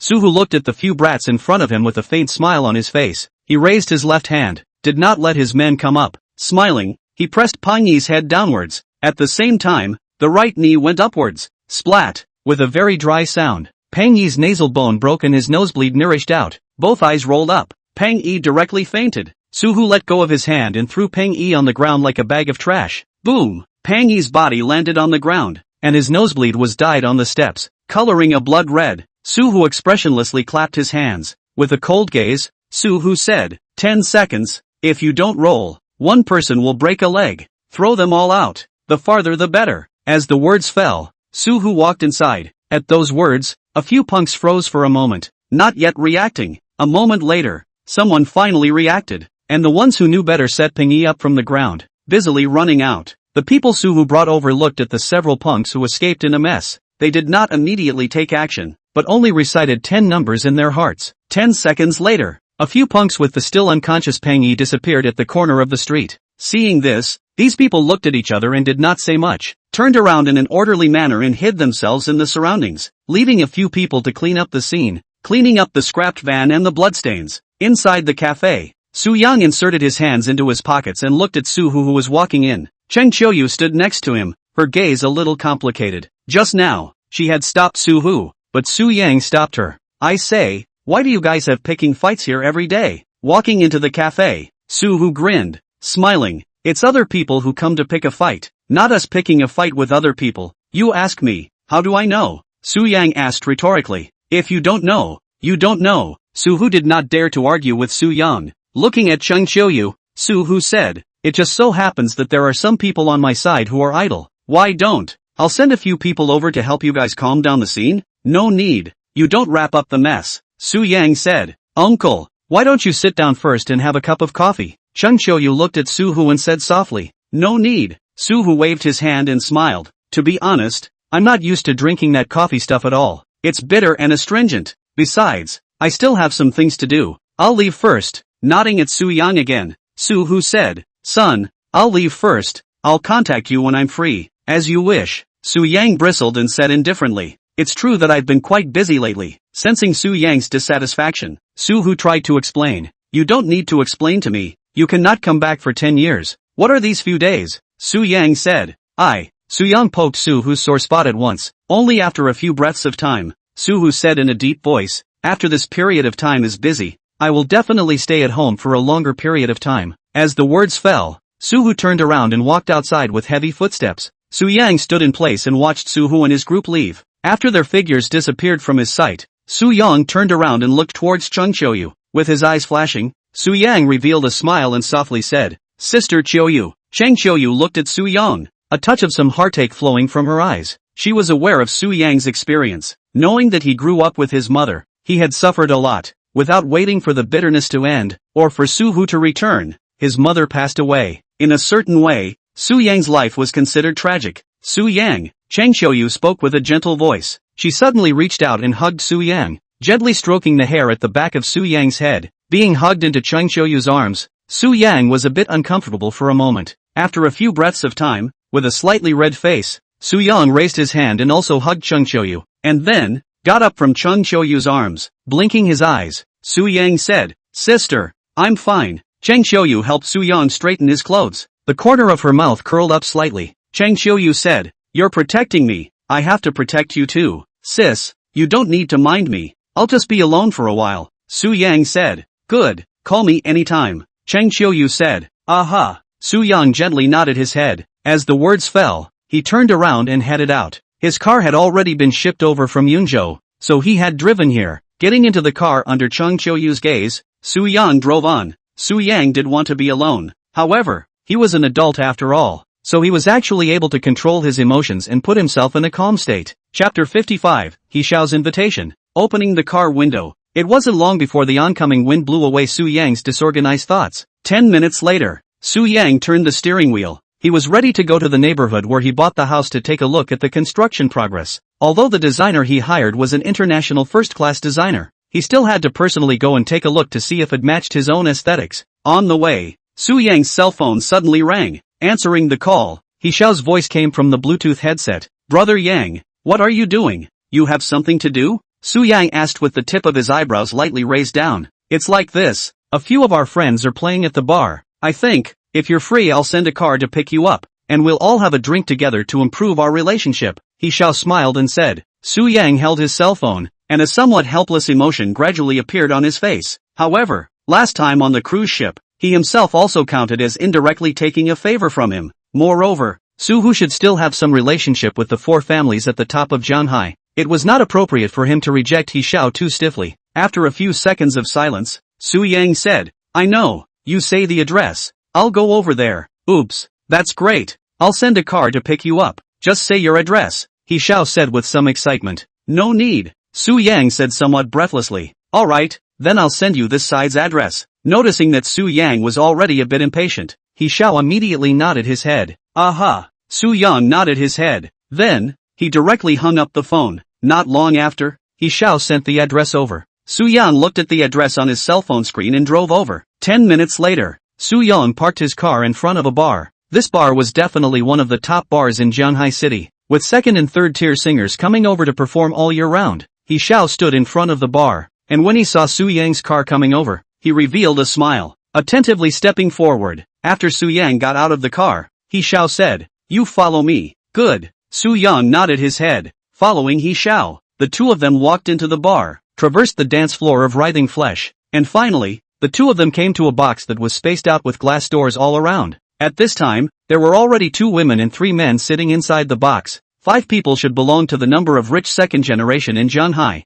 See, dress and temperament is to be raised out of honor. Among these people, the relatively outstanding one was a girl. She was wearing a flowery green wide David coat that fell down to her long and slender legs, and her feet were wearing very designed shoes and stockings. Her features were exquisite. Her eyebrows were like distant mountains, and her eyes contained winks, giving her a bit more flavor. Seeing He Xiao bringing someone in, the corner of her mouth curled slightly as she said, He Xiao, this is your friend. Ha, this is my best friend. It was hard for me to ask him to come over and say hello to everyone. so we can all have some fun together. He Xiao smiled. Hello, my name is Yun Xing. She got up and extended her hand at Su Yang. Hello. Su Yang nodded gently and shook her hand. At the instant Su Yang shook Yun Xing's hand, the three men still sitting on the sofa suddenly shivered slightly, as if they hadn't expected to let her shake their hands. With eyes flashing, a man with a dirty braid got up and stared at Su Yang. Hello, my name is Shui Yang. What's your name? Su Yang sensed Shui Yang's hostility towards him. However, there was no expression on his face. He did not extend his hand either. The corners of his mouth pursed down slightly. Su Yang said, Su Yang, the Yang of Sunshine. Shui Yang's hand fell in the air. No one shook his hand, so naturally it was a bit awkward. Shui Yang stared at Su Yang. His face gradually became a bit ugly. A moment later, Shui Yang grinned, before he smiled and said, Friend, quite interesting. You talk less. Make room for my friend. He Xiao walked over, his voice icy cold as he rushed Shui Yang. It seemed that He Xiao belonged to the relatively strong ones in this circle. Shui Yang didn't dare to say something to He Xiao. His eyes flickered for a moment. Shui Yang sidestepped and made some space. No need. I'll just sit here. Shui Yang pointed to a sofa at the edge and said. As the words fell, he walked over and sat down. Brother Yang, how can you sit here? You sit in the center. He Xiao was a bit uneasy. Hearing He Xiao address Su Yang, the 5 people in the box froze. It was normal for He Xiao to have friends, but there were not many friends that could make him grovel so much. However, the 5 of them couldn't really see Su Yang's background. They couldn't think of any person in Jianghai who could make He Xiao bow down, so they could only wonder. In the midst of a gaze, Su Yang waved his hand and faintly said, Cut the crap. Alright, as long as you are comfortable. He Xiao could only nod his head. Then, he sat down on a sofa next to Su Yang. Waiter, Shui Yang, who had been depressed since Su Yang entered, suddenly opened his mouth and shouted. At the sound, the waiter standing outside immediately opened the door of the box and walked in. Bring over a bottle of Finnish Fox, Shui Yang said. Oh, yes. The waiter subconsciously nodded his head. Then, he turned around and left to get Shui Yang some wine. Not long after, the waiter brought over a bottle of wine with gloves and carefully placed it on the table. Shui Yang was not polite and directly picked up the wine. Picking up the corkscrew, Shui Yang raised his head and looked at Su Yang. Do you know what kind of wine this is? You just said. Finnish Fox, Su Yang said. Then do you know how much this bottle of wine costs? Lightly raising the tip of his eyebrows, Shui Yang asked again. How much? Following Shui Yang's words, Su Yang said. You don't know how much this bottle of wine costs? Shui Yang narrowed his eyes slightly and curled the corner of his mouth. Do I need to know? Su Yang was puzzled. No need. Shui Yang smiled and shook his head. Then, while using the corkscrew to open the wine, he said, However, in our circle, this kind of wine is similar to mineral water. As the words fell, Shui Yang raised his head and gave He Xiao a meaningful look. He felt that He Xiao was just making a pretense, finding a random guy they didn't know, and scaring them by touting Su Yang to make them conjecture Su Yang's background. Shui Yang, why are you talking so much today? Seemingly a bit dissatisfied, He Xiao's eyebrows knit lightly as he rushed Shui Yang. He Xiao, I'm just asking a question. Shui Yang bristled. As the words fell, he happened to open the bottles of wine. Then, he poured a glass of wine for each and every one of them. The only one who didn't prepare a wine glass for Su Yang and didn't pour any wine for him. Seeing this, He Xiao's eyes narrowed slightly, but he did not say anything. Although the people in the box were all second-generation rich, however, they were also all smart people. Seeing Shui Yang so deliberately isolating Su Yang, the corners of the mouths of the few people who held up their wine glasses all revealed a smile.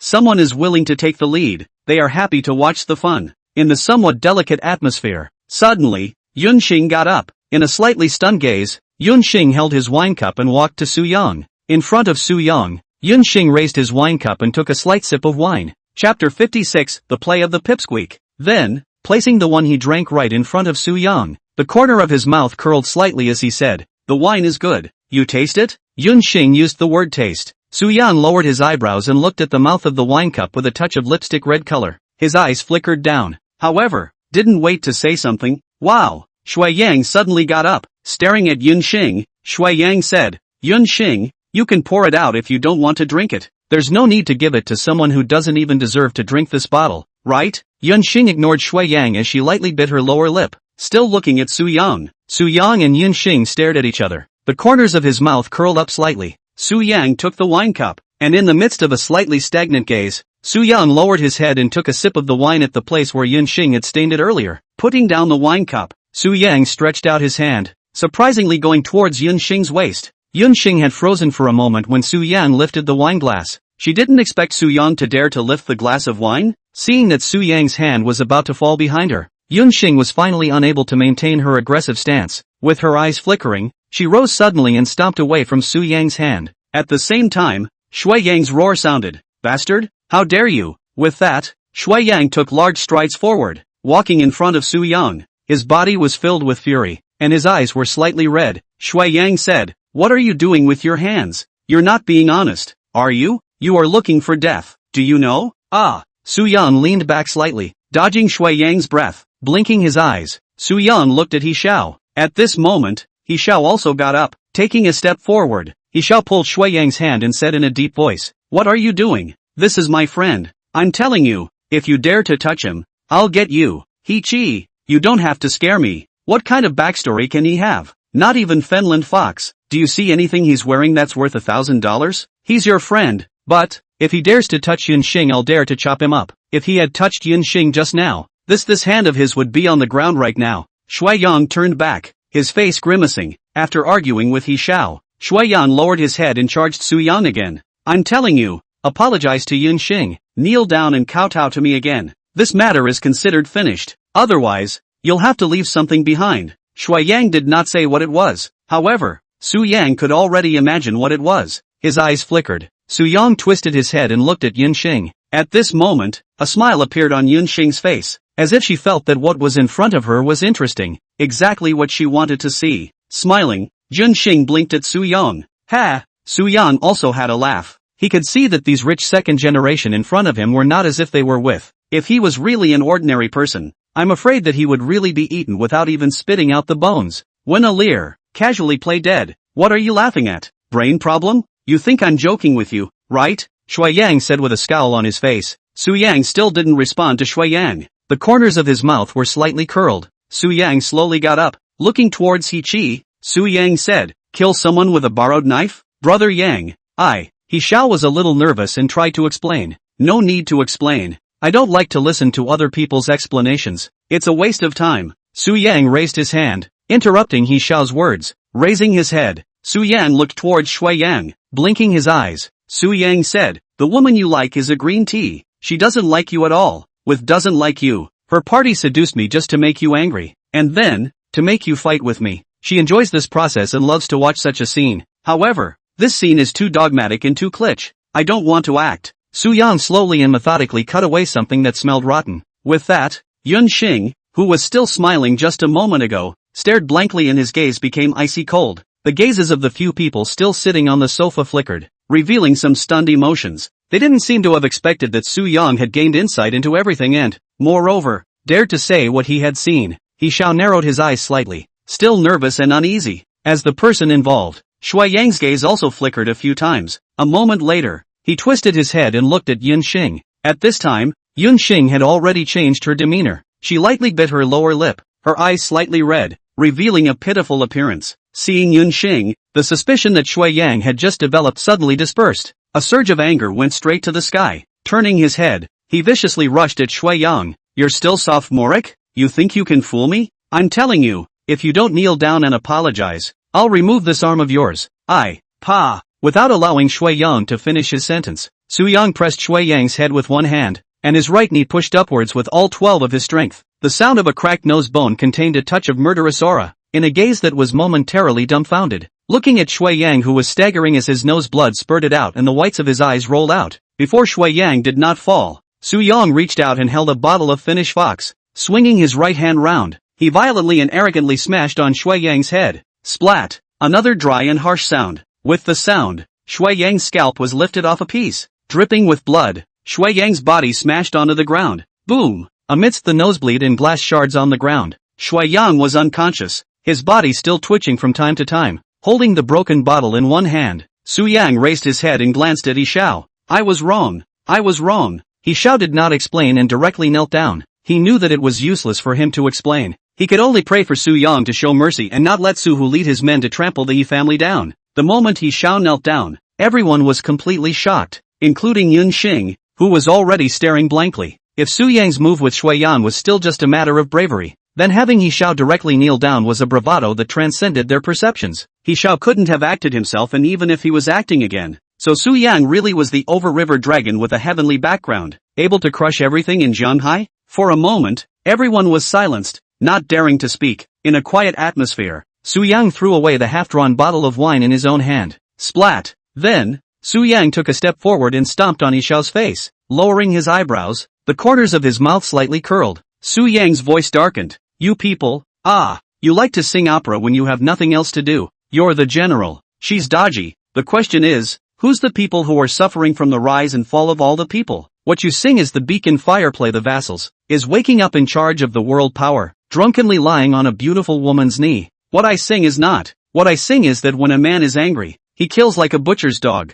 Tear down your theater. Carry a few heads to walk out is also a casual thing. Do you think I dare not? I'm wrong. I am wrong. I would like to break my own arm. At Su Yang's feet, Hishao cried out in pain. Looking at Hishao, after a long time, Su Yang put down his right foot, eyes slightly up. Su Yang faintly said, don't need your arm. However, in the future, this kind of theater sings less, full of ghosts on the stage, makes people bored. Chapter 57 Dinner. As the words fell, Su Yang raised his steps and slowly walked towards the door. Walking to the door, Su Yang stopped and turned around, looking towards Yunxing. At Yunxing's uneasy gaze, Su Yang said, go have a meal together? Sorry. Yunxing's gaze flickered down and lowered her head. She knew that she could only bow her head at this time. Ha! Su Yang let out a cold laugh. Laughing coldly, Su Yang turned around. Where to eat? Out of Su Yang's expectation, Yunxing suddenly asked. At those words, not only did Su Yang freeze, the others in the box also froze for a moment.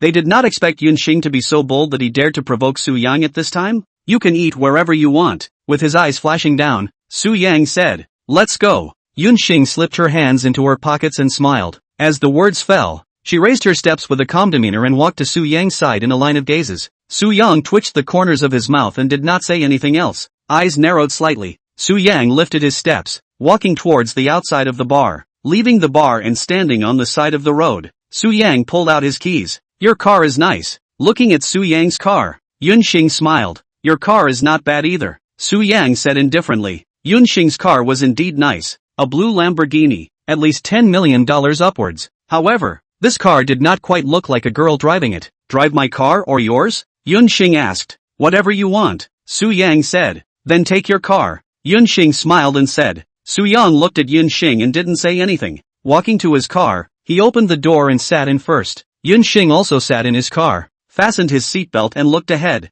Su Yang had his hands on the steering wheel and drove on. As the surrounding scenery changed, Yunxing looked towards Su Yang. The corner of her mouth curled slightly as she said, do you know why I dared to come out with you? No idea. Su Yang shook his head. He indeed didn't know. Perhaps, the only explanation was that Yunxing was a crazy person who liked to look for excitement. Actually, I can see that you're not a bad person. Yunxing blinked her eyes and suddenly said, then you're a good judge of character. Su Yang gave Yunxing a thumbs up. I mean it. Yunxing had a serious face. I'm serious too. Su Yang nodded his head. Yunxing's gaze flickered for a moment, skimming his lips, lifting her head and pulling it up. Yunxing looked forward, her gaze detached as she said, you know what? When you beat up Shui Yang, you were really very manly. At that moment, my heart moved. The heart definitely has to move. If the heart doesn't move, you're dead. Su Yang said indifferently. Mr. Su, you are still wary of me. Yunxing looked at Su Yang and suddenly said with some sadness, I'm driving.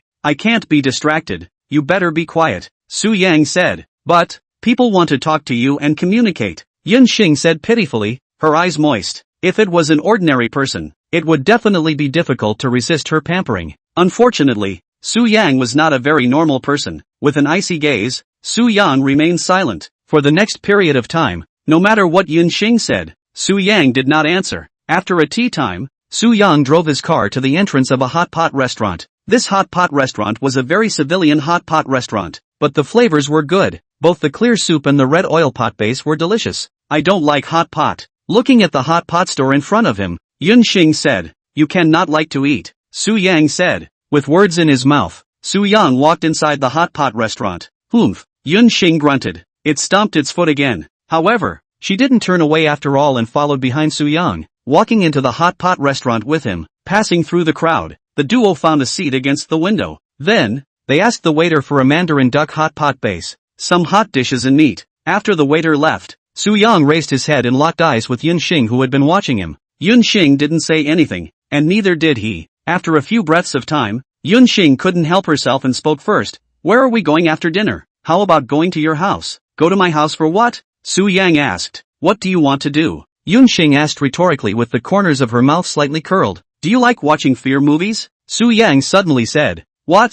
Yunxing froze. I love watching horror movies, but I don't dare to watch them alone. How about this? You accompany me to watch a horror movie. Su Yang smiled and said. Yunxing looked at Su Yang, silent for a while, lightly biting her lower lip. At this time, the waiter happened to come over to serve the food. Watching the waiter serve everything on the table, across a layer of hot air that gradually swooned away, Yunxing opened her mouth and said softly, I can accompany you to watch a horror movie. So, can you accompany me to watch a romance movie? Can't. Su Yang shook his head. Why? Yunxing was a bit puzzled. My time is precious. I can't waste it on you. Su Yang smiled. As the words fell, he picked up his chopsticks and gave himself some food. Su Yang's words caused Yunxing to break her defenses a bit as she stared at Su Yang, a touch of anger gradually haloing in her eyes. With her right hand clenched, her knuckles whitening, Yunxing said, You're afraid of me? Eat? Su Yang put the hot stuff into the bowl and ate while saying, Ha, then we'll go to your house later. Seeming to have figured something out, Yunxing suddenly smiled and said in a soft voice. Then, she also picked up her chopsticks and began to eat. At the dinner table, the two of them didn't say anything more. After a meal, Su Yang, who was full, got up together with Yunxing, who had only eaten a little. Walking out of the hot pot restaurant, they returned to the car. Su Yang put his hands on the steering wheel, hesitating for a moment. Su Yang turned his head, looked at Yunxing and said, You really want to go back with me? Go back. Yunxing smiled and said, Ha, it can be done. Laughing a little, Su Yang nodded his head. As the words fell, he turned the steering wheel and drove on. 5 minutes later, Su Yang drove the car downstairs to the hotel. Getting out of the car and looking at the hotel in front of him, Yunxing said with some surprise, You live in a hotel? I bought a house. Over at the Sky Garden. Free time to take you there? Su Yang smiled and said. As the words fell, he raised his steps forward. A house in the Heavenly Garden? Yunxing's gaze flickered down. She knew about the Heavenly Garden. And even more so, she knew that the houses over there were at least tens of millions a set. Although $10 million was not a large sum of money for her, but being able to casually spend $10 million on a house would not be an ordinary family. How much did you buy your house for? Walking over to Su Yang's side, Yunxing pretended to ask without thinking. More than $70 million. Reaching out to press the elevator, Su Yang said indifferently, Can't tell. You're so rich? With some surprise, Yunxing said, Are you going to ask me to borrow money? Su Yang lightly raised the tip of his eyebrows. Why would I ask you to borrow money? Yunxing was somewhat speechless. Then what does it matter to you if I have money or not? Su Yang chuckled. You. Yunxing looked at Su Yang, surprisingly not knowing what to say. With her eyes flashing, Yunxing said, You'd better say what movie you want to watch, right? You'll know after watching it. Su Yang said indifferently. As the words fell, Su Yang, who happened to walk out of the elevator, walked towards his room. Chapter 58, There's a price for playing with fire. Walking to the door, he opened it and walked inside the room with Yunxing. Standing inside the room, Su Yang's face was devoid of any expression. Walking to the sofa and sitting down, crossing his legs, Su Yang slightly narrowed his eyes. Yunxing looked at Su Yang, lightly biting her lower lip before walking over to Su Yang's side and sitting down. She sat very close to Su Yang,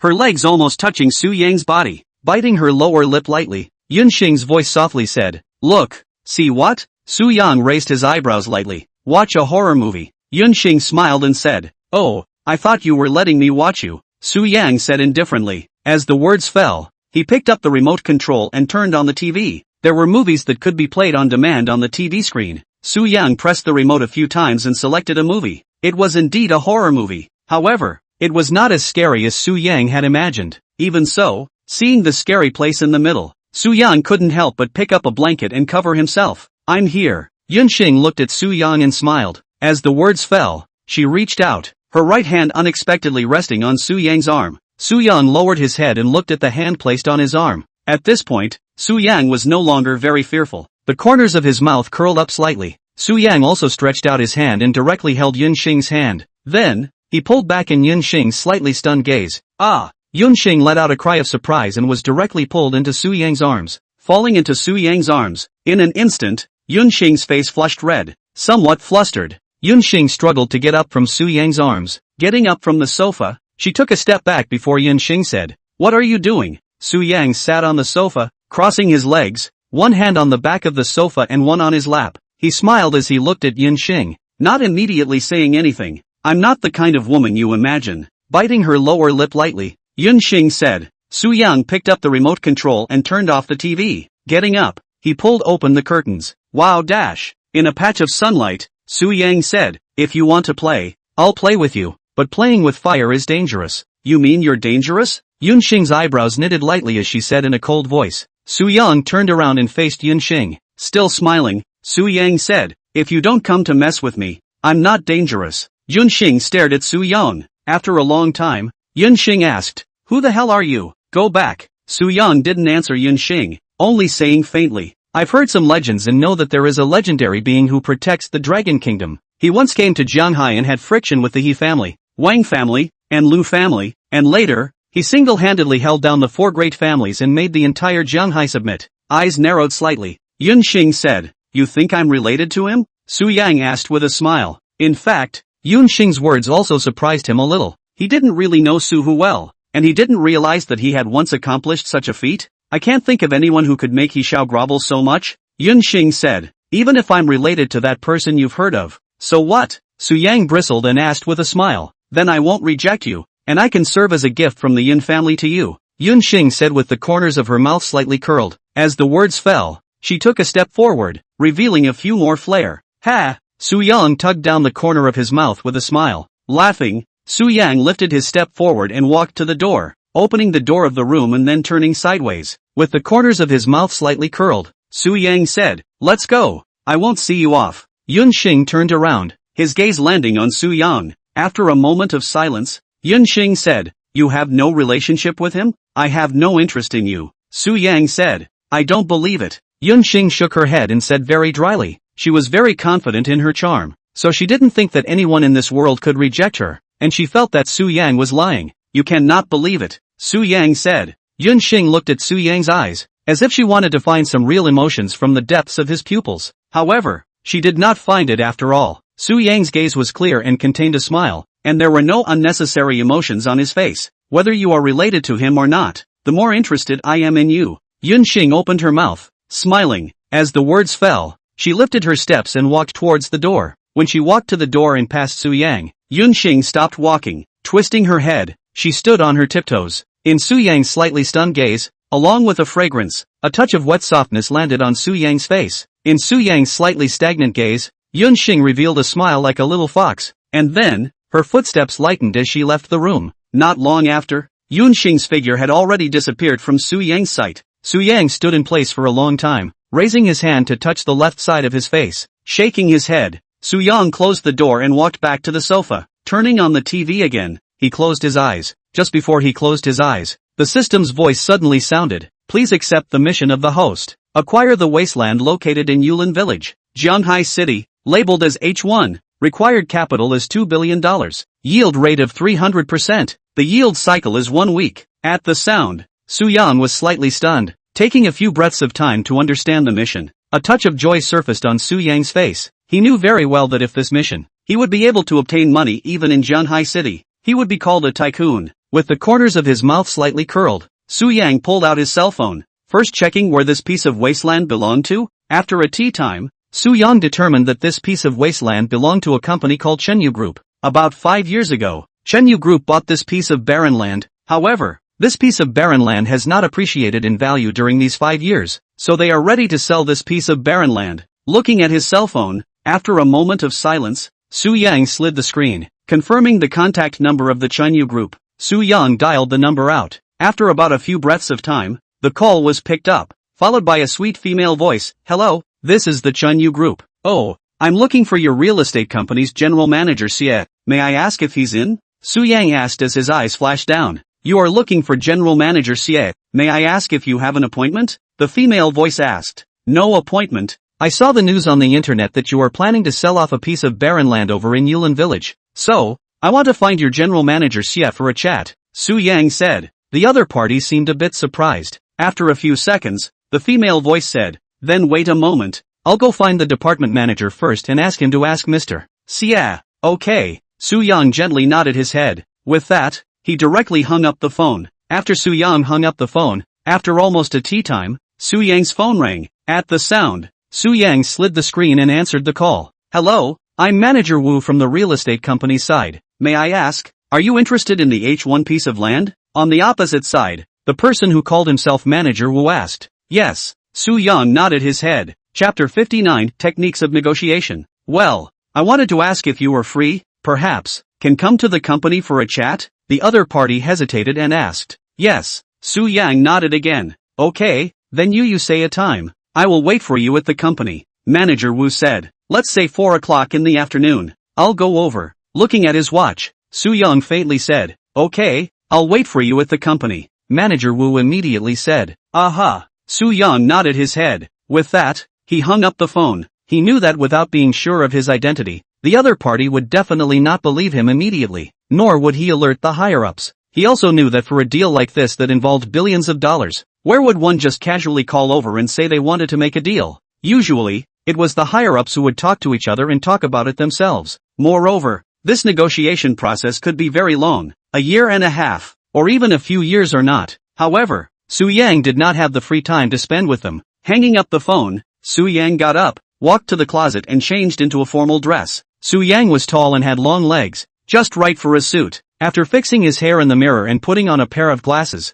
Su Yang walked to the door and changed into his shoes. With that, he went downstairs. Around 5:50, Su Yang drove to the downstairs of Chunyu Group Real Estate Company. Standing downstairs in the company, looking at the dozens of floors high building in front of him, Su Yang lightly raised his eyebrows. Taking out his cell phone, Su Yang dialed out. After a few breaths of time, Manager Wu's voice rang out. Have you arrived? Yes. Su Yang nodded his head. Holding his cell phone in his hand, Su Yang lifted his steps, already heading inside the building. You go upstairs, to the 20th floor. I'll wait for you here, Manager Wu said. Good. Su Yang gently nodded his head. As the words fell, he had already walked into the building. Following Manager Wu's words, Su Yang took the elevator and arrived at the 20th floor. Just as Fong stepped out of the movie, Su Yang saw a figure. The middle-aged man who was supposed to be Manager Wu was wearing glasses, and his somewhat smooth hair reflected the arcing light. Seeing Su Yang, Manager Wu raised his step, extended his hand and smiled.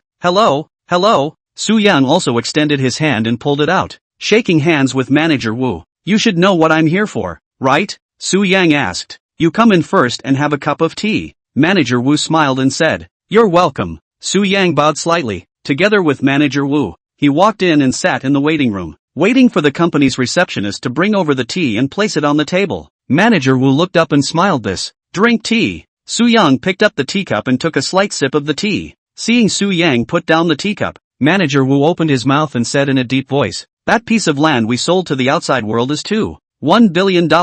I don't know if you understand it. I know. Su Yang nodded his head. Then, may I ask who you are here on behalf of? Manager Wu asked as his eyes flashed down. I came on behalf of myself, Su Yang said indifferently. Manager Wu froze at his words. A moment later, Manager Wu said, $1 billion. If it is not acquired in the name of the company, it would be difficult for a person to come up with that much cash money, right? In Zhanghai City, all the real estate companies, and even the bigger ones we know. But, with all due respect, I really don't know much about you. In this case, just tell you, I have $2 billion on my side if you guys sell. I can give you the money now. If you guys don't sell, I'll leave immediately. Under a light frown on his brows, Su Yang was a little impatient with his words. He could hear that Manager Wu was testing the waters. However, he had no interest in saying some wishy-washy words to the other party. $2 billion?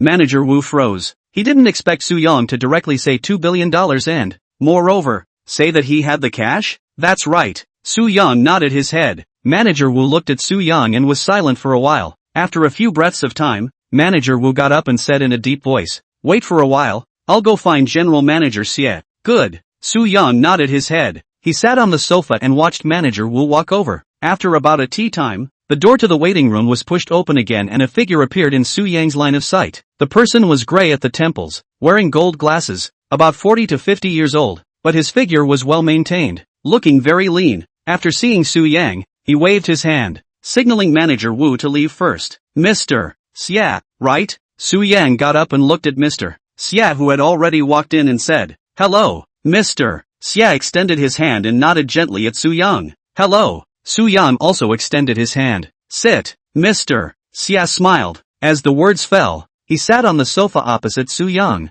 Smiling, General Manager Xia said, "By the way, I still don't know your name? My surname is Su. Su Yang, Yang of Sunshine, just call me by my first name." Su Yang said softly, "Mr. Su, Mr. Xia nodded gently. Then, narrowing his eyes slightly, still smiling, General Manager Xia said, "You just said that you have $2 billion in cash to buy a piece of land over in Yulin Village. Is that right?" "That's right." Su Yang nodded his head. Yulin Village is on the outskirts of the city, dozens of kilometers away from the city center side. Although that piece of land is large, however, the value of development is actually not very large. Our company has done a prediction. Even if it is made into a property, considering the risk assessment, the amount of money that can be earned is not much. So, I'm curious if you bought this piece of land for any other purpose? There's no other use. I bought this piece of land just because I think it's worth so much money, Su Yang said indifferently. General Manager Xia looked at Su Yang and was silent for a moment. After a long time,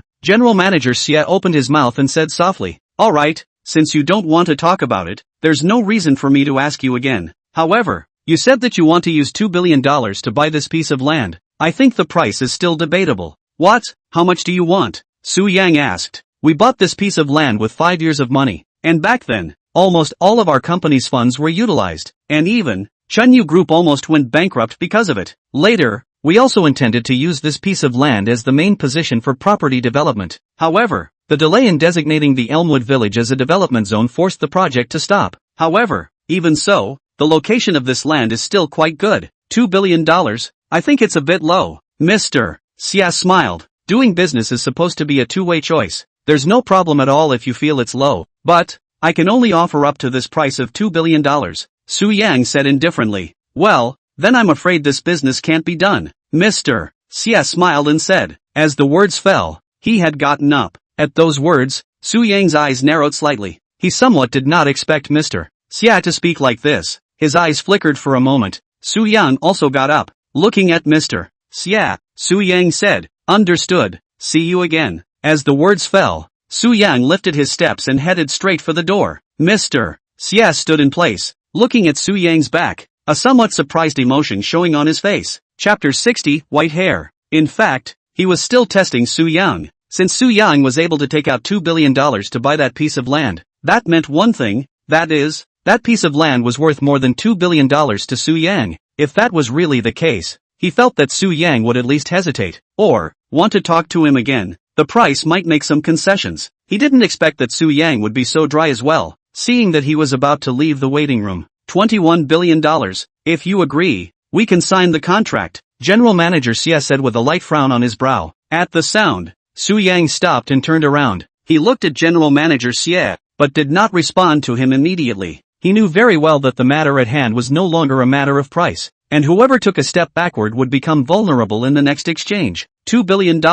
Not a penny more, not a penny less. If you don't find it suitable, then forget it. I'll find another place, Su Yang said. Upon hearing this, General Manager Xia's gaze flickered for a moment. A moment later, General Manager Xia said, "It seems that you don't have to have this piece of land." "Of course I don't have to have it. Otherwise, since I can afford $2 billion, what's the harm in adding another 100 million? I think this piece of land is suitable. However, it is not irreplaceable," Su Yang said. Mr. Xia was silent once again. After a few breaths of time, General Manager Xia said, "You give me some time. I need to do some communication with the board of directors, the leadership team." "It can be done." Su Yang nodded his head. As the words fell, he walked out of the waiting room and walked into the elevator under General Manager Xia's gaze, disappearing from his sight. General Manager Qin stood in place, remaining silent. After a long time, General Manager Qin twisted his head and looked towards Manager Wu, who cautiously pushed the door in. General Manager Qin. Manager Wu subconsciously opened his mouth. "Get me the board of directors. Just say, about the Elmwood Village land, everyone have a meeting," General Manager Xia said. "Everyone?" Manager Wu asked. "Everyone." General Manager Xia nodded. As the words fell, he lifted his steps forward and walked out of the waiting room, heading straight towards his office. Chunyu Group made its decision a little earlier than Su Yang had imagined. 2 days later, Su Yang finalized the contract with Chunyu Group. Although there were still some opposing voices within the Chunyu Group, most of the shareholders could no longer tolerate the situation where they continued to throw $2 billion aside, so the deal was pushed through with great speed. A week later, Su Yang completely from Chen Shui completely from the hands of Chen Yu group to get the land of Yulin village, from the Chen Yu group out of the time. Su Yang mouth corners slightly curved, like a smile. The mood is very happy. Sitting in the car, Su Yang is ready to go back to the hotel. Fong just got into the car. Suddenly Su Yang's cell phone rang. Taking out his cell phone and sliding the screen, Su Yang answered the call. Su Yang, Yunxing's pitiful voice rang out. Something? Su Yang asked. I was blocked in the handprint bar. Someone wants to beat me, Yunxing said. Su Yang held his cell phone without any expression on his face. A moment later, Su Yang said, someone beat you up, why didn't you run? They surrounded me, Yunxing said. What then? You hurry and call the police, Su Yang said. It's too late, Yunxing said. But why did they beat you? Su Yang asked. It's just a punk. He came over to accost me, but when I ignored him, he had to beat me up, Yunxing said. Not so much. Su Yang looked at the road in front of him and faintly said, I also just took a wine bottle and smashed it on his head. But people are also careless, Yunxing said. You mean I'm going to save you? Su Yang asked. If you don't save me, people are going to be finished, Yunxing said. If you really can't, you kowtow to them and apologize? Su Yang smiled. Anyway, I've already told you the address. If you don't come to save me, and something really happens to me, let's see if you regret it afterwards, Yunxing said pitifully. As the words fell, she directly hung up the phone. Su Yang held the cell phone without any expression on his face. He wasn't a fool. Naturally he wouldn't completely trust Yunxing. Besides, he had nothing to do with that guy. Even if something really happened to her, he wouldn't regret it. However, after his eyes flickered a few times, Su Yang still turned the steering wheel. He wasn't too cold-hearted a person after all. Even if it was a 1% chance, he felt that he should still go and take a look. After spending 7 or 8 minutes, Su Yang parked his car at the entrance of the handprint. With that, Su Yang got out of the car and headed inside the bar. At this moment, the music inside the bar had stopped, and most of the people looked over in one direction. In one gaze, a youth wearing sunglasses and dyed white hair was staring viciously at Yunxing sitting in the card table. At this moment, there was still a blue and red patch on his forehead. Covering his forehead with one hand, the white hair coldly said, apologize to me, otherwise, I'll finish you off right here. And oh, these brothers, they won't be polite either. Yunxing was wearing a black halter dress, sitting pitifully in the card seat. After white hair's words, her gaze suddenly flickered. She saw Su Yang who had just walked in. Instantly, Yunxing slightly curled the corners of her mouth. However, after a moment she gathered her smile again. With a terrified posture, Yunxing curled up her arms and legs and said in a trembling voice, what are you doing? Ha, what do you think I'm going to do? Perhaps Yunxing's gesture stirred the impulses within white hair. His face was livid and his eyes glittered with lust. As the words fell, he took a step forward and his hand reached out towards Yunxing. Splat! Suddenly, a dry, crisp sound of a wine bottle shattering rang out. At the sound, everyone froze. White hair, who had just extended his hand, also froze for a moment. Moments later, everyone turned their heads and looked towards Su Yang, who had just slammed a bottle of wine on the ground. In the midst of a gaze, Su Yang stepped forward with his feet on the liquor on the ground. After a few breaths of time, Su Yang walked in front of white hair. After looking at Yunxing, whose face was already flushed with smiles, he looked at white hair again. Who are you? What do you want? White hair's eyebrows knitted lightly, revealing some anger. Not doing anything, making a friend? Su Yang pulled out a business card from his pocket and handed it over. Pa! White hair directly knocked the business card out of Su Yang's hand. Then, with a grimace, he said, are you sick? Give me a beating on him. At the sound of his voice, the few gangsters standing behind him immediately sneered and stepped forward. Rolling up their sleeves, they were ready to beat Su Yang severely. Looking at the few punks coming towards him, Su Yang lowered his eyebrows, grinned, and revealed a smile. He did not move immediately, nor did he say anything. In the slightly stagnant atmosphere, one of the punks had already walked up to Su Yang. Kid, there's a way to heaven that you don't go, but there's no door to hell that you come and throw yourself in. The punk chuckled. Chapter 61, I'll do as you say. As the words fell out, the gangster reached out his hand and then grabbed Su Yang's arm. Then, he yanked back, ready to rip Su Yang to the ground. However, after yanking, the gangster froze. He didn't pull. 2 times. 3 times? Su Yang's feet stood on the ground like they had roots. Su Yang lowered his eyebrows and looked at the punk whose face gradually turned red. Slap! Su Yang slapped over. With the sound, the punk's face twisted a bit and his body flew upwards. Boom! Wow! Moments later, the punk's body smashed onto a table. Seeing that the first punk to rush over was not a match for Su Yang, everyone froze for a moment. The few punks who were still raging before also subconsciously stopped in their tracks. In the card seat, Yunxing's eyes were slightly bright, glowing, and the corners of his mouth were slightly curled up. Whitehair looked at the punks in the mess and twitched the corners of his mouth. A moment later, Whitehair raised his head and looked at Su Yang again. Wiggling his throat, Whitehair said, "What are you afraid of? All give me on. He can still beat so many of you by himself? I don't believe I can't cure him." At the sound of his voice, several gangsters looked at each other. From the strength Su Yang had just shown, Su Yang was at least a practitioner, and they,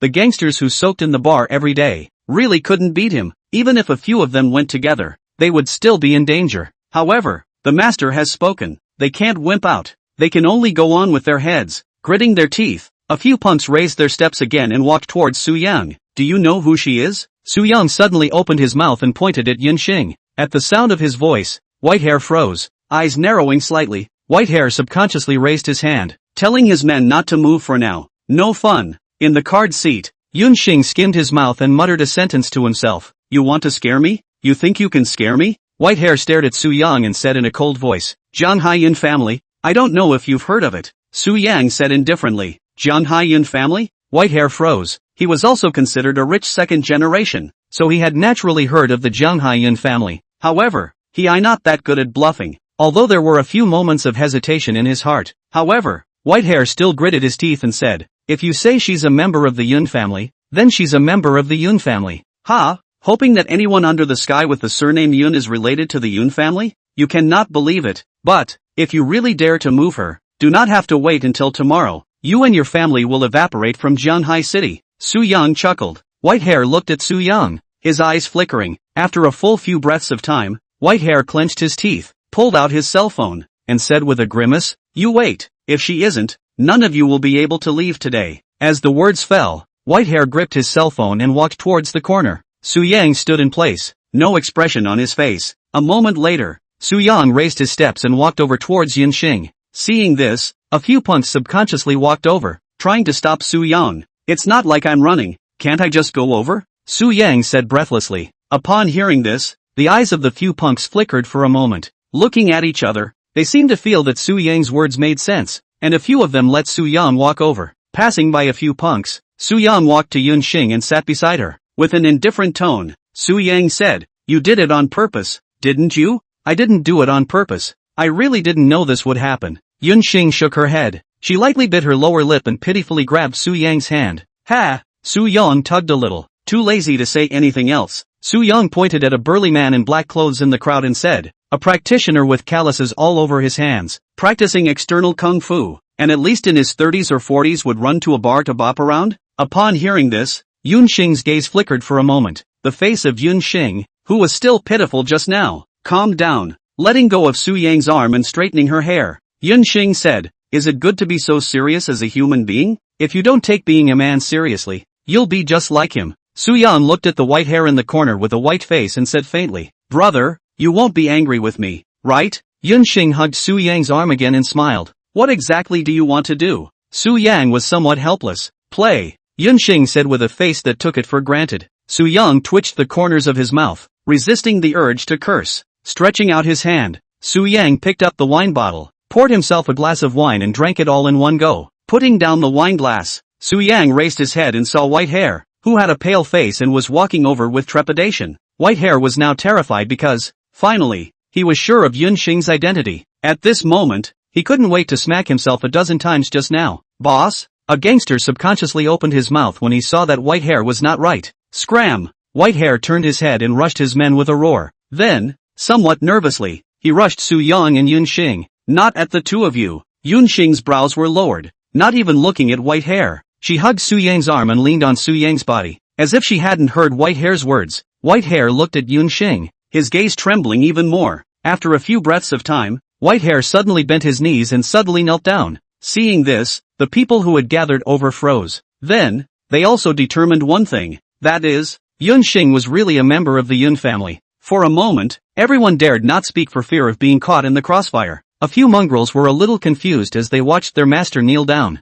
However, the instinct to avoid harm still made them think clearly about something. Looking at each other, the few punks also knelt down. "Brother, what do you think should be done?" Yunxing hugged Su Yang's arm, her voice soft and sticky as she asked. Su Yang did not answer Yunxing immediately. He first pulled his arm out of Yunxing's arms. Then, in an indifferent tone, he said, "Do what you say." "But, people don't want to kill anyone. It's so disgusting to get blood all over the place," Yunxing condescended to say. Upon hearing this, White Hair, who was kneeling on the ground, and a few punks almost pissed themselves, with tears streaming down his face. White Hair said, "You give me a chance. I'll work for you as a cow or a horse. Don't kill me. Don't. Please give me a chance." Hearing the somewhat harsh voice, Yunxing's eyebrows knitted lightly. With an icy tone, Yunxing said, "Then kill me." As the words fell, Yunxing raised his hand, and was ready to ask the strong man standing not far away to come over and dispose of a few people. At the sound of the voice, White Hair, who had already pissed himself out, and the few punks directly pissed themselves out. "No, no." A few people subconsciously opened their mouths and cried out in shock. In a somewhat ear-piercing sound, Su Yang stretched out his hand and landed on Yunxing's arm. In Yunxing's slightly stunned gaze, Su Yang faintly said, "His crime is not worthy of death." Yunxing looked at Su Yang, and after a long time, she suddenly curled the corner of her mouth, revealing a bright smile, lightly biting her lower lip. Yunxing leaned on Su Yang again, her voice soft and sticky. "Brother, I'll listen to you." Chapter 62. Wait and see. Su Yang looked at Yunxing. The corners of his mouth pursed down slightly. Su Yang got up. Yunxing hugged Su Yang's arm and got up with him. Standing in front of White Hair, Su Yang's brows lowered. His tone coldly said, "He spared you. It doesn't mean that the world will spare you. After offending the Yun family, even if the Yun family doesn't want you to die, there are people who will run over your house just to say a word to the Yun family. So, break a leg yourselves, and consider it your answer to the Yun family." At those words, the White Hair that was snotty and tearful in the midst of a fishy stench froze,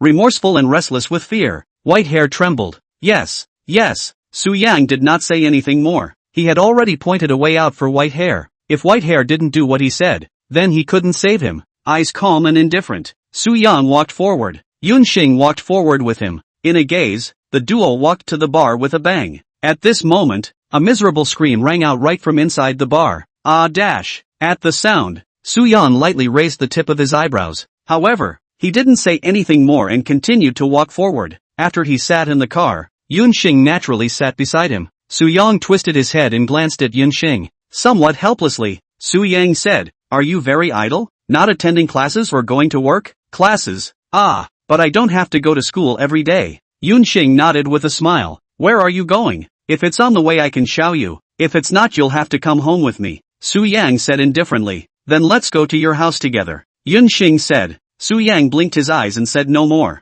Turning the steering wheel, Su Yang drove onto the road. 10 minutes later, Su Yang parked his car downstairs at the hotel and took Yunxing upstairs with him. After walking into the room, Su Yang turned around and forced Yunxing into a corner at once. Then, Su Yang leaned over and lowered his head without giving Yunxing any time to react. "Ah, woo woo." Yunxing let out a soft cry and reached out to slap a bit. Su Yang didn't care about Yunxing slapping his hand. After a full dozen seconds or so, tasting the last much of the sweetness, Su Yang raised his head, looking at the face full of shyness and indignation. His face scarlet red. Yunxing smiled. Then, he reached out his hand to wipe his mouth and face before turning around, heading inside the room. "Are you crazy?" Yunxing glared at Su Yang. Su Yang walked to the sofa and sat down, casually picking up a handful of magazines and placing them on his knees. Su Yang slowly said, "If you want to play, I'll play with you, but you should know that playing with fire comes with a price." Yunxing stared at Su Yang, her breath catching slightly. After a full few breaths,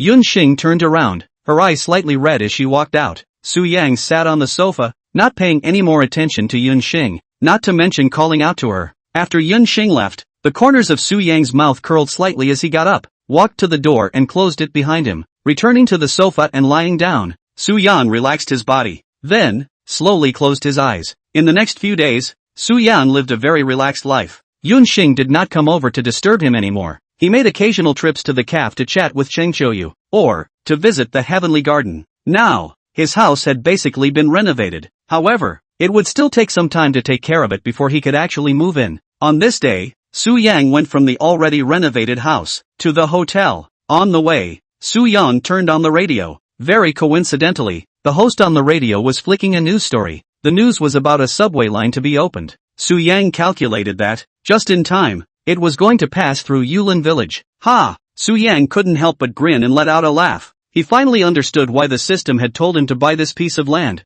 If the subway was really opened on the side of Yulin village, then it would only be a matter of time before that area developed. It was almost predictable how much the piece of land he had bought might be worth in the time to come. Su-young thought that it wouldn't be long before countless people would come to his door, wanting to buy that piece of land from him. Even though he was already used to his wealth doubling, the smile on Su-yang's face was still wide. Smiling, Su-young parked his car in front of the hotel. Getting out of the car, Su-young walked towards the hotel. Fong just walked to the entrance of the hotel. Suddenly, Su-yang's cell phone rang. Su-yang pulled out his cell phone, and when he answered the call, he heard a familiar voice. Mr. Su, good calculation. Awesome, awesome. Just after taking this piece of land of ours for yourself, you made a few $1 billion in the blink of an eye, right? Mr. Xie's voice hissed. At the sound of his voice, Su-young narrowed his eyes slightly. He could hear the resentment. He could understand Mr. Xie. After all, even if he had indirectly lost billions of dollars in a week's time,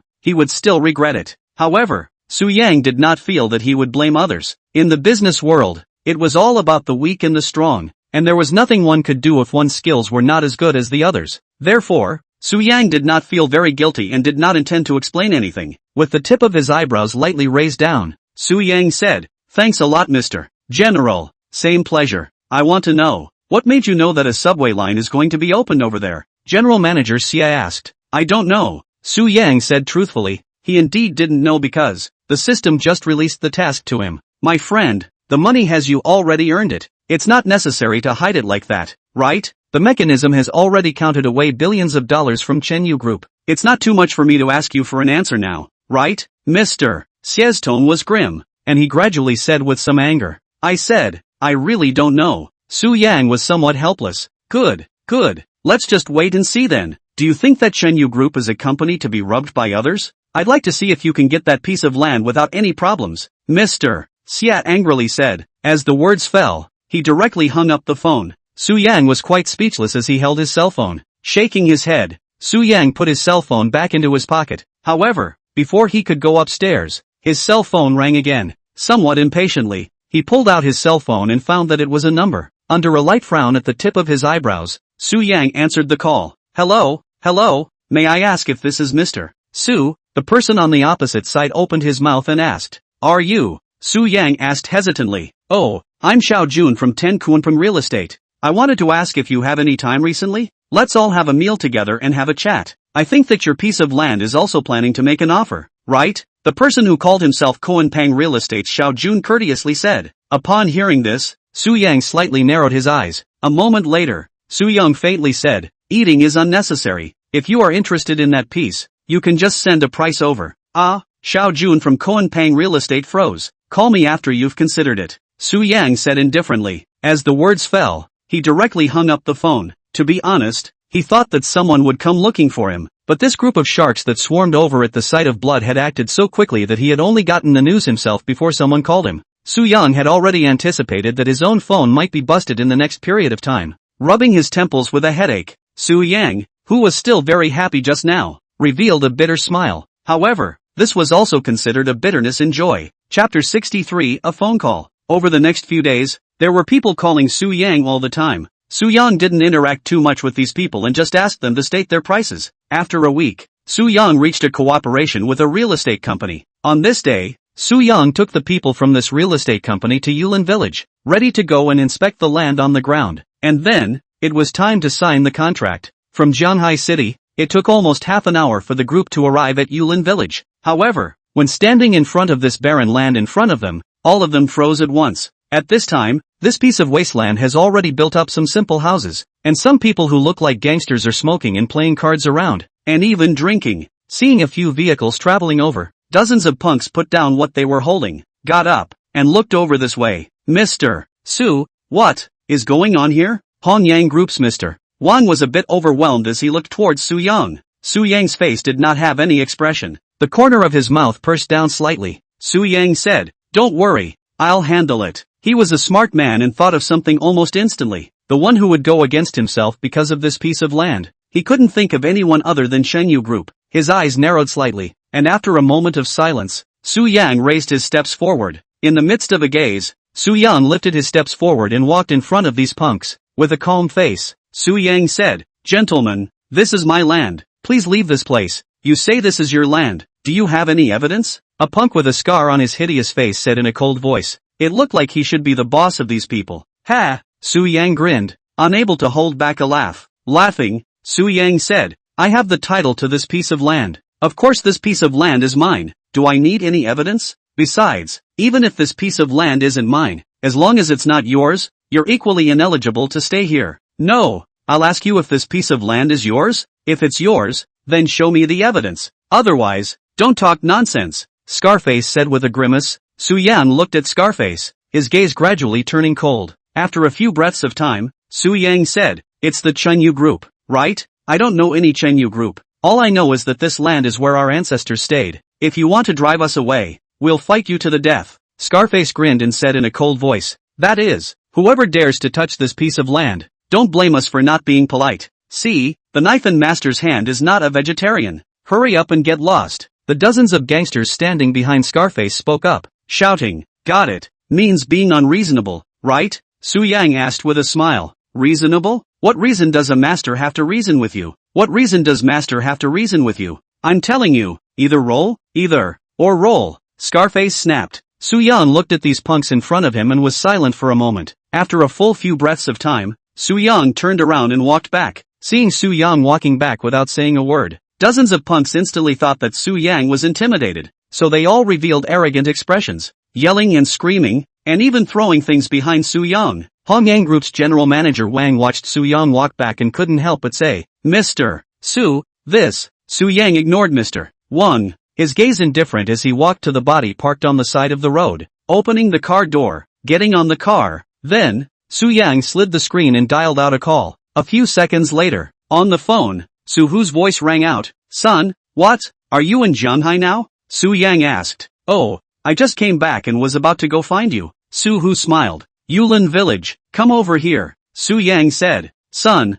who bullied you? Noticing the cold emotion in Su Yang's voice, Su Hu instantly asked angrily. No one bullied me, I just wanted to bully others. Su Yang said indifferently. Understood, I'll go bully them now. Su Hu immediately said. As the words fell, he hung up the phone. In the car, Su Yang put down his cell phone, looking at the group of people who were still yelling on the wasteland. Su Yang's gaze remained cold and indifferent. Mr. Su, why don't we find someone to talk from it? Hongyang Group's general manager Wang came over, wiping the sweat from his face as he said. He was also a smart person, so naturally, he thought of some possibilities and tried to find a compromise. Don't worry, within an hour, these people will disappear, Su Yang said indifferently. Ah, Mr. Wang was stunned. He did not know where Su Yang got his confidence from. His eyes flickered a few times. Only then did General Manager Wang say, then, let's wait here for an hour. Trouble you, it's delaying your time, Su Yang said. No trouble,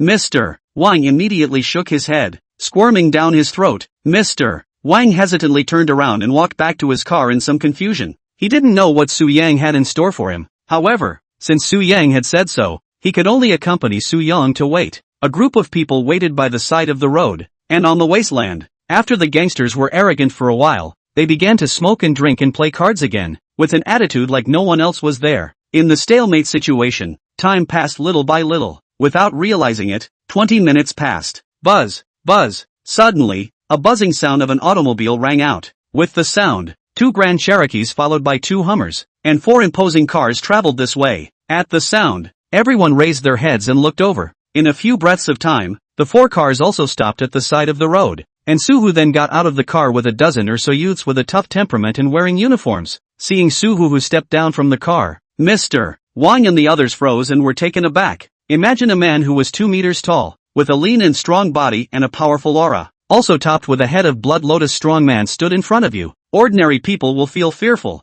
not to mention that Su Hu also brought more than a dozen people out of the car. Looking at Su Hu, Mr. Wang and the others were shocked. You are? Although he already had a guess in his heart. However, Mr. Wang still subconsciously opened his mouth. Hello, Su Hu grinned, revealing a smile at the frightened Mr. Wang. Then, Su Hu took a big step forward and walked to Su Yang's body, slightly bending down. Su Hu looked at Su Yang and said, son, who is it? I'm going to beat him up. Su Yang twisted his head and looked at Su Hu, blinking his eyes. Su Yang raised his head and looked at the dozens of punks still on the wasteland. Got it. Wait for me for a while. Su Hu immediately grinned, smiling. As the words fell, Su-Hu got up. With a wave of his hand, he led a dozen people towards the wasteland. The dozens of punks on the wasteland also saw Su-Hu. However, they didn't know what Su-Hu had come over for. Chapter 64, Fleeing in Luck. Seeing Su-Hu walking towards them, these punks froze for a moment before getting a little nervous, facing a figure that looked like a god or a demon. These people who were mixed up were also a bit at a loss for words, although they didn't run by virtue of the large number of people. However, they were already a bit uneasy. You, who are you? What to do? Looking at Su-Hu who came over, squirming down his throat, Scarface asked. Behind him, dozens of punks have drawn machetes, baseball bats, some nervous to face Su-Hu. Su-Hu looked at these punks in front of him. A grin touched his head. Smiling, Su-Hu said, "Fighting? Ha, we're not fighting. This was originally our territory. It's you guys who came looking for trouble." Scar's eyes flashed as he said, "If, and I mean if, I wanted you guys to roll, what would you do?" Su-Hu asked with a smile. "My brothers and I have dozens of lives right here. If we can't get us killed, we'll get you killed." Seeing Su-Hu actually talking nicely, Scarface went rampant again. Ha ha ha ha ha ha. Su-Hu suddenly grinned and let out a somewhat wild laugh. He opened his hands and raised his steps forward, saying aloud, "Come, let's see if you guys can get me killed." You seek death?" Scarface's gaze flickered down and his face grimaced. Su-Hu didn't pay any more attention to Scarface, just striding forward. "Go!" With a clench of his teeth, Scarface angrily said. At the sound, the dozens of gangsters standing behind him looked at each other in dismay. Not daring to hesitate, all of them raised their steps, brandishing the weapons in their hands and ran towards Su-Hu. Scarface also raised the baseball bat in his hand and smashed it towards Su-Hu. Boom dash! The baseball bat smashed into Su-Hu's body, emitting a sound that sounded like metal clanking. With the sound, Scarface's tiger's mouth was numbed and his right hand popped up. Su-Hu's body, however, did not leave a trace. Scarface's right hand trembled as he held the baseball bat, his face gradually changing. He realized that he had messed with someone unimaginable. Seeing that Scarface's baseball bat smashed on Su-Hu's body, but Su-Hu didn't even have a single thing to do. The dozens of gangsters who swarmed over froze for a moment, and their feet were a bit hesitant. After a few seconds, one of the first gangsters ran in front of Su-Hu, gritting his teeth. He still raised his hand, the machete in his hand slashing towards Su-Hu. Splat dash! Another sound like metal clashing rang out. With the sound, the machete in the gangster's hand directly flew out. There was still no trace on Su-Hu's body. Now, all the gangsters froze and subconsciously stopped in their tracks. In the midst of the stagnant gazes, Su-Hu turned his head and looked towards the gangster who was holding the machete towards himself. Grinning slightly, Su-Hu revealed a smile. Then, he stretched out his hand in the stagnant gaze of the gangster. Reaching out, he grabbed the gangster's head, swung his right hand up, and threw it like a piece of trash. Instantly, the gangster flew up more than 10 meters in a gaze. Looking at the punk in the air, a young man behind Su-Hu jumped out of a dozen meters, air to the front of the mixer, like a falcon swooping down towards the gangster. His right hand held a curved sword, easily opening a gash in the gangster's body. Ah! In the air, the punk let out a miserable scream. At the same time, a shower of blood sprayed out. Boom! The punk fell to the ground. After fainting, the blood was still spraying and soon died a piece of land red. Pop! The youth who had just leapt up landed behind Su-Hu, the blood-stained machete still in his hand. Looking at Su-Hu and the youth, the gazes of all the gangsters began to tremble, revealing panic. "Hey, this life of mine is right here. Why don't you come and get it?" Looking at the dozens of gangsters in front of him, Su-Hu was somewhat puzzled. As the words fell, Su-Yang raised his steps and continued to walk forward. As Su-Hu walked forward, these scared punks retreated backward, one advancing, one retreating. In just a few breaths of time, all the gangsters dispersed in a flurry. Crying and screaming, they scattered and fled in all directions. Ha! Looking at these wretched punks in front of him, Su-Hu was happy. Laughing, Su-Hu said in a loud voice, "Listen up. Whoever runs slow, I'm going to kick his ass." At the sound of the voice, dozens of punks who were already running faster like a wild horse, almost desperately disappeared in front of Su-Hu. After dozens of punks all disappeared and scattered like birds and beasts, Su-Hu turned around, looking at a punk who was still unconscious not far away. Su-Hu faintly said, "Deal with it." "Yes." The youth standing beside him immediately nodded his head. Without further ado, Su-Hu rubbed his nose and led the people back. At this moment, Chief Wang and his group standing by the roadside were also stupefied. The shock they received was no less than those punks. At this moment, in their eyes, Su-Hu and the others were just like the legendary gods and demons. Along with that, their views of Su-Yang also changed. In their eyes, Su-Yang became even more mysterious and unpredictable, even terrifying. In the midst of a slightly trembling gaze, Su-Hu walked up to Mr. Wang, who was at a loss for words. With one hand, he patted General Manager Wang's shoulder. Looking at General Manager Wang, who almost fell to his knees, Suhu smiled and said, "Your business can continue." As the words fell, Suhu turned around and walked over towards Su Yang. "Ah, yes, yes." Looking at Suhu's back, Mr. Wang subconsciously nodded his head. The people standing around him were also trembling with fear, not daring to say much. In a gaze filled with awe, Suhu walked to Su Yang's body. Bending down, Suhu smiled and said, "Son, it's already fine. I'll take care of it for you. In the future, this kind of thing, just talk to me. I'll help you through it all." Su Yang looked at Suhu. His eyes flickered for a moment as Su Yang got out of the car. Looking at Suhu, Su Yang said, "I bought a house in Tianyuan. In the future, when you come to Jianhai you can go and live over there." The words fell. Su Yang took out a key and threw it to Suhu. Upon hearing this, somewhat excitedly, Suhu took the key. Putting the key into his pocket, Suhu smiled and said, "Still my son is the best for me. You go, it's fine over here." Su Yang inserted his hands into his pockets and said indifferently, "I don't have anything to do now, stay with you for a while." Suhu smiled. "I'm doing business. You'll easily scare people here." Su Yang frowned lightly. "Okay, then, I will go first to watch the house for you, call you back?" Suhu hesitantly said. "Aha." Su Yang nodded. Then, somewhat impatiently, he waved his hand. "Let's go," Suhu said with a smile. Only after the words fell, did he turn around, leading his people towards his car. Not long after, Suhu, who came and went in a hurry, disappeared from Su Yang's sight with his people. With that, Su Yang raised his steps and walked to Mr. Wang. "Mr. Su, we can sign this contract. However, I still want to be friends with you." Mr. Wang looked at Su Yang and said with some excitement, Chapter 65, Accompanying You Home. As a business predator, he quickly guessed that Suhu might be a legendary figure. If, by virtue of his relationship with Su Yang, he was able to hook up with Suhu, then, these billions were even nothing. Friends can be made, however, it has nothing to do with trading. Su Yang said indifferently, "Yes, then, let's go back and sign the contract?" Mr. Wang immediately nodded his head and carefully said, "Good." Su Yang also nodded. With that, he turned around and walked back. After returning to Jianhai City, it took less than 10 minutes for Su Yang to sign the contract with Mr.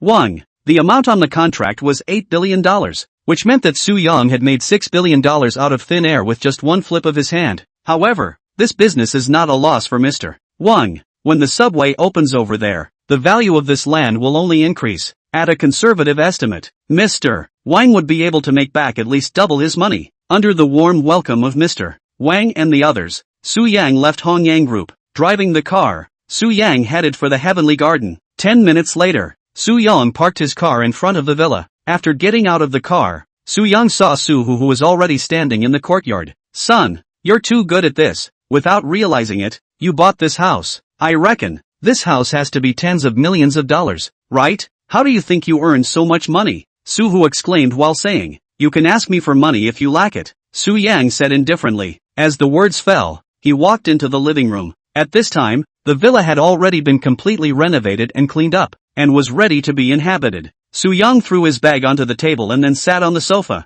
Opposite him was a huge TV. Turning on the TV, Su Yang crossed his feet on the table. Suhu looked at Su Yang and walked over to sit next to him. Rubbing his nose, Suhu smiled and said, "I don't lack money. It's just that, think my son is really capable of being too good." Ha! Su Yang pulled the corner of his mouth. "By the way, you haven't returned to Yunzhou recently." "Ha! I was thinking of joining Su Qing's parents, so we can all have dinner again," Suhu suddenly said. Su Yang raised his head and glanced at Suhu. With an icy tone, Su Yang said, "I've been on the phone with Su Qing, and she's been quite busy lately." Busy as, we still need to meet when we have the chance." Suhu smiled and said. Su Yang knew Suhu's little mind. The corners of his mouth pursed down slightly. Su Yang said, "Don't you keep meddling in my affairs. Think about yourself. When will you bring a woman back?" Suhu froze at his words. Then, shyly, he said, "What are you talking about? Your father, I have no plans to get married." "Then don't mind me. You're not really qualified to mind me either," Su Yang said indifferently. As the words fell, he got up and headed upstairs. "You're being forceful," Suhu said with some anger. "Shut up, don't argue." Su Yang, who had walked up the stairs, raised his hand and said in a cold voice. Suhu looked at Su Yang's background and closed his mouth somewhat helplessly and aggressively. Because Suhu was at home, there was a lot more business in Su Yang's daily life. Maybe he didn't have anything to do lately. He was at home all day and night, chasing after Su Yang to talk about something or the other. In desperation, Su Yang just had to get out of the house and go to Cheng Qiuyu's cafe. Sitting in the corner of the second floor with Cheng Qiuyu, Su Yang relaxed his body. What's wrong? Cheng Qiuyu looked at Su Yang and smiled. Nothing. Su Yang shook his head. It looks like you're a bit tired? Cheng Qiuyu said. Not a little tired, but very tired. Su Yang said helplessly. Then you can rest here for a while. You don't have to do anything. Cheng Qiuyu said softly. Aha. Su Yang gently nodded his head. Then, he laid down on the table and closed his eyes. Cheng Qiuyu looked at Su Yang, hesitated for a moment, reached out her hand and gently stroked Su Yang's hair. Feeling Cheng Qiuyu's hand that landed on his hair, Su Yang slightly curled the corner of his mouth, his consciousness lost. Sniffing the gentle scent of Cheng Qiuyu's body, bits and pieces of time passed. After a long time, Cheng Qiuyu suddenly opened her mouth and softly said, Su Yang, I can have to leave for a while. During this time, I'll trouble you for anything in the store. Su Yang froze. Then, subconsciously, he raised his head. In a trance, Su Yang asked, what is it? Family matters. Cheng Qiuyu said softly. I might be able to help if it's troublesome. Su Yang said. Cheng Qiuyu looked at Su Yang. Her eyes flickered for a moment, seemingly hesitant. Go ahead. Su Yang smiled and said. Cheng Qiuyu lightly bit her lower lip, lowering her eyebrows, her fingers tapping the coffee cup in front of her. Cheng Qiuyu blushed slightly and said, my family thinks that I'm at the age where I have to get married. So, it's just that they want me to bring a boyfriend back, or go back to matchmaking. Hearing this, Su Yang lightly raised the tip of his eyebrows, with the corners of his mouth slightly curled. Su Yang said, understood. Cheng Qiuyu still lowered her eyebrows and did not say anything. In the slightly stagnant atmosphere, Su Yang said, sister, I just don't have much to do lately. How about, not too good, do you not have a girlfriend? Cheng Qiuyu blushed slightly, raised his head and hesitantly said. Su Yang smiled and stretched out his hand to pull, holding Cheng Qiuyu's hand. With a soft voice, Su Yang said, you are my sister. What are you afraid of? Hearing this, Cheng Qiuyu's gaze flickered for a moment, and a flash of somewhat complicated emotions passed through her eyes. Blinking her eyes, Cheng Qiuyu said, you even said that I'm your sister, so isn't that even more inappropriate? Su Yang kneaded Cheng Qiuyu's hand, and the smile on his face grew brighter and brighter. Smiling, Su Yang said, sister, haven't you heard of an old saying? What? Cheng Qiuyu subconsciously asked. When a woman is big, she holds a golden brick. Su Yang smiled and said, where did you even hear these words from? Cheng Qiuyu slapped Su Yang with some shyness. It's really an old saying, Su Yang said with a smile. Then, with a soft voice, he said, I'll accompany you back, sis, but, I'm more than 7 years older than you. Cheng Qiuyu's eyes flickered as she said, it doesn't matter, it's fine if you look as old as me. Su Yang smiled and said. Cheng Qiuyu lightly bit her lower lip as a smirk surfaced in her eyes. Blankly glaring slightly, Cheng Qiuyu said, then is it because you look old, or am I young? Neither, it's because we have a husband and wife look, Su Yang said with a smile. Annoying. Cheng Qiuyu hit Su Yang again. Alright, let's just say when we're leaving. Su Yang said softly, there's no rush, we all need to get ready. Cheng Qiuyu said, understood, after all, it's meeting the future father-in-law and mother-in-law. We do need to prepare. Su Yang nodded. You're still making a scene? It's all been said that it's a fake. Just help me lie to my parents. How can I? Me and you ah? Cheng Qiuyu blushed slightly and said. Chapter 66, He Feng. Then you have to prepare seriously as well. Su Yang smiled. Just wear something old-fashioned. Tomorrow, I'll pick you up. Cheng Qiuyu said. Understood. Su Yang nodded his head. As the words fell, he leaned on the table again and started playing with Cheng Qiuyu's hand. Cheng Qiuyu struggled for a bit, didn't break free, and could only let him hold her hand. The sunlight outside the window spilled down in front of them, cutting their figures into a painting. The next day, early in the morning, Su Yang changed into a formal dress at home. The well-tailored clothes accentuated Su Yang's figure. Su Yang also deliberately wore a valuable watch. Standing in front of the mirror, he organized his attire. After being satisfied, Su Yang turned around, just in time, and saw Su Hu standing in the doorway with a meaningful smile. Son, you're not going on a date with anyone, are you? Su Hu said with a smile. What's it to you? Su Yang bristled. As the words fell, he turned around and headed for the door. That means I got it right. Say, with whom? Su Hu followed Su Yang's ass and asked again. Standing at the door, Su Yang sniffed and turned around somewhat helplessly. Glaring at Su Hu, Su Yang said, I'm going out with Sister Qiuyu. Ah, Qiuyu? Su Hu froze. With his eyes flashing down, Su Hu said, this child Qiuyu is quite good. It is. She is 7 or 8 years older than you, right? I wouldn't mind you guys being together, but can her parents agree? What do you think? Su Yang had the urge to kick him in the face. Shaking his head, Su Yang said, I'm just going to do a favor for Sister Choyu. Can you stop thinking about all this nonsense all day long? Look at you. You're getting anxious when you talk. Su-hu said somewhat breathlessly. Lock the door when you go out. I'm leaving, Su Yang said indifferently. The words fell, too lazy to say anything more. Su Yang walked towards his car. Son, Choyu is a child I really like. I agree with you and her. Su-hu looked at Su Yang's back and shouted again. Su Yang, who had already walked to his car, tugged at the corners of his mouth. However, he knew that if he went back now to give Su-hu a kick in the pants, he would not be able to avoid another tug of war. Forced to hold back his irritation, Su Yang opened the car door, got into the car, and drove to the outside of the neighborhood. On the way, Su Yang gave Chang Choyu a phone call, telling her that she didn't need to come to pick herself up. He had already driven on his way. After 10 minutes from his home, Su Yang arrived under Chang Choyu's apartment building. At this time, Chang Choyu had already come downstairs. Different from her usual attire, she was wearing a white skirt, canvas shoes,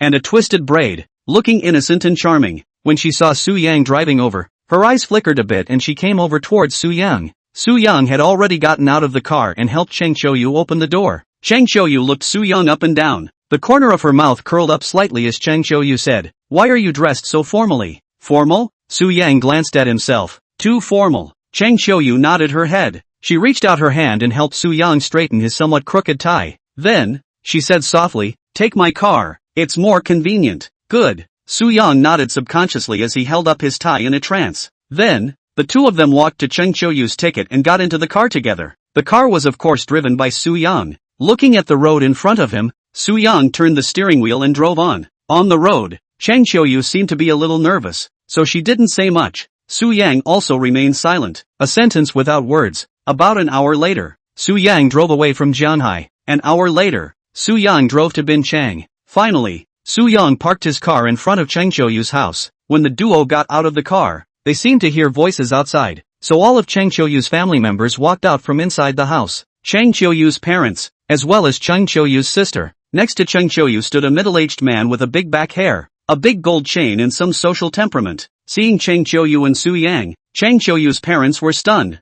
They did recognize Su Yang. Only, they didn't know why Su Yang had come back with Chang Choyu. Dad, Mom, Xiao Yun, big brother he. Chang Choyu got out of the car and picked up the gifts together with Su Yang. Then, rushed to greet his parents, sister and brother-in-law. Hey, AI, sit inside, come in quickly, come in. Subconsciously nodding their heads, Chang Choyu's parents opened their mouths. Sis, Chang Choyu's younger sister, Chang Xiaoyun, also greeted her sister, Xiu her boyfriend. He-feng nodded gently at Chang Choyu, his gaze slightly obscure. Facing her parents, Chang Choyu glanced at Su Yang and walked inside with him. Walking into the house, under the greeting of Chang Choyu's parents, Su Yang sat down with Chang Choyu. After placing a cup of tea in front of Su Yang, Chang Choyu's father looked at Su Yang and said, I heard that you are doing business with Choyu. So, you came back together, right? Su Yang, you shouldn't have graduated yet, right? Why did you run off to Jianghai to do business? Chang Xiaoyun looked at Su Yang and asked, Su Yang, you came back here because of your grandma and grandpa, right? Chang Choyu's mother rushed at Su Yang, facing different people asking one question after another. Even Su Yang was a bit frazzled. With his eyes flashing, Su Yang smiled and said, Yes, I am doing business with Choyu, and this time when I came back, I was stopping by to see my family. Such ah. Chang Choyu's father narrowed his eyes slightly and said meaningfully, Let's have a meal here at noon. Chen Choyu's mother said, Okay. Su Yang subconsciously nodded his head. Then I'll go prepare the meal for you. Chang Choyu's mother said. As the words fell, she got up and headed towards the kitchen. Su Yang he just came back and drove all the way. You guys let him rest for a while, then we can talk again. Chang Choyu couldn't help but open her mouth and said softly, Yes, you drink tea and take a break. Chang Choyu's father nodded his head. Su Yang picked up the teacup in front of him and took a sip of tea somewhat stiffly. In the relatively quiet atmosphere, He-feng had been looking at Su Yang, his slightly narrowed eyes obscure with emotions. Seeing Su Yang put down the teacup, He-feng looked at Chang Choyu and said, Choyu,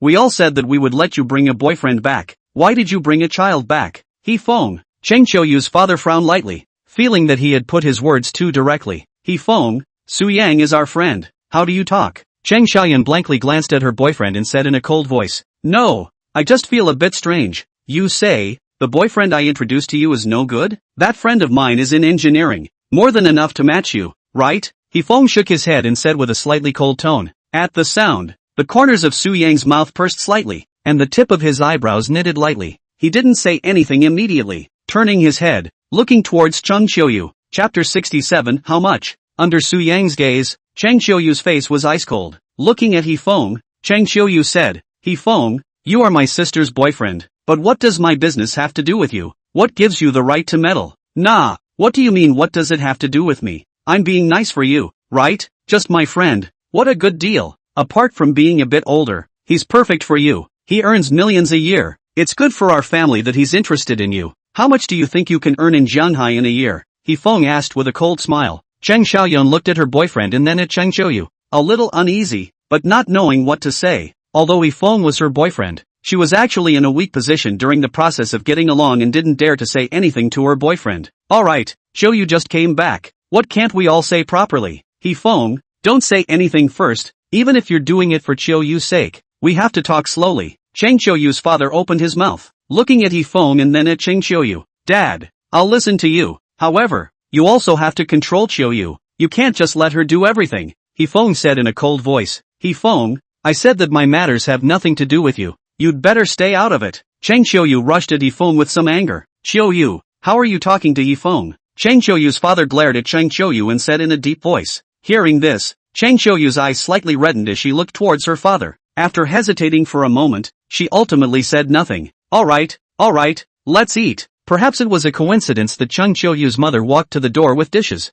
I'll help you get up. Su Yang, who had been silent, got up and smiled. As the words fell, he walked towards the kitchen and began to help Chang Qiuyu's mother serve the dishes. Chang Qiuyu and Chang Xiaoyun also got up and went into the kitchen together to serve things. He-fong, on the contrary, sat calmly and steadily, waiting for everyone to bring up the dishes, just as he loved Chang Qiuyu's father. Not long after, all the dishes were served, and everyone began to eat. Chang Qiuyu's father poured himself a glass of wine. Holding the glass of wine, Chang Qiuyu's father looked at Su Yang and said, Yang, if you see a suitable man for my girl over there in Shanghai, introduce him to him.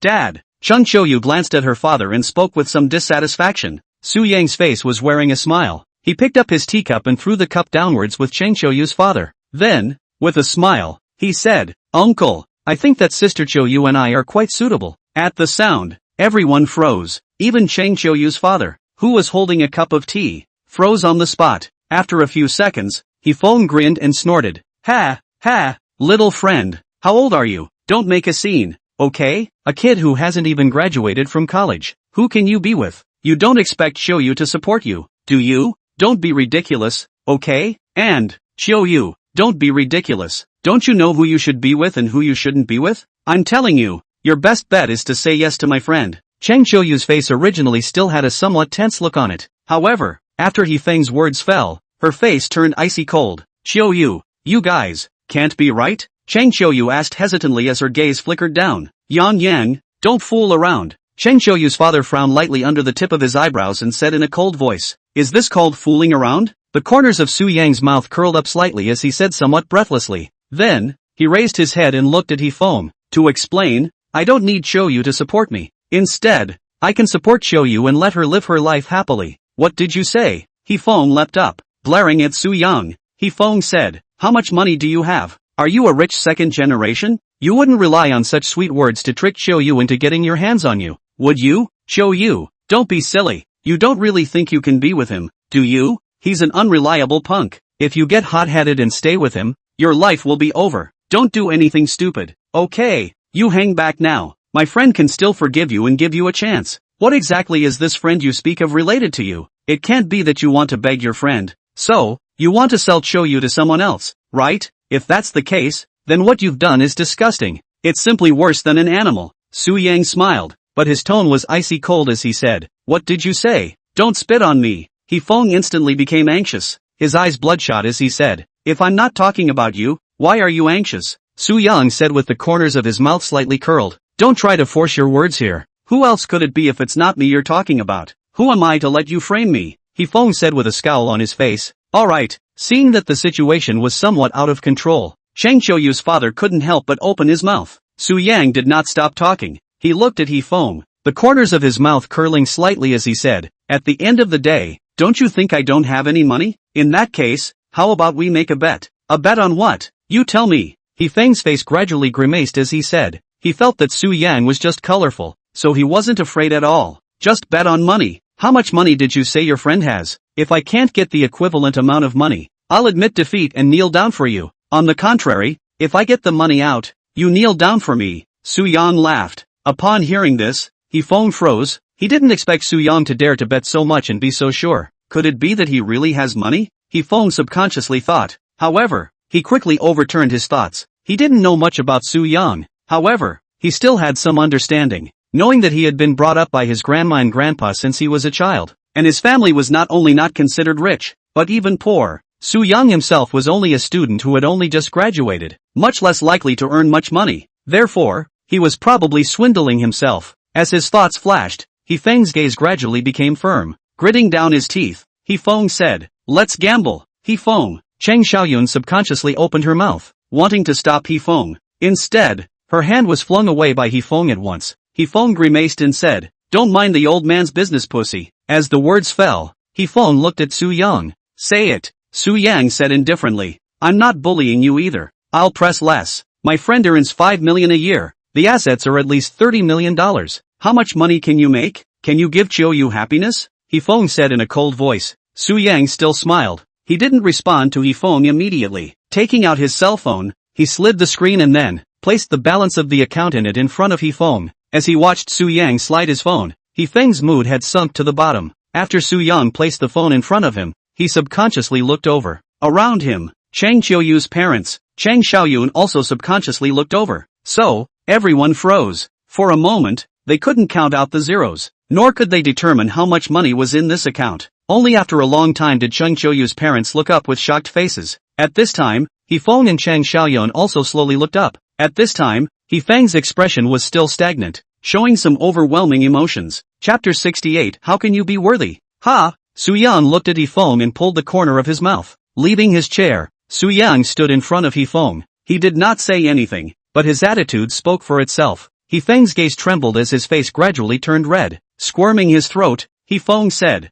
"How could you? You have made so much money? What? Have a problem with your knees and can't kneel down? Since you can't kneel down, you need to learn to shut up. Obviously a dog. Why do you have the right to eat meat on the table? Tell that friend of yours, if he dares to pester Sister Chiu again, I'll smash him to death with money. I'm not good at anything else, but I've got a lot of money. Smashing 1 or 2 people to death is easy." Su Yang grinned, laughing. He reached out his hand and held He Feng's shoulder. Under Su Yang's gaze, He Feng's body trembled. After a few breaths, He Feng said, "Brother, since you're so rich, there's no need to cross me. We are all brothers. I think it's quite appropriate for you to be with Chiu. Do I need you to think it's appropriate? I, Su Yang, can't stop whoever I like. My matter, you also deserve to feel?" Su Yang condescendingly said. Su Yang. Chang Qiuyu couldn't help but let out a soft cry, trying to get Su Yang to shut up. At the sound, Su Yang closed his mouth. Turning his head, he looked at Chang Qiuyu, and then raised his head to look at Chang Qiuyu's parents.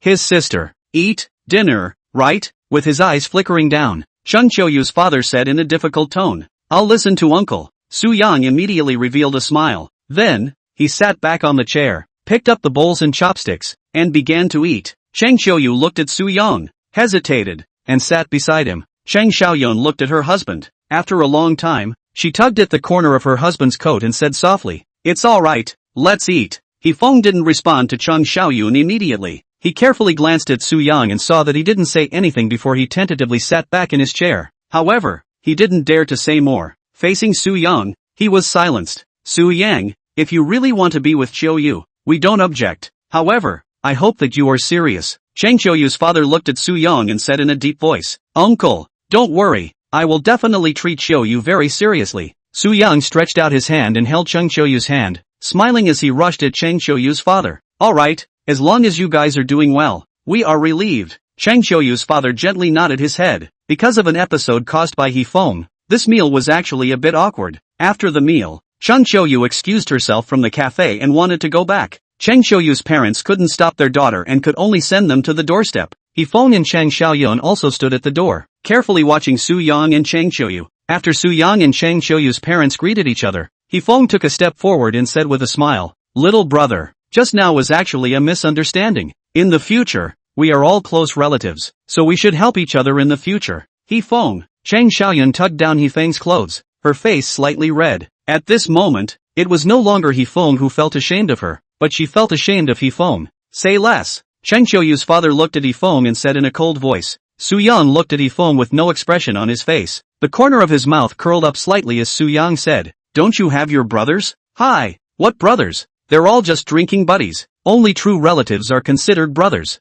Hefeng laughed. As the words fell, he reached out his hand and tried to slap Su Yang's shoulder. Su Yang sidestepped and dodged Hefeng's hand. Looking at the somewhat embarrassed Hefeng, Su Yang said, "Treat Xiaoyun well. Otherwise, it's still a toss-up whether I recognize you as a relative or not." The words fell. Su Yang sat in the car. "Dad, Mom, we're leaving." Looking at her parents, Cheng Qiuyu softly said, "Slow down on the road." Cheng Qiuyu's mother nodded with some reluctance. After all, it would be hard for anyone if their daughter had just come back not long ago and had to leave. "Be good with Su Yang," Cheng Qiuyu's father said in a deep voice. Cheng Qiuyu gently nodded her head. Then, she turned her head and looked towards Cheng Xiaoyun and Hefeng. Reaching out her hand, she hugged Cheng Xiaoyun whose eyes were slightly moist. When she raised her head, Cheng Qiuyu rushed at Hefeng. "Don't let her suffer anymore, or else, I won't let you off the hook." "Don't worry, I definitely won't." "Nah, I haven't let her suffer either." Hefeng subconsciously shook his head. Su Yang and Cheng Qiuyu had already driven on the road, and not long after, they left their sight. After leaving Bin Chang, Su Yang took Cheng Qiuyu to his grandma and grandpa's house to see the two old men. Then, the duo returned to Jianghai. Something at the cafe was just a pretext. After returning to Jianghai, Su Yang and Cheng Qiuyu didn't have anything to do. Su Yang drove the car to the entrance of the cafe. The two of them got off together and walked into the cafe. The two went up the stairs together and walked into a private room on the second floor. Today was a rainy day. The air in the cafe was a bit damp and cold. Only the warm coffee could slightly dispel the chill. Cheng Qiuyu changed into a gray turtleneck sweater and held a cup of coffee in her hand. She looked at Su Yang with a different look in her eyes, lightly biting her lower lip. Cheng Qiuyu softly said, "I didn't expect you to be so rich." "I don't look like I'm rich?" Su Yang asked with a smile. "Having a friend who is so rich, do I not need to work hard in the future?" Cheng Qiuyu said with the corners of her mouth slightly curled. "It's a boyfriend." Su Yang stretched out his hand and held Cheng Qiuyu's hand. Cheng Qiuyu broke away from Su Yang's outstretched hand. Shaking her head, Cheng Qiuyu said, "Don't make a scene. It's just for a show." "I'm serious." "But you say it's just making a scene?" Su Yang covered his chest with his hand in a hurt look. "Beat you up." Cheng Qiuyu clenched her pink fist and said aggressively. "Ha ha." Su Yang grinned. Laughing, Su Yang narrowed his eyes. Lying on the table, Su Yang softly said, "Sister, I'll sleep for a while." "Okay, you sleep." Cheng Qiuyu's gaze flickered for a moment and she said softly. As the words fell, she reached out her hand and gently stroked Su Yang's hair. At 10 o'clock in the evening, after Su Yang sent Cheng Qiuyu home, he also returned to his own home. At this moment, Su Hu was no longer at home. Not knowing where he had gone to work, Su Yang turned on the lights in the living room, walked into the bathroom, simply washed up and then used a hairdryer to blow his hair while walking towards the sofa. Fang sat down on the sofa. Su Yang's mind rang with the system's voice. "Please host accept the task. Produce the TV series, The Night Returner. Invest $300 million. Revenue cycle 10 months. Yield rate of 300%. Upon hearing the voice, Su Yang was slightly stunned. It wasn't because the system suddenly gave the release of the mission, but because the mission involved a surprisingly small amount of money of only 300 million? Chapter 69, Investing in TV Dramas. If he had known that he had just done a multi-billion-dollar business, this is only an investment of 300 million. And the rate of return is not too high for Su Yang's mission has been a bit chicken ribs, tasteless and abandoned. However, since the system has been released, Su Yang can only accept. After accepting the mission, Su Yang took out his cell phone and began to check the news of this TV series on the internet. From the news on the internet, this drama should still be on the record. The director and screenwriter was the same person, and it was considered to be a very powerful and recognizable creator. However, because the investment required for this drama was very exaggerated, the project still hasn't been officially launched until now. Narrowing his eyes slightly and hesitating for a while, Su Yang clicked on the email address left by the director and sent an email over. Then, Su Yang went into his room, lay down on his bed and went to sleep. The next day dawned. Su Yang woke up and opened his cell phone again. At this time, the director had already responded to him, directly sending him the phone number, hoping to have an interview with him. Su Yang held his cell phone, touched his still somewhat wet hair, and pressed the phone number. After a few breaths of time, the phone was connected, followed by the director's voice, "Is it Mr. Su?" "It's me." Su Yang gently nodded his head. "You said you want to invest in our project, is that true?" the director asked with some excitement. "Of course it's true. However, I think it's better for us to meet and chat," Su Yang said indifferently. "Of course. I'm in Shanghai right now. May I ask where you are?" the director asked. "Do you know Maple Leaf Cafe?" Su Yang asked. "I know. I'm going to look for you over there." "Yes?" the director subconsciously said. "Well, call me when you arrive." Su Yang nodded gently. "Understood." The director also nodded. Su Yang said no more and hung up the phone. Then,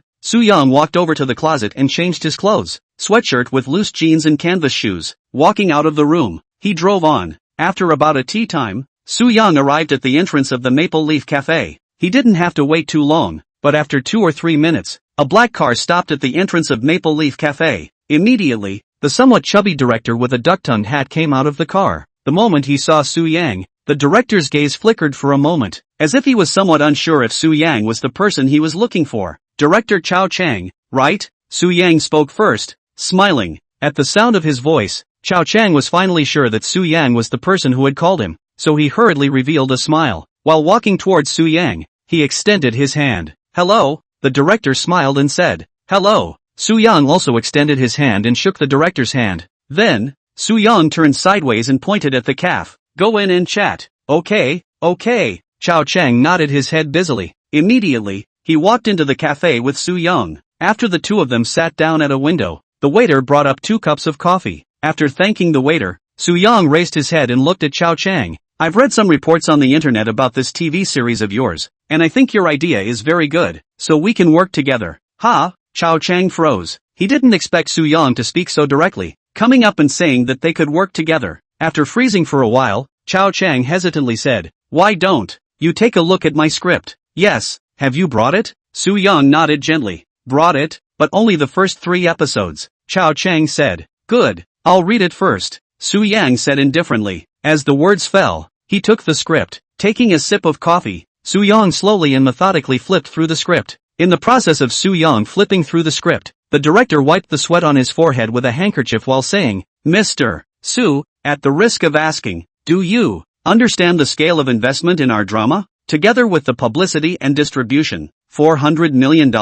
No?" Su Yang lowered his eyebrows and faintly said, "Yes, but we have only raised $100 million so far, plus some of my personal property." Chao Chang's eyes flickered as he said. At this time, Su Yang had already finished roughly flipping through the script of the first episode. Placing the script on the table, he lifted his coffee cup and took a slight sip of coffee. After putting down the coffee cup, Su Yang slowly said, $300 million, right? There's nothing wrong with it." "No, nothing wrong? You really intend to offer $300 million? Chao Chang was a bit shocked and incredulous. "Your script is very good, and I am also assured of your directing ability. This drama should do well," Su Yang said indifferently. "If you are really willing to offer $300 million, then you are my Chao Chang's benefactor." I. Chao Chang was very excited, and for a moment he didn't know how to express his emotions. "No need to say so much, just have the money to finish the TV series properly." Su Yang raised his hand and said in an indifferent tone, "Yes, I will definitely film this work well. In fact, we can start the movie the day after tomorrow. I think you can come over by then and help us host the opening ceremony?" Chao Chang immediately nodded his head and asked tentatively again, "Hosting the opening ceremony is not necessary. However, I can make a trip over," Su Yang said indifferently. As the words fell, Su Yang got up, and then, he pulled out his own cell phone. Looking towards Chao Chang, Su Yang said, "Give me an account." "Ha?" Chao Chang froze again. Su Yang did not say anything. He felt that his words were very straightforward and did not need to be explained. Of course, Chao Chang could understand Su Yang's words, only, he was not quite adapting to Su Yang's way of acting so crisply. After all, that was $300 million. Su Yang just gave it out when he said so? "You wait a moment, I'll send it to you." Wiping the cold sweat on his forehead with his handkerchief again, Chao Chang also got up and said with a trembling voice. With that, he sent the account number to Su Yang. Accepting the account number, Su Yang directly transferred the money. After transferring the money, Su Yang put his cell phone back into his pocket. Raising his head, Su Yang said, "Contact me again if there's something." As the words fell, Su Yang directly headed towards the entrance of the cafe. "Hey, I will see you off," Chao Chang said while glancing at his cell phone screen. Without 2 steps, Seeing the numbers jumping out on his cell phone screen, Chao Chang, whose heart stopped beating for a moment, subconsciously stopped walking. Frozen, Chao Chang even pinched his own human center with his hand. Early the next morning, Su Yang moved, ready to go to Chao Chang's theater group. Originally, Chao Chang finished sending someone to pick him up. However, Su Yang did not like to be too flashy. It was just an ordinary investment. There was no need to make a big fuss, so Su Yang didn't even drive his own car. He took a cab to the movie city, because Su Yang deliberately explained to him not to state his identity. Therefore, Chao Chang came alone to meet Su Yang. Chapter 70, The Arrogant Lu Ziming. Mr. Su, we're going to start shooting the first scene after the opening ceremony today, so you can take a look from the side and give us a little advice as well. Chao Chang smiled and said, I'm not a member of your literary world. I can't give any advice. I'll just take a look. Su Yang said indifferently. That's fine. Anyway, if you feel tired, tell me. If there's anything you need, I'll try to satisfy you on my side. Chao Chang smiled and said. It could be seen that he wasn't a very smooth person. However, for the sake of the funds, he tried to make himself a bit smoother. Not long after, Su Yang and Chao Chang arrived at the place where the crew was going to shoot the first scene. At this time, most of the actors, the crew had already gathered here. After Chao Chang returned, the realization officially began. In the capacity of Chao Chang's friend, Su Yang stood outside the crowd, looking at the ceremony being held with some curiosity. In the crowd, the actress who was the female lead and a few of the main characters were very eye-catching. Even in the entertainment industry, these people were considered to be handsome men and beautiful women. Even in the entertainment industry, these people were still considered handsome and beautiful. Up close, they even gave people a feeling of amazement. After the ceremony was completed, Chao Chang asked all the staff to return to their original positions, preparing to start shooting the first scene. Glancing around, Chao Chang beckoned for the assistant director to come over. Looking at the assistant director, Chao Chang said with a light frown at the tip of his brows, Lu Ziming hasn't come over yet? Director, he's still inside the caravan, as if he's sleeping, the assistant director helplessly said. Upon hearing this, Chao Chang's eyes showed a touch of some anger. Lu Ziming, the actor, was from Aizu, and because of his good looks, he had a lot of traffic, and this time, in addition to Su Yang's capitalists, they also advocated using him. The problem was, how was this person's business ability indeed? And there was also the problem of liking to play big names. Also, because they were held up too high by their fans, these traffic actors really thought they had heavenly skills, and they liked to boss around the crew every day. If it wasn't for the fact that Capital was blindly chasing traffic, he wouldn't be willing to use such actors. However, as things stood, he could only hold his nose and admit it. Shaking his head, Chao Chang said, Go call him and tell him that filming will start soon. Alright, I'll go and try, the assistant director said in a deep voice. As the words fell, he turned around with heavy feet and walked towards Lu Ziming's caravan. A full 20 minutes later, Lu Ziming got down from the caravan. It had to be said that this Lu Ziming was really good looking. A big tall man of 1.8 meters or so, with deep features and a stylish temperament. After stepping out of the caravan wearing an ancient costume, Lu Ziming walked towards Chao Chang while yawning. Walking in front of Chao Chang, Lu Ziming lazily said, Director, shoot. Shooting is fine, but has Mr. Lu memorized his lines? We can't change our lines while filming. Chao Chang suppressed the anger in his heart and smiled. Do you think I can't memorize my lines? Or do you think there's something wrong with the lines I changed? Lu Ziming lightly raised the tip of his eyebrows and said in a conspiratorial manner, Neither. I don't mean anything else. I just think that we all work seriously, so that the scene is also shot faster. Chao Chang smiled and said, Alright, don't even talk nonsense.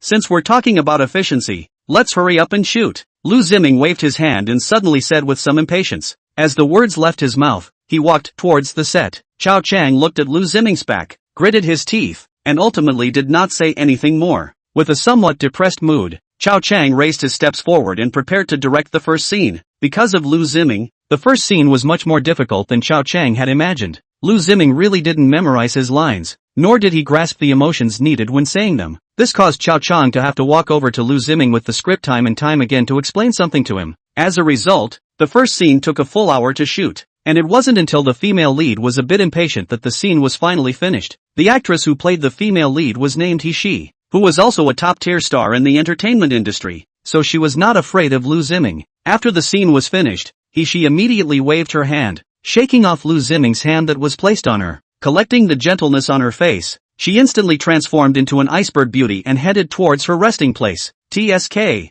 Lu Ziming grinned, laughing at He's back. He also very lewdly put the hand that was placed on Ishi's body just now under his nose and sniffed it a few times. Laughing, Lu Ziming also walked to his resting place. At this time, the director who had finally finished filming a scene wiped the beads of sweat on his own face. When he turned around, Chao Chang saw a cup of coffee in his hand. With his eyes flashing down, walking to Su Yang, Chao Chang smiled bitterly and said, "It can't be helped. There's always a need to give these actors some time to grow." Su Yang looked at Chao Chang. Honestly, he felt tired for Chao Chang. Shaking his head, Su Yang said, "I heard that the actor you guys chose in the beginning wasn't this Lu Ziming. How come it's him now?" "It wasn't him in the beginning. We couldn't afford to hire this kind of actor with a paycheck of $1 or $200 million.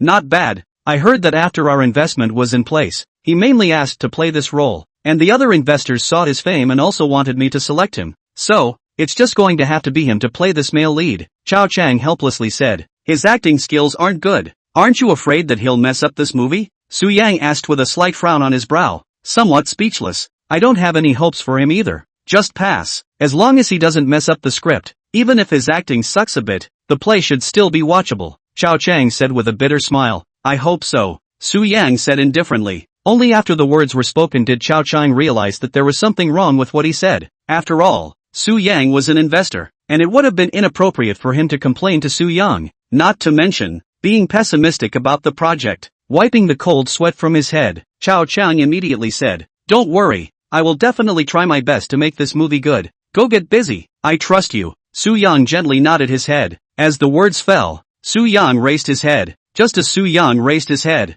a somewhat piercing voice came. "You don't grow eyes? How to do things? F***ck. Simply stupid. Are you sick?" Lu Ziming suddenly jumped up from his chair and shouted. On the side, a young girl with black-framed glasses and a clear gaze was holding a cup of juice that was only half full in one hand, and a paper towel in the other, trying to wipe the juice off Lu Ziming's body. In fact, she was not to blame for what happened in front of her. It was Lu Ziming who suddenly stretched out his hand to touch the juice off. However, Lu Ziming was her boss after all, and she was just a fresh out of school laborer, so naturally she didn't dare to talk back to her boss. "Don't touch me." Lu Ziming opened the girl's hand at once. Then, viciously, he rushed at the girl. "Try touching me? Do you know how many fans I have? If they see you touching me, they can curse you to death. Believe it or not. Do you know how many PR articles I have to put out if you touch me? Stupid." Chapter 71, A Clash of Titles. The young girl stayed to the side, silenced, not daring to speak. Lu Ziming still stared at the young girl, waving his arms in anger.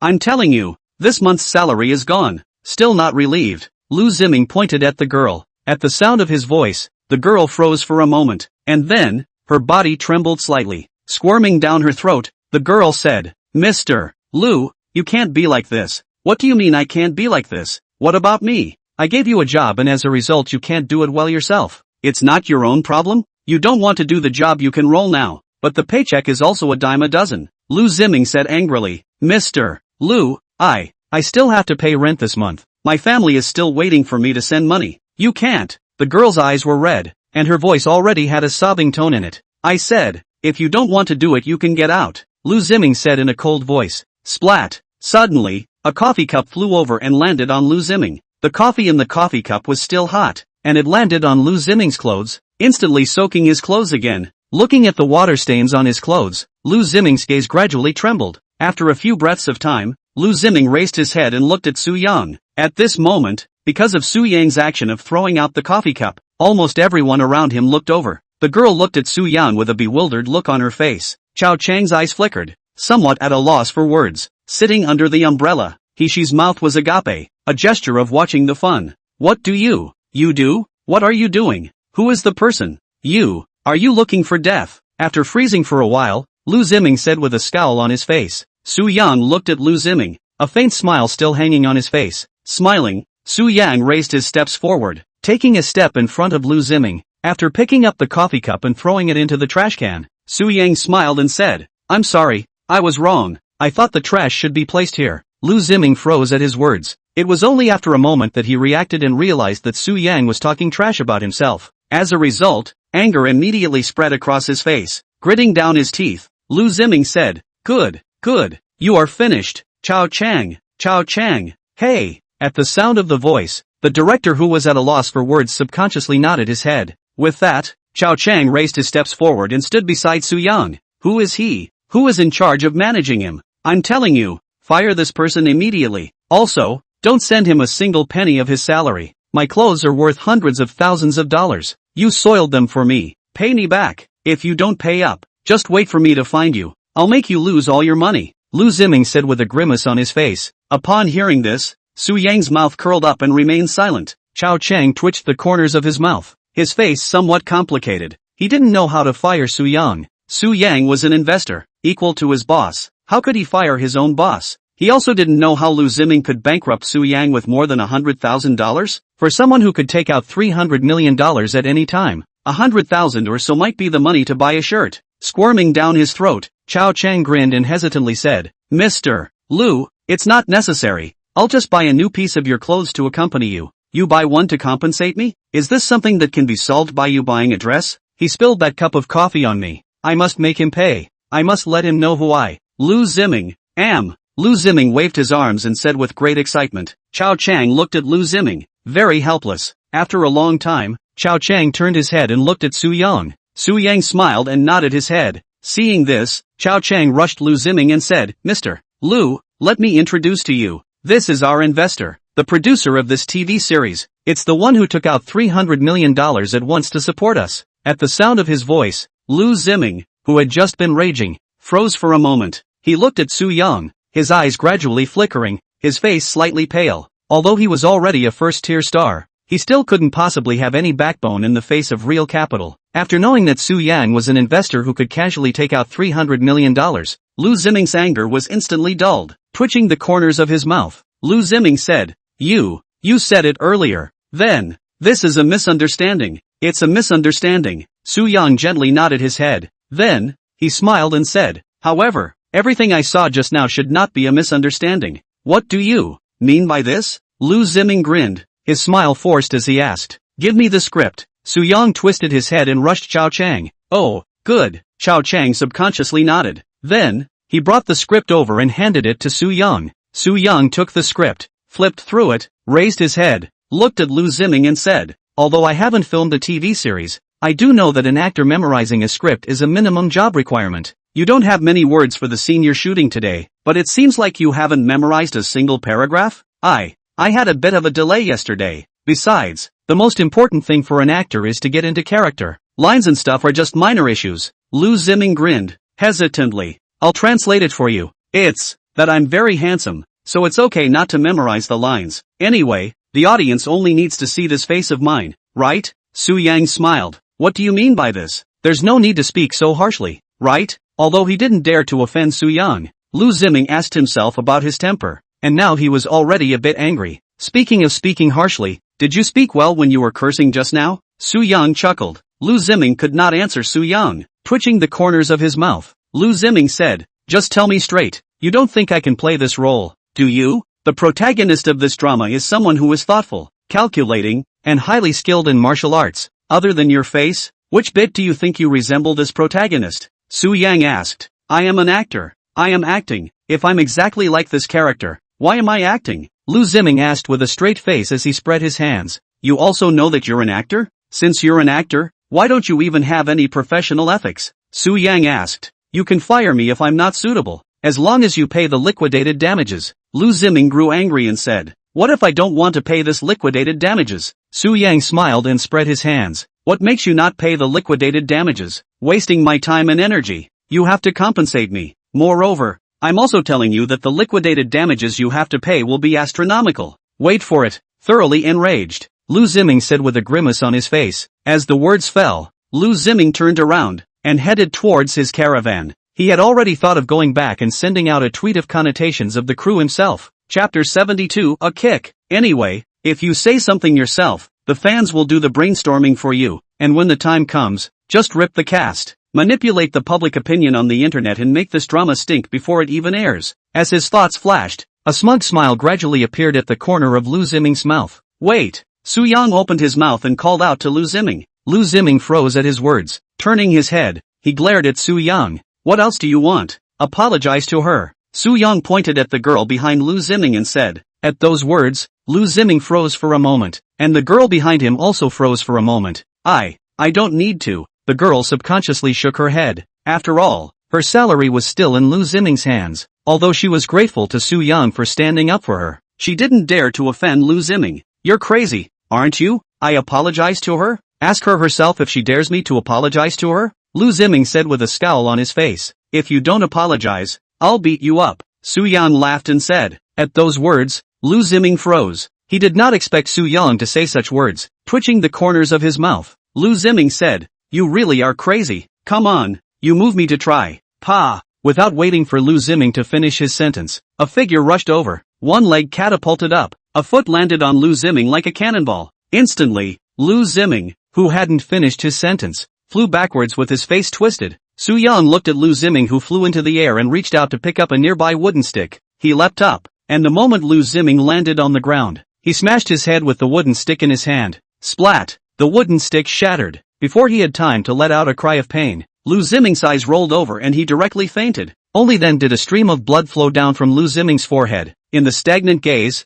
Su Yang turned around, took out his cell phone and dialed the emergency number. With a soft voice, Su Yang said, "Hey, please come to Vertical Shop Film City to pick up a person." After briefly explaining the situation with the operator on the phone, Su Yang hung up the phone. After some operation, he continued to walk forward, walked to the front of the girl who was still full of confusion. Su Yang smiled and said, "How much money does he owe you?" The girl looked subconsciously took a step back. Voice trembling, the girl said, I'm fine." Looking at the somewhat nervous girl, Su Yang smiled and shook his head. Turning his head, looking towards Chao Chang, Su Yang said, "Take out some money from the honorarium paid to Lu Ziming to compensate her." "Ha, yes." Chao Chang subconsciously nodded his head under the flash of his eyes. He was also a bit at a loss for words. After all, the matter at hand was something he had never encountered in his life. On the first day of shooting, the male lead was directly beaten into the hospital? Then how would the next scene be filmed? How would things end? How would the public opinion on the internet be resolved?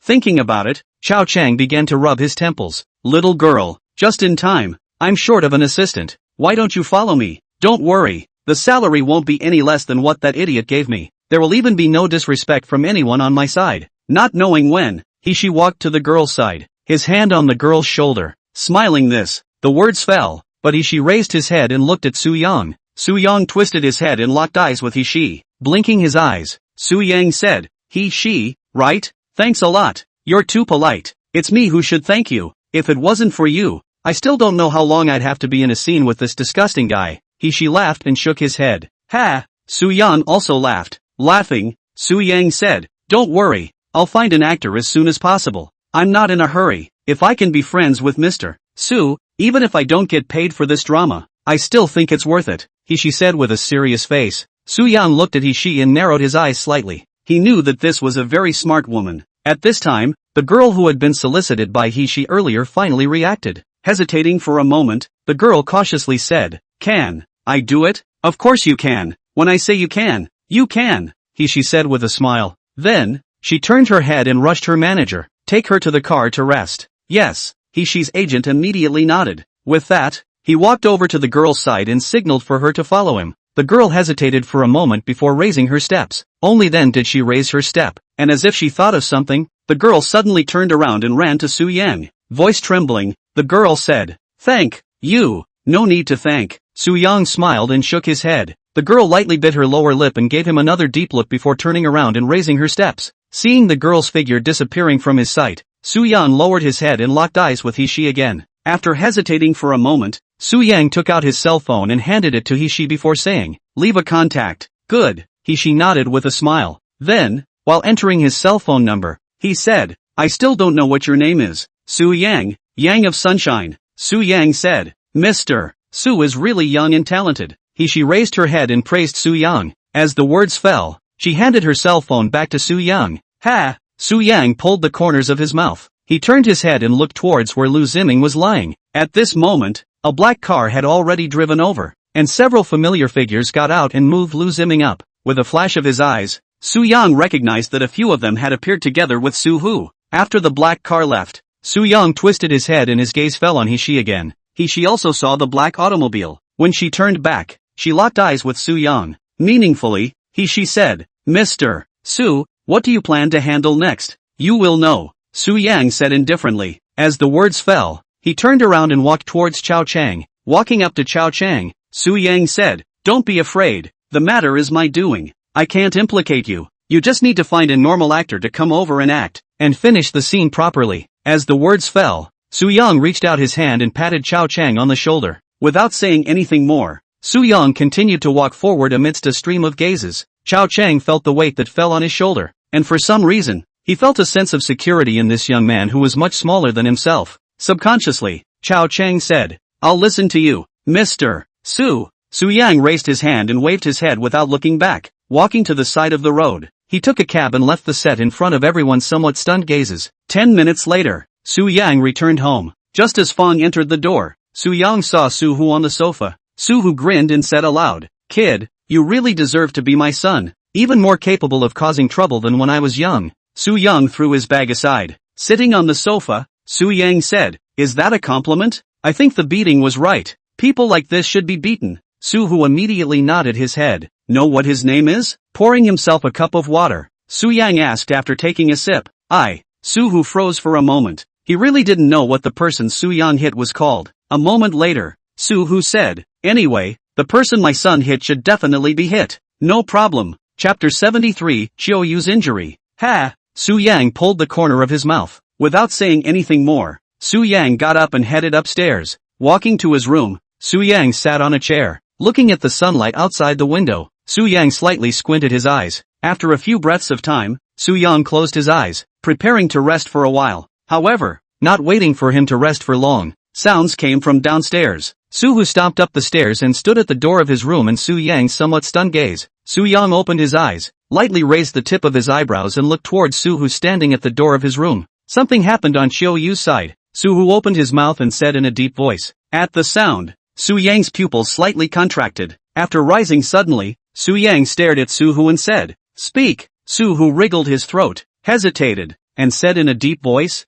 Before, didn't I help her drive away a group of punks? The guys behind those people didn't know what to do with their lives and went to the cafe to look for trouble again. Nothing major happened, but, Chiou-yu's arm was scratched. Where is Sister Chiou-yu now? Su-young narrowed his eyes slightly and asked. Chiou-yu is now in the hospital. Do you want to go over to see her? Su-hu said in a deep voice. Su-yang did not purse down the corners of his mouth slightly, raising his steps forward. Under Su-hu's gaze headed downstairs. Looking at Su-yang's back, Su-hu said, I'll bring someone to stand those bastards out and avenge Chiou-yu. No need. Just keep an eye on the people. Wait for me to go over there, Su-yang said in a deep voice. As the words fell, he had already gone downstairs and walked to his car. After getting into the car, he drove on. 7 minutes later, Su-yang drove to the first hospital. Getting out of the car, Su-yang walked straight up. In the ward on the second floor of the hospital, Su-yang saw Chang Chiou-yu. At this moment, she was lying on the bed. When she saw Su-yang, Chang Chiou-yu, whose face was slightly pale, froze and then subconsciously got up. Sister, you don't need to get up. Walking into the hospital room, Su-yang faintly said. As the words fell, he had already walked to Chang Chiou-yu's arm. Then, his gaze fell on Chang Chiou-yu's injured hand. Chang Chiou-yu's right hand was wrapped in gauze, and there was a faint smell of blood floating in the air. Fortunately, it's just a little scratch on the flesh. Nothing major. Chang Chiou-yu smiled. It could be seen that she could feel the pain. However, she still tried her best to comfort Su-yang. Su-yang held Chang Chiou-yu's left hand, and there was no expression on his face. After a few breaths of time, Su-yang said in a deep voice, It's my fault. I didn't protect you. Fool, what are you saying? How can this be your fault? You can't be by my side all the time either. It's me who failed to protect myself. Chang Chiou-yu laughed. Su-yang looked at Chang Chiou-yu. With his eyes flickering, he stretched out his hand and stroked Chang Chiou-yu's hair with gentle movements. After a long time, Su-yang said, Sister, rest well. I'll come over to see you later. Where are you going? Seemingly sensing something, Chang Chiou-yu subconsciously tugged on Su-yang's arm. Don't worry, I won't act impulsively. I'm just asking for a statement for you. Su-yang smiled. I think you will. Chang Chiou-yu still held Su-yang's arm and shook her head. Su-yang lifted his arm, stretched out his left hand and held Chang Chiou-yu's hand, placing it on his lips. Su-yang's voice softly said, Sister, it's all right, trust me. Chang Chiou-yu and Su-yang stared at each other. After a few breaths of time, Chang Chiou-yu let go of Su-yang's hand and said softly, I'll wait for you here. I'll be back soon. Su-yang smiled. As the words fell, he let go of Chang Chiou-yu's hand. With that, he turned around and raised his steps, leaving the hospital room. After leaving the hospital, Su-yang drove towards the address Su-hu had sent him. 10 minutes later, Su-yang parked his car at the entrance of a compound. At this time, the compound had been surrounded by Su-hu with people. holding an odd-looking weapon in one hand. Su-Hu stood at the entrance, smiling slightly. Seeing Su Yang coming over, Su-Hu raised his head, locking eyes with Su Yang. The people are inside. Do as you say. Su-Hu smiled. Su Yang did not say anything immediately. Nodding lightly, Su Yang headed inside the courtyard. Snap! A kick went out, directly kicking the door open. Then, Su Yang walked inside the courtyard. At this moment, there were more than 20 people standing in the courtyard, and the bald guy who had come to the cafe to find trouble was among them. At this moment, his face was covered with a nervous and uneasy look. In front of the bald head, a man wearing a flowery shirt, with sunglasses, yellowish-white teeth, carrying a handful of sea in his hands. Of the man is difficult to look at face-to-face with Su Yang. In front of the floral shirt, a few people who had tried to rush out earlier were covering their arms and hands, squealing on the ground. Friends, have a good conversation. That woman, we did not do anything, even if you guys are related to her. It's not like this. The tip of the flower shirt's eyebrows knitted up lightly and said in a cold voice. Su Yang looked at flower shirt, no expression on his face. After a few seconds, Su Yang stretched out his hand, seemingly knowing what Su Yang wanted. Su-Hu, who was standing next to Su Yang,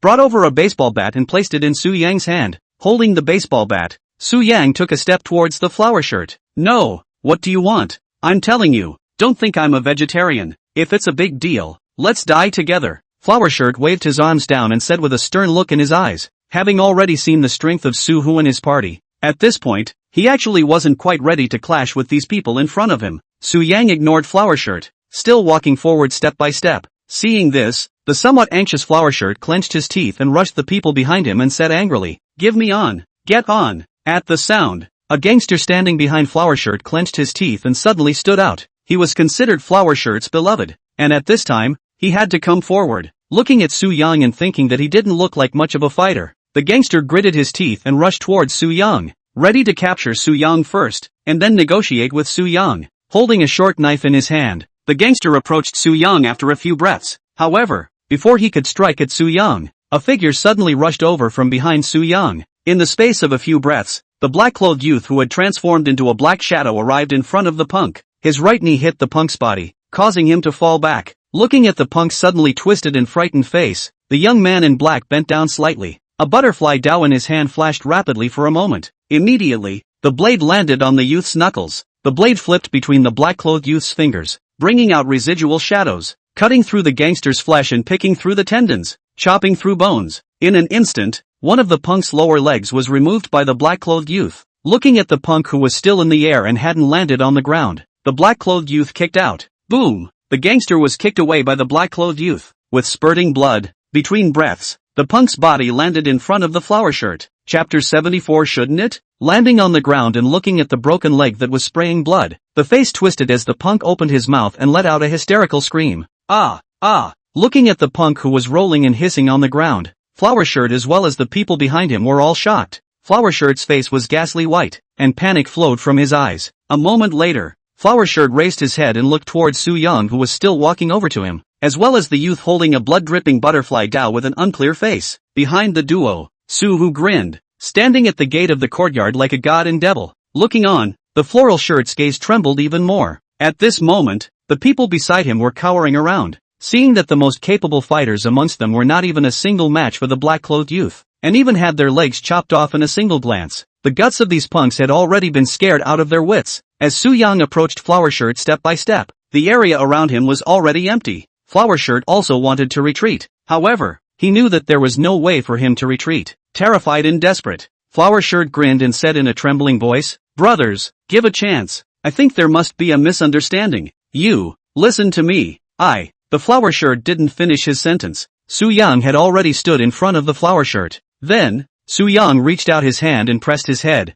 breaking the right side of his face to the left. In Flower Shirt's trembling gaze, Su Yang softly said, "Don't move." At the sound of his voice, Flower Shirt squirmed his throat a bit, really not daring to move. Seeing Su Yang raise the baseball bat, Flower Shirt's body began to tremble. "Bro, don't be like this. What is this for?" The Flower Shirt's eyes flickered and his voice trembled. Su Yang, who had already raised his baseball bat, narrowed his eyes slightly. Without answering Flower Shirt, Su Yang directly swung down the baseball bat. No dash! Flower Shirt's face twisted as he opened his mouth. Boom! The baseball bat fell. With the sound, Flower Shirt only felt a sharp pain on the right side of his face and his brain shook. Then, there was a black and white flash, and he fell towards the ground with a blurred consciousness. Boom! Flower shirt fell to the ground. Looking at the fallen flower shirt, Soo-young lifted his foot, his right foot stepped on the flower shirt's leg, and his right hand swung the baseball bat again. Boom! Boom! Boom! Just like hitting a baseball, Soo-young swung the baseball bat again and again with an expressionless face. The baseball bat landed on the floral shirt, directly shattering his face and all the bones in his body. Blood spurted out. It nourished on Soo-young's face. The right side of Soo-young's face was gradually speckled with drops of blood. At this time, the flower shirt has been Soo-young a few sticks knocked out, in a state of life and death unknown. Looking at the miserable flower shirt lying on the ground with a broken leg, already dying companion, all the gangsters are pale and scared. In the eyes of everyone, Soo-young once again raised his arm and dropped it down. This time, Soo-young's arm did not fall, because Soo-hoo walked over and held his arm. Snap! Looking at the hand that landed on his arm, Soo-young frowned lightly. With that, he turned his head to look at Soo-hoo. Almost there, Soo-hoo said softly. Soo-young narrowed his eyes slightly. There was a moment of silence. Soo-young said, he injured Sister Chio-yu's arm. I want his entire family's lives. It's not too much, right? At those words, Soo-hoo twitched the corners of his mouth. Not excessive? Of course it's excessive. Where under the heavens was there such reasoning?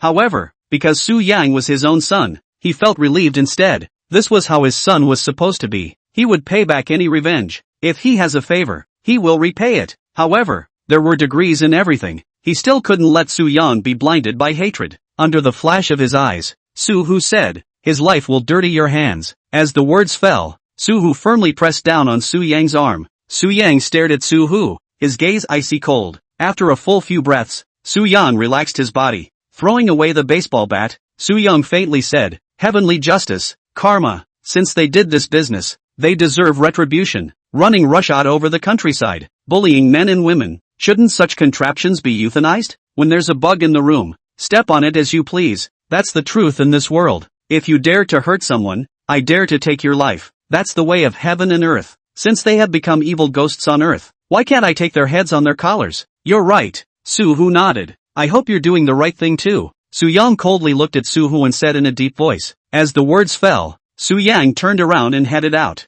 Brother, I was right. I didn't go over there. I even advised him. Tell him not to go over there. Suddenly, the bald head ran out from the crowd and hissed at Soo-young. Soo-young, who had already walked to the entrance of the courtyard, stopped and turned around. Looking at bald head, Soo-young's brows knitted lightly. Ha! Soo-young pulled the corner of his mouth. Smiling coldly, Soo-young said, then persuade your brother again. As the words fell, Soo-young raised his head and walked out of the courtyard door. After Soo-young left, a black-clothed youth immediately reached out and replaced the courtyard door. Then, a dozen or so people surrounded towards all the punks under Soo-hoo's gaze. However, after a few breaths of time, the miserable screams were continuous and rang out one after another. 10 minutes later, Soo-young returned to the hospital. In fact, Chang Chio-yu's injury was indeed not that serious. It was just a not too deep and not too shallow cut on his arm, so he didn't even need to be hospitalized. However, Soo-young was still very insistent that Chang Chio-yu be observed in the hospital for a period of time.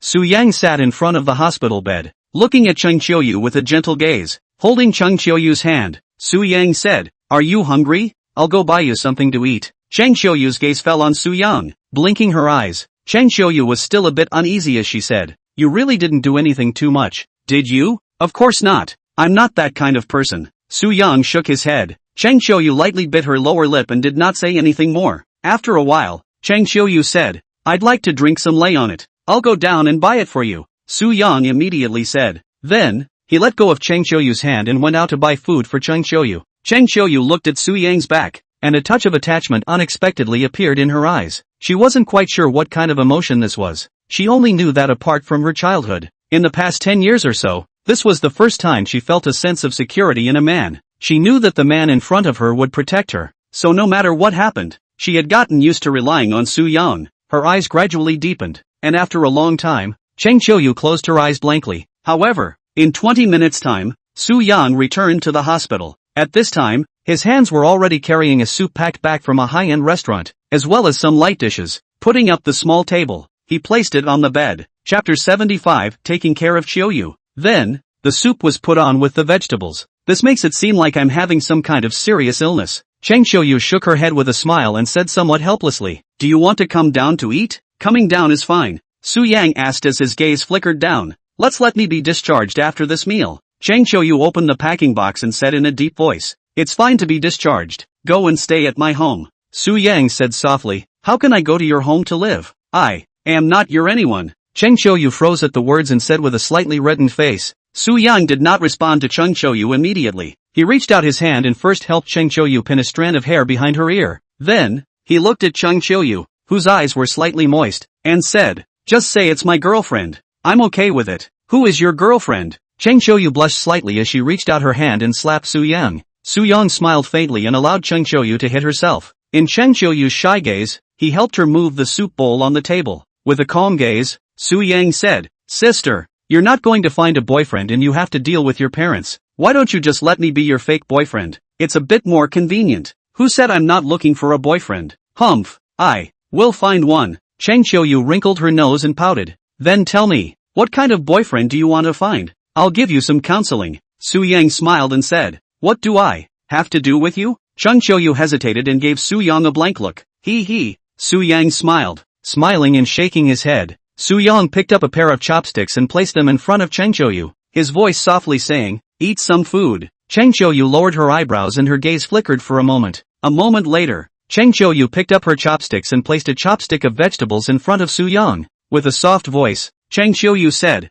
"You eat too." "You eat." Su Yang smiled and shook his head. He reached out his hand and helped Chang Qiuyu straighten her hair again. At this moment, the watery look in Chang Qiuyu's eyes was practically drooping down. She lowered her eyebrows and stopped speaking. 2 hours later, after eating, at the doctor's place to get the medicine. Therewith the doctor asked in detail about the process of changing the medicine. Only then did Su Yang leave with Chang Qiuyu. In the end, Chang Qiuyu did not return to his home with Su Yang. Su Yang sent Chang Qiuyu back to his own home. He stayed at Chang Qiuyu's home until almost 90 o'clock, and only after seeing Chang Qiuyu lying in bed asleep did Su Yang leave Chang Qiuyu's home. When he returned to his own home, Su Hu had also returned. At this time, he was lazily lying on the sofa, holding 2 walnuts in his hand that he didn't know where to get. Seeing Su Yang coming home, Su Hu skimmed his lips and smiled. "Son, why are you back? I thought you weren't coming back tonight." Ignoring Su Hu, Su Yang walked into the bathroom and simply washed up before returning to the living room. Looking at Su Hu,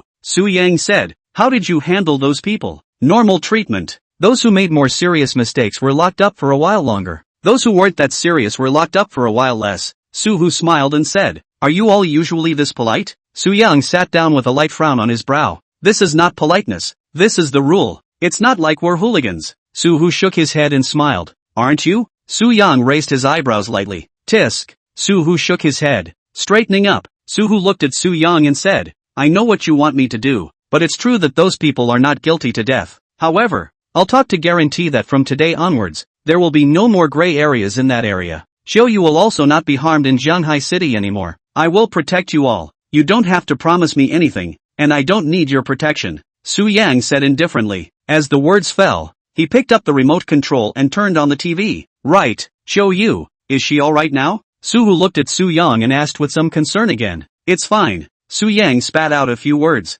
"It's good that it's okay." Su Hu nodded gently. Looking at Su Yang, his eyes flickering a bit, Su Hu had no words. "Right, I still don't know what you've been doing lately?" "Nothing to do with you." Su Yang looked at the TV and said in a cold voice. "Hey, how do you say that? I'm your father. Your business must have something to do with me." Su Hu shook his head and said with some dissatisfaction. "That's what you think." Su Yang bristled. "This is me being a father caring about my son. What's wrong with that?" Su Hu spread his hands and said helplessly, "You'd better care more about yourself." Su Yang said indifferently. As the words fell, probably feeling that none of the TV programs were anything to look at, Su Yang got up and headed upstairs. "Seriously, what the hell is going on? If I want to know, I might even be able to help you." Su Hu looked at Su Yang's back and couldn't help but say, "If you want to know, can't you know?" While walking upstairs, Su Yang said in a cold voice. At the sound of his voice, Su Hu twitched the corners of his mouth. Rubbing his nose, Su Hu muttered to himself, "That's true."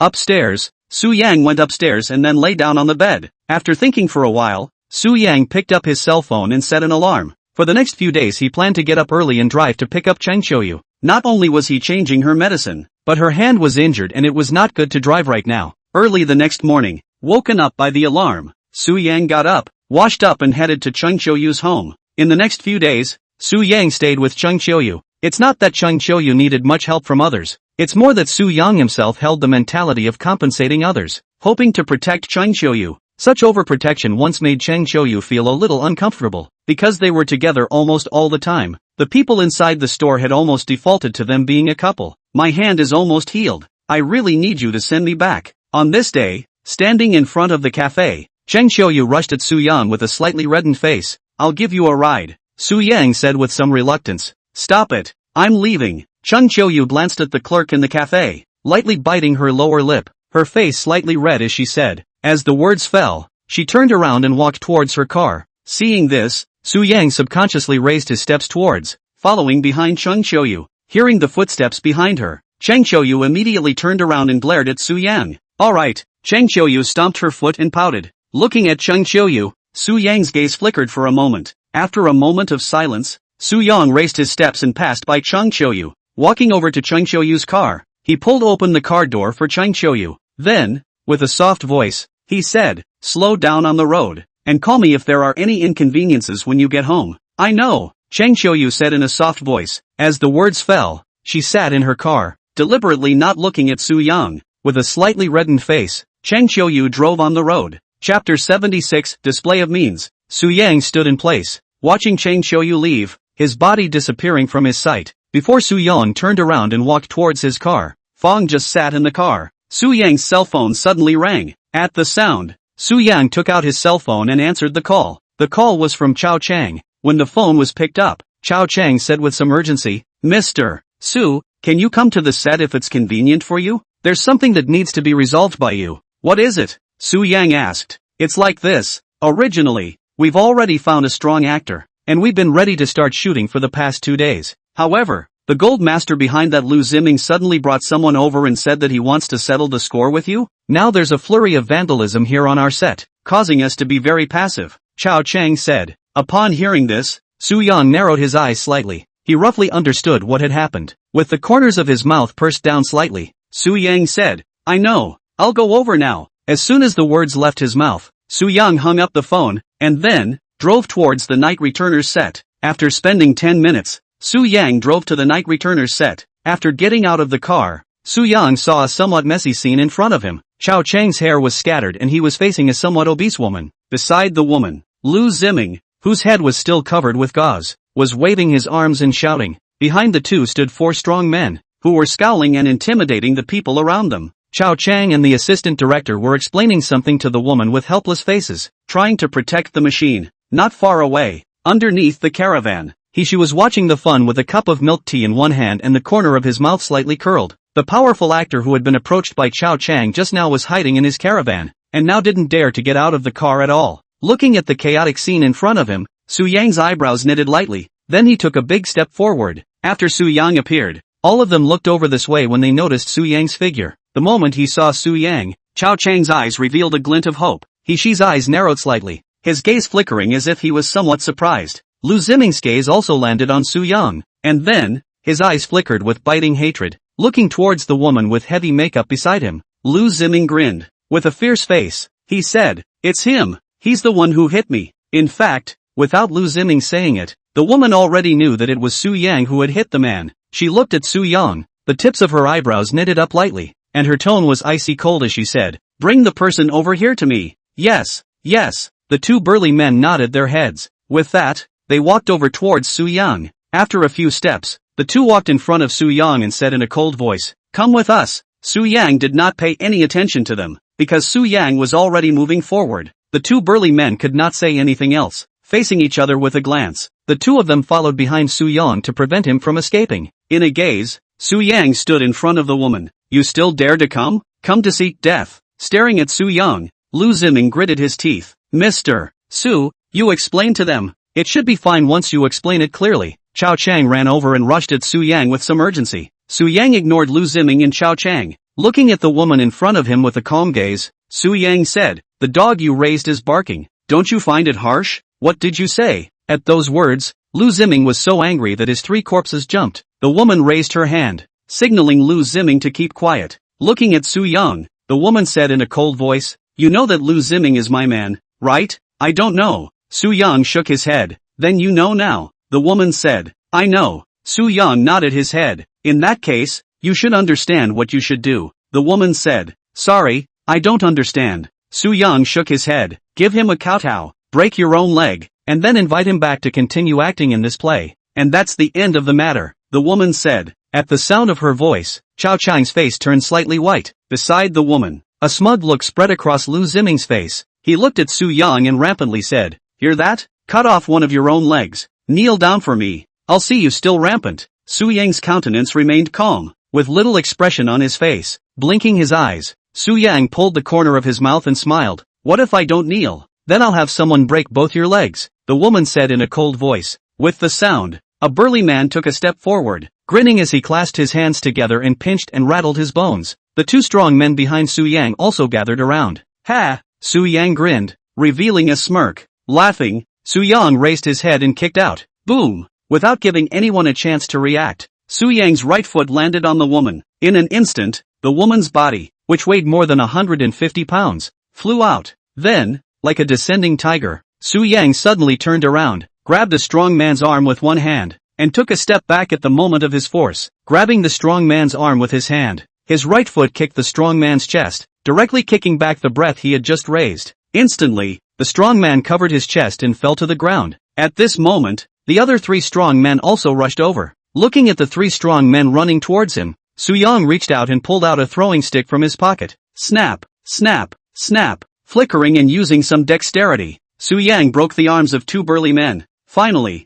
Su Yang kicked the knee of the last strong man who rushed over. Pa! Su Yang directly kicked the strong man's knee to break. All four burly men were lying on the ground, covering their injuries and crying. It was only then that Su Yang raised his head amidst a stupefied gaze. In Su Yang's gaze, the woman who had just been kicked out gasped for breath and looked at Su Yang in disbelief. Seeing the scene where Su Yang had beaten up the four men under her without being able to fight back, the woman's eyes trembled slightly. Eyes trembling slightly, the woman raised her hand and hissed, You dared to hurt me? Baby, let us go first. Knowing how ruthless Su Yang's hand was, Lu Ziming, who was instantly scared out of his wits, ran behind the woman and trembled. Pa! The woman twisted her head and directly slapped Lu Ziming. Then, she pressed Lu Ziming's head and slowly got up from the ground. Staring at Su Yang, the woman's face gradually grimaced as she said, You're finished. I'm telling you, you're finished. Do you know who Yu is? She is the first daughter of the Yun family. You're finished, you know that? Lu Ziming waved his arms and colored.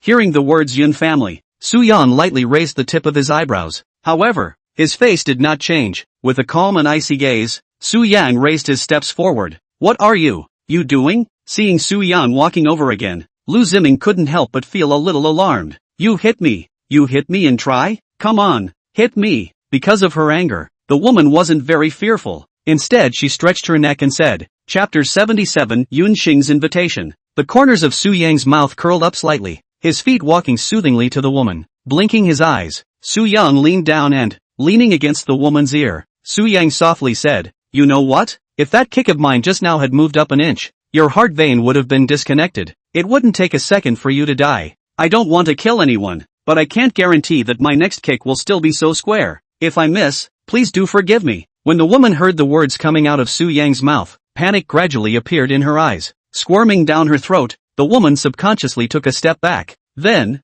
her voice hoarsely said, I'm a member of the Yun family. Do you know how powerful the Yun family is? I don't care whose people you are. All I know is that this is my territory. You can't make trouble in my territory. Even more so, you can't scream about breaking my legs in my territory. It would make me lose face. You want to avenge the dog you raised. Fine, provided he didn't bite the wrong person. If you've got a mad dog, take him back and discipline him. Don't bring it out again to humiliate people and be unreasonable. Su Yang's gaze was indifferent and his tone was icy cold as he said, Offending the Yun family? There won't be a place for you in Jianhai. Being insulted by Su Yang in such a manner, Lu Ziming gradually said with a reddened face. Su Yang ignored Lu Ziming, his gaze still falling on the woman. The woman locked eyes with Su Yang, her gaze flickering. After a few breaths of time, the woman coldly said, This is not over. As the words fell, the woman raised her steps and walked forward. My dear. Seeing this, Lu Ziming let out a soft cry. Stunned, Lu Ziming also raised his steps,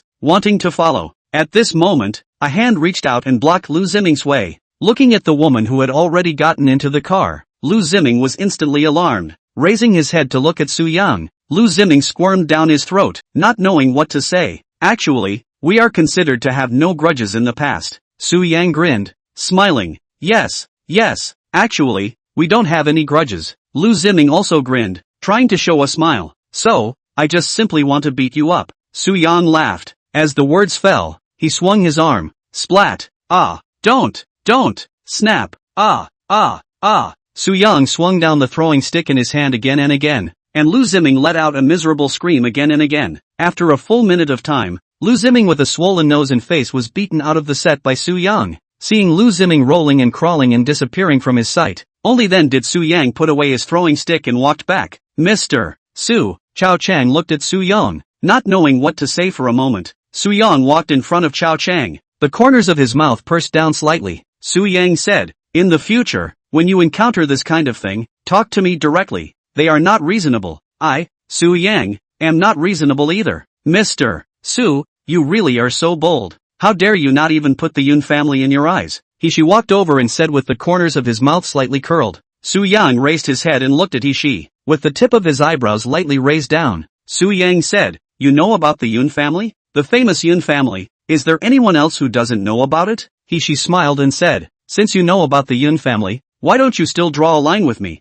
Su Yang said indifferently, I believe you are stronger. She said. Su Yang narrowed his eyes slightly and shook his head with a smile, raising his head and glancing at the male lead who still hadn't gotten off the bus. Su Yang patted Chao Chang's shoulder and said softly, people are all here, so shoot the movie properly. As the words fell, Su Yang turned around. Mr. Su, Chao Chang opened his mouth and called out to Su Yang. At the sound, Su Yang stopped and turned around. Under Su Yang's gaze, Chao Chang said, actually, this matter all started because of me. I should apologize to you. Just finish the drama properly, Su Yang said. As the words fell, he opened the car door and sat in the car. Turning the steering wheel, he drove on. Chao Chang stood in place, looking at the back of Su Yang's car. Only after a long time did Chao Chang collect his gaze. Director, are we shooting the first scene now? She looked at Chao Chang and asked with a smile. Shoot. With a clench of his teeth, Chao Chang said. As the words fell, he turned around and headed towards the set. After returning home from the set, it was already evening. Back home, after some washing, Su Yang walked into the living room. Su who didn't know where he had gone, so Su Yang was the only one in the house. He also did not know how to cook. After thinking for a while, Su Yang walked to the door, changed his shoes, and prepared to go outside to buy something to eat. Walking slowly all the way out of the neighborhood, Su Yang walked towards a nearby fast food restaurant. On the way, the surrounding atmosphere was very quiet, with hardly any people. This was a development area to be developed, and although a lot of infrastructure had been built, with shopping malls, amusement parks, and subway lines, most of them had not yet been put into use, so there weren't really a lot of people in the neighborhood. Tick-tock tick-tock. Suddenly, two ear-piercing honks sounded. At the sound, Su Yang turned his head and saw a familiar face. Yun Xing was sitting in a red sports car, looking at her with a smile. She was like a dream and the night color was making people emotionally confused. Lightly biting her lower lip, Yun Xing said, what a coincidence. Coincidence? Su Yang raised his eyebrows lightly, and he felt that Yun Xing had deliberately come to find him. However, he didn't quite understand. What was Yun Xing, who hadn't been seen for a week or two, doing coming to find himself at this time? Yun Xing smiled faintly and suddenly stretched out her arm. Between her fingers was a paper object. Seeing this, Su Yang narrowed his eyes slightly, and after hesitating for a moment, Su Yang extended his hand and took the piece of paper. Lowering his head, he looked at the piece of paper in his hand and realized that it was a ticket to a painting exhibition. Lightly raising the tip of his eyebrows, Su Yang asked with some confusion, what for? What do you think? Yun Xing gave Su Yang a blank look and asked rhetorically, I'm not interested. I don't know much about art. Su Yang said indifferently, I heard about what happened this afternoon. If you don't want to make a big deal out of it, you'd better accompany me to take a look at this painting exhibition. Yun Xing was vaguely threatening Su Yang. You think I'm afraid of making a big deal out of it? Su Yang let out a snort. Tomorrow morning at 10 o'clock. I'll wait for you at the entrance of the painting exhibition, Yun Xing directly said. As the words fell, she drove off with a kick of the gas. Su Yang held the tickets in his hands and stopped in front of a trash can. His eyes flickered a few times, and in the end, Su Yang put the ticket into his pocket, continuing to walk forward. Walking to a fast food restaurant and packing a set meal, Su Yang returned home. After eating the somewhat greasy set meal, he washed his face, brushed his teeth, and lay down on the bed. Looking at the ceiling, Su Yang was still thinking. Only after a long time did Su Yang close his own eyes. When he woke up the next day, It was already 10 o'clock in the morning. He really didn't have much to do lately, and after telling Cheng Choyu that he had something to do today, Su Yang had plenty of time to go anywhere. Wearing very simple sportswear, Su Yang drove on the road. 20 minutes later, Su Yang stopped his car in front of a gallery where people were already coming and going. Chapter 78 Deng Yun Sun Yi. After getting out of the car, Su Yang raised his head and saw Yun Xing, who was already standing at the entrance of the gallery. Wearing a long black dress and exquisite makeup, she was a stunning sight standing still, causing many of the male guests to drop their eyes on her. Seeing Su Yang, Yun Xing walked over with the corners of her mouth slightly curled. Walking to Su Yang's side, she took Su Yang's hand. With a soft voice, Yun Xing said, "Mr. Su, this is a place where a great artist exhibits his paintings. Don't you think you're dressed too casually?" "Casual?" Su Yang raised his eyebrows lightly, as if he was unimpressed. "Perhaps, Mr. Su is not casual about this painting exhibition, but casual about me?" Yun Xing smiled. "Ha!" Su Yang pulled the corner of his mouth. Not bothering to say anything else, Su Yang raised his steps forward and walked into the gallery with Yun Xing. In the gallery, exquisitely dressed, well-dressed socialites came and went. Su Yang's dress looked a bit out of place among them. However, most of them just glanced at Su Yang and didn't say anything. After all, there wouldn't be any hard and fast rules for a painting exhibition like this. It was just a consensus that everyone should dress appropriately. "Look, this painting is called Scream." Stopping in front of a picture, Yun Xing smiled. Upon hearing this, Su Yang raised his head and his gaze fell on the painting in front of him.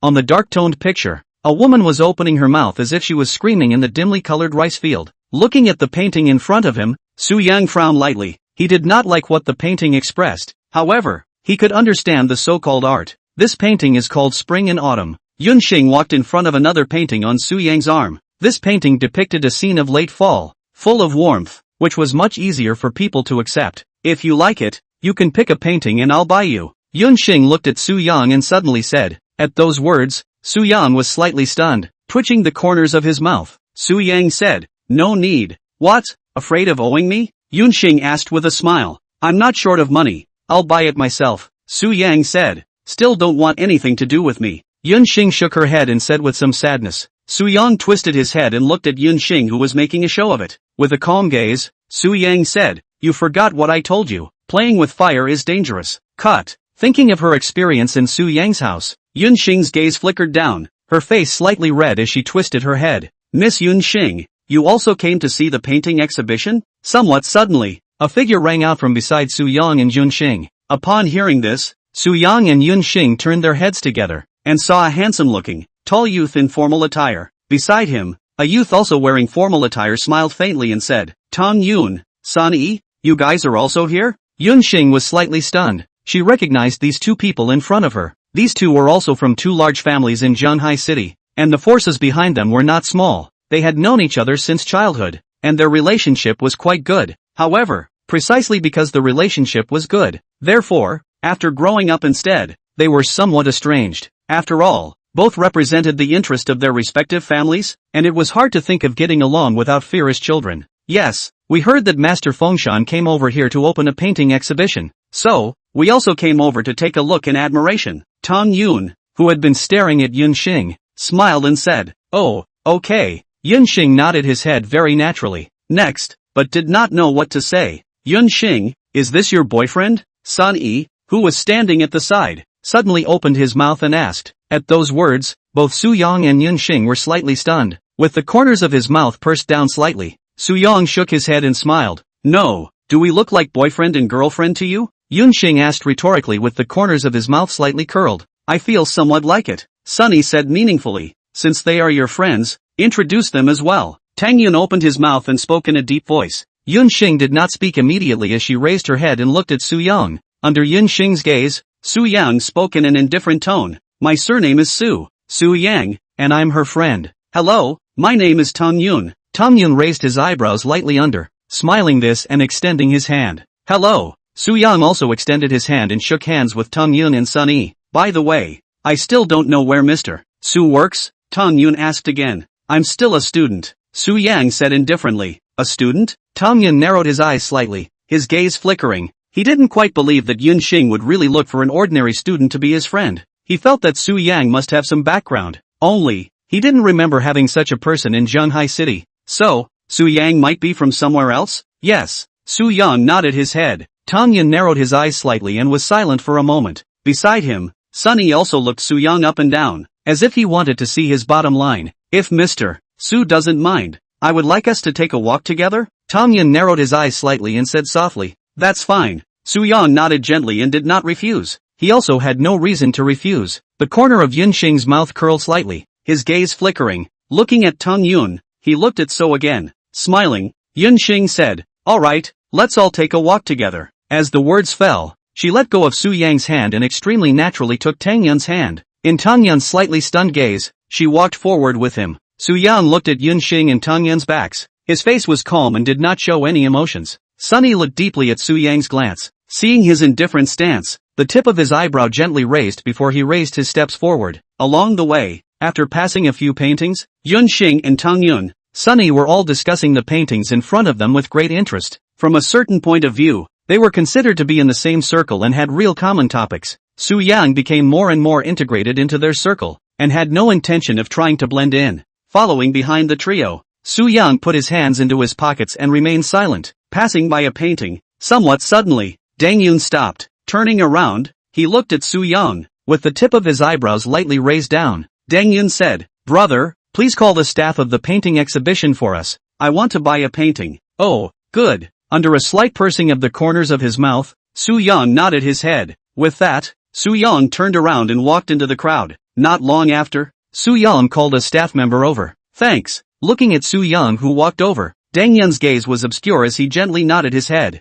Fang's words were actually a test for Su Yang. He didn't feel that a person with a strong background would be at his beck and call, so seeing Su Yang so obedient to his words, his guesses about Su Yang's identity became a little clearer. The tip of Sun Yi's eyebrow was lightly raised, and the corner of his mouth was slightly curled in a smile. He was also observing Su Yang. Compared to the two people around her, Yun Xing's face did not show any expression. As she looked at Su Yang, she was just a little curious as to what exactly he wanted to do. Chapter 79 Dinner. How much does this painting cost? Looking at the staff walking over, Dang Yun asked, Sir, this painting was made by Master Fengshan when he was 30 years old. The staff nodded and then opened his mouth, wanting to introduce the painting with Dang Yun. There's no need to tell me that. You only need to tell me how much this painting costs? Tang Yun waved his hand. This painting is sold to the public for $3 million. The staff hesitated and said softly, I've settled on this painting. Tang Yun smiled. As the words fell, he pulled out his wallet and directly handed over a bank card. The staff looked at the bank card that Tang Yun handed over.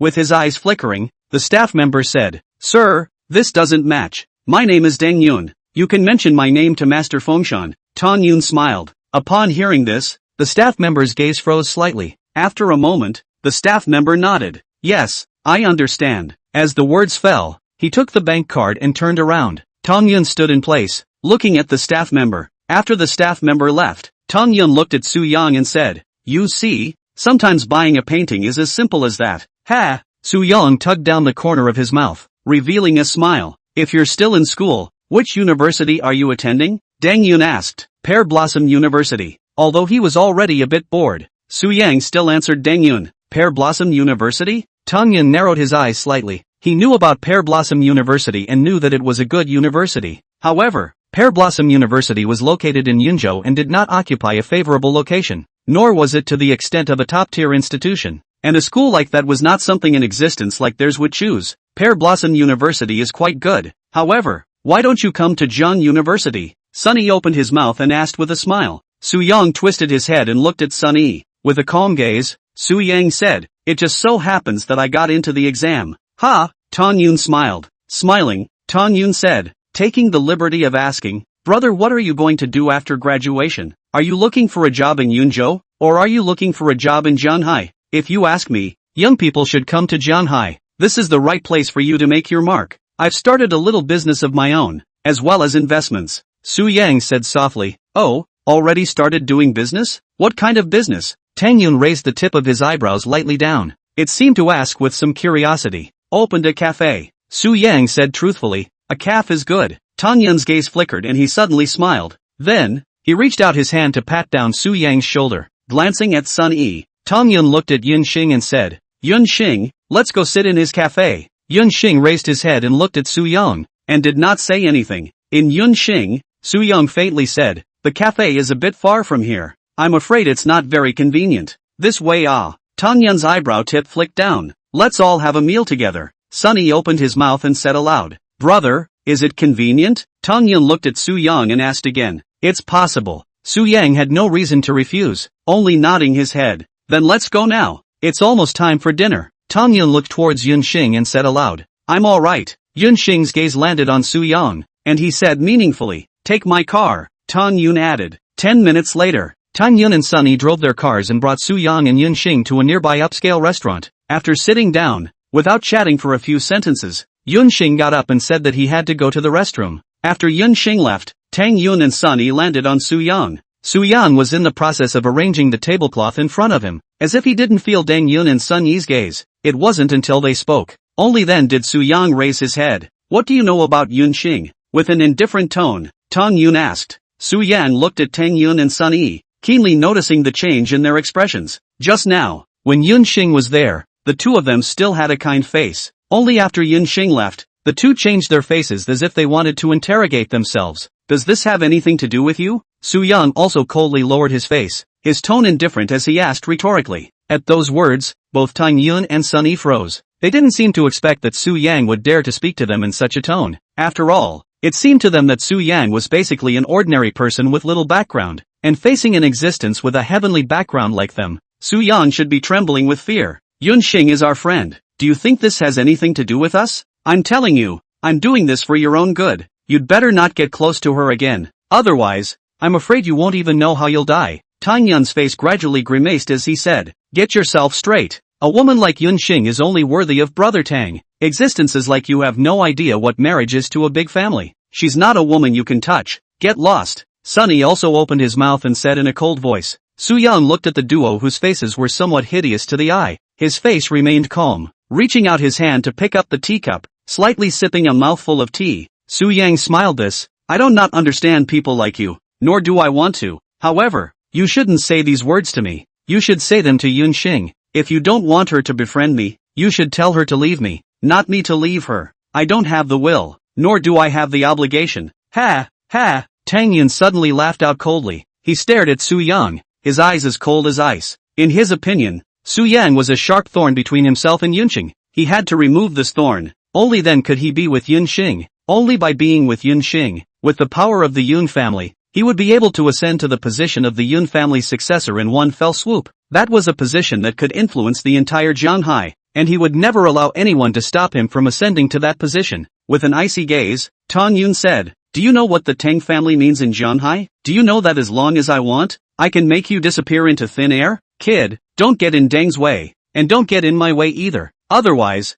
the one who will suffer will only be you. For the sake of your family, get lost now. It's not too late. Sun Yi's eyes were slightly red. His voice contained killing intent. Su Yang looked at the two people in front of him, a smile in his eyes. Smiling, Su Yang raised his head. In his gaze, Yun Xing happened to walk out of the bathroom and was walking towards the side with the corners of his mouth slightly curled. Hearing the footsteps behind him, Tang Yun and Sun Yi's faces changed. The duo, who were still furious and grimacing just now, suddenly revealed a smile that made people feel like the spring breeze was blowing on their faces. Turning his head, looking at Yun Xing, Tang Yun said, Back, the dishes are all up. So fast? Then I'll move my chopsticks first. Yun Xing looked at the dishes on the table with a face full of innocence. Chapter 80, Su Yang's means. As the words fell, she naturally sat beside Su Yang and picked up her chopsticks. Looking at Yun Xing, who was sitting beside Su Yang, Tang Yun's gaze flickered for a moment. But, in the end, he did not say anything else. Pressing down the anger in his heart, Tang Yun revealed another smile. In the strange atmosphere floating with some deep emotions, the four of them finished their meal together. Perhaps because of the things on his mind, Tang Yun and Sunny barely ate anything.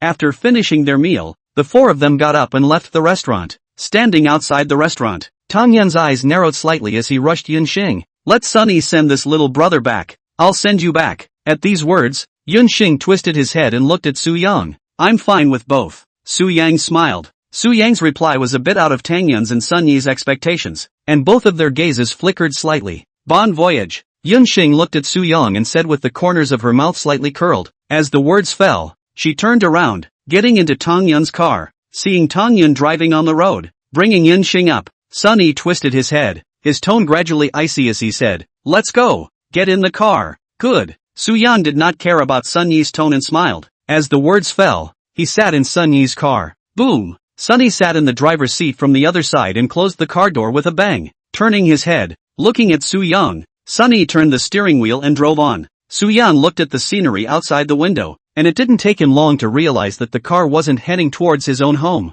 However, no surprise showed on his face. He didn't even call out to stop Sunny, as if nothing had happened. Su-young sat quietly in the car. Time passed little by little. About 10 minutes later, Sunny parked his car in front of a game hall. At this time, there were already a dozen people standing in front of the game hall, and when they saw Sunny park the car here, all of them gathered around. Get out of the car. Sunny glanced at them and said in a cold voice. Su-young looked at the dozen or so punks outside the car. The corner of his mouth curled up slightly as if he was smiling. A moment later, Su-young opened the car door and got out. On the other side, Sunny also opened the car door and got out. Raising his head and looking at Su-young again, Sunny said, waiting for Deng to come back. Let's see how he deals with you. Young son, do we still have to wait for Tang to come back? Let's beat him up first. A gangster with gold teeth grimaced and said, beating is definitely necessary. However, to what extent? You can't say, Sunny said indifferently. Walking up to Su-young, Sunny said in a cold voice, you said you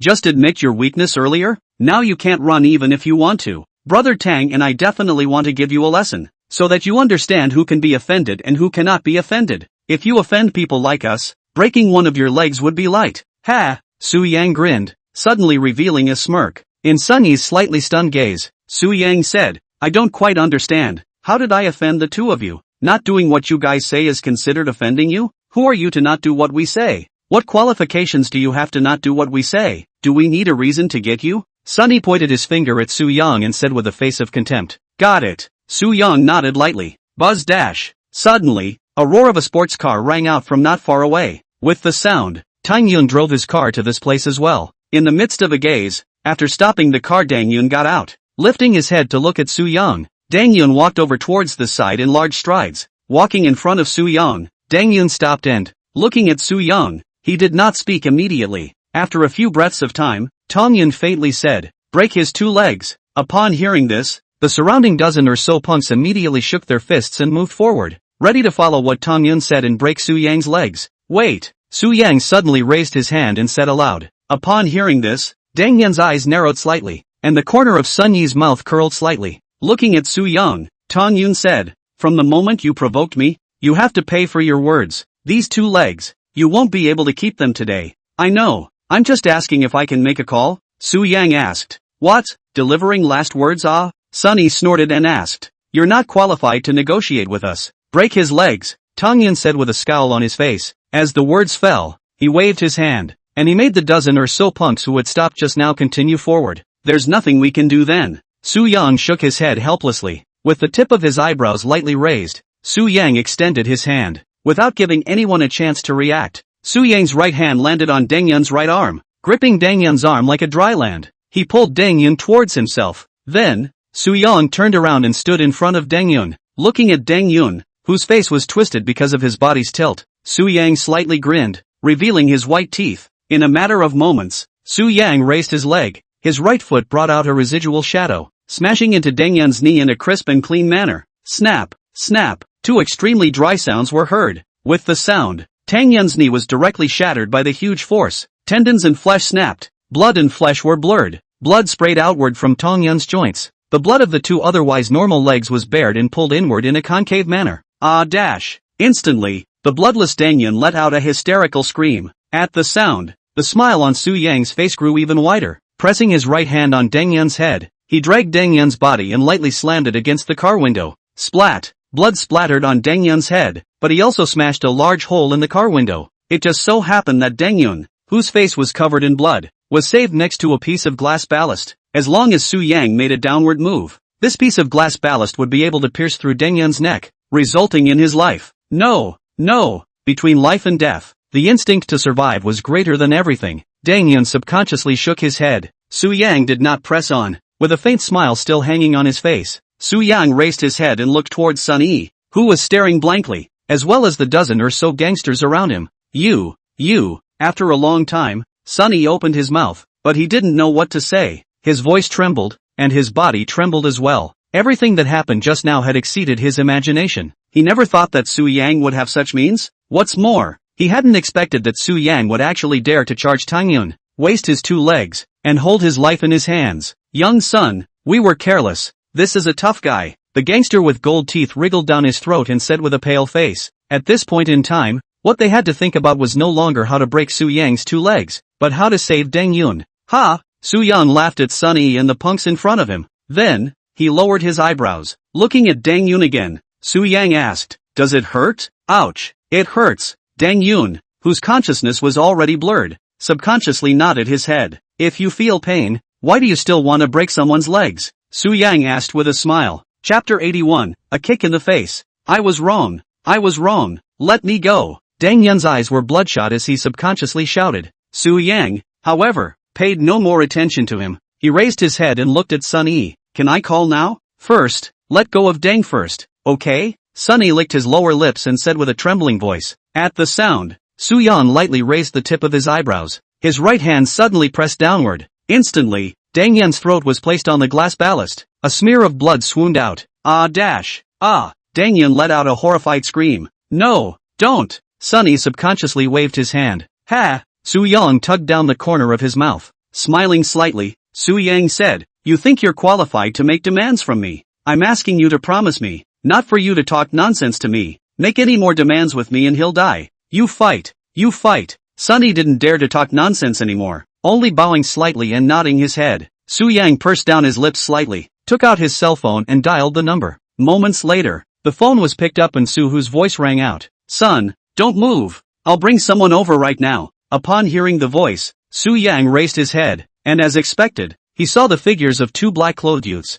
They stood not far away, weapons in their hands, looking intently this way. If Su Yang was in danger, the 2 should immediately rush over. Su Hu knew that what happened over here should have been notified by them as well. Twitching the corners of his mouth, Su Yang said, "You don't need to come over. I can handle things over here. Then I'll have the boss and the elder take care of all those guys who don't know how to die?" Su Hu asked tentatively. If someone dared to touch his son, he would not be half polite. "You let them come over. I'll take care of the rest," Su Yang said indifferently. As the words fell, he directly hung up the phone. After Su Yang hung up the phone, the 2 youths standing not far away seemed to have received some kind of information. So, together, they lifted their steps and walked over this way. Soon, the duo walked into the encirclement surrounded by a dozen or so human gangsters, and stood in front of Su Yang under a slightly stunned gaze. Young master! Young master!" Their eyes flickered for a moment, and the duo froze slightly. At those words, Deng Yun, Sun Yi, and a dozen or so gangsters froze. So,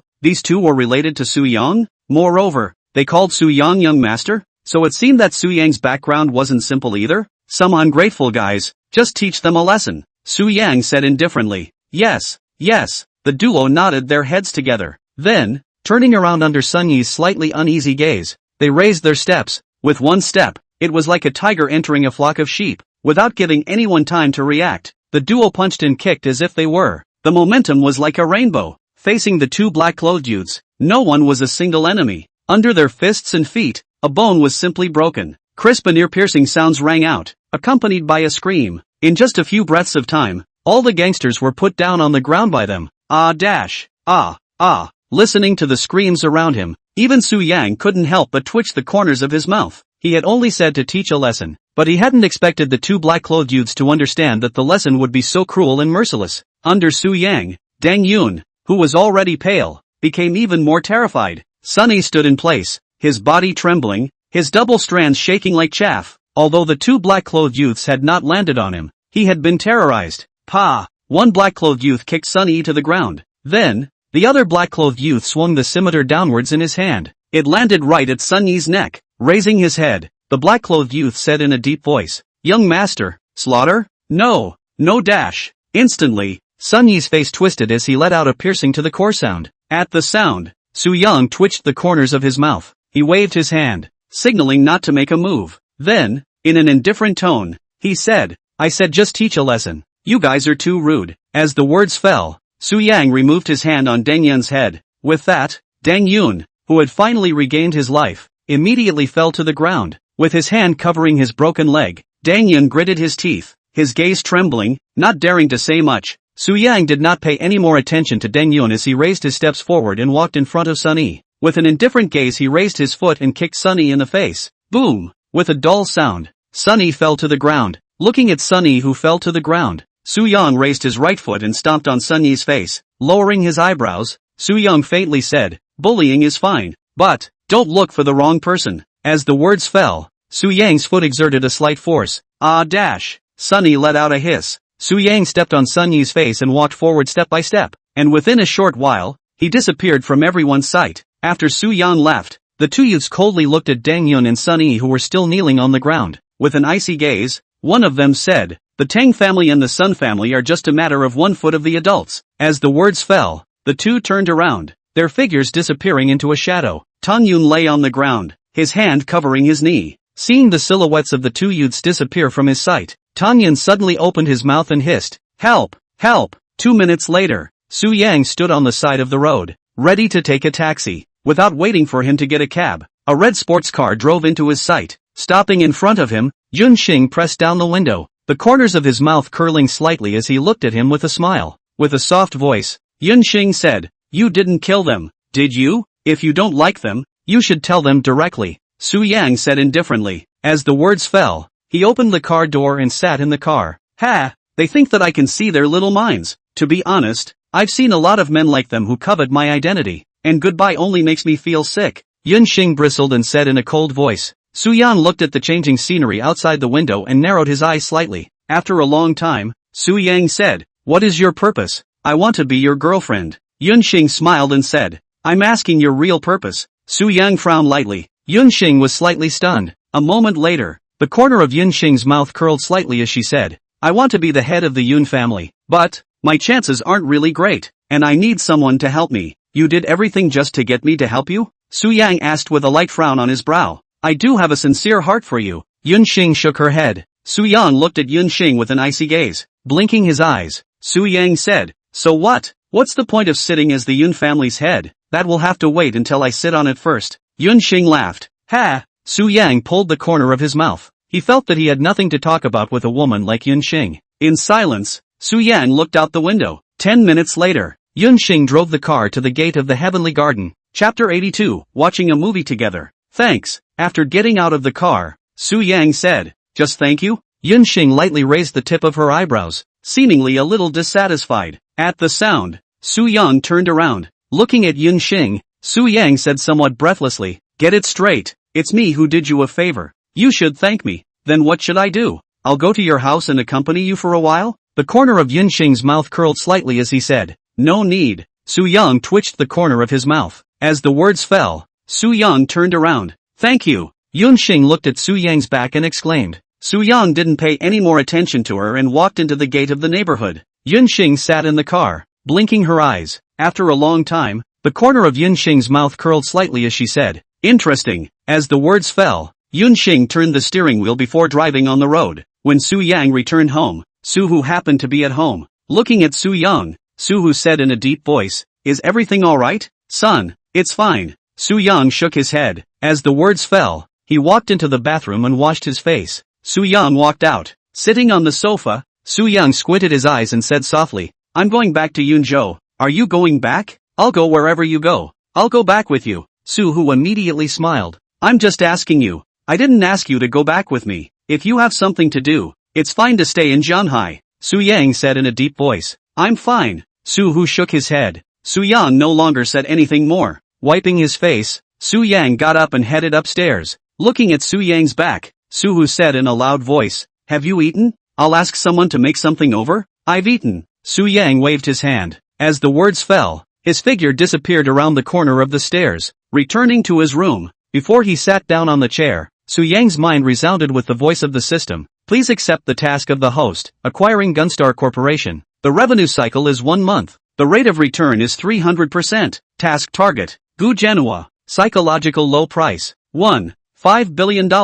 Upon hearing the voice, Su-yang slightly narrowed his eyes. With his eyes flashing, Su-yang opened his computer and inquired about this Chuanqing company. After a few breaths of time, Su-yang roughly understood that this Chuanqing company was an entertainment company. And recently, because of the scandals of its artists, the company's market capitalization had dropped rather severely. Chuanqing is located in Yunzhou, which is convenient for Su-yang to acquire. Although Yunzhou is not a big city, but the transportation is convenient. The entertainment industry is developed. There are a lot of entertainment companies. Studios are over there. After learning about Gunstar, Su-yang closed his eyes and rested for a while. A lot of things had happened in these days, making Su-yang feel a little tired. However, Su-yang also knew that this was what one had to go through in order to stand tall. After resting for a while, Su-yang got up and went to the bathroom to wash up, because he still had to get up early tomorrow and go to Yunzhou. So after washing up, Su-yang went straight to sleep. When he got up the next morning, Su-yang, together with Su-hu, drove to Yunzhou.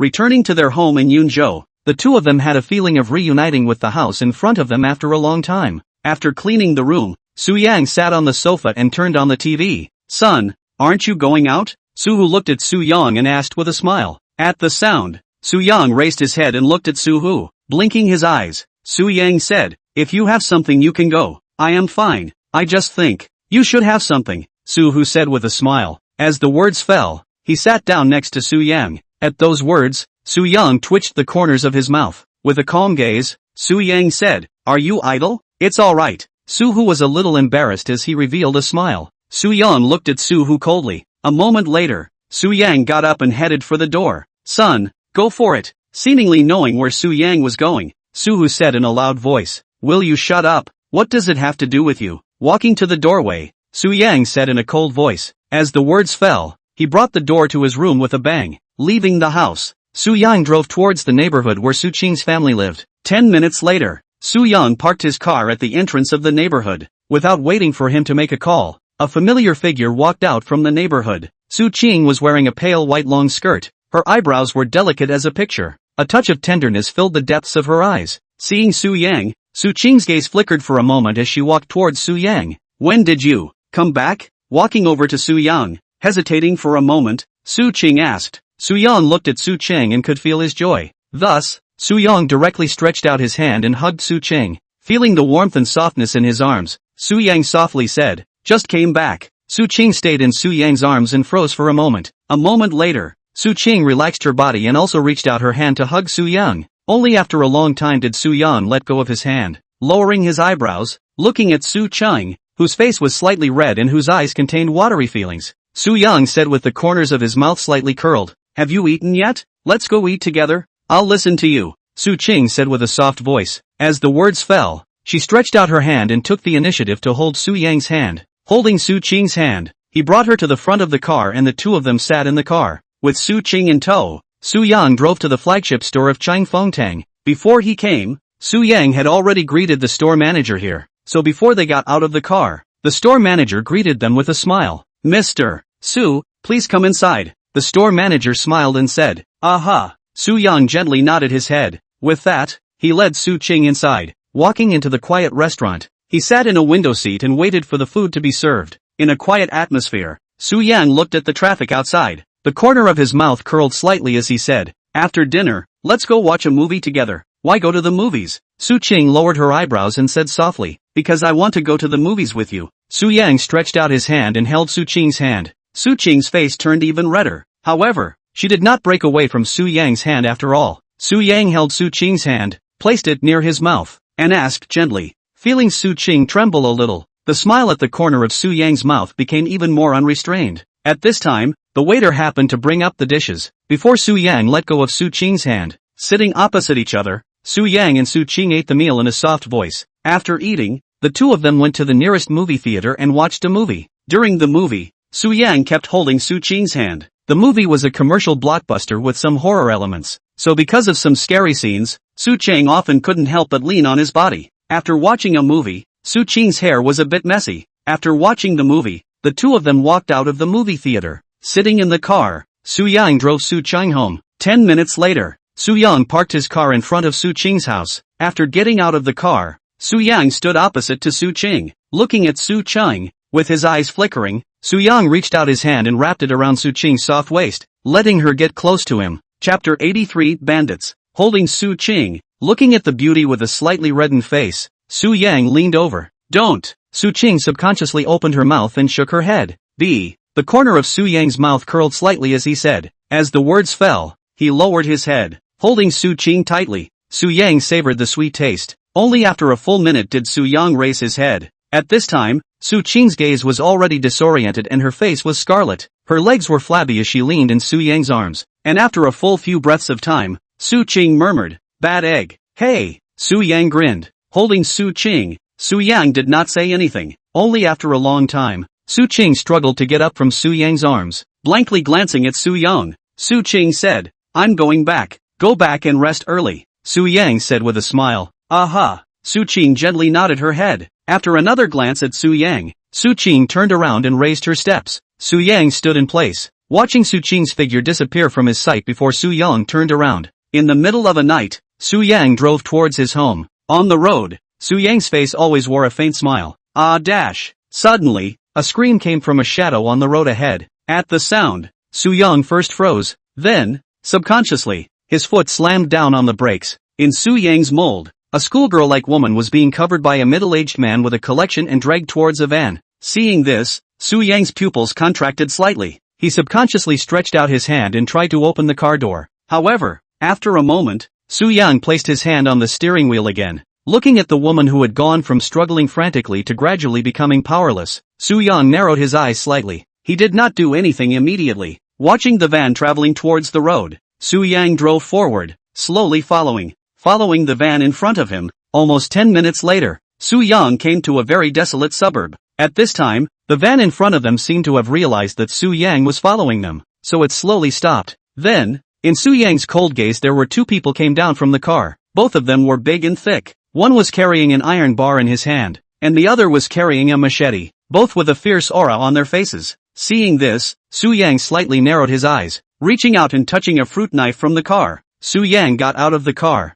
Looking at the two people who were gradually walking towards the side, Su Yang's gaze was calm. Under the dim streetlight, the two gradually approached Su Yang, walking into the light under the street lamp. The scar on one person's face came out hideously. One person had a beard and narrowed his eyes. Grinning, the scarred face said, "Little friend, what did you just see? There was a woman?" Su Yang opened his mouth and smiled. Seeing the smile on Su Yang's face, the duo froze. Narrowing his eyes, the bearded man's voice hissed, "Brother, this person can't be kept. He must be brought back. Otherwise, both of our brothers are in danger. Hear that? Put your hands up and follow us obediently. Otherwise, we will kill you here," Scarface said with a fierce look on his face. Looking at Scarface and the bearded man, Su Yang's face still had a faint smile on it, seemingly unimpressed. Looking at the van not far away, Su Yang said, "Where are you going to sell the people after you tied them up? It seems that you really do know everything," Scarface said in a cold voice. "Don't bull ***** with him."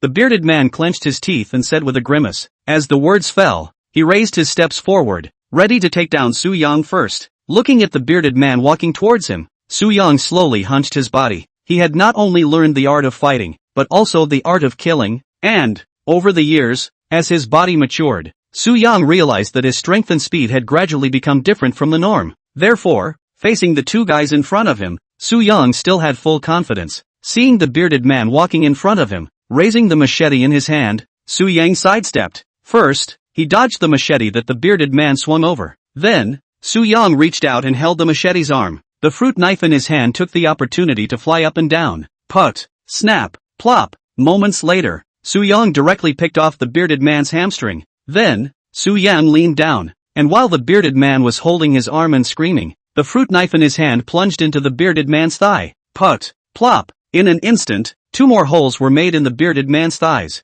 Blood sprayed over Su Yang's body, staining half of Su Yang's body red. With a bloody breath, Su Yang stretched out his hand, pressed down on the head of the bearded man, and slammed it into his knee. Splat! Instantly, the bearded man's nose bone shattered, his eyes rolled over, and he directly fainted. From walking towards Su Yang, to collapsing in a pool of blood, it was only a few seconds before and after. Looking at the bearded man in a pool of blood, Scarface froze for a moment, pupils slightly contracting. Scarface hesitated in place. After a few breaths of time, Scarface suddenly turned around and ran towards the van. Seeing this, Su Yang, who was holding a fruit knife in his hand, narrowed his eyes slightly. The corners of his mouth curled up slightly as Su Yang raised his hand, casually waving his hand forward. Splat! In the dim light, the fruit knife grazed Scarface's ear and plunged into the front cover of the van. Feeling the coldness that brushed against his own ear, Scarface suddenly stopped, not daring to go any further. Immediately afterward, his face gradually paled as he turned around and locked eyes with Su Yang, who was walking over step by step. Su Yang did not immediately do anything to him. Passing by Scarface, he walked to the front of the car and pulled out the fruit knife. Walking back to Scarface, he wiped the blood on the blade clean with his clothes and Scarface's slightly trembling gaze. With that, Soo-young lifted his head stained with blood on his face. His gaze calmly said,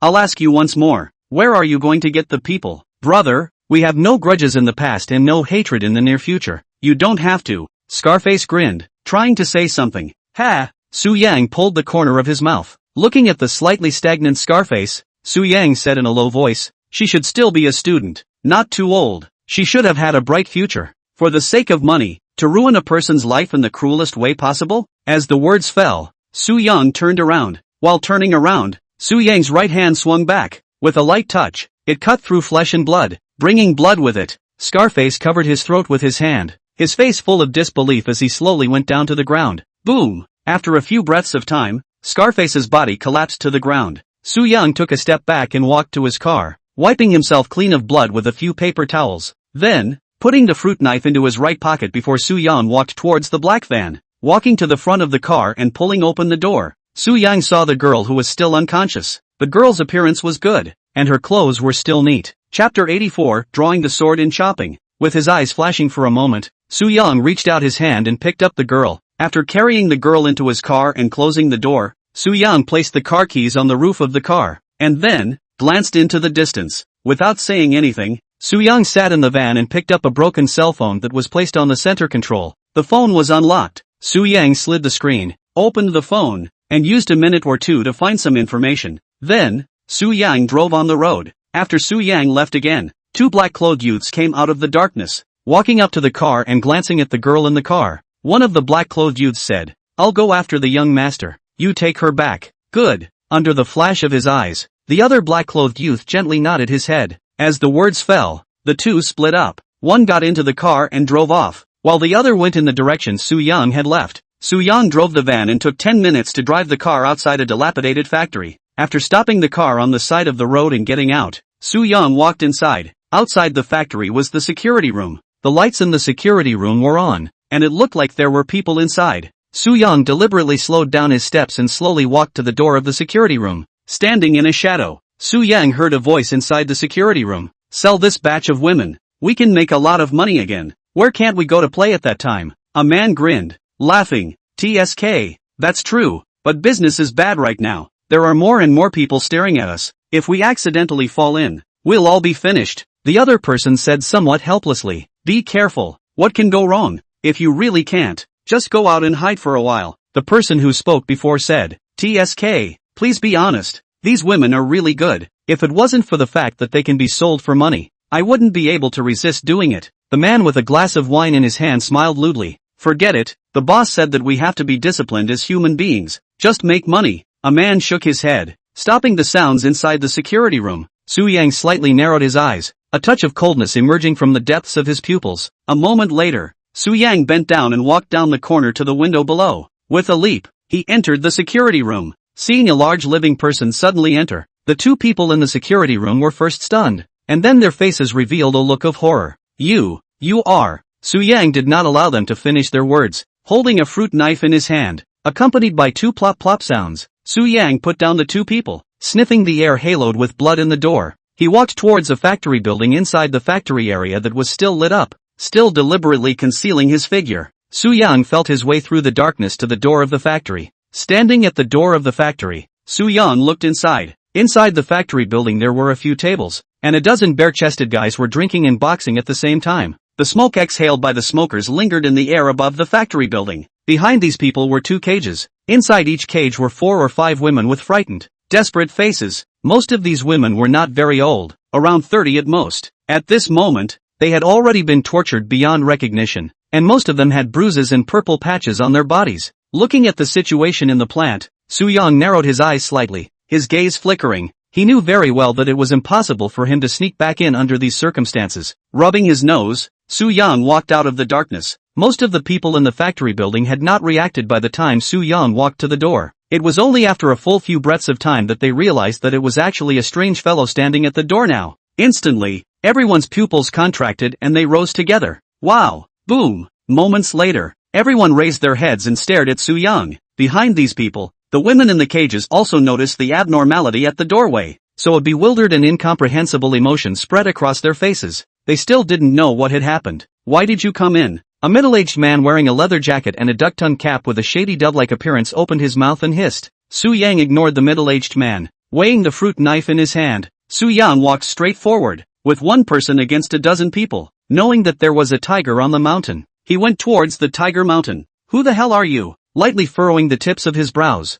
a somewhat angry and uneasy emotion gradually appeared on the middle-aged man's face. When a man walks at night and encounters demons and monsters, he should draw his sword and cut them off. Su Yang grinned, spitting out a few words in a tone that was cold to the core. As the words fell, Su Yang had already walked in front of the middle-aged man. At this point, the dozen or so people in front of Su Yang finally clarified Su Yang's hostility. With his face gradually grimacing, the middle-aged man said, "Take down the people first." At the sound of his voice, the people standing behind him immediately swarmed towards Su Yang. These people were all outlaws, and they didn't care. As long as they were sure that Su Yang was not one of them, they would definitely not be polite. Looking at the dozen or so people rushing towards him, Su Yang bent his knees and bowed. The fruit knife in his hand was held upside down. Grinning slightly, Su Yang revealed a bloody to the core smile. Then, Su Yang took a step and similarly rushed towards the dozen or so outlaws, fighting violence with violence, bloodiness against bloodiness. Su Yang did not hesitate, not to mention being timid. There was only cold to the core killing intent in his eyes. The fruit knife in his hand trembled slightly, like a demonic knife that was about to drink blood. "Come, kill dash." The corners of Su Yang's mouth curled slightly as he let out a roar. As the words fell, Su Yang held the fruit knife and slashed towards the arm of an outlaw. Instantly, a stream of blood sprayed into the air, like a symbol of someone opening a grand banquet. Blood flowers began to bloom here and there. Su Yang walked in the middle of a dozen people, dodging and moving. Boom, snap, pump, fists and feet for fists and feet, hand and foot for hand and foot. Su Yang was like a downhill beast, pouncing and biting to kill. Dodging a fist, he stabbed a man in the chest and abdomen. Catching a foot with his back, he turns around and covers his mouth and nose with his left hand. With his right hand, he plunges the knife into an eyeball, picking at an eyeball and plunging the knife into another man's leg as the injured man hisses, picking through his hamstring. In the course of the fight, Su Yang's body was not immune to many wounds. However, he did not care. With murderous intent in his eyes, Su Yang crippled 7 or 8 people with an almost frantic, brazen demeanor, killing and wounding. But, by the time Su Yang pulled the fruit knife out of one person's back, there was no one around. At this moment, everyone was shocked by Su Yang. Some had even been scared out of their wits. The gazes of all the women in the cage trembled slightly, both fearful and hopeful. The middle-aged man with a duck-tongue cap held a baseball bat in his hand and still did not step forward. Squirming down his throat, the middle-aged man's eyes reddened slightly as he hissed, go on.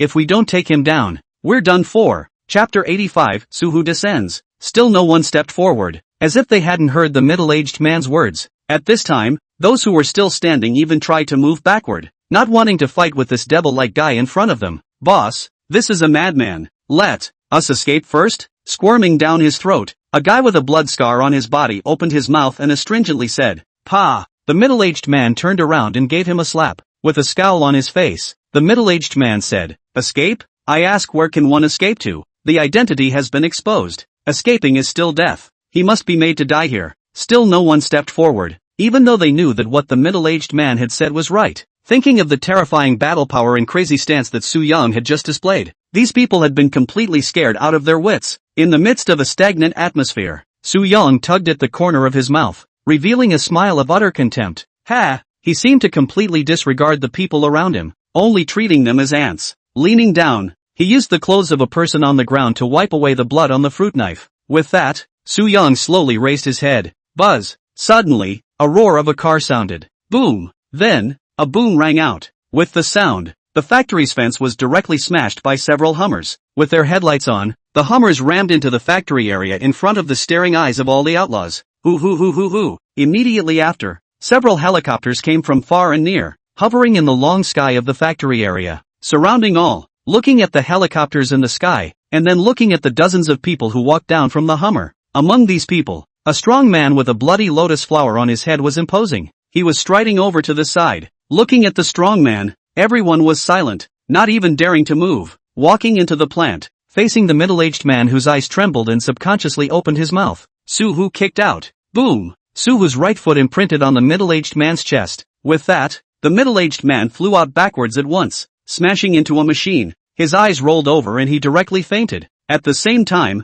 More than a dozen black-clothed strong men entered the plant like a vicious tiger pouncing on a sheep. In an instant, all the outlaws who were frozen in place were pressed to the ground, including the 7 or 8 people who had already been injured by Su Yang. They escorted these people and dragged them out of the plant like dead pigs. Then, a few more men in black walked over to the cage and began to free the young girl in the cage. At this point, Su Hufang lowered his head and looked at Su Yang. With his eyes flickering for a moment, Su Hu said with some heartache, "How did you get yourself into such a state?" As the words fell, Su Hu reached out his hand, wanting to help Su Yang. Su Yang did not let Su Hu help himself. He waved his hand, signaling that he was fine. With that, Su Yang turned his head, looking towards the woman who was being helped over. A woman walked up to Su Yang, tears in her eyes, her voice trembling. "Thank you, thank you, thank you, woo, thanks, thanks." Every single one of them was thanking Su Yang. They were all in a very emotional state, and their gratitude to Su Yang didn't even need to be expressed in words. They knew very well what would have awaited them if Su Yang had not appeared here. "It's fine, a show of hands. You guys hurry up and go." Su Yang smiled and shook his head. Several women still looked at him, turning back from time to time as they walked towards the door. Su Yang stood still,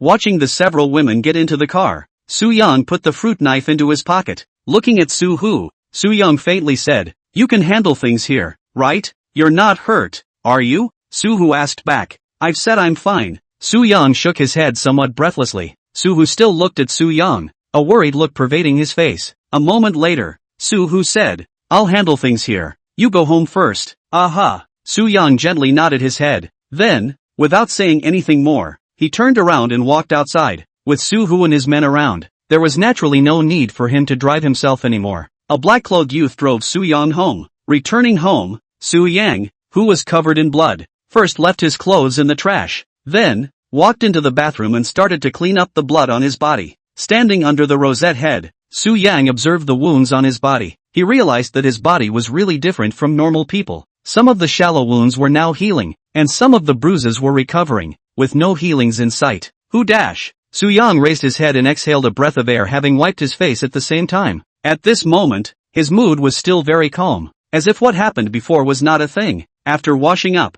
Su Yang changed into a clean outfit and went to the living room. Sitting on the sofa, Su Yang closed his eyes. It was then that Su Yang felt his right hand trembling slightly. Then, tugging down the corner of his mouth, he smiled and shook his head. After all, he was only an ungraduated student. Even if he was gifted, the first time he dealt with something like this, he would still be a little nervous. Fortunately, he himself was fine, and those victims were also fine, and the present was already the best ending. Emotions gradually calmed down. Su Yang once again closed his eyes. 10 minutes later, a loud noise came from outside the door. With that, the door opened. Who dash? Su Hu pushed open the door. Looking at Su Yang, who was on the sofa, Su Hu walked in with a deep gaze and sat opposite Su Yang with a slight smell of blood. Looking at Su Yang, who slowly opened his eyes. After hesitating for a moment, Su Hu said, "The matter has been dealt with by them. Those girls should be able to go home soon. As for those outlaws, they won't appear in this world again." "That's good." Su Yang nodded and said softly, "Next time, there's no need to go by yourself for something so dangerous." Su Hu's gaze flickered down and he suddenly said, "I know." Knowing that Su Hu was concerned about himself, Su Yang still nodded his head. "There are many things in this world that we can't manage. Some things should be left to the professionals." Su Hu added, "I know what must be done and what can be measured." Su Yang said indifferently. As the words fell, Su Yang got up and headed upstairs. Looking at Su Yang's back, Su Hu's eyes glanced for a moment and said in a deep voice, "Hello, rest." Su Yang, who had already walked up the stairs, just raised his hand and did not say anything more. Walking into his room, thinking about what happened just now, Su Yang laid down on his bed, closing his eyes. He slept. When he got up the next morning, Su Yang felt the soreness of his body after a long time. Rubbing his arms, Su Yang walked outside his room. Walking into the bathroom, after washing up, Su Yang came to the dining table. The breakfast on the table should have been ordered by Su Hu, and there was a note left on it. Chapter 86, Something's Going On Again. Su Yang picked up the note and glanced at it. On it were words urging him to eat properly. Putting down the note, Su Yang sat down on the chair and started eating. After finishing his meal, Su Yang, who didn't have much to do, went out and drove towards the place where Chuanqing Company was located. Chuanqing Company was not too far from Su Yang's home, in the center of Yunzhou. 5 or 6 minutes later, Su Yang stopped the car near a commercial street, and then, toward the Group Star Company. The Chuanqing Company's building was quite imposing. Walking into the Chuanqing Company's building, he was greeted by two receptionists who were considered beautiful women. When they saw Su Yang, the duo froze, as Su Yang was not someone they were familiar with. "May I ask who you are looking for?" After hesitating for a moment, one of the receptionists asked. Su Yang did not say anything immediately. The corner of his mouth curled slightly as he reached into his pocket, pulling out a business card and placing it on the receptionist before he smiled and said, "This is my business card. You can give him to their boss." As the words fell, Su Yang turned around and walked towards a sofa in the hall. Walking over to the sofa, Su Yang directly sat down. The receptionist held the business card in her hand, and there was some bewildered emotions on her face for a moment. After a few breaths of time, the receptionist turned her head and looked at her colleague.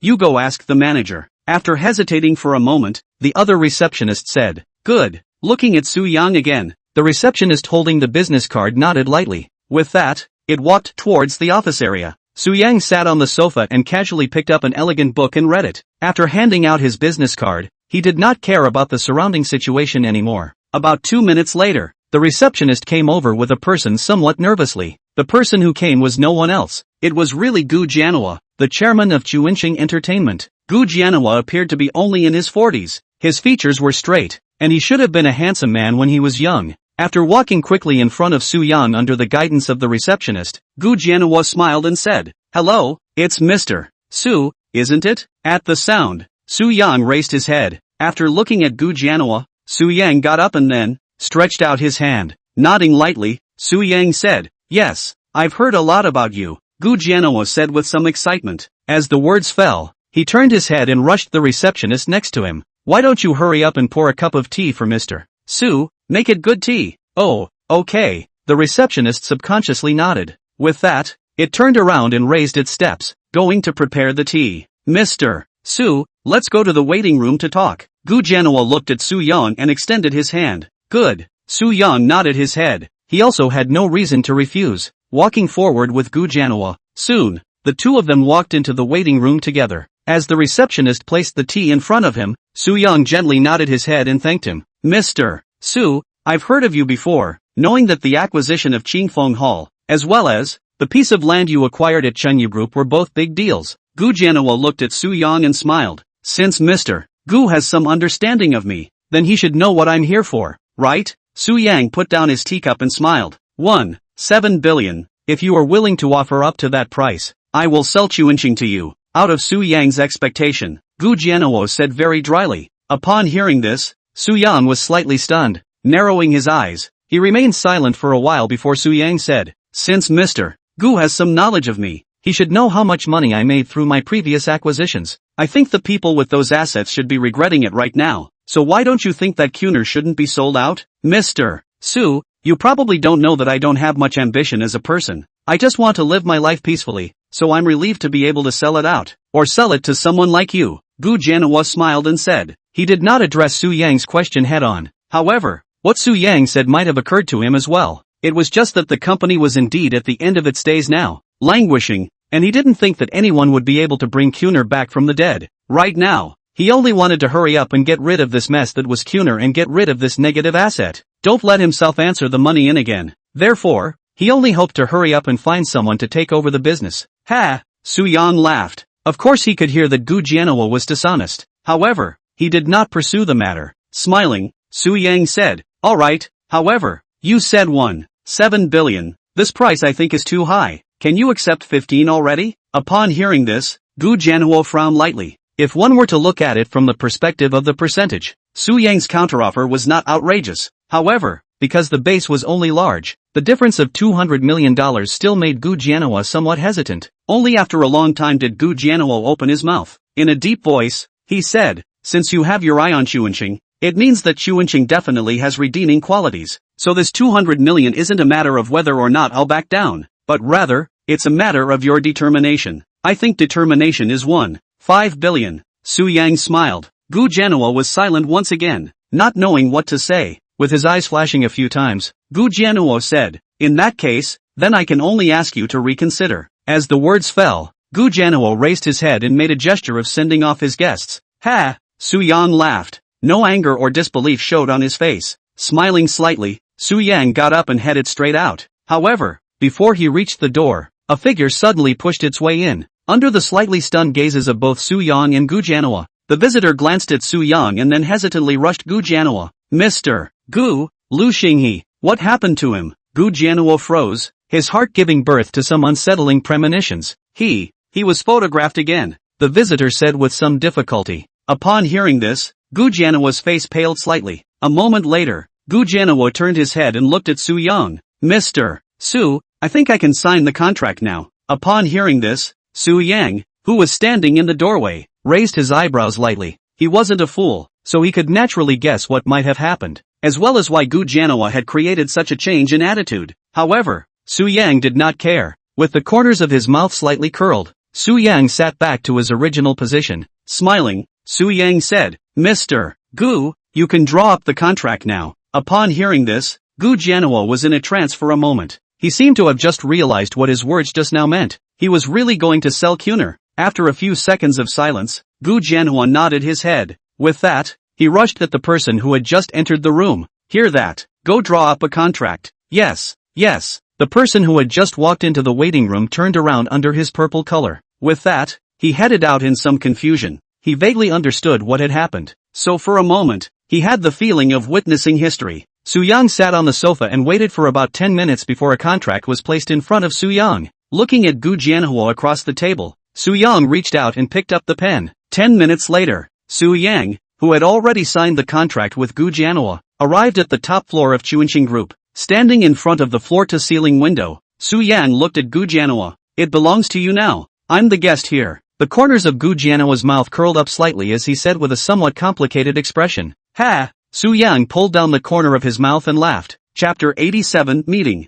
Smiling, Su Yang softly said, this is something to be happy about. As the words fell, Su Yang turned around and walked towards the desk not far away. Walking over to the desk, sitting down, and looking at the scenery outside the window, Su Yang slightly narrowed his eyes. No longer saying anything, Su Yang remained silent. Only after a long time did Su Yang open his mouth and said softly, Mr. Gu, is there anything else you want to say? Gu Jianhua looked at Su Yang, the emotions on his face somewhat complicated. After a few breaths of time, Gu Jianhua opened his mouth and said softly, there are many things I want to say, but not much I can say. Then pick up what you can say. Su Yang smiled. Gu Jianhua wriggled his throat and pondered for a moment. A moment later, Gu Jianhua said, there are a total of 20 artists under the company's banner right now. However, there aren't many truly famous artists. Among them, He Chang and Xiao Ruo should be considered two of our company's most profitable artists. These two people's character have some problems. One, alcoholism, a bad temper, often with the body of the plan to get over it.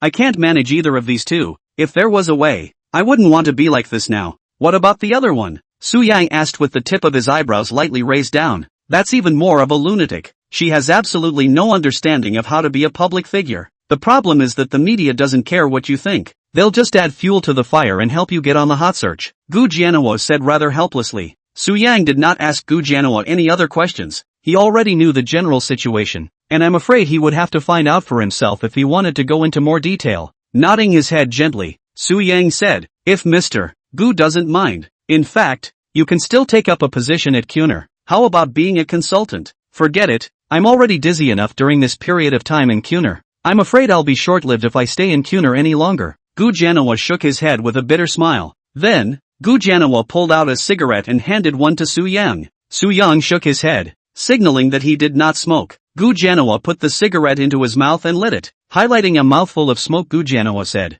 that's it, let's talk in detail after the formalities are completed. After that, without giving Su Yang a chance to say anything more, Gu Jianhua turned around and walked out. Su Yang looked at Gu Jianhua's back, unable to say anything else. The corners of his mouth pursed slightly, and Su Yang, who had a somewhat complicated mood, sat back in his chair. However, he was not filled with a very pessimistic mood towards Chuanqing like Gu Jianhua. After all, it was a task issued by the system, and he believed that he would not be allowed to acquire a company that was in a desperate situation. 2 days later, after going through all the formalities, Kuner formally announced internally that the company had been acquired by Su Yang, and Su Yang became the new boss of Kuner. When this news came out, many people were very surprised. Gu Jianhua's sale of Chuanqing was not made known to the insiders, let alone the media. So many people only just realized that Chuanqing had changed its boss. After being shocked, they were all like, who is the new boss? What does he want to do? In a somewhat uneasy atmosphere, Su Yang gave the order for all the management and artists in the company to come to the conference room for a meeting. Su Yang walked to the conference room first and sat down. Immediately, within a tea break, all the management and artists walked into the conference room, looking at all the people sitting below. After the last person came in, Su Yang waited for a while, and then, with his eyes slightly narrowed, he rushed to the vice president sitting beside him and said, "Xiao Xiao didn't come?" The person Su Yang asked was none other than one of Chuanqing's singer-songwriters, and the one Gu Jianhua said was crazy. Upon hearing this, the vice president's gaze flickered for a moment. After hesitating for a moment, the vice president softly said, "Mr. Su, she should still be at home right now? How about I find someone to call her?" Su Yang did not speak immediately, and was silent for a while before he softly said, "Go, have someone call her." "Yes." The vice president nodded gently. With that, he got up and went on his errand. After the vice president left, Su Yang lowered his head and looked at everyone present. The others also looked at Su Yang at this time. Most of them were a little surprised, not expecting the new boss to be so young. In a slightly stunned gaze, Su Yang turned his head and rushed the manager of the investment department next to him. "Manager, you first tell us about the company's current situation." "Yes." The slightly nervous manager subconsciously nodded, and then got up, walking to the upper head. In front of the projection screen, Manager slowly said, "Firstly, I will explain to Mr. Su, our company's current financial situation is indeed very serious. At present, we have 2 dramas in production, but the pressurized dramas have already been 3. In addition to the ones that are to be continued to be invested in, the funds that have not been returned to the company are now close to $700 million. Because the 2 dramas in production are also having financial problems, filming and post-production will probably be interrupted. In addition, He Chang and Xiao Rua also need to pay some public relations fees on the media side. In short, there are still a lot of problems." Su Yan looked at the numbers displayed on the screen with a somewhat odd expression on his face. "Manager, you just said that there were a lot of problems," simply like he was whitewashing the situation. In reality, Kuner's current problems should not be too big. A company with more than 200 body counts only had a few tens of millions of dollars in its account. This was already on the verge of bankruptcy. Rubbing his nose, Su Yang said somewhat helplessly, "Let's withdraw the public relations fees first, and fill in the gaps that can be filled." "Mr. Su, this can't be done." Upon hearing this, Xiao Rua immediately got up and said with some dissatisfaction, "Mr. Su, the PR fee cannot be withdrawn. Do you know how big the impact would be if my photos were to explode?" He Chang also got up and said loudly. At this moment, both of their handsome faces revealed some anger. Upon hearing this, Su Yang raised his head and looked at the duo, blinking his eyes. Su Yang said, "One of you is a sea king and one is an alcoholic. You can beat up passers-by with your drinking. You can pick up girls until you have your feet in 5 or 6 boats. The media can take pictures of you going to a hotel 8 times a month. How can the company bail you out in such a situation?" "No, you mean we've caused trouble for the company. You think you can't spend money on us anymore, right?" Xiao Rua frowned lightly under the tip of her eyebrows and said in a cold voice, "Ha, Mr. Su, you might not be too familiar with our Kuner to know who is making money for Kuner right now. Let me tell you, without 2 people, Kuner wouldn't survive until tomorrow. Believe it or not, 60% of the company's revenue relies on us. If you don't protect us, who will you protect? I'm also telling you, if you don't want to spend this money, there are companies willing to sign us." He Chang waved his arms and said. Su Yan looked at the duo without any expression on his face. When they finished speaking, Su Yang got up, walked to our door, opened the glass door, and then looked at the duo with a calm gaze. Chapter 88, Direct Expulsion.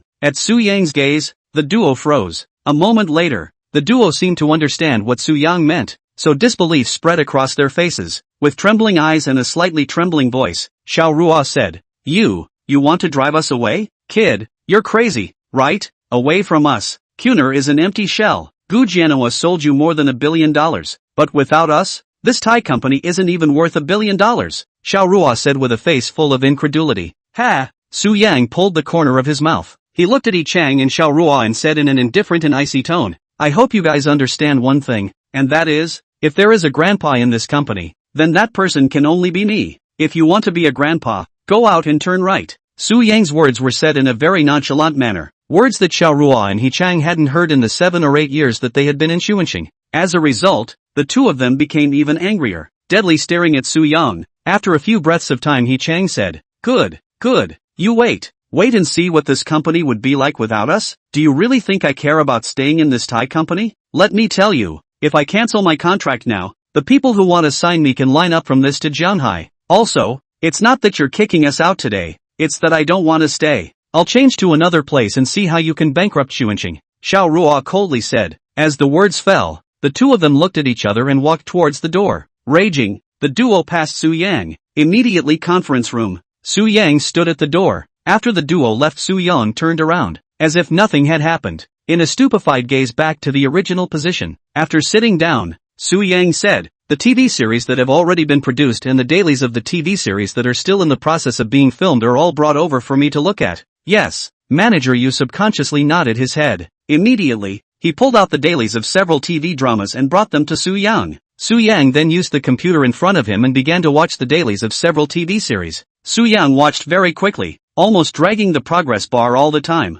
But after an incense stick of time, Su Yang raised his head. With a calm gaze, Su Yang said, these 3 TV dramas can be sold cheaply to video sites. In addition, the female road that is still being filmed can be stopped, and Seeking Fragrance can continue to be filmed. Upon hearing this, several executives were stunned. Only after a few breaths of time did they digest Su Yang's words, understanding that he actually wanted the 3 dramas that had been pressed down to be dealt with at a low price, and the one that was still being filmed was actually going to be directly chopped off at the waist. Not to mention what the consequences of this are, is purely from the cost point of view. If the low price to sell to the site, maybe a few tens of millions of dollars, but these 3 dramas of the actors' remuneration are more than this money. Only from the cost with the revenue they have to lose at least 200 or 300 million. Mr. Su, I think we can wait a little longer. A senior executive got up and tried to say something. There's no need to wait. The quality of these 3 dramas is only worth this much. You guys spend almost all of your production costs on actors. The level of writing,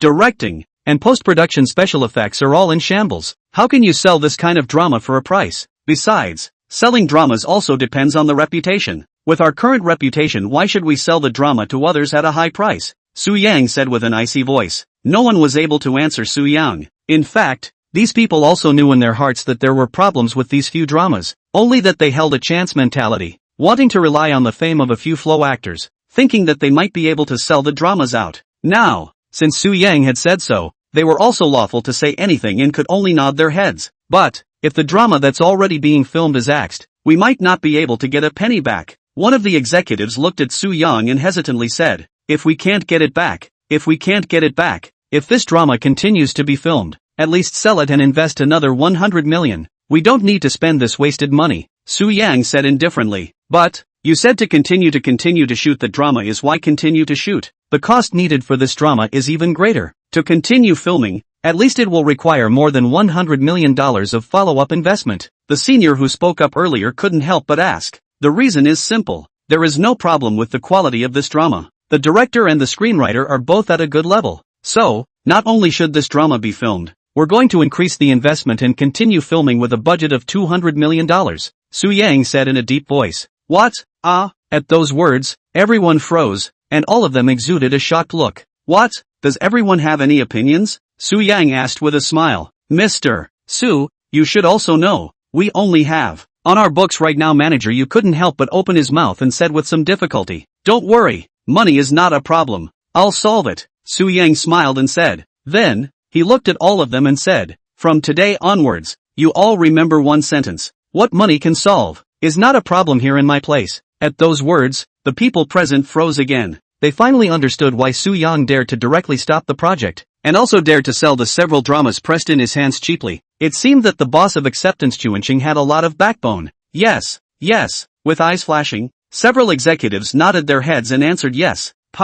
Somewhat abruptly, the door of the conference room was suddenly pushed open. At the sound, Su Yang turned his head and saw the figure of the company's vice president, as well as a woman in front of Vice President Zhou. The woman appeared to be no more than in her 20s. Her hair was loose, and there was a touch of melancholy between her delicate eyebrows. She was wearing a linen-textured shirt and light-colored jeans. After walking into the conference room, the woman's gaze landed on Su Yang, locking eyes with him. Ku Xiao, right? Looking at the woman, Su Yang asked. The visitor was no one else. Naturally, it was Ku Xiao. However, Ku Xiao did not respond to Su Yang. Rubbing her hair, she then walked straight towards an empty seat. After sitting down, Ku Xiao closed her eyes. It's her, Mr. Su, standing at the doorway, the somewhat embarrassed vice president said, looking at Ku Xiao. Su Yang slightly narrowed his eyes. He did not show any anger or say much. After gently nodding his head at Vice President Zhou, Su Yang raised his head before looking at Xiao Xiao and said,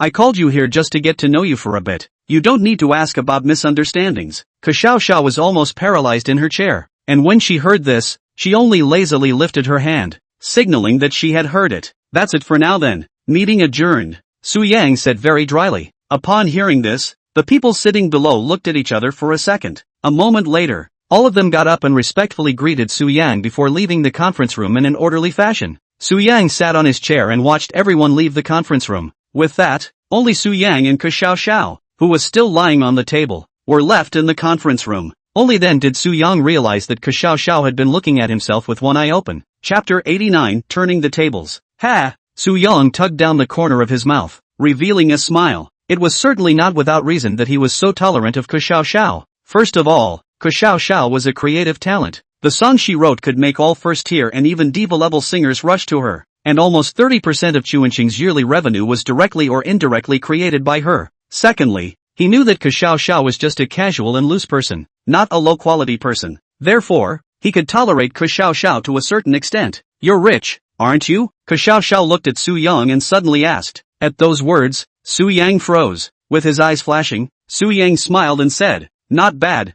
generally rich. In that case, is the company not going to close down for a while? Xiao Xiao asked again. Upon hearing this, the corner of Su Yang's mouth twitched. Although he knew that Xiao Xiao was eccentric in nature, he had not yet encountered an employee who spoke to the boss like this. Rubbing his nose, Su Yang said, whether the company goes out of business or not has no absolute relationship with whether I have money or not. If the company can't go on, it's not possible to rely on all of my money to support the company. So, everyone has to work together. I don't work hard. If your side can't afford to support me, I'll go to another company. Xiao Xiao faintly said. As the words fell, she lazily got up and walked towards the door. Su Yang looked at Xiao Xiao's figure, revealing a somewhat complicated smile. With his eyes flickering, Su Yang asked, are you very edible? I'm expensive. Xiao Xiao, who walked to the door, said indifferently. As the words fell, her figure disappeared from Su Yang's sight. Ha! Sitting in the conference room, Su Yang tugged down the corner of his mouth, revealing a more complicated smile. After Su Yang's acquisition of Chuanqing, about half a month's time, Seeking Fragrance finished filming. During this half month, Su Yang did quite a few things. First of all 3 dramas were sold to pay off external debts and increase the funds in the company's account. At the same time, Su Yang did some cleanup of the company's internal personnel. Previously, because of Gu Jianhua's mismanagement, the company had admitted a lot of related people who came in through connections, and all the employees who were not very capable were dismissed. After dealing with these things, Su Yang went to Shanghai again, on the pretext of inspecting the coffee shop, and spent some time with Cheng Xiuyu. A day later, Su Yang returned from Shanghai. Soon after, he got good news. Because of its good quality, Seeking Incense was purchased by a video website at a high price. On the 3rd day of Seeking Incense's broadcast, the heat on the internet had already started to rise. In the conference room of Gunstar, Su Yang once again held a meeting. At this time, the spirit within the company was already very different from when Su Yang had arrived at the company just a few moments ago. First of all, because the reward and punishment policy that Su Yang had formulated made a lot of people understand that the company's environment was already different from before, and that those who had the ability could really make a name for themselves. However, in more than half a month's time, many people's wages had already doubled. With real wages in hand, these people were of course happy. Secondly, the airing of Seeking Fragrance had also given the company a shot in the arm. Su Yang sat in the conference room and felt the gazes that fell on him were filled with awe, which made him a little uncomfortable. Lightly raising the tip of his eyebrows, Su Yang turned his head and looked at the vice president sitting on the side. At this moment, the vice president's expression was also somewhat agitated. Squirming down his throat, he got up and said with a slightly trembling voice, as you all know, the airing of Seeking Incense was very good. The heat of discussion on the network is also very high. With almost 200 million broadcasts every day, it's considered the hottest TV series today. Based on this situation now, not only can we receive the final payment, we can also get a bonus. Moreover, with the word of mouth on the internet, we even have a chance to sell Seeking Fragrance to the TV station next, so we might earn more than just a penny. Even, we can make up for all the previous deficits with this drama. After summarizing the situation in front of him with some excitement, Vice President Zhou turned his head, looking towards Su Yang. With flickering eyes, Vice President Zhou waved his arms and added, I must say, Mr. Su, you made the right move. You saved Chuanqing. It was you with vigor, vision, allowing Chuanqing to come to this day. Realizing the current situation, you deserve all the credit for everything that has happened. Mr. Su, you are too powerful. You can actually accurately judge a drama that can catch fire and invest more. Who will get rich if you don't have this kind of vision? I'm sure you can lead us to a brighter future. Manager, you also said excitedly. Mr. Su, from now on, if you say it, we'll do it. Mr. Su, I'm convinced of you now. In the future, whatever you say is what you say. He Chang Xiaorua and the others are nothing. With Mr. Su here, Gunstar will return to the top. No, it's only a matter of time before it reaches the top again. Several senior officials couldn't help but open their mouths as well, excitedly rushing at Su Yang. Su Yang sat on the chair, looking at these people who held themselves up high. His face remained calm, neither very excited nor very excited. Flirting with the tip of his eyebrows, Su Yang turned his head and looked towards Ke Xiao, who was still lying on the table, out of place with others from the beginning to the end. With his eyes flashing, Su Yang said, Ke Xiao, what do you think we should do next? That's certainly striking the iron while it's hot. A senior official subconsciously spoke. However, without waiting for him to put his words into words, Su Yang glared at him and shut him up. Looking back at Ke Xiao, Su Yang waited for her reply. In the midst of a gaze, Ke Xiao slowly turned her head, rubbing her eyes. Sleepily, Ke Xiao said, I'm just a songwriter. I don't know so much. Why are you asking me? I understand that there is still a book signing, so I'll leave first. At the end of the sentence, no matter who, Ke Xiao dragged her body towards the door. Seeing that Ke Xiao didn't give face to Su Yang, the faces of several senior officials were a bit ugly. One of the high-ranking officials got up and was ready to call out Ke Xiao. However, before he could open his mouth, Su Yang raised his hand, signaling that he did not need to speak. Lowering his arm, Su Yang looked around at the crowd and said in a deep voice, made a little money, but it's just a little money. The first step in a long march of 10,000 miles. Gentlemen, what lies ahead? It's the stars, the sea. To be complacent after picking up a grain of sesame from the ground is 2p without pattern. At those words, everyone's eyes flickered. They could feel Su Yang's ambition and finally understood what kind of person Su Yang was. If the immediate success was nothing to Su Yang, then Su Yang's ambition would be unimaginable to them. Of course, Su Yang's ability had also shocked them a long time ago, so they believed in Su Yang. Understood. We'll listen to Mr. Su. Whatever you say, Mr. Su. Everyone subconsciously nodded their heads. Chapter 90 New System Functions. Su Yang, however, did not say anything else. With the corners of his mouth pursed down slightly, Su Yang said, let Vice President Zhou briefly tell everyone about the current situation, as well as the next work arrangements. Upon hearing this, Vice President Zhou got up, walked to the front in a gaze, and began to methodically explain the things that needed to be explained. Su Yang sat on the chair and did not say anything else. The meeting had been held for half an hour, and after everything that needed to be said had been said, Su Yang asked everyone to go back. Then, after saying hello to Vice President Zhou, Su Yang also went home. When he returned home, Su Hu was again not at home. Su Yang walked into his room, intending to rest for a while and take a nap. As Fong lay on his bed, Su Yang got a voice ringing in his head. The host has completed the first stage of the mission, and the system has been upgraded. The system has added a fortune view function, so the host can view the fortune of all things. The indicators for the value of qi are white, red, and black, with white being neutral, red being good, and black being evil. At the sound, Su Yang raised his eyebrows lightly. He roughly understood the so-called qi luck viewing function, and soon, he also thought of what this function might bring, so some excitement surfaced on his face. Being able to view his qi fortune meant that he could predict the future to a certain extent. Having such an ability just to use it to make money instead became the next best thing. Because of some excitement, Su Yang also lost his sleepiness. Wiping his face, Su Yang got up and headed outside. Coincidentally, Su Hu happened to walk in from outside. Looking at Su Hu who just entered the door, Su Yang slightly narrowed his eyes. After hesitating for a moment, Su Yang activated the Qi View function. Immediately afterward, Su Yang saw a scene that ordinary people could not see. In Su Yang's line of sight, the red light on Su Hu's body blazed brightly, practically rising up to the sky. Looking at the red light on Su Hu's body, Su Yang twitched the corners of his mouth. However, it also slightly lowered his heart. This meant that nothing would happen to Su Hu, and it could even be said that he should be one of the safest people under the sky. What's there to see in me?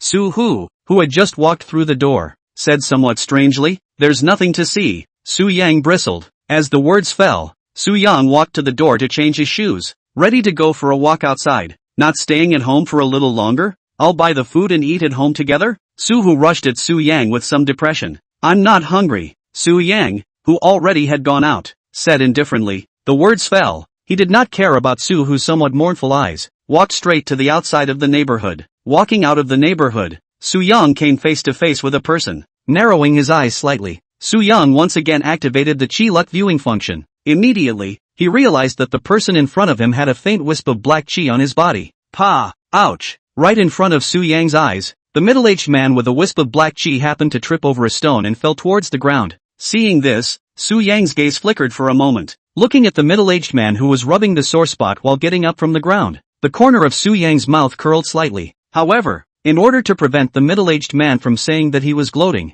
Su Yang quickly turned around and continued walking forward. Looking at the people of all shapes and sizes who were walking towards him, Su Yang's mind was filled with thoughts. He couldn't help but think that with this ability, he could probably make a fortune if he went to become a fortune teller. Ha! Su Yang couldn't help but be happy. While he was thinking about something, suddenly, Su Yang's cell phone rang. At the sound, Su Yang pulled out his cell phone and glanced at the screen. With a light frown on his brows, he hesitated for a moment before Su Yang slid his cell phone screen and answered the call. Hello. Su Yang opened his mouth. Honey, where are you? Across the room, Yunxing's voice asked softly. What does where I am have to do with you? Su Yang was somewhat speechless as he said. Of course it has something to do with it, because I like you. I want to be with you, Yunxing said with a face that took it for granted. Su Yang became more and more speechless, twitching the corners of his mouth. Su Yang said, I'm in Yunzhou. You came to Yunzhou to find me? That's too coincidental. I'm also in Yunzhou, alas. You look back a bit. Yunxing laughed. Su Yang froze for a moment, taking a few breaths to confirm that Yunxing was lying to him. After a few breaths, Su Yang turned around and looked back. Immediately, he saw a silver-colored car driving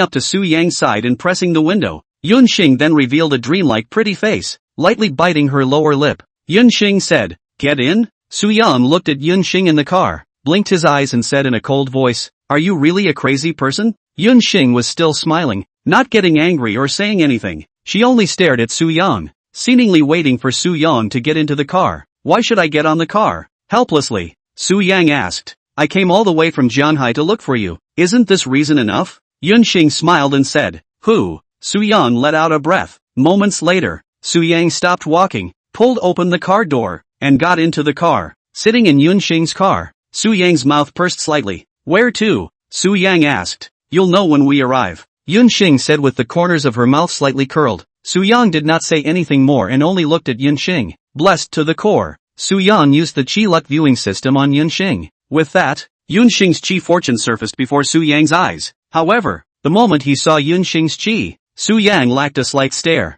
Out of Su Yang's expectation, in the midst of a red color, there was actually a wisp of black. Seeing this, Su Yang frowned lightly. What's wrong? Noticing Su Yang's change in demeanor, Yunxing subconsciously asked. It's nothing. With his eyes flickering, Su Yang shook his head. He looked ahead and narrowed his eyes slightly. Without saying anything immediately, Su Yang remained silent. About 5 or 6 minutes later, Yunxing drove the car outside a shopping mall. Then, getting into the car with Su Yang, he walked into the mall and arrived at a private movie theater. Walking into the movie theater, as if he had expected it, Yunxing led Su Yang straight to a room. Into the room is not spacious. In front of the eyes is a huge screen. In front of the screen is two leaning together, very designed sofa. Yunxing held Su Yang's hand without moving and sat on the sofa with him. Only after sitting down did Yunxing send her hand away. Then, she picked up a bag of snacks placed next to her and handed it to Su Yang. Su Yang waved his hand, signaling that he did not need it. Yunxing did not force Su Yang and opened the snacks herself and ate them.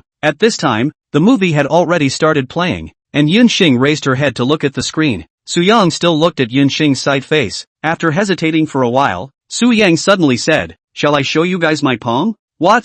Hearing Su Yang's voice, Yunxing subconsciously leaned over. I said I'll read your palm, Su Yang said in a deep voice. Yunxing, who finally heard what Su Yang said clearly, turned her head and looked at Su Yang, lightly biting her lower lip and urging. Yunxing said, Yes. As the words fell, she stretched out her hand. Su Yang knew that Yunxing had thought of a fork in the road. However, he did not explain. Stretching out his hand to hold Yunxing's hand, Su Yang started to look at the lines on Yunxing's hand in a decent manner. Chapter 91 Bad Luck. Touching the lines on Yunxing's hand, Su Yang did not speak immediately. It was only a moment later that Su Yang opened his mouth amidst Yunxing's urgent gaze and said faintly, Your luck might not be too good lately, so you need to pay attention to it. Bad luck? Yunxing stared at the words, seemingly a little surprised. That's right, Su Yang nodded gently. Yunxing did not say anything immediately. After a moment of silence, Yunxing said, Mr. Su, it's not good for you to curse me like this, right? I'm doing it for your own good, Su Yang said indifferently. As the words fell,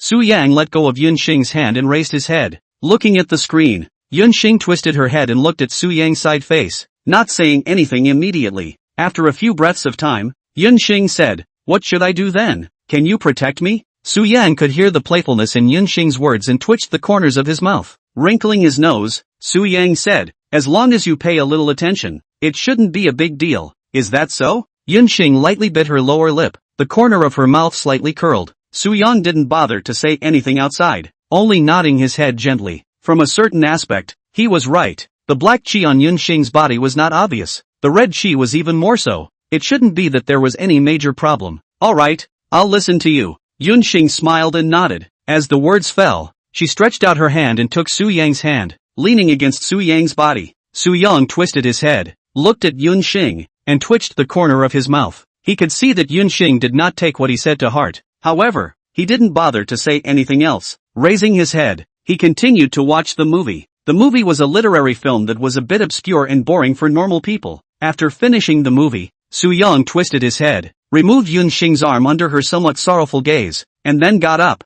Yunxing blinked her eyes and also got up. Eyes flickered down. Yunxing said, There's a restaurant nearby. Let's go eat. I'm not hungry. Su Yang subconsciously shook his head. But I'm a bit hungry. Yunxing hugged Su Yang's arm again, her voice soft and sticky. Su Yang gradually became a little helpless, twitching the corners of his mouth. Su Yang said, Do you really think this has any meaning? What can I do if I don't? It's not like you're going to come to me of your own accord. Yunxing wailed. You'll leave Yunzhou after this meal. Su Yang said, That's fine, as long as you promise to accompany me for a meal. I'll leave Yunzhou. Yunxing smiled and said. Su Yang no longer said anything as he lifted his steps forward and headed towards the door. Soon, Su Yang left the private movie theater with Yunxing. Walking out of the theater, the duo headed towards the parking place. Walking forward, they passed by an intersection, so Su Yang and Yunxing walked towards the crosswalk. Fong had only just reached the sidewalk when suddenly, a roar of a car rang out from beside the duo. Buzz! With the sound, a gray sports car winded past the duo.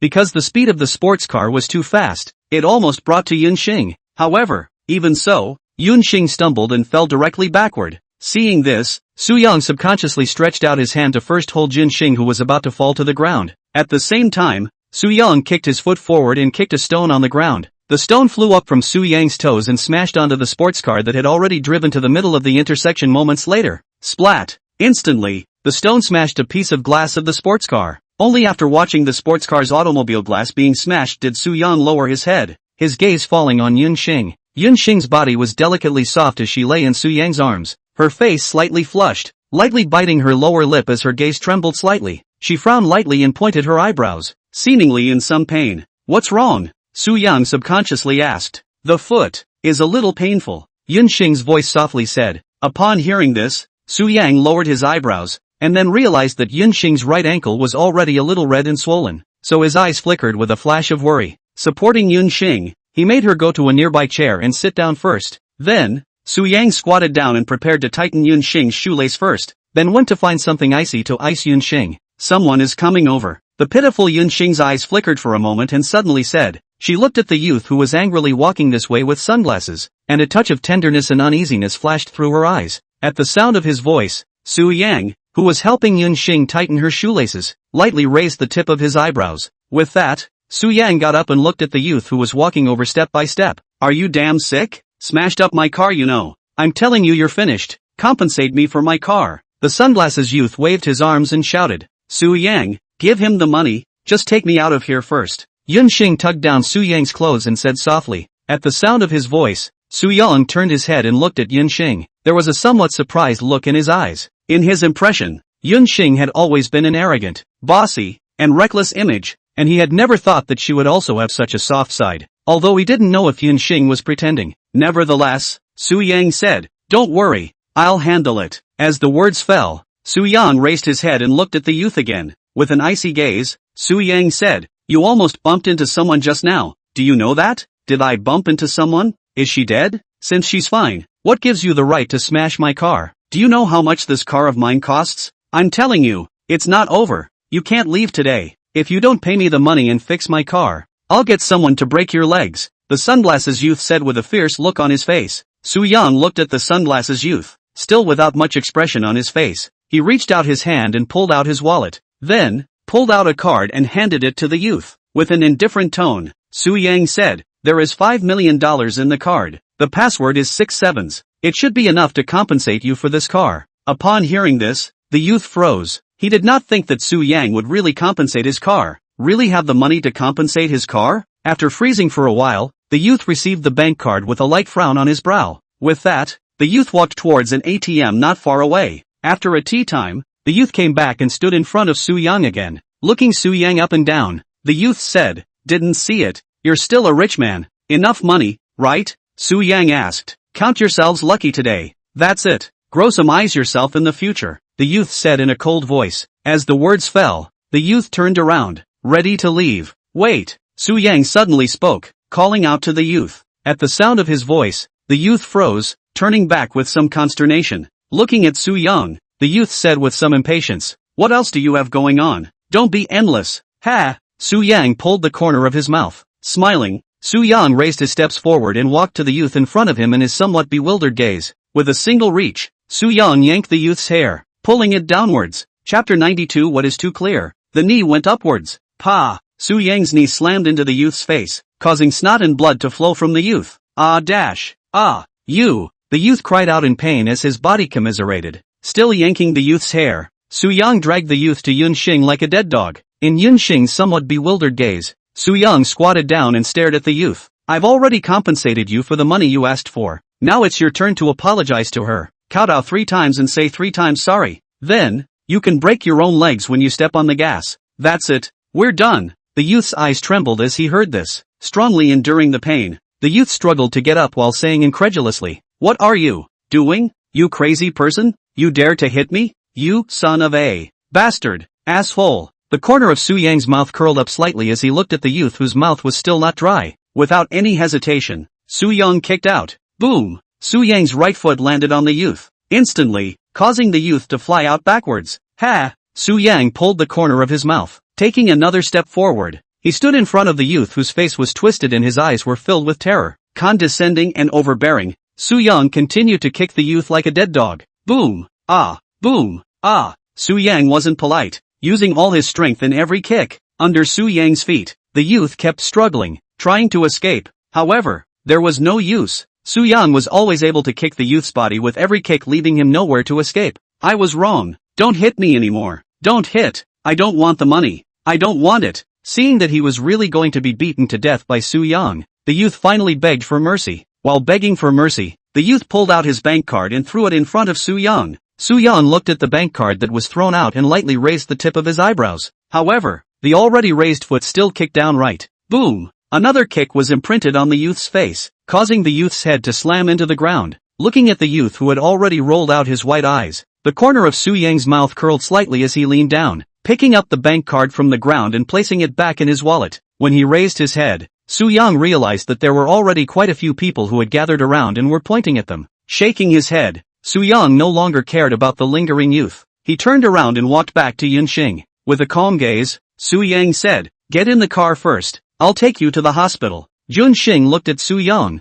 her eyes flickering slightly. At this moment, the gaze she looked at Soo-young was a little different from the gaze she usually looked at Soo-young with. She knew that Soo-young was protecting her, was avenging himself, causing her to give birth to some complex emotions. Soo-young did not notice Yun-shing's change in mood. He bent down and stretched out his hand. "What are you doing?" Noticing what Soo-young wanted to do, Yun-shing blushed and subconsciously asked, "You can walk if you want to be able to walk by yourself," Soo-young said indifferently. Yun-shing no longer said anything. She wrapped her arms around Soo-young's neck and buried her head into Soo-young's shoulder, allowing Soo-young to hold herself. She walked towards the car parked not far away. Soon, Soo-young got into the car with Yun-shing, and then, Soo-young drove away. After Soo-young and Yun-shing left, the youth lying on the ground, dying, staggered up. Still full of fear and grimacing, the youth shivered and pulled out his cell phone. After a few breaths of time, the youth rushed the phone and howled, "Dad, come save me." In the car, Su-young drove and Yunxing sat beside Su-young.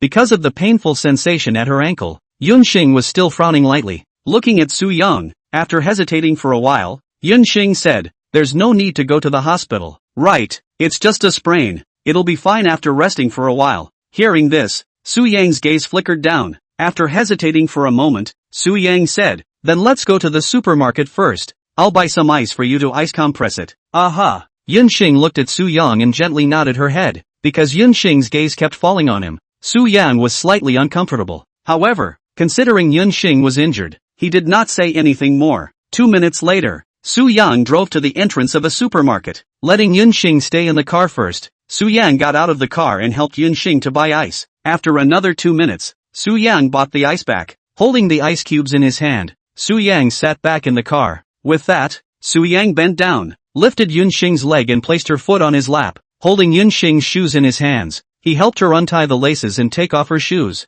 Then, took off the socks. When he lifted his head and was ready to take the ice, when Su-yang realized that Yunxing's face was already as red as a red cloth. The corner of his mouth pursed down slightly. Su-yang said, "This is to help you heal. You don't have to think too much." Who thinks too much? Yunxing blushed slightly, shaking her head in some panic. With that, she twisted her head away, lightly biting her lower lip as she looked out the window. Su-yang did not say anything more, holding the ice in his hand and pressing it on Yunxing's ankle. He also took out a roll of gauze to help Yunxing wrap it up. Then, pressed Yunxing's ankle, waiting for her to slowly adapt to the ice pack. Feeling Su-yang's hand holding her ankle, as well as the temperature of Su-yang's legs, Yunxing's eyes were filled with water. It was only after a full tea time that Yunxing turned her head. Looking at Su-young, Yunxing softly said, "You were right at the movie theater. I really am going to have bad luck lately. I told you I wouldn't lie to you." Su-young pulled the corner of his mouth and smiled. His eyes flickered for a moment, and he used the Chi View function to look at Yunxing again, realizing that the black aura on her body had indeed disappeared, and her body was now a red light. It seemed that nothing more would happen in a short period of time. "Thank you." Biting her lower lip lightly, Yunxing added, "No need to be polite," Su-yang said indifferently. As the words fell, the atmosphere in the car became quiet again. In a quiet atmosphere, Yunxing's eyes flickered as she looked at Su-young. After a long time, Yunxing suddenly opened her mouth and said softly, "You know what? When a man is protecting a woman, it's the time that makes her heart flutter the most." At the sound of the voice, Su-yang raised his head and glanced up. There was no immediate response to Yunxing. At this time, Yunxing's ankle had already been almost iced. Su-young untied the gauze and put the ice pack down. Then, moving gently, he fixed the position of her ankle with the gauze, and then, put her foot down. With his hands on the steering wheel, Su-young faintly said, "Give me the car keys, I'll drive you back." "Back to your home?" Yunxing suddenly asked. Su-young twisted his head and looked at Yunxing, who was in her old state, twitching the corners of his mouth. Su-yang said, "Girl, you'd better recuperate from your injuries first and come after me when your legs are better." As the words fell out, Su-yang stretched out his hand, took out the key that Yunxing handed over, and drove on his way. "You mean I can chase you after my leg heals?" Yunxing asked with a slight blush on her face. Chapter 93 Actor Audition. "Shut up," Su-yang said in a cold voice. "Okay, I'll listen to you." Like a masochist, Yunxing smiled brightly instead and said. As the words fell, Yunxing gave Su-yang another deep look, like she wanted to eat Su-yang. As if Su-yang did not notice Yunxing's gaze, he only drove the car, going in one direction. 10 minutes later, Su-yang drove the car to the downstairs of a 5-star hotel. Holding Yunxing in his arms, Su-yang walked inside the hotel. Staying in Su-yang's arms, Yunxing's face was slightly red again. With a blushing face, Yunxing didn't even dare to raise her head. In a meaningful gaze, Su-yang carried Yunxing upstairs, opened the door to the room and placed Yunxing on the bed. With that, Su-yang turned around and headed out. "What if I have inconvenient times?" Yunxing lay on the bed, looking at Su-yang's back, and asked aloud. "You can call me," Su-yang said with some impatience. "Okay, hubby," Yunxing said maliciously. At the sound, Su-yang, who had already walked to the door, almost stumbled on his feet. With a very speechless mood, Su-yang brought on the door of his room and left the hotel somewhat depressed. Fong just left the hotel and walked to the side of the road. Su-yang's cell phone transmitted a beep. At the sound, Su-yang opened his cell phone. Sliding the screen, he saw a message. It was Manager Yu who sent it over, saying that today there is a letter new theater to interview actors. Su-yang he came over to determine the candidates. Holding the cell phone, hesitated for a moment, Su-yang returned a good, then, took a taxi to Chuanqing Company. 7 minutes later, Su Yang came to the company. At this time, the director of the play, the screenwriter, Vice President Zhou, and manager Yu were already standing in front of the company. Seeing Su Yang coming over, a smile appeared on the faces of several people. Because this drama was considered to be wholly owned by Chuanqing and the first big project after Su Yang's acquisition, Su Yang attached great importance to it. As the only gold master of Party B, the director and the screenwriter were also clear that what they should do most was to make Su Yang satisfied. Hello, hello, he nodded gently with the director and screenwriter. Then, he greeted Vice President Zhou, Manager Yu. Currently, the male actor has already been finalized. It's a powerhouse actor, and because he's more satisfied with this script of ours, he doesn't get much in terms of remuneration. Today, the main thing is to choose the actress. The female lead is also the most important role in this script. It's the sole role, so it needs you to clap for it to work, Vice President Zhou said as he walked forward. Hearing this, Su Yang slightly narrowed his eyes. The script was good, he was aware of, and this script was also something he had personally read before deciding to shoot. With his eyes flickering, Su Yang asked, "How many actors came for the audition?" "About 20 actors in total. As per your instructions, most of the ones found are young actors," Vice President Zhou said.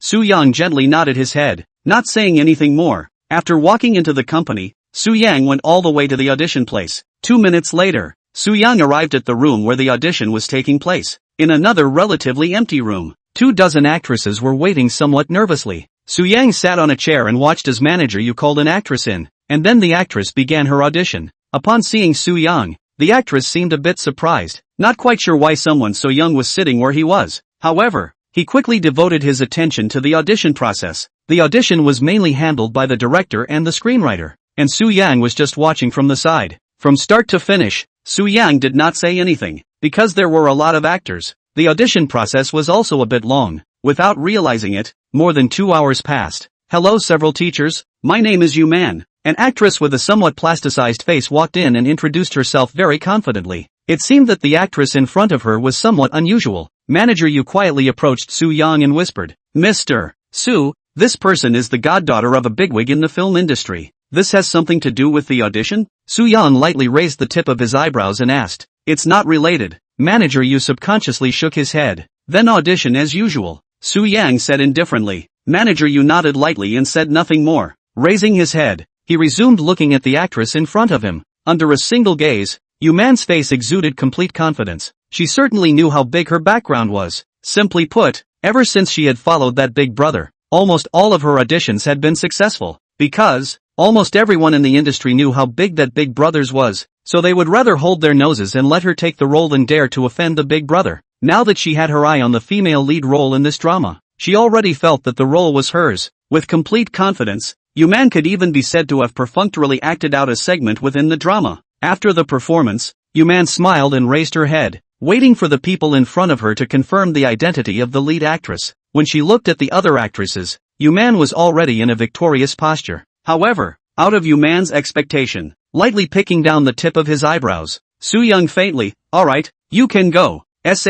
What? At those words, Yu Man froze, seemingly unable to believe what she heard. "Oh, you can go." Su Yang raised his head and repeated what he had said. Yu Man stared at Su Yang, her eyes flickering for a moment. A moment later, Yu Man, who felt that Su Yang might not recognize himself, said, "Do you not know what my name is? Don't know who I am?" "Who?" Su Yang lightly exhaled. With an indifferent tone, Su Yang said, "You could be the one to receive a car supplement, and a compensation for your time." "What do you mean?" Yu Man, who finally realized something, asked with an icy tone. "Nothing means, it is possible that we have all delayed each other some time." Su Yang tried to explain as politely as possible. Even such a euphemistic explanation made Vice President Zhou and Manager Yu a little worried. However, they knew very well how strong Su Yang was at work, so they couldn't say anything. The director and screenwriter glanced at each other with some surprise on their faces. They hadn't expected the young boss of Kuner to be so rigid. However, this was considered a good thing for them. After all, no one would want a plastic-faced vase to play an important role in their work. "You mean I failed the audition? You don't use me?" Yu Man slowly got up, gradually raising her voice tone. Su Yang didn't know what to say for a moment. He couldn't even quite understand why Yu Man was able to question himself so justifiably. Shaking his head, Su Yang said, "It's like this. There's a big problem with your performance just now. Not only did you fail to get into character, you could even be said to be frivolous. Most importantly, you are completely unsuitable for this role. This character is cool, lonely, and even rather misanthropic, but your body is heavy with red dust. Chapter 94 You're a good fit. Almost every time Su Yang uttered a sentence, Yu Man's face turned iron blue, staring coldly at Su Yang. It was only after about a few breaths that Yu Man spoke. I see. You don't think I'm worthy of this role, do you? That's not what I mean. I just don't think it's appropriate. Su Yang said indifferently. Ha, brother. Yu Man stared at Su Yang and suddenly laughed coldly, in a tone that was cold to the core. Yu Man said, alright, I got it. Gunstar Company, right? You guys wait. As the words fell, Yu Man picked up her bag and headed for the door in a furious manner. Su Yang looked at Yu Man's back,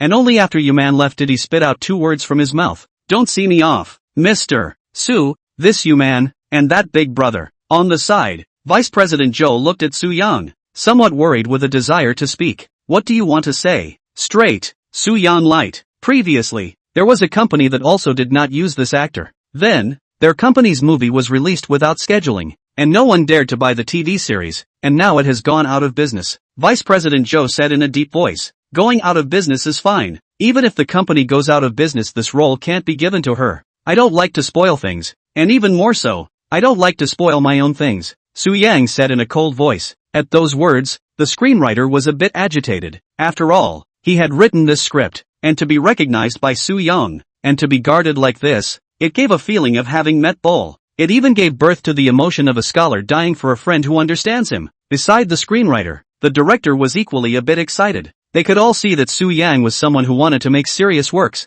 unlike those capitalists who only chased profits. Su Yang felt the gazes of the screenwriter and the director, but didn't care. Getting up and looking at the scriptwriter and the director, Su Yang said, these actors, if you think you can use them, arrange a suitable role for them. Those who are really unsuitable, take some money and give it to someone else as well. We can't waste other people's time for nothing. Yes, yes, yes. The screenwriter, director, Vice President Zhou, and manager Yu nodded their heads together. Su Yang no longer said anything, raised his steps, and headed straight out. Mr. Su, but, the director subconsciously spoke, because Su Yang had not yet settled on a female lead. Keep looking if there is no suitable one. Su Yang lifted his hand and said indifferently, just as he said, if there was no suitable person, he could continue to look for one, or even, if he never found one, he could not shoot this work. Upon hearing this, the few people who were still in the room glanced at each other, all with some puzzled emotions on their faces. However, since Su Yang had said so, they couldn't say anything else. The few people watched Su Yang leave, leaving the place where the actors were auditioning. Su Yang walked straight towards his office.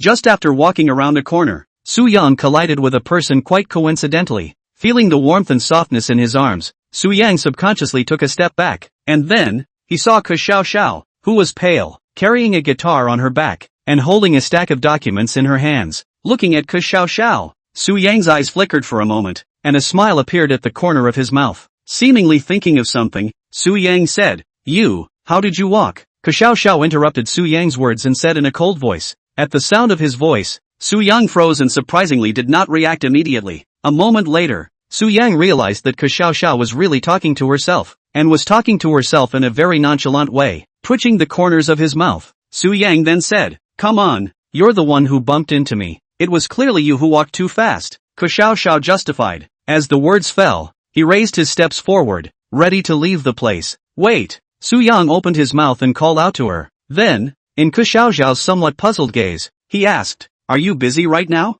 Not busy, but I don't want to be busy, Ke Xiao Xiao said directly. If you're not busy, come to my office. Su Yang said. Why? Ke Xiao Xiao asked. I'm your boss. Do I need to tell you why I'm asking you to come to my office? Su Yang was somewhat speechless. Of course I need to. Ke Xiao Xiao nodded her head very dryly. There is something. Su Yang was somewhat helpless this said. As the words fell, he turned around and headed straight towards his office again. Ke Xiao Xiao looked at Su Yang's back. Her eyes flickered for a moment, and she exclaimed, if it's something too troublesome I won't agree to you. I'm the person who hates trouble. The words fell before she raised her steps. Together with Su Yang, she walked into his office. After Su Yang sat on his chair, he signaled Ke Xiao Xiao to sit down as well. Looking at Ke Xiao Xiao, who seemed to be sitting obediently on the chair, Su Yang opened his mouth and asked, Ke Xiao Xiao, what do you think about being an actor? Ke Xiao Xiao looked at Su Yang, her eyes flickering for a moment. A moment later, she suddenly got up and headed for the door. Hey! Su Yang shouted out somewhat breathlessly. At the sound, Ke Xiao Xiao, who had already walked to the door, Turning her head, looking at Su Young, Xiao Xiao said, I'm a musician, not an actor, so trouble yourself to find someone else. I said, I hate trouble. Alright, my musician. I'd like to ask, what have you written in the last 6 months? Su Yang helplessly spread his hands and asked. I haven't had much inspiration lately. With his eyes flashing down, Xiao Xiao said, no inspiration, no problem. The company can wait for you. The question is, can the fans wait? Can the market wait? Can you yourself wait? You neither accept songs written by others, nor participate in variety activities, nor act. I don't know that you don't like trouble, but if you're willing to come out and act in a drama, at least your fans will be happy. Su Yang smiled and said. Su Yang's words caused Xiao Xiao's gaze to flash a few more times. She had to admit that some of Su Yang's words made sense. The music market was booming nowadays, and a singer who didn't produce a song for a few months would be forgotten. She could care less about the market and how much money she made, but she didn't want her fans to be disappointed in her. She cared about her fans, and the reason why she was still in this business was more because of her fans. She didn't want to be forgotten by the people who liked her. However, she still wasn't going to agree to Su Yang because she was a sensible person and she didn't think she was suitable for acting. Slightly pursing down the corners of her mouth, Xiao Xiao said, stop bluffing me. Do you think I'll believe you? In this way, I can show you the script in front of me. If you think it's suitable, we'll talk again. If you don't think it's suitable, just pretend I didn't say it. Su Yang faintly said. Hearing this, Xiao Xiao finally felt a little moved. After hesitating for a while, Xiao Xiao said, I don't like being scolded, and I don't like to work too hard, and I can't accept overtime. Even more so, I can't accept emotional scenes. Yes. Without any hesitation, Su Yang nodded his head. Chapter 95. It's all a lie. To be honest, there wasn't supposed to be any emotional scenes in the script for this drama. Alright, you have someone send the script. Like a boss, Xiao Xiao finally relented. Then, in Su Yang's somewhat complicated gaze, Xiao Xiao left his office. After Xiao Xiao left, Su Yang smiled and shook his head. Then, got up and walked to the floor-to-ceiling window. Looking at the traffic outside the window, Su Yang smiled and stretched his waist. At 8 o'clock in the evening, Su Yang returned home. There was still no one at home. However, Su Hu left himself a note saying that he had something to go out for the next 2 days. Su Yang didn't care where Su Hu went. Originally, he had also gotten used to living alone. After washing up, Su Yang returned to his room. After a busy day, Su Yang almost fell asleep just as he lay down. The night was silent, and the day dawned in the blink of an eye. The next morning, when Su Yang opened his eyes, he found some messages in his cell phone. Most of them were messages that there was no need to reply to. One of these messages caught Su Yang's attention. It was sent by Yun Xing. She had sent a dozen or so, and the last one said that if Su Yang didn't go over, he would come over to her. Helplessly, Su Yang shook his head. Then, wiping his face, Su Yang got up. After washing up and changing into a black sweatshirt, Su Yang drove towards where Yun Xing lived. 20 minutes later, Su Yang parked his car downstairs at the hotel. Putting it down, Su Yang's cell phone rang. At the sound, Su Yang slid his cell phone screen and answered the illusion. I'm at the restaurant on the 8th floor. Yun Xing said. How did you know I'm coming? Su Yang raised his eyebrows lightly. Because I know you must have come back, you care about me. Yun Xing said with a soft voice. Su Yang was instantly somewhat speechless, twitching the corners of his mouth. Su Yang said, just wait. As the words fell, Su Yang hung up the phone, and with that, only then did he move forward from the underground garage. 2 to 3 minutes later, Su Yang took the elevator to the 8th floor. Only after Fawn walked into the restaurant, Su Yang saw Yun Xing, who was waving his arms at him. There was also a man and a woman sitting beside Yun Xing. Looking at the unfamiliar man and woman, Su Yang was slightly stunned. He did not expect Yun Xing to call someone. However, no surprise flowed out. With his eyes flashing, Su Yang continued to walk forward. While walking forward, Su Yang sized up the unfamiliar man and woman. The woman was beautiful, with a gentle temperament that made people feel comfortable. The youth was dressed in a hipster brand. His hair dyed red. He looked like a person with a good family and a love for pioneering culture. While Su Yang was sizing them up, the man and woman were also sizing Su Yang up. In the eyes of the two, Su Yang walked to the table. Let me introduce you. These two are my friends from Yunzhou. Wu Ku, Zhou Hai. Yun Xing got up and smiled. Su Yang glanced at Yun Xing's left foot that was still wrapped in gauze, twitching the corner of his mouth as he pressed her shoulder to make her sit down. Then, under Yun Xing's gaze with a smile, Su Yang turned his head and looked at the youth named Zhou Hai, as well as the woman named Wu Ku. Hello. Su Yang stretched out his hand at the two of them. Hello, hello. The duo sized up Su Yang while also extending their hands at him. After shaking each other's hands, Su Yang sat down first. Sitting on the chair, Su Yang looked at Yun Xing and said softly, "Say, what is it that you're looking for me for?" Yun Xing looked at Su Yang, his eyes still containing a smile. Moments later, Yun Xing suddenly moved closer to Su Yang, almost biting Su Yang's ear. Yun Xing said, "I told them about your special ability, so you helped them look at it too." Upon hearing this, Su Yang raised his eyebrows lightly, coldly glancing at Yun Xing. Su Yang did not say anything. Raising his head, Su Yang looked at Wu Ku and Zhou Hai again. "Mr. Su, Yun Xing said that you can read palms. Is that true? Can you help me take a look?" Wu Ku looked at Su Yang and asked with a smile. As the words fell, she stretched out her hand. "Brother, you're supposed to be joking, right? I don't think it's possible." Zhou Hai raised his eyebrows under lightly and said somewhat breathlessly. He looked at Su Yang as if he was looking at a liar. Su Yang did not care about Zhou Hai's gaze. With the corners of his mouth pursed down slightly, Su Yang faintly said, "Yun Xing originally likes to talk nonsense. It's not like you guys don't know that. Of course it's fake. Won't and is real. Ha, is it?" Wu Ku froze, and then, a somewhat lost look spread across his face. "I told you it couldn't be true. How could someone really be able to calculate fortune and misfortune? If it's true, then it wouldn't be a fairy. Brother, just don't use this to cheat people in the future," Zhou Hai said with some smugness. "Ha, yes." Su Yang nodded with a smile. He could hear the warning implication in Zhou Hai's words and also felt his condescension. However, he did not care. "Just be able to change your ways," Zhou Hai said with a smile. Then, he turned his head and rushed the waiter not far away. "Brew some cups of tea over here." "Yes." Upon hearing this, the waiter nodded his head. With that, he went to have someone make tea for them. After the waiter left, Zhou Hai raised his head and looked at Su Yang again. Under Zhou Hai's gaze, Su Yang remained silent, with a faint smile on his face. "Su Yang, you're no fun like this." Yun Xing looked at Su Yang and said somewhat breathlessly. At the sound of his voice, Su Yang twisted his head and locked eyes with Yun Xing. Blinking his eyes, Su Yang said, "Yesterday was just a coincidence. You don't really believe it, do you?" "Stop it, because it was you. I don't think it was a coincidence," Yun Xing suddenly said meaningfully. Then, she turned her head to look at Wu Ku and said, "Let Su Yang give you a look. There's no charge anyway, can I?" Wu Ku looked at Su Yang, still somewhat expectant, and said. Su Yang was somewhat helpless. At this time, the waiter happened to place a cup of tea in front of him. Su Yang picked up the teacup and took a slight sip of the tea. As he put down the cup of tea, Zhou Haidao said, "You girls are like this.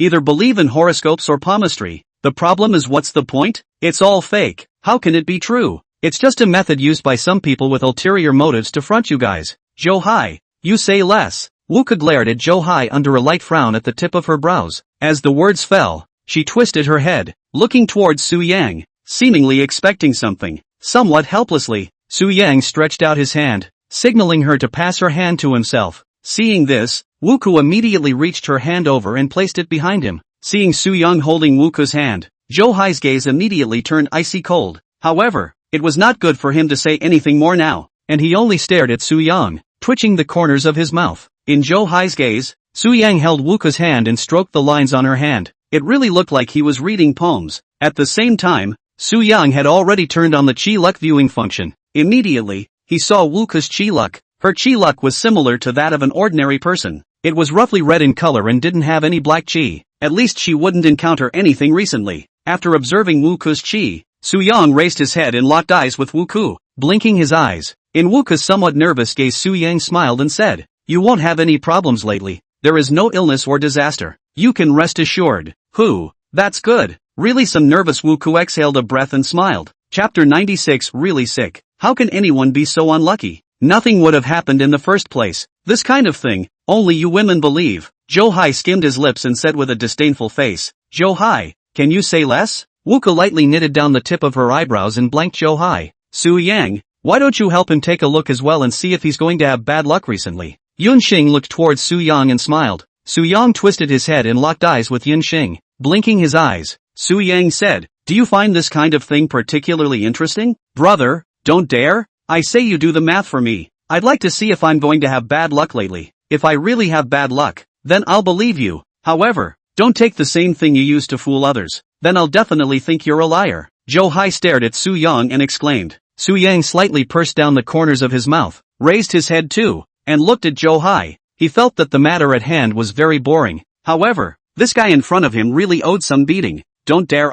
Seeing that Su Yang did not respond to himself, Zhou Hai provoked Su Yang again. Su Yang still did not open his mouth to say anything. Having someone put their hand over was actually a front, and Su Yang directly opened the Qi Luck viewing function. With that, Zhou Hai's Qi fortune surfaced in front of Su Yang's eyes. Unlike what Su Yang had imagined, the smudge of black Qi on Zhou Hai's body had actually penetrated deep inside his body, accumulating at the location of his liver, and was already on the verge of forming the appearance of a black cloud. Seeing this, Su Yang raised his eyebrows lightly. In silence, Su Yang stretched out his hand, signaling him to give it to himself. Ha! See? Zhou Hai let out a cold laugh and confidently stretched out his hand. Su Yang did not hold his hand, but only pressed his fingers on his arm. Then, Su Yang withdrew his hand. That's good? Zhou Hai was a bit surprised. Yun Xing and Wu Ke were also a bit strange. Have you gone to the hospital for a physical examination recently? Su Yang asked. What do you mean? Aren't you a fortune teller? Zhou Hai froze, a little confused. Go to the hospital for a checkup.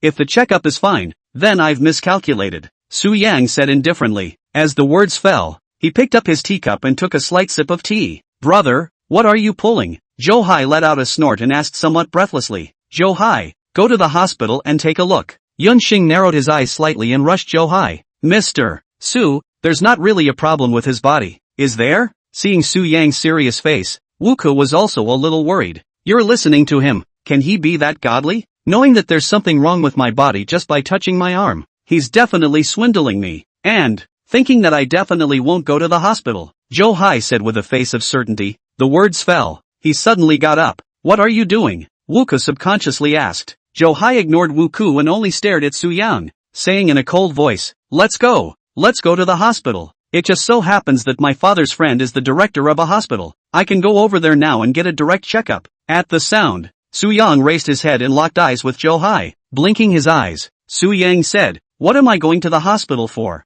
You're afraid? Don't dare anymore? Wimped out? Zhou Hai sneered, questioning. Su Yang just shook his head, lowered his head and took another slight sip of tea. He didn't want to pay attention to Zhou Hai. Either that or you apologize now and admit your mistake. Say it's cheating. Either you accompany me to the hospital. If I have no physical problems, you still have to apologize to me. I'm telling you, fake doesn't become real, and real doesn't become fake. A lie is a lie. It's okay for you to lie to others with such underhanded tactics, but put it in front of me. I'll definitely have to dismantle you. I'll have to let you know what happens when you use such unseemly means to cheat people. Zhou Hai, who was already certain that Su Yang was cheating, waved his arms and said. At those words, Su Yang grew more and more speechless. Turning his head, and glancing at Yun Xing, Su Yang said, You really are good at getting people into trouble. As the words fell, Su Yang got up. What?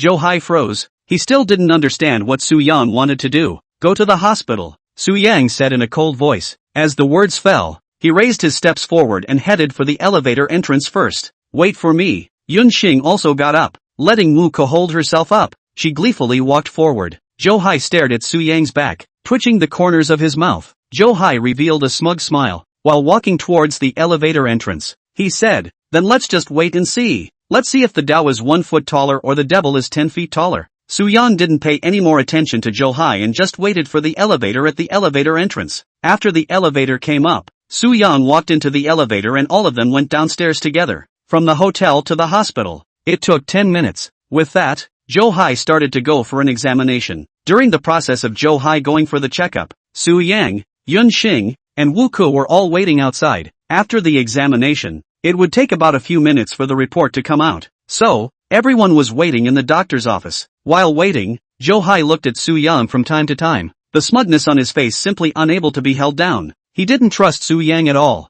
so he felt self-conscious that he would immediately make Su Yang lose face. About 6 minutes later, the doctor walked in. With that, Zhou Sai and Wu Ke got up together and walked towards the doctor. Doctor, what's wrong with me, right? Zhou Hai asked with a confident look on his face. He really hadn't felt anything wrong with his body recently, so naturally, he wouldn't think in a bad direction. Which one of you is the patient's family? The doctor did not answer Zhou Hai and suddenly asked. At those words, Zhou Hai and Wu Ke both froze. Zhou Hai's smug look froze on his face. A moment later, Wu Ke opened his mouth and said in a deep voice, I'm his friend, and his parents know him. The doctor glanced at Wu Ke. His eyes flickered for a moment before handing the examination report to Wu Ke before saying, You can read it first. Upon hearing this, Wu Ke was a little nervous as she took the inspection report. At this moment, Zhou Hai had also become a little nervous. Squirming down his throat, he stared at the inspection report in Wu Ke's hand. At this moment, Wuka had already unfolded the inspection report. After seeing the text above,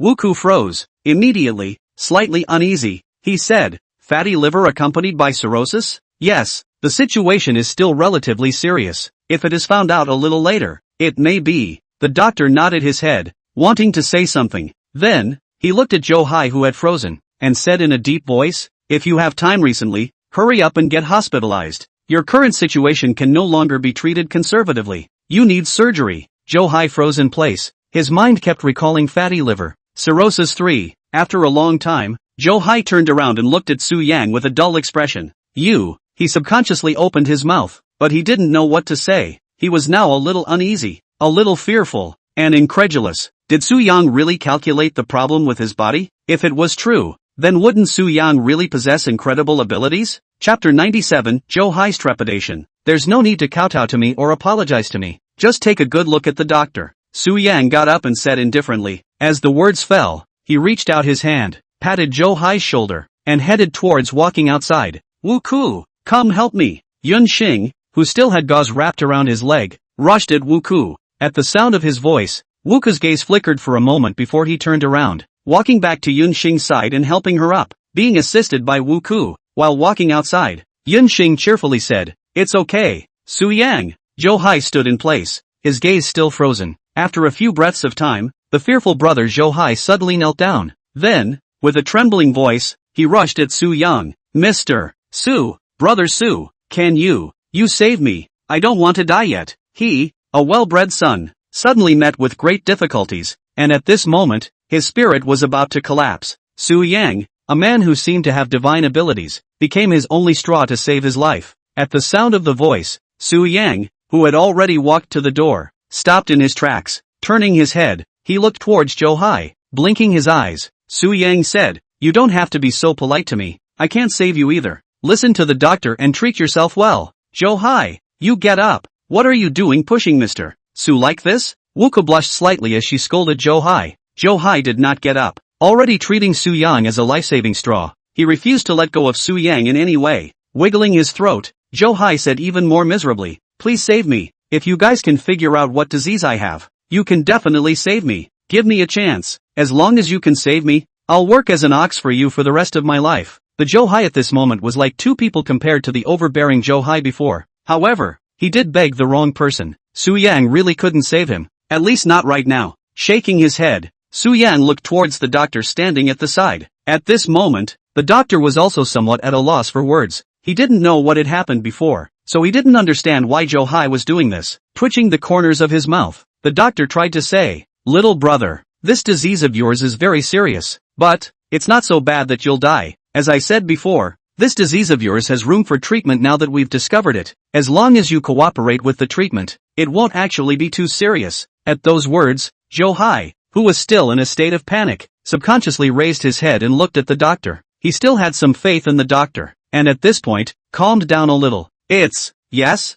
Johai asked with a trembling voice. "Yes." The doctor nodded somewhat breathlessly. Hearing this, Johai calmed down some more. However, he was still a bit uneasy. Squirming down his throat, Johai looked at Su Yang again. Carefully, Johai asked, "Then, Mr. Su, can you give me another look to see if I'm a short-lived person?" "Mr. Su, why don't you tell his fortune?" Wuku and Johai were friends after all, and at this time, he also begged for mercy on his behalf. "Ha!" Su Yang stood still and pulled the corners of his mouth. He was somewhat speechless. So, one had really become a theologian now? The problem was, one wasn't really a face reader either. If there was no system, there wouldn't be any chi luck viewing function. Speechless, Su Yang raised his steps forward. Under Johai's gaze filled with earnestness and hope, he reached out and pressed his hand on Johai's arm. Then, pretending to close his eyes. Seeing this, the doctor's expression became a little odd. He failed to understand what was going on. Under the doctor's somewhat bewildered gaze, a moment later, Su Yang opened his eyes. Facing an eager Johai, Su Yang said, "Don't worry, you're not a short-lived person. After this hurdle, and live it." The words fell. Su Yang turned around, his face slightly red as he walked towards the elevator entrance. Even if it was a well-intentioned lie, he felt very ashamed to do such a thing. Thank you. I knew it. I knew I wasn't the one with the short fuse." Upon hearing this, Johai was instantly ecstatic and rushed at Su Yang's back with his hands in the air. Now, He had completely trusted Su Yang. In his eyes, Su Yang was God. As long as Su Yang said he was fine, he would definitely be fine. Su Yang paid no more attention to Zhou Hai. After walking into the elevator, Su Yang went downstairs breathlessly. After Su Yang went downstairs, it wasn't long before Wuku also assisted the limping Yunxing downstairs. Su Yang leaned on himself, hand clasped in front of his chest, some speechless, said, I have not seen like you so like to watch the fun. Leg limp are not peaceful? I'm telling you, if I were you, I'd take the opportunity to blackmail him. That kid is usually uneducated. Someone should teach him a lesson. Yunxing walked over to Su Yang's side, hugged Su Yang's arm and smiled. Seeing the two of them so close, Wuku was a little surprised for a moment, wondering if he had seen something unimaginable. You are vicious enough. Su Yang was somewhat speechless. I'm only vicious to others,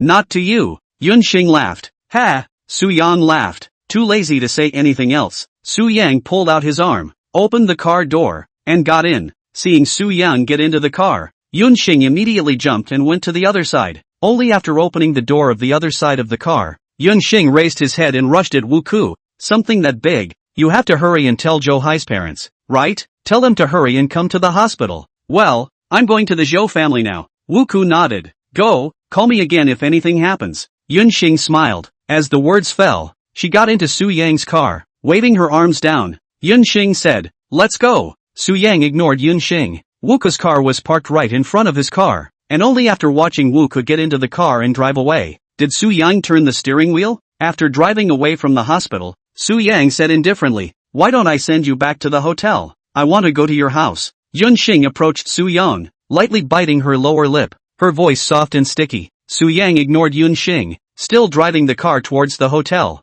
10 minutes later, Su Yang drove the car to the downstairs of the hotel. After parking the car, Su Yang turned his head and looked at Yunxing, waiting for her to get out of the car. Yunxing did not get out of the car. Confronting Su Yang, she faced a slight redness and lifted her foot, placing it on Su Yang's leg. Then her voice softly said, husband, it hurts. At those words, Su Yang twitched the corners of his mouth. Looking at Yunxing's foot placed on his leg, his tone cold, Su Yang said, did I ever give you a word? Let you not play with fire? Ouch. Yunxing crossed her legs and lightly bit her lower lip. Ha! Su Yang pulled the corner of his mouth. With that, Su Yang reached out his hand and landed at Yunxing's feet, gently kneading her feet. At the same time, Su Yang slightly bent down and slowly approached Yunxing. The other hand landed at Yunxing's back, wrapping his arms around her. In the face of Su Yang's very aggressive posture, out of Su Yang's expectation, Yunxing unexpectedly did not resist, but instead closed her eyes with a slightly flushed face. Chapter 98, Su Hu's anger. Su Yang's eyebrows knitted lightly as he suppressed Cloudstar. It began to invade and plunder. After a long time, Su Yang got up, looking at Yunxing with a scarlet face. Su Yang's gaze was somewhat complicated. You feel guilty?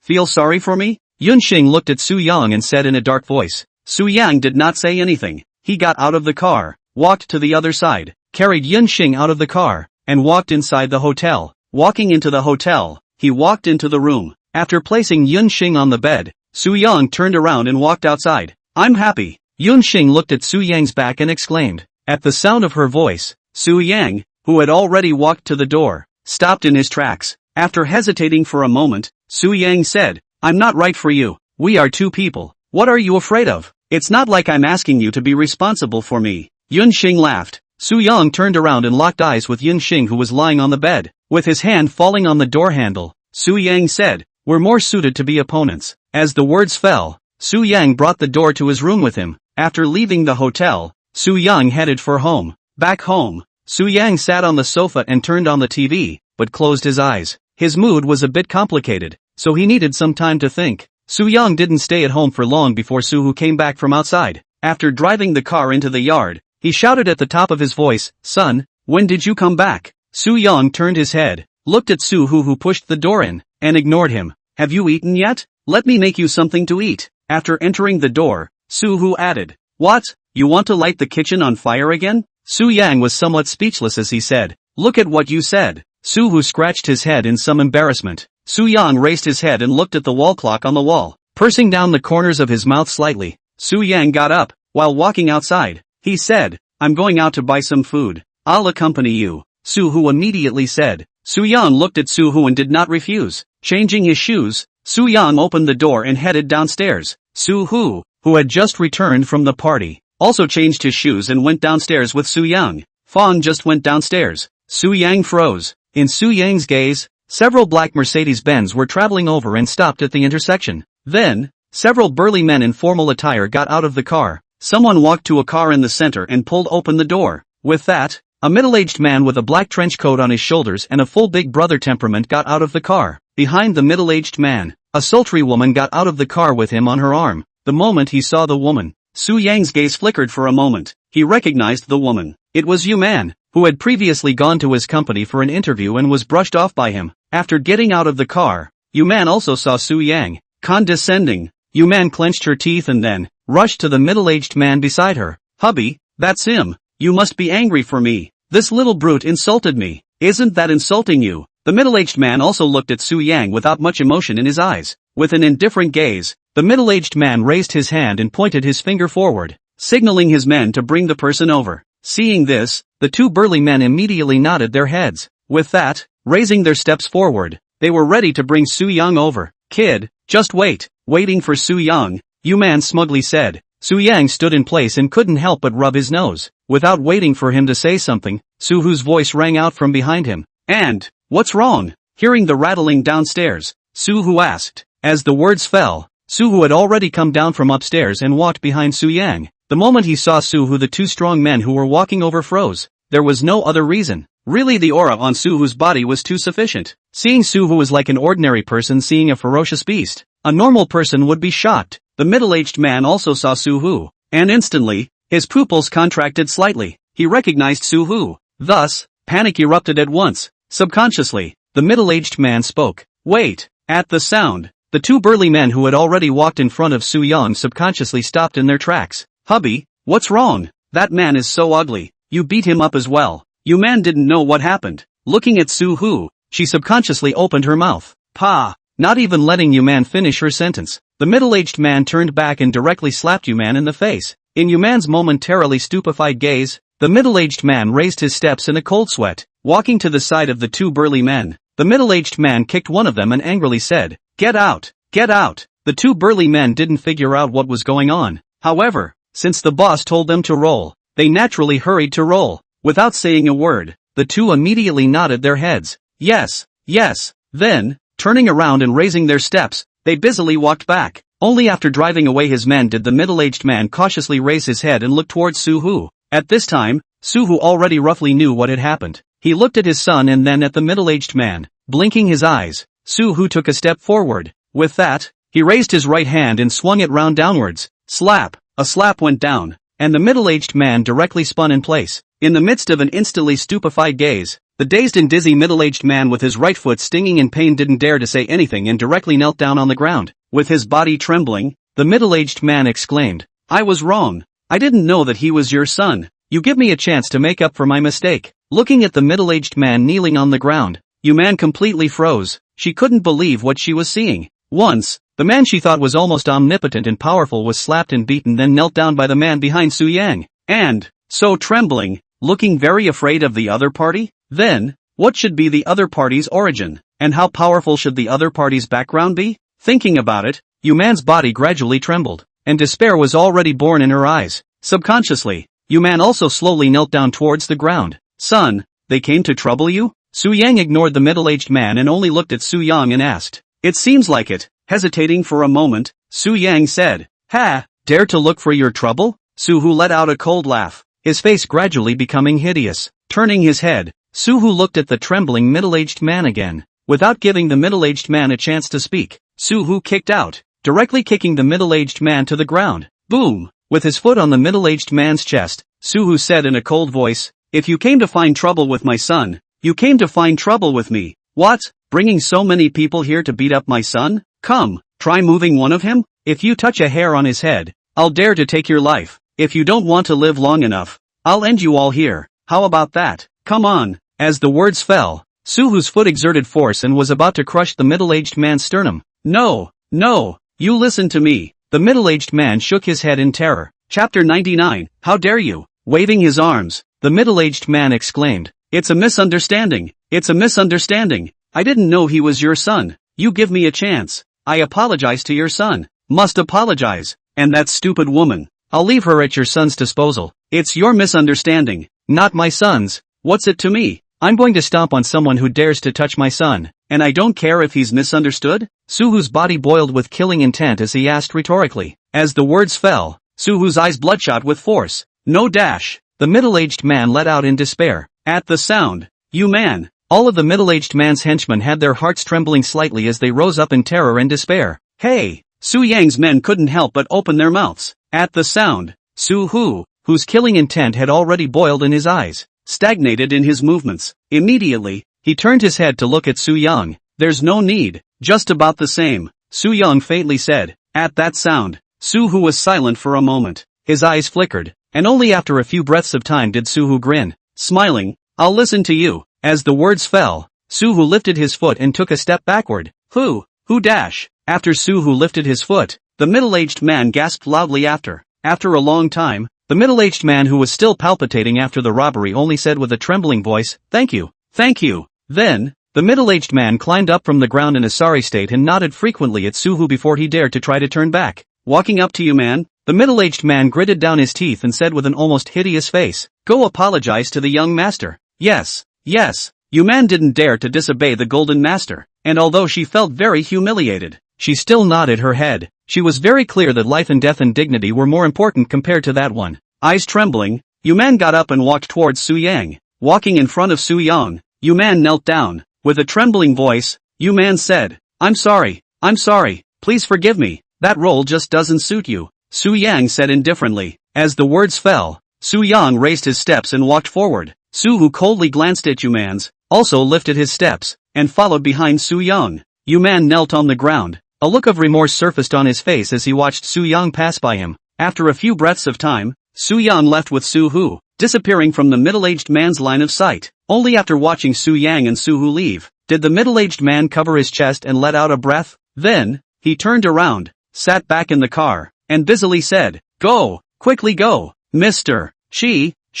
A burly man pointed at Yu Man, wanting to speak. A dumbass. I will have no relationship with her in the future. Is that clear? The corner of the middle-aged man's mouth twitched down as he said in a cold voice. As the words fell, he slammed the car door with a bang. Yes. His men immediately nodded their heads. With that, they also got into the car. Noticing the movement behind her, Yu Man, who was still kneeling on the ground, froze. A moment later, she subconsciously turned around and looked behind her, only to see the middle-aged man's car driving away from here. No dash. Hubby, where are you going? Yu Man subconsciously got up and ran back. She couldn't believe that her golden master had abandoned her. If the golden master was gone, what was she? Wouldn't her glory and wealth be gone in a flash? Just because she had offended someone she shouldn't have, the heavens were going to take away everything from her? While her face twisted, Yu Man fell to the ground. She looked at the several cars that were gradually moving away, and at this moment, there was only endless remorse in her heart. In the noodle shop outside the neighborhood, Su Yang and Su Hu were sitting opposite each other, eating noodles. The two did not have much expression on their faces. Both were concentrating on eating noodles. Su Hu ate quickly, finishing the bowl of noodles in almost 2 bites. Then, he asked the shopkeeper for another bowl. However, it didn't take a while for the bowl to finish. While Su Yang ate 1 bowl of noodles, Su Hu ate 4 bowls before touching his stomach and shouting at the owner to settle the bill. After paying the money, Su Hu and Su Yang slowly and methodically eat a bowl of noodles together to get up. Walking outside the restaurant, Su Hu said, Oh, recently have to go out again for a period of time. You have something to call me. Aha. Su Yang nodded his head with a calm face. Su Hu looked at Su Yang, his eyes flickering for a moment. Rubbing his nose, Su Hu said, I know you're in business, but I actually help you with anything in these matters. However, you can still talk to me if there's anything difficult to handle.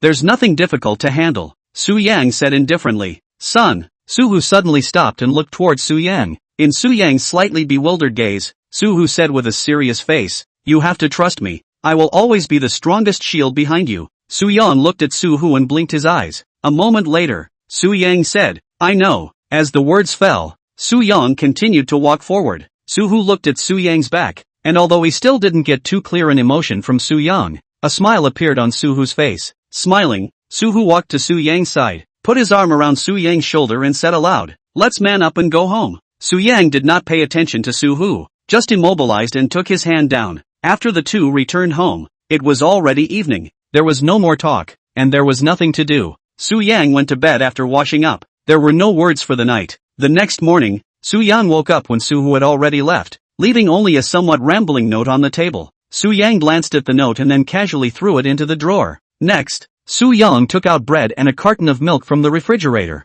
After a simple breakfast, Su Yang went downstairs. He wasn't going to go to Chuanxing, nor was he going to Qingfeng Hall. Right now, there was nothing going on either side, so he happened to make a trip to Jianhai. It was also a coincidence that before Su Yang got on the car, Chang Qiuyu's phone call came over. At the sound, Su Yang immediately took out his cell phone and answered the call. Sister Qiuyu. Su Yang smiled and said, I just asked if you're still in Yunzhou? Hesitantly, Chang Qiuyu asked. Still in Yunzhou? Nothing much, Su Yang said softly. Then, do you plan to come to Jianhai recently? Hesitating for a moment, Chang Qiuyu asked. Sister Qiuyu, do you miss me? Actually, I miss you too, Su Yang said softly. Who misses you? What are you babbling about? I'm just asking about you. I don't care if you come or not. I don't care. Hey, Su Yang laughed. Laughing, Su Yang pressed the steering wheel. With that, the car horn sounded. T-dash. In the sound of the car whistle, Su Yang said,